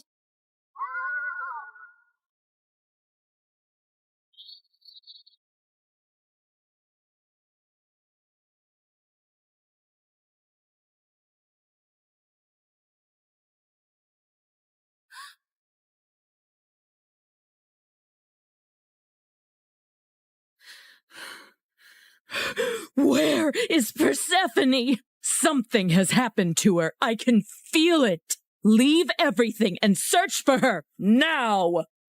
Demeter's grief upon discovering her daughter's disappearance was immense, and as she roamed the earth searching for Persephone, she had neglected her duties. And so, the crops and trees began to suffer. My daughter! My heart! In her desperation, she sought the counsel of her old friend, Hecate. Hecate, you who see into the shadows, help me find my daughter. You must seek Helios, Demeter. His all-seeing gaze pierces through deceit and darkness. Taking the advice to heart, Demeter ascended to the chariot of the sun, where Helios guided the day. Helios, please, you must tell me where my Persephone has gone. You see everything from your throne. Surely you must know. I can't bear this pain any longer. Helios the sun god had indeed seen everything that fateful day, but had chosen not to interfere. However, he was moved by Demeter's grief. Demeter, your daughter has been taken by Hades to the underworld. He desires her as his queen. That cannot be. My daughter, queen of that cold, dead realm? I won't allow it. Perhaps it is not as dire as you fear. Persephone's grace could bring life even to the underworld.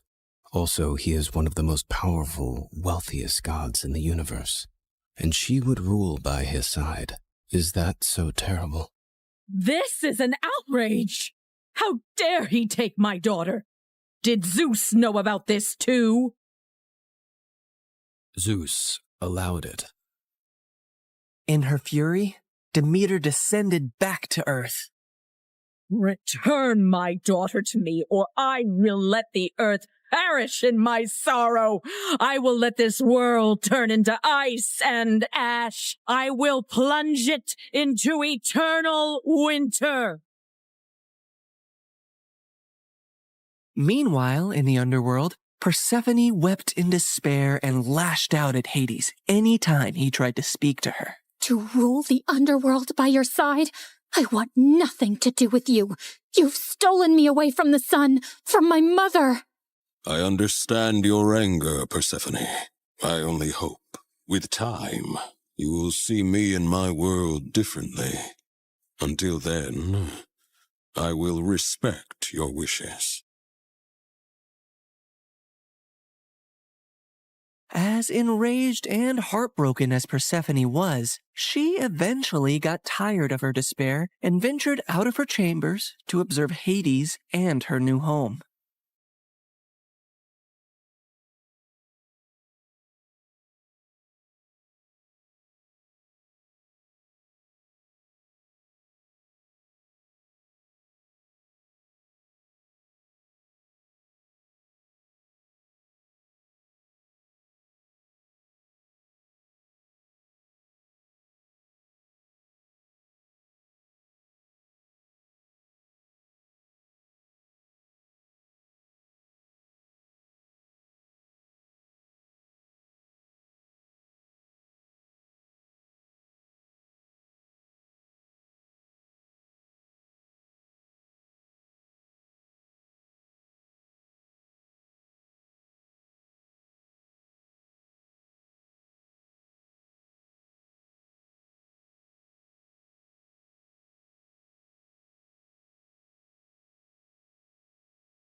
I built this for you, to remind you of the surface and to give you a place of peace.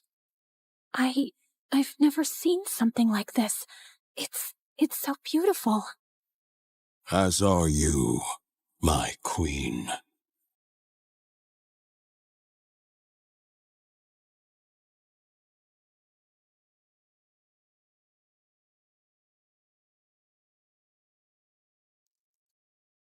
Each realm has its supreme ruler, Persephone. But here, you and I will rule together as equals. You will never be beneath me, but always near me. Meanwhile, on the surface, Demeter's grief and rage was a storm that screamed across the lands. Where she walked, earth cracked, rivers ceased their babble, and crops withered to dust under her shadow. As she withdrew her blessings from the world, famine began to spread far and wide. The cries of suffering mortals eventually reached the ears of Zeus on high Olympus, who could no longer ignore the matter. So he convened a meeting of the gods. Demeter's wrath endangers all. We must find a solution that honors both her demands and the laws of gods. If my daughter wishes to leave the underworld, let her return to me, or I shall never again let the earth bear fruit. Very well, Demeter. If Persephone wishes to return, she shall, if she chooses to stay with Hades. So be it. With a heavy heart, Demeter agreed, and Zeus commanded me, Hermes, to negotiate Persephone's return. So I descended into the gloom of the underworld, where Hades sat upon his throne with Persephone by his side. Her face was as pale as the ghosts around her. Hermes, why does Olympus disrupt the quiet of my realm? Mighty Hades, Zeus commands you to release Persephone, lest the earth die with Demeter's heart. I cannot ignore the decree of Zeus or the pleading eyes of the one I love. But know this, the ties that bind us are not easily broken. What do you mean, Hades? Just then, Persephone looked down at something she was clutching in her hand, and I saw it was a pomegranate. Suddenly, the realization of what had happened dawned on me. Fair Persephone, did you eat from that fruit? I couldn't help it. 6 seeds, to be exact. Each of them has sealed her fate and has bound her to the underworld. I knew I had to think quickly and come up with a deal that Hades would accept. Otherwise, Demeter would let the earth starve forever. She only ate a small portion of the fruit, so she should only stay with you for part of the year. She will spend 2/3 of the year with her mother on earth, and 1/3 with you in the underworld.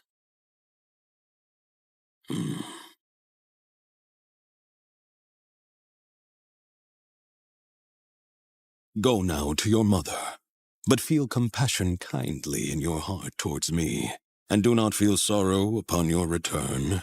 For while you are here, you shall rule as my equal, and have the greatest rights and honor among the gods, as well as my undying devotion.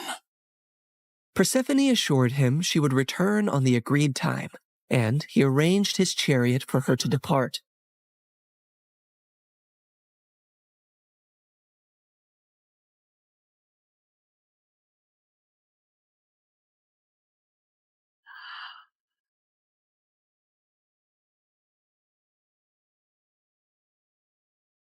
Demeter's joy knew no bounds when she was reunited with her daughter, but she was furious at the deal that had been struck.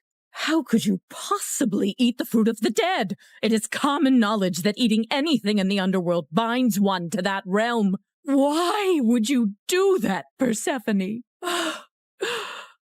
It was a moment of great weakness. I wish I could reverse it. I am so sorry, Mother. Demeter had no choice but to accept the deal, and once her wrath subsided, the earth turned green and bountiful again. But when it was time for Persephone to return to the underworld, Demeter began to mourn once more, and winter would arrive, thus setting the cycle of the seasons. My daughter, my soul, your return brings life to this world. Mother, in the darkness, I've learned the secrets of the deep earth, and in your light, I bring forth life. Together, we bind the world in a cycle of death and rebirth. And so, in this tale of compromise, the dance of the seasons has found its rhythm. An enduring love story was also set into motion, for even eons later, Hades and Persephone are often mentioned as Greek mythology's most happily married couple. I can give you all the wealth of the earth, Persephone, but I cannot give you the sun and the breeze. I know you long for them when you are here. You have given me more than I ever expected to experience in my life, Hades.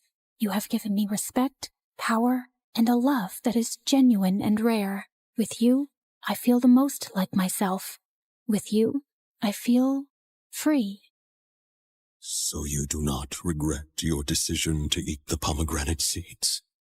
Never, my love.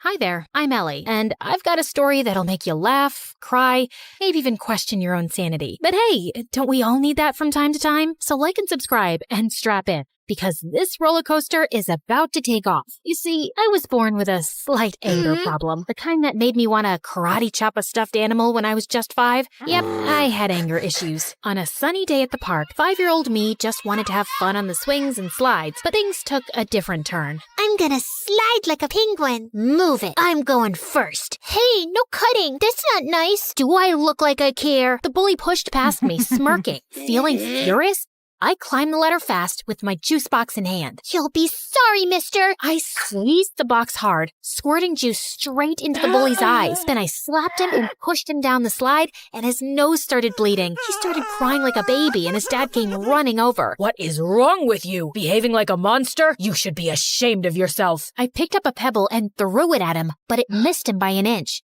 Don't tell me how to feel. You should be thanking me for teaching your awful kid a lesson. I threw another pebble at him and then ran away. Mom and Dad yelled at me all the way back home. I cried and said sorry. Then I jumped onto my parents and smothered them with kisses till they forgave me. Yeah, I think I'm a kind person in general. I mean, as long as I'm not angry. Fast forward to 1st grade, and there I was, little Ellie, eager to make friends at school. One day during recess, I spotted a group of girls playing hopscotch, and I approached them. Hey, you, I think we should be friends. No thanks. I already have friends. Well, that didn't go as planned, but I wasn't giving up so easily. Oh, yeah? Well, you haven't met a friend like me. I started shouting and spinning with my arms spread out like a wild little windmill. I even threw my sandwich on the ground. I'm fun. I'm cool. And I'll bring snacks to share. So why wouldn't you want to be my friend? Say yes, or you'll regret it. Say it. The girl hesitated, then let out a sigh.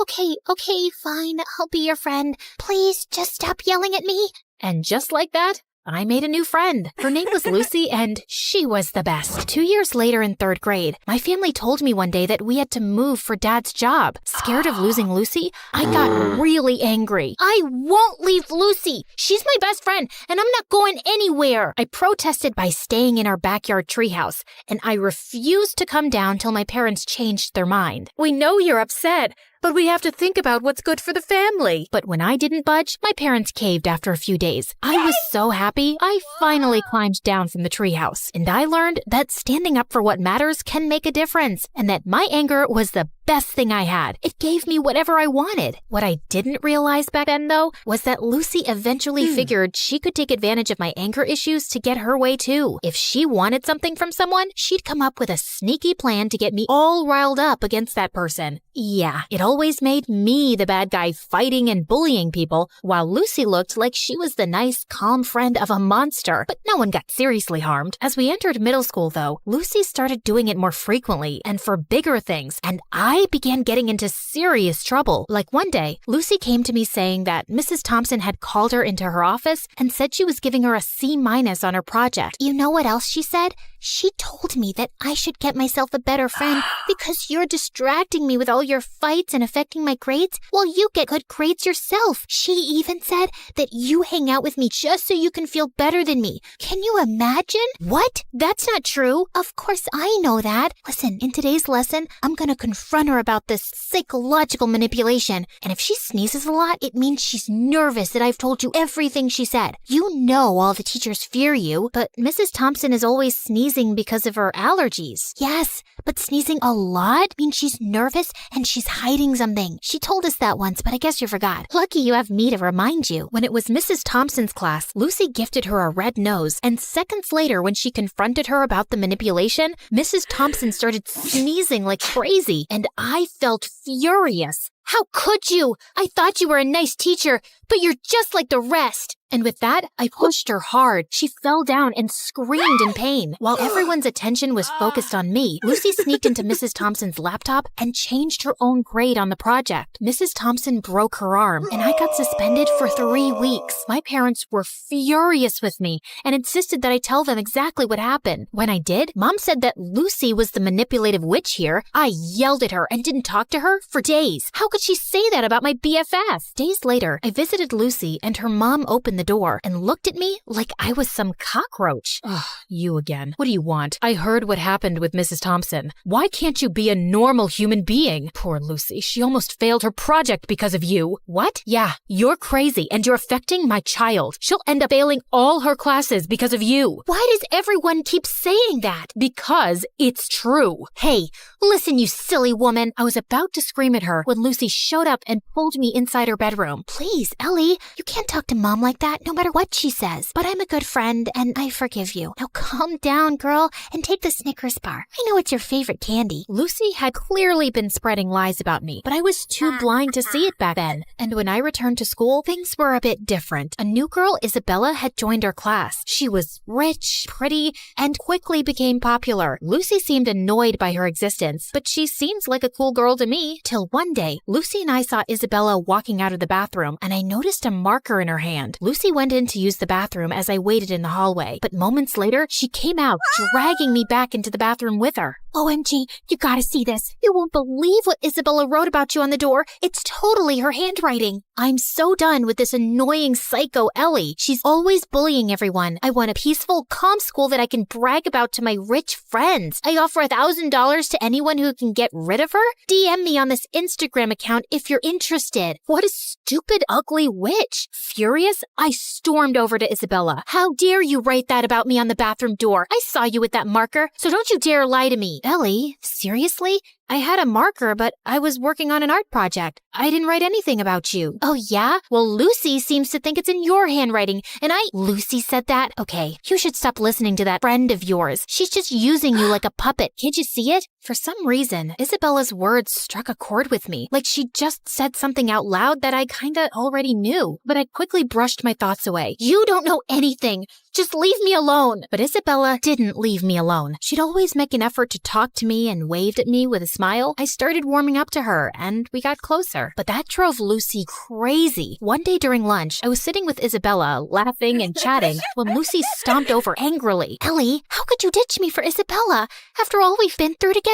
Just calm down, will you? I'm not ditching you, just spending time with Isabella. We can all be friends, you know. Are you for real? How dare you replace me? And with that, she pounced on me. I didn't want to fight her, so I just pushed her away, but she grabbed my hair again. Luckily, someone called a teacher, and Lucy got detention for 2 weeks. And I swear, those were the best 2 weeks of my life. Things were calm and peaceful, and I didn't have a single fight with anyone. Isabella even convinced me to start getting therapy for my anger issues, and I felt really good about it. Then one day, Isabella told me something. Hey, Ellie, yesterday when I got back from school, I was shocked to find Lucy in my house. I asked her what she was doing there, but before she could reply, her mom showed up. She's our maid. I swear I had no idea. She said she'd brought Lucy over to help her clean the kitchen before Christmas. Oh, yeah, I know that her mom works as a maid for you, but we never talk about it, because I don't want to embarrass her or anything. But I don't have a good feeling about her suddenly being in your house. She might be up to something fishy. So we decided to keep an eye on Lucy that afternoon, and we watched from a safe distance as Lucy's mom gave her instructions to clean. But just a few moments later, after her mom left, we heard a loud crash, followed by Lucy's scream. We rushed to find Lucy lying on the floor with a broken shelf and scattered kitchenware around her. We tried to help her up, but she screamed in pain and couldn't move. Just then, Lucy's mom and Isabella's parents came running too. Oh my God, what happened? Oh, Mom, I was just reaching for something on the shelf, but it was unstable. It just all came crashing down on me. Lucy's mom turned to Isabella's parents furiously. This is all your fault. You knew this shelf was broken and you never bothered to fix it. I told you so many times. Now my daughter is injured because of your negligence. I'm gonna sue you for this. You'll pay for the harm you've caused my daughter. Isabella's parents tried apologizing repeatedly, but Lucy's mom didn't listen to a word and called an ambulance to take Lucy away. I couldn't help feeling sorry for Lucy, although I was almost sure she'd hurt herself on purpose to cause trouble for Isabella and her parents. She probably hadn't expected it to be this bad. And sure enough, the injury was very bad, and Lucy couldn't walk for a few months. A few days later, the teacher planned a visit to Lucy's house for the class to cheer her up. But the moment we entered Lucy's room, she went ballistic, calling me a horrible friend who'd betrayed her, and calling Isabella bad names too. I was feeling angrier by the second, but I tried staying calm. Just then, Lucy's mom walked in, and she started calling me a bad friend too. Are you here to hurt my Lucy even more, Ellie? You've made it obvious whose friend you really are. But be aware, Isabella, I'm certain she only chose you because you're rich. Ellie has always been a bad, rotten egg. Suddenly, I just snapped. I jumped at Lucy's mom and she fell back and hit her head on the floor. Everyone looked shocked, and I knew I'd messed up big time. I ran out crying. When Mom found out about it, she was so mad. Ellie, I can't believe you attacked Lucy's mom. She called me, threatening to contact Child Services and telling them that you need to be put in some rehab center because you're a danger for other people. I honestly felt terrified hearing that, and my first instinct was to lash out and scream in my defense. But instead, I took a deep breath and thought of my friendship with Isabella, and it helped calm me down. Mom, I know it was wrong, and I'm really sorry. I'm working on controlling my anger. I'll be better, I promise. Mom looked really surprised and then nodded, but she still took my phone away and grounded me for a month, and I didn't protest. I knew I deserved that. Back at school, Isabella told me Lucy's mom was going ahead with the lawsuit, and I really wished there was something I could do to help. Lucy or her mom wouldn't listen to a word I'd say. But then one day, I was in the school's bathroom when someone knocked on the stall door. It was Lucy's mom. Ellie, I need to talk to you. I've been reading Lucy's diary, and I've discovered the truth about her actions. She's been using your anger issues to her advantage. I sometimes had a feeling that something was off with Lucy's behavior, but I never knew for sure. Are you still gonna sue Isabella's parents or report me to Child Services? No, I just wanted to apologize to you, and I won't be causing you or Isabella's parents any more trouble. I'll also get Lucy the help she needs. We might even move to another town and live with my sister if it means Lucy can get better therapy. I'm so sorry for everything, Ellie, and I want to thank you for being a good friend to Lucy, despite everything. With that, she gave me a quick hug and left. I felt tears pricking my eyes. I was kind of sad I wouldn't get to see Lucy again, but I also felt lighter and free. Moments later, Isabella walked in. Ellie, everything's gonna be okay. Isabella hugged me tight, and for the first time in a long while, I felt like everything would be okay.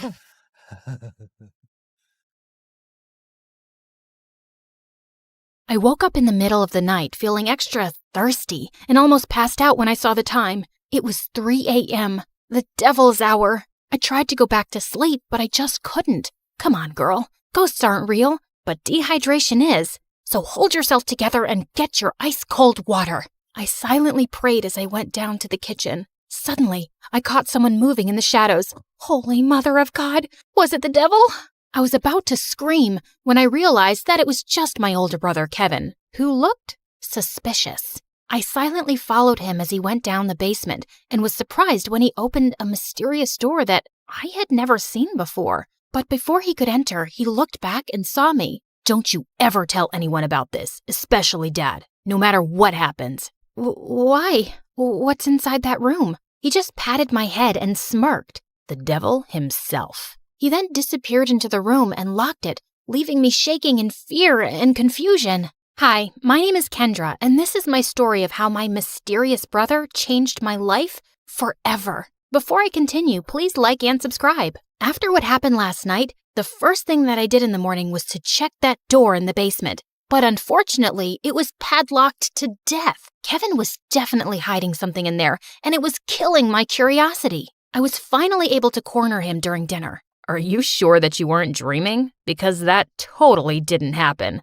That night was really weird, so he could be right. Our conversation was cut off when Dad joined us. Son, it's time for you to take over the company. We will be holding a gala next weekend to introduce you to everyone. They're all so excited to meet you. But Dad, no buts. You're graduating in a few months, so prepare yourself. I don't want any problems. Understood? Of course, my brother couldn't say no to him. He was always Dad's favorite, his golden boy, the perfect son. While me, I was just a stranger to him. If Mom was still alive, things would probably be different. Later that night, when I was about to sleep, I almost screamed when I saw Kevin leaning against my door. Can I help you? What makes you feel alive, Kendra? Huh? What's with you? Why are you being so weird? The less you know, the better. Good night, Peanut. Peanut? Where did that come from? That was the weirdest and longest interaction we've ever had. He was a year older than me, and we had never been close growing up. His time was spent in his room reading, in the piano corner perfecting his sonatas, or with Dad talking about business while playing chess. We also didn't see each other often at school because he was always with his best friend Cedric or surrounded by their crazy fangirls. The next morning, I woke up to Dad screaming from the library. I dashed to check what it was and found out that one of our maids found a letter under Kevin's pillow. I read it and froze. Kevin left. He didn't say where he went and when he was coming back. All the note said was, "Do not wait for him." I would expect something like this from you, but not my son. Kevin is a responsible young man. Well, the note says otherwise. The gala is this weekend. I need your brother to be there no matter what it takes. We tried looking for Kevin everywhere, but no one knew where he was. Even the police couldn't find him, and it was driving Dad crazy. One night, he just walked up to me and started inspecting my face. You would do. You were going to be him. Be who? Kevin. In case your brother is still on this stupid little adventure on the night of the gala, you will pretend to be him. But Dad, I don't think I can... Kendra, you are a capable young lady. Of course you can. You'll be saving our company from humiliation. I know I have not been very vocal about your accomplishments, but I do notice. Will you do this for me, sweetheart? I had never heard Dad talk to me that way, and it felt really good. So I found myself giving in. Besides, it would only be for just one night, right? I just needed to hide my hair under a wig and dress up like Kevin and just smile and avoid conversation as much as possible. Simple. When the big day finally came, I was a nervous wreck. There were too many important people, and Dad kept reminding me not to mess up. Luckily, the party was a success, and I thought my little mission was finally over until Dad came up to me. You did well. Now we just have to make sure that your brother will not fail his classes so he could graduate. You'll need to attend school as him. But how about me as Kendra and my grades? I'll call the school and tell them that I sent you out of the country for an emergency. Anything you fail, you can take for a summer class. But no buts. This was already decided. And remember, no one should ever know about this. But Kevin and I were just too different. After carefully thinking about it, I finally decided to do it. It was my chance to impress Dad. I just needed to do one little thing, which was to learn everything about my brother to make it believable. I checked his room, but I didn't find anything useful. I had to ask for help from the person closest to him, Cedric. But there was one problem. At school or whenever he visited my brother, I would usually lock myself in my room because every time our eyes met, I felt like passing out. The guy looked like a demigod, and I just couldn't handle him. But this time, I had no choice, and I knew exactly where to find him at school, the music room. As I peeked into the room, I saw him playing the violin, and I was instantly mesmerized. Just then, he stopped playing and smiled at me. Just avoid his eyes, and you'll be fine. Did it tickle your soul? Huh? The rhythm, the passion, the climax. Sorry, but I'm not into music. I stepped back, and he started walking towards me. How about this? Did it tickle your soul? I suddenly became mute. This is the first time you talked to me, and I'm surprised. What brings you here, Cupcake? Cupcake? I got a grip of myself and slapped his hand away. First of all, I'm not food. And second, I'm not here to talk about souls and music with you. It's about my brother. Suddenly, his face turned serious. I had already talked to your dad about it. Kevin ran away and he didn't want us to find him, and there's nothing we can do about it. I know, but I need your help with something. I told him about Dad's demands, and he suddenly laughed. That's a ridiculous idea. You two look similar, yeah, but you're too cute and girly to be a boy. Wait, he found me cute? I excused myself to the bathroom, and after calming down, he was nowhere to be found. It took me a whole day to finally find him playing violin in the school garden. So, are you going to help me with this, or are you just going to play your violin all day? I only help people who can look me in the eye. Ugh, why was he being like this? I gathered up all my courage before finally meeting his eyes, and thankfully I was able to control myself until he smiled. You have the same eyes as your brother. They're very pretty. So he liked my brother's eyes? That was fruity. Whatever. Now, where do we start? Your appearance. And I think it needs a lot of work. For the makeover, he brought me to the mall to cut my hair short, and it took me several hours to finally say goodbye to my precious long hair. After accepting the fate of my hair, we tried on some clothes similar to Kevin's fashion. As I walked out in a leather jacket, he came up to me to zip it up. He was so close, I could hardly breathe. Looks perfect now. He then taught me about my brother's stance, walk, and gestures. I told you to walk faster, not like a gangster. And stick out your chest more. Think of yourself as the hunkiest man alive. Like this? He held my hips to guide me, and I felt like exploding from the sparks. Just then, I noticed some girls around drooling over us. Both guys are so cute. I'll take either of them. They look so in love. OMG. Love wins. Great. And now we were a gay couple. Cedric coached me about Kevin's interests, and I was surprised. I didn't know my brother was such a dork. He loves SpongeBob so much, he even thought of diving into the ocean just to look for its real-life version. But one revelation made me tear up a bit. And he adores you so much. But he thought you didn't like him, so he always chose to give you space. What? That's not true. He's too protective of you. He even told me not to talk to you because he thought I'm trouble. Oh, yes, you're definitely gonna be trouble. To my heart. That weekend, we continued practicing until I looked convincing enough, and when we finally got to school, I just stayed close to him and smiled at people from time to time. I was doing an excellent job at being my brother until it was lunchtime. We sat at their usual table for lunch when suddenly someone sat on my lap and kissed my cheek. It was Lauren, the prettiest and coolest chick at school. What in the frickin' pregnant duck is happening? What? You hate my kisses now? You look like you've seen a ghost. I turned into the ripest tomato when she giggled into my ear. I could never hate such a goddess like you.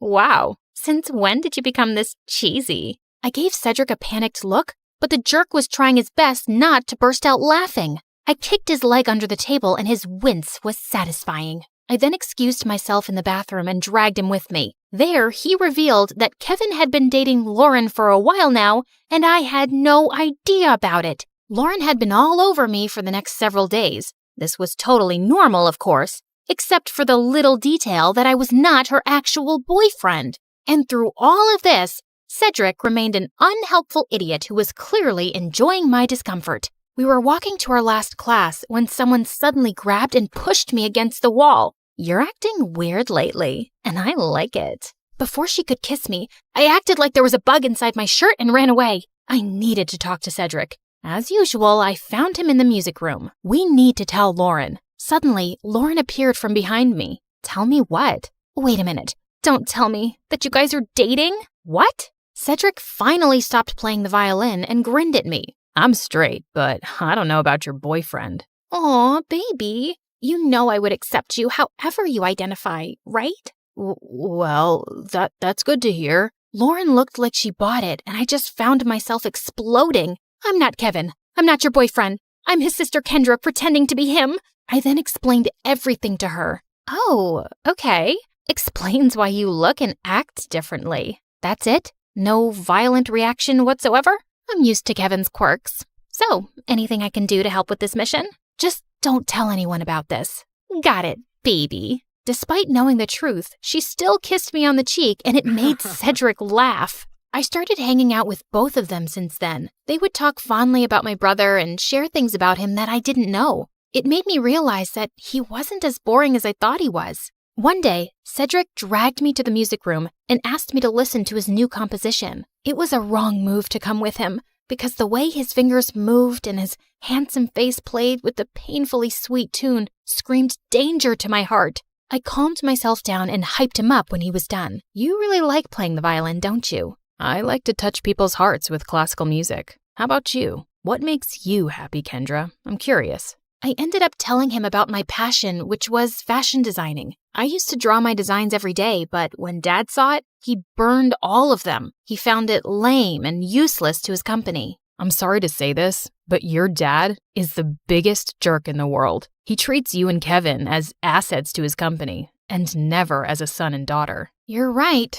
but it just made me crave for his love and approval. Someday, I hope you'll be able to find the courage to do what you need to do. You have me now, you know. I'll take care of you. He leaned in closer, and I thought he was going to kiss me, but to my surprise, he pulled away and walked back to the platform to play again. What was that all about? After the incident in the music room, I started thinking that maybe Cedric liked me too, until one day I heard him talking to Lauren in an empty classroom. You like Kendra, don't you? What are you talking about? She's off limits. And besides, she's just like the little sister I never had. Those words were enough for me to accept the truth, that Cedric will just be my dream. To distract myself, I invited Lauren for a sleepover, and as she was trying on some of my favorite clothes, I couldn't help but admire how beautiful she was. Just then, I found her smirking at me through the mirror.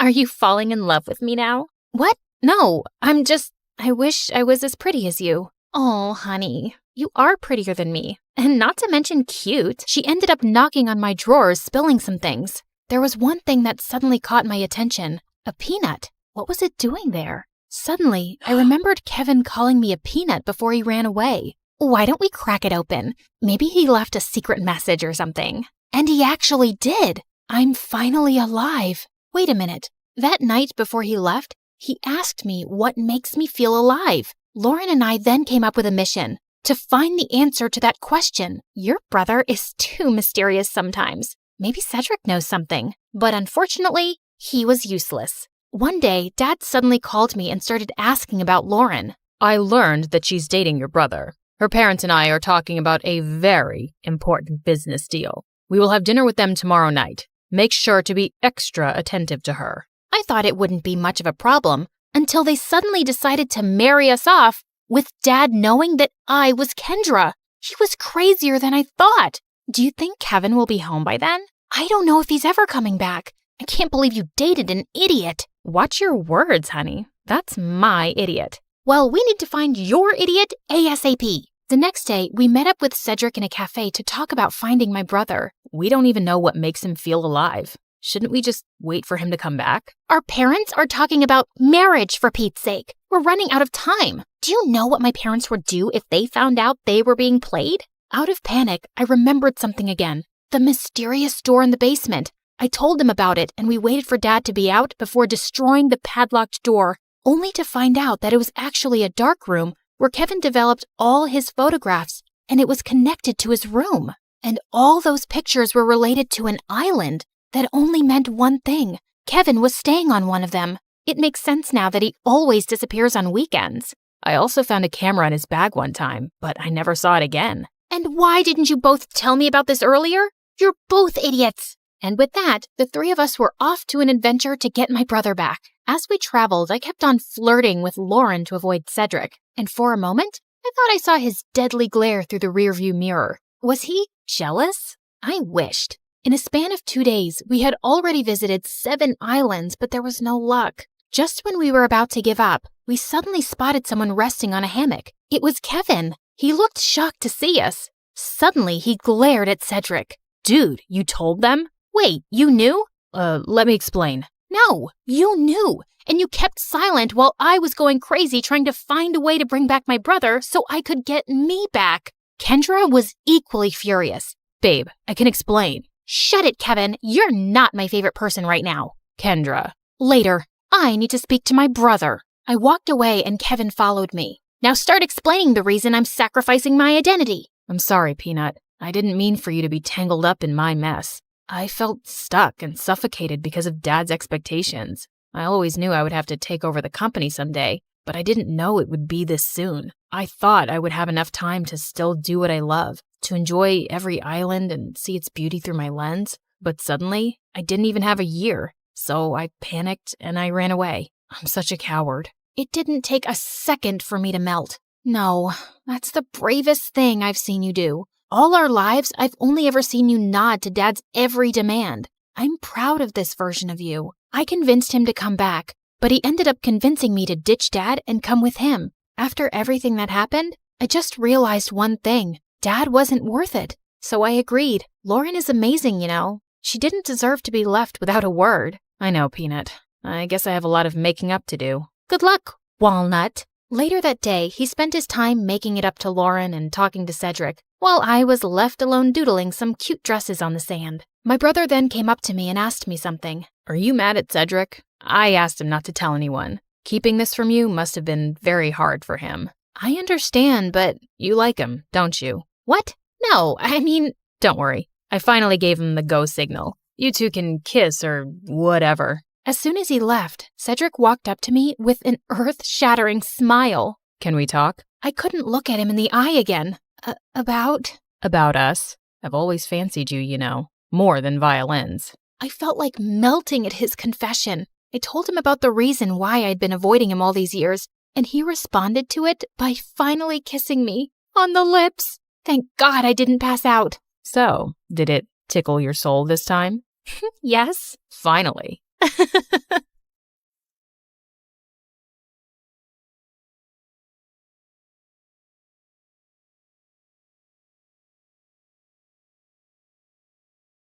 People call me the queen of entertainment, a famous pop icon, a musical superstar. You can take your pick. As for me, I like to be called the queen of hearts. Hi, I'm Ariana Grande. I was born in 1993 in Florida to overachiever parents who were super successful in their careers. Right since I was a toddler, I loved to sing. Mom would sing me lullabies and I'd sing along with her. You have a beautiful voice, my baby. Just like an angel. I'm not so sure. I didn't get selected for the school choir. Don't let that dishearten you, sweetheart, and have confidence in your talent. I'm sure you're meant for greater things. Although I loved singing, I was also fascinated by theater and acting. I performed on stage for the first time when I was 8 in a musical named Annie. Are you nervous, Ari? No, not at all. In fact, I can't wait to set the stage on fire. And I did just that. That musical was a great success, and it marked the beginning of my musical theater journey. After that, I performed in so many other local productions like Beauty and the Beast and The Wizard of Oz. Life was going smoothly, but then my parents got separated. I felt devastated for a while. But thank God I had my pet dogs to keep me going through that tough phase. Just so you know, I have 10 rescue pups. One of them is named Sirius Black. Yeah, I'm quite obsessed with Harry Potter. But then, aren't we all? So by the time I turned 14, I decided I'd acted enough and now wanted to make a career in singing. I packed my bags and moved to Los Angeles to meet my managers. Guys, I think I want to make an R&B album. That's a hell of a goal, but who do you think's gonna buy a 14-year-old's R&B album? Well, that kind of made sense. So I went back to Florida and decided to focus on theater for the time being. Then when I was 15, I got chosen from among thousands of girls to play one of the main characters in a Broadway musical called 13, for which I later bagged a prestigious award. By this time, I had moved to New York, so I was missing school a lot. Mom, I want to continue performing, but what about studies? I want to finish high school at least. Don't worry, sweetheart. Your school has agreed to send study materials so you don't miss out on your studies. That was pretty cool. I was studying and focusing on my career, even though I was miles away from home. Then in 2009, I bagged the role of an adorable goofball named Cat Valentine in the famous Nickelodeon TV show named Victorious. Since the show was set in a performing arts school, it gave me an opportunity to showcase my acting as well as my singing abilities on a national platform. Thanks to the show, I was suddenly a teen idol. So, Ariana, what's next? Are you looking at a career in Hollywood? To be honest, acting is fun, but music has always been first and foremost with me. I was determined to give singing a shot, so I kept uploading my videos on YouTube where I sang covers of songs by Adele, Mariah Carey, and Whitney Houston. Meanwhile, the second season of Victorious premiered in 2011 to 6.2 million viewers, becoming the highest rated episode of the show. Victorious ran for 3 seasons until it was finally wrapped up in 2013. Then one day, I got the most unexpected call. Hello, Ariana. I'm Monte Lipman, CEO of Republic Records. I saw your YouTube videos and I want to sign you up for the label. Are you interested? Yeah, of course. I'd love that. I put down my phone and did a little happy dance. My music career was finally taking off. The next 3 years, I focused completely on my vocals and singing and collaborated with many contemporary artists. The result was my first album, Yours Truly, that debuted at #1 on the US Billboard 200 albums chart, and it sold 138,000 copies in its first week. After that, there was no looking back for me. Today, I've sold over 85 million records worldwide, broke 27 Guinness World Records as a singer, bagged 2 Grammys, and was listed among the 100 most influential persons in the world by Time magazine. So friends, I hope my story inspires you to never give up on your dreams, since miracles do happen. Just believe in yourself, because if you don't, who else will?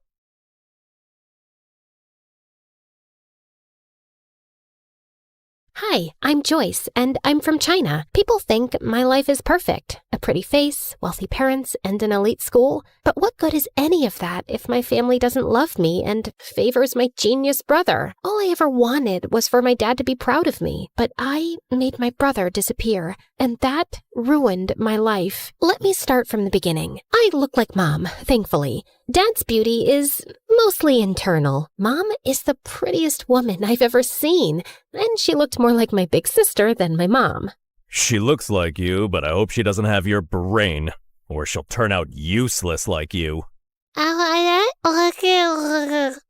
I had learning difficulties and barely spoke more than a few words until I was 5. Dad hated me. He spoiled my brother Dustin rotten. I wanted to impress him too, but Dustin, 3 years younger than me, was already a genius. Dustin loved me, no matter how much Dad compared us. He never let it get between us. Like this one time on my 8th birthday, Dad decided to celebrate Dustin instead of me. He invited all his employees and business partners. Dustin was on stage reciting this long old English poem called Beowulf, and people were already yawning and checking their watches. Mom and I were late because we were at the salon, and when we finally walked in halfway through the poem, every single head turned our way. People looked at us like we were movie stars. Dad came rushing over, looking pissed. What are you all staring at, huh? It's just 2 girls who care more about their looks than their brains. Joyce, you're just a disappointment. Go upstairs. Actually, do us all a favor and stay there. I went to my room, and a few people, including Dustin, gave me the thumbs up and told me how pretty I looked in my dress. So I gave them my best princess bow, threw a couple of kisses like a celebrity, and kept walking. Once Dustin started 1st grade, my parents adored him even more. Dad gave him the entire 2nd floor, 3 private drivers, and 1 jet. Maybe you're wondering why a 6-year-old needs a private jet. Yeah, me too. But when you're that rich and that obsessed with your genius kid, I guess a bicycle just doesn't cut it. Anyway, once, Dustin took me on his jet to France for breakfast. And when Dad found out, he freaked out and grounded me for weeks. I knew I would never make Dad love me, so I thought maybe being close to Dustin would help. Whenever he did something wrong, like breaking a glass or messing up the floor, I'd take the blame, thinking maybe that would make Dad look at me differently. Joyce, stop! You don't have to cover for me. Dad's not gonna love you more because you're suffering, and it kills me when he talks about you like you're nothing. No, you're just too young to get it. Once, when I was in 7th grade, Dustin had a science project and wanted to test gravity and weight. He used a bowling ball from our private bowling alley and dropped it on different items. One of those items was an old watch he thought nobody wanted, but it turned out it belonged to our maid, a gift her mom had given her when she was a child my age. When she found it broken, she lost it and said she would tell our parents. I panicked. I couldn't let them think their perfect kid could be this careless. So I did something I'm not proud of. I knew our maid had a sick mother, so I called her. This is Joyce. I'm sure you know who I am. Your daughter is threatening me and my brother, and I don't like that. I know you're sick and you need monthly medications, and your husband is useless and your son steals from you. And your only provider is our maid. So I advise you to talk to your daughter and tell her to back off, or I'll talk Daddy into firing her. Do it before it's too late. Then I hung up with a tight feeling in my chest. The maid didn't say anything after that. She just kept working quietly for days, and I felt terrible. I kept giving her money from my pocket anonymously for years. Then 9th grade arrived, and something completely unexpected happened. One afternoon, I was humming in the school bathroom when the music teacher happened to be hiding in one of the stalls trying to catch girls who were vaping. She heard me, asked me to sing, and ended up loving my voice. She even said I could be the lead singer for the Christmas choir. I was over the moon. And no, of course Dad didn't come to the choir. Only Mom came. And she didn't even stay until the end because Dad called her to come home for whatever reason. But everyone else was so impressed by my voice that a few people came up to talk to me afterward, including this kind-looking man who honestly resembled Keanu Reeves, if Keanu had a paunch. I'm Peter Anderson. I'm a music producer. You've probably heard the rumors that I'm a fraud, but this town loves gossip more than the truth. Anyway, I see real talent in you, and if you're interested, I'd love to help you become a singer. Here's my card. Maybe we can talk more in my office. I was so happy that someone finally noticed something in me and wanted to help me shine, even if it was this half-fraud kind of a mess person. Of course I kept his card with me, and I didn't tell anyone except Dustin. So I guess you're the child who'll make our family proud after all. What is that supposed to mean? I mean, Joy, people think the perfect, favored child is the lucky one, but it's actually the ugly, stupid, neglected one. Like, how would you discover your voice if you lived in a cage chasing someone else's dream? Okay, wow, this is getting deep. Don't worry, I won't go that deep. I know your IQ. Anyway, I need a favor. I know you're going to that Halloween party this weekend, and Dad would never let me go. So maybe you could sneak me out with you? I really, really want to go. They're bringing Chicago-style pizza. And if Dad finds out I snuck out, at least he'll know I was with you. Which will make things even worse. Come on! I'll do your assignments for the whole next semester. For the next 2 years. Fine. Shake on it. Wait, did you like this video and subscribe to MSA? Obviously. Why do you think I turned out so emotionally intelligent? Guys, interact with our video so this story blows up. What are you waiting for? Comment now! That weekend, I snuck Dustin out and we headed to this huge party 5 blocks away. Dustin was wearing a white ghost costume. Way too simple for a genius, but whatever. I dressed like Amy Winehouse, and honestly, I looked really cool. The party was wild. Everyone was having fun, and a bunch of kids were wearing the same ghost costume as Dustin. I kept an eye on him until this cute guy came up to me and started talking. I liked him, and when I saw Stephanie staring at us with jealousy, I realized she probably liked him too. She was a girl from my school who was always jealous of me, so I decided to annoy her even more. She walked over and started talking to him, and he didn't mind. So, Alan, did you know I have a really good voice? I can sing Can't Help Falling in Love by Elvis Presley, if you want. They have karaoke here. It's Derek. The singer? No, my name. Anyway, I'll show you how it's done. Then she rushed to the karaoke machine and sang in front of everyone. Her voice wasn't bad, and I saw Derek nodding along. When she finished, everyone cheered, and she looked like she owned the world with that smug smile. I don't know what came over me, but I ran up, grabbed the mic, and started singing too. Everyone went silent, listening. I even saw kids showing each other their goosebumps. When I finished, Derek came over to hype me up. That's my girl. I felt amazing, especially when I saw Stephanie's annoyed face. My eyes followed her as she stormed out of the party, and I saw a few boys in ghost costumes leaving too. That's when I remembered Dustin. I tried to run after him, but kids kept stopping me for high fives and congratulations. By the time I made it outside, I sprinted to the group of ghost boys. Dustin? Dustin! Knock it off! This isn't funny! No one answered. I started pulling off their masks one by one, but none of them were Dustin. Back off, you weirdo! Panic shot through me. I ran like crazy through the streets. Dustin! Dustin! Dustin! 2 hours passed. I couldn't find him. I was so worried sick about my brother, and I knew there was no running from calling Dad. I was finished. Dad and Mom arrived with a few police officers, and Dad looked like he was about to finish me off. He lunged toward me, but Mom stepped between us. He glared at her with furious eyes. So now you're protecting your kid? Oh, that's funny because I didn't see you stopping them from sneaking out in the middle of the night. The officers tried to calm him down while everyone started searching for Dustin. But another day passed, and still no sign of him. The whole town volunteered. People searched through the nights, but nothing. Every second felt heavier than the last. I isolated myself. I text Dustin every day. Stupid messages like, "Where are you?" and "Please come home," as if he'd somehow see them and reply. At night, I'd sneak into his room and sleep in his bed, burying my face in his pillow until his smell faded away. Some nights, I'd just sit on his floor holding his favorite hoodie, feeling like I'd lost the only person who ever really saw me. Dad barely talked to me anymore. Mom didn't yell at me or blame me, but sometimes I'd catch her crying alone, and she'd wipe her tears the second she saw me. "I'm sorry, Mom." She didn't answer. "Can we talk about this?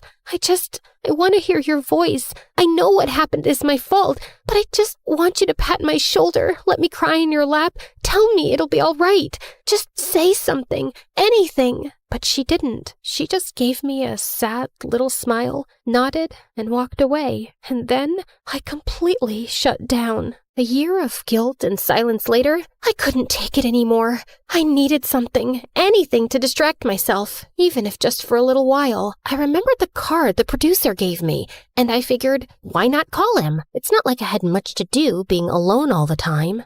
Wise decision. I'm gonna make you a star, way up in the sky, so bright, your dad's gonna regret not loving you enough. Well, that's definitely a dream to live up to. He started helping me get small singing gigs at local cafes, and I loved it. The attention, the clapping, the feeling that I mattered to someone. One day, someone recorded me singing and posted it on TikTok, and it went viral. People loved my voice and kept commenting that they wanted more. So, Peter created a small YouTube channel for me and uploaded my videos there. He was so proud. It felt nice having a father figure in my life who actually cared. But when my dad found out, he completely lost it. Oh, look at you! Enjoying your little fame with that fraud producer. He's not a fraud. He helps me a lot. He even made me a YouTube channel, and it's growing. Aw, and who gets paid from YouTube? Did he even give you a single cent? Or does he just toss you a few pennies you get from those miserable cafes? I'm not doing this for money. I do it because I love singing. Just like you loved your brother, right? For the first time, I felt real anger toward him. Why couldn't he see any goodness in me? But before I could say anything, he pushed his chair back and walked out. Later that night, he started having chest pains. Mom and I rushed him to the hospital. The doctor said it was stress and that he needed rest. I didn't visit him much while he was there. Not after what Peter told me. Summer vacation's coming up. I was thinking we could go on a little tour around the country. Grow your audience. See where this takes us. I believe in you, kid. I went on that tour in a heartbeat, and I had the best time of my life. For once, I felt like a child again. No guilt, no pressure, just music and freedom. But even then, I worried about Mom. I always felt like she needed rescuing from Dad. That became my motive. Work harder, grow bigger, make more money, and buy us a house far away from him. My fame grew fast. By the time I finished high school, I was well known enough to earn a good income. One night, before leaving the house the next day for good and renting an apartment in the city, I was having my last dinner with my parents. You know, Joy, now that you're getting into business and success, you should know it comes with stress. You might even end up in the hospital since you're so fragile. So I was thinking, I don't trust that knucklehead producer of yours. I should be your manager. I have a pretty good feeling I'll finally be proud of you, especially once we start making real money off your little talent. I paused. The moment I thought would never come had finally arrived. Sure, my dad wasn't nice to me, but maybe this was my chance to make him proud. Maybe I could make up for everything that happened years ago. I looked at Mom for a reaction. She gave the slightest shake of her head, but I convinced myself she didn't mean anything by it. I'll think about it. That night, I told my producer I was choosing my father as my manager. Kid, I can't force you or tell you what to do. You're grown up. If you think your dad's the right man for the job, then go ahead. And just remember, I'm still here for you. I canceled my move to the city, and Dad became responsible for all my finances, all my schedules, and everything. Everything was fine for the first few months, but then I started noticing that my finances didn't make sense. I was earning more back when Peter managed me, and I was working twice as hard now. Still, I gave my dad the benefit of the doubt until one day I checked my bank account and it was at zero, completely empty. I freaked out and went to confront him in his office, but he wasn't there. That's when Mom walked in, pale and shaking. She turned on the TV. William Clark, the billionaire owner of Clark Investment Companies, has been exposed as the center of a massive Ponzi scheme. Authorities estimate he conned thousands of people out of nearly $300 million. Records show the fraud began in the early 2000s, and officials confirm he fled the country this morning. The FBI is now searching for him. Back to you, James. I stared at the screen, frozen. My dad, the man who made me feel small, unworthy, and desperate to impress him, built his entire empire by scamming people. It was my biggest regret, choosing the wrong man to trust. I ran to my mom and hugged her. He stole from me, Mom. He hurt me, and he always made me feel incomplete. All I ever wanted was for him to be proud of me. Where did I go wrong? Mom wrapped her arms around me. You were focused on the wrong parent, honey. Every time I tried to hold you, I could feel myself breaking. And I didn't want you to see that. I didn't want you to carry my pain on top of your own. Words were never my thing, but I always loved having you around. After Dustin, everything fell apart. You shut yourself away, and I didn't know how to reach you. But your father's gone now. Good riddance. It's just us. I've saved some money. Let's start over. I hugged her tighter. Her words came late, and in the hardest moment of my life, but somehow I felt happy. I never knew you could feel so happy and so sad at the same time. After that, everything happened in a blur. The FBI seized our mansion, our cars, and everything inside. Mom and I moved into a tiny apartment and hardly left it. Then one day, someone knocked on the door. It was Peter. Didn't I tell you? I'll always be here when you need me. But who's gonna listen to my music after what my dad did? Joyce, what defines Joyce is what Joyce does, not her father. It's time to rock again. Remember your YouTube channel? I've been saving everything we earned from it for something big, and today's the day. No, I can't. I just want a quiet life with Mom. I'm sorry. Actually, I gave an interview this morning. I told everyone what your father did, including how he stole from you. People are sympathetic. I've read the comments. They love you, Joyce. They want you back. Wait, you did an actual interview? For me? Wow. Peter helped me restart my career, and people were happy to have me back. And soon enough, I was a huge success and making good money too. One day, before one of my biggest concerts, Mom told me that Dad had been arrested and was facing decades in prison. She said he wasn't feeling well and wanted to see me. I decided to see him one last time before closing his chapter for good. I know you probably think I was stupid, Joyce. No, you committed every sin in the book, but stupidity wasn't one of them. You know what? I actually feel sorry for you. You spent your whole life putting down an innocent little girl without a shred of guilt. Well, you weren't like Dustin. For Christ's sake, he was the only one who made me proud, and you had to take that away from me. I guess it was for his own good. Otherwise, he would have grown up to be a miserable little fraud like his father. I finally get it. You were never capable of being proud of me. Not because of who I am, but because of who you are. A fraud, in business and as a father. Now, if you'll excuse me, I have a crowd of 200,000 proud people waiting for me. And with that, I spit on him and left. The moment I stepped on stage, the entire arena erupted. I looked out at all those excited faces, at Mom's proud smile, at Peter beaming at me like his daughter had made it. And then I closed my eyes, and I saw him, Dustin, with that same cute, confident little smile he always had when he believed in me more than anyone else. I keep running, like I'm trying to outrun time. I can't stop, I can't slow down with these ghosts still in my mind. And it hits me when it's quiet, nowhere left for me to hide. So I keep on moving, just to feel alive.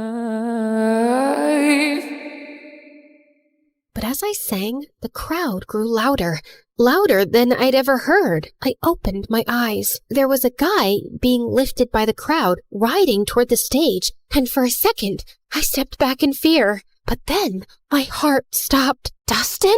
I signaled for my security to let him through. He climbed onto the stage, and I swear the world went silent around us. I looked at him like I had just seen a ghost. The hostess rushed forward, tears in her eyes. After your mother's interview about your missing brother, the internet made it their mission to find him. He's been missing for 10 years. We interviewed him and confirmed with your mom. He is your long-lost brother. My knees almost buckled. I couldn't breathe. But Dustin spoke first. I was taken by some shady people. They asked Dad for ransom, but he ignored them. They took me to Mexico. We got into a car accident. I lost my memory. A kind Mexican couple adopted me. I didn't know who I was, but I always felt like someone out there loved me. I just didn't know it was you. My heart shattered and healed all at once. I dreamt about this moment every day, always imagining myself as the stupid, reckless sister who failed you. I never pictured meeting you like this, as a woman with a life and strength and dreams of her own. Welcome home, brother. I threw my arms around him, and he broke too. And when I looked up, the whole arena was crying with us. I turned back to the microphone, wiping my tears. Thank you, everyone. I learned something I wish someone told me sooner. You can't buy love. You can't chase approval. Not even from the people you want it from the most. The greatest person you can learn to love is yourself. And once you do that, everything else falls into place. Thank you again. And now, if you'll excuse me, my brother and I have a lot to catch up on. And with that, we walked off the stage together for the first time in years, and the first time all over again. Because sometimes the people who make you feel the smallest are just trying to make themselves feel big.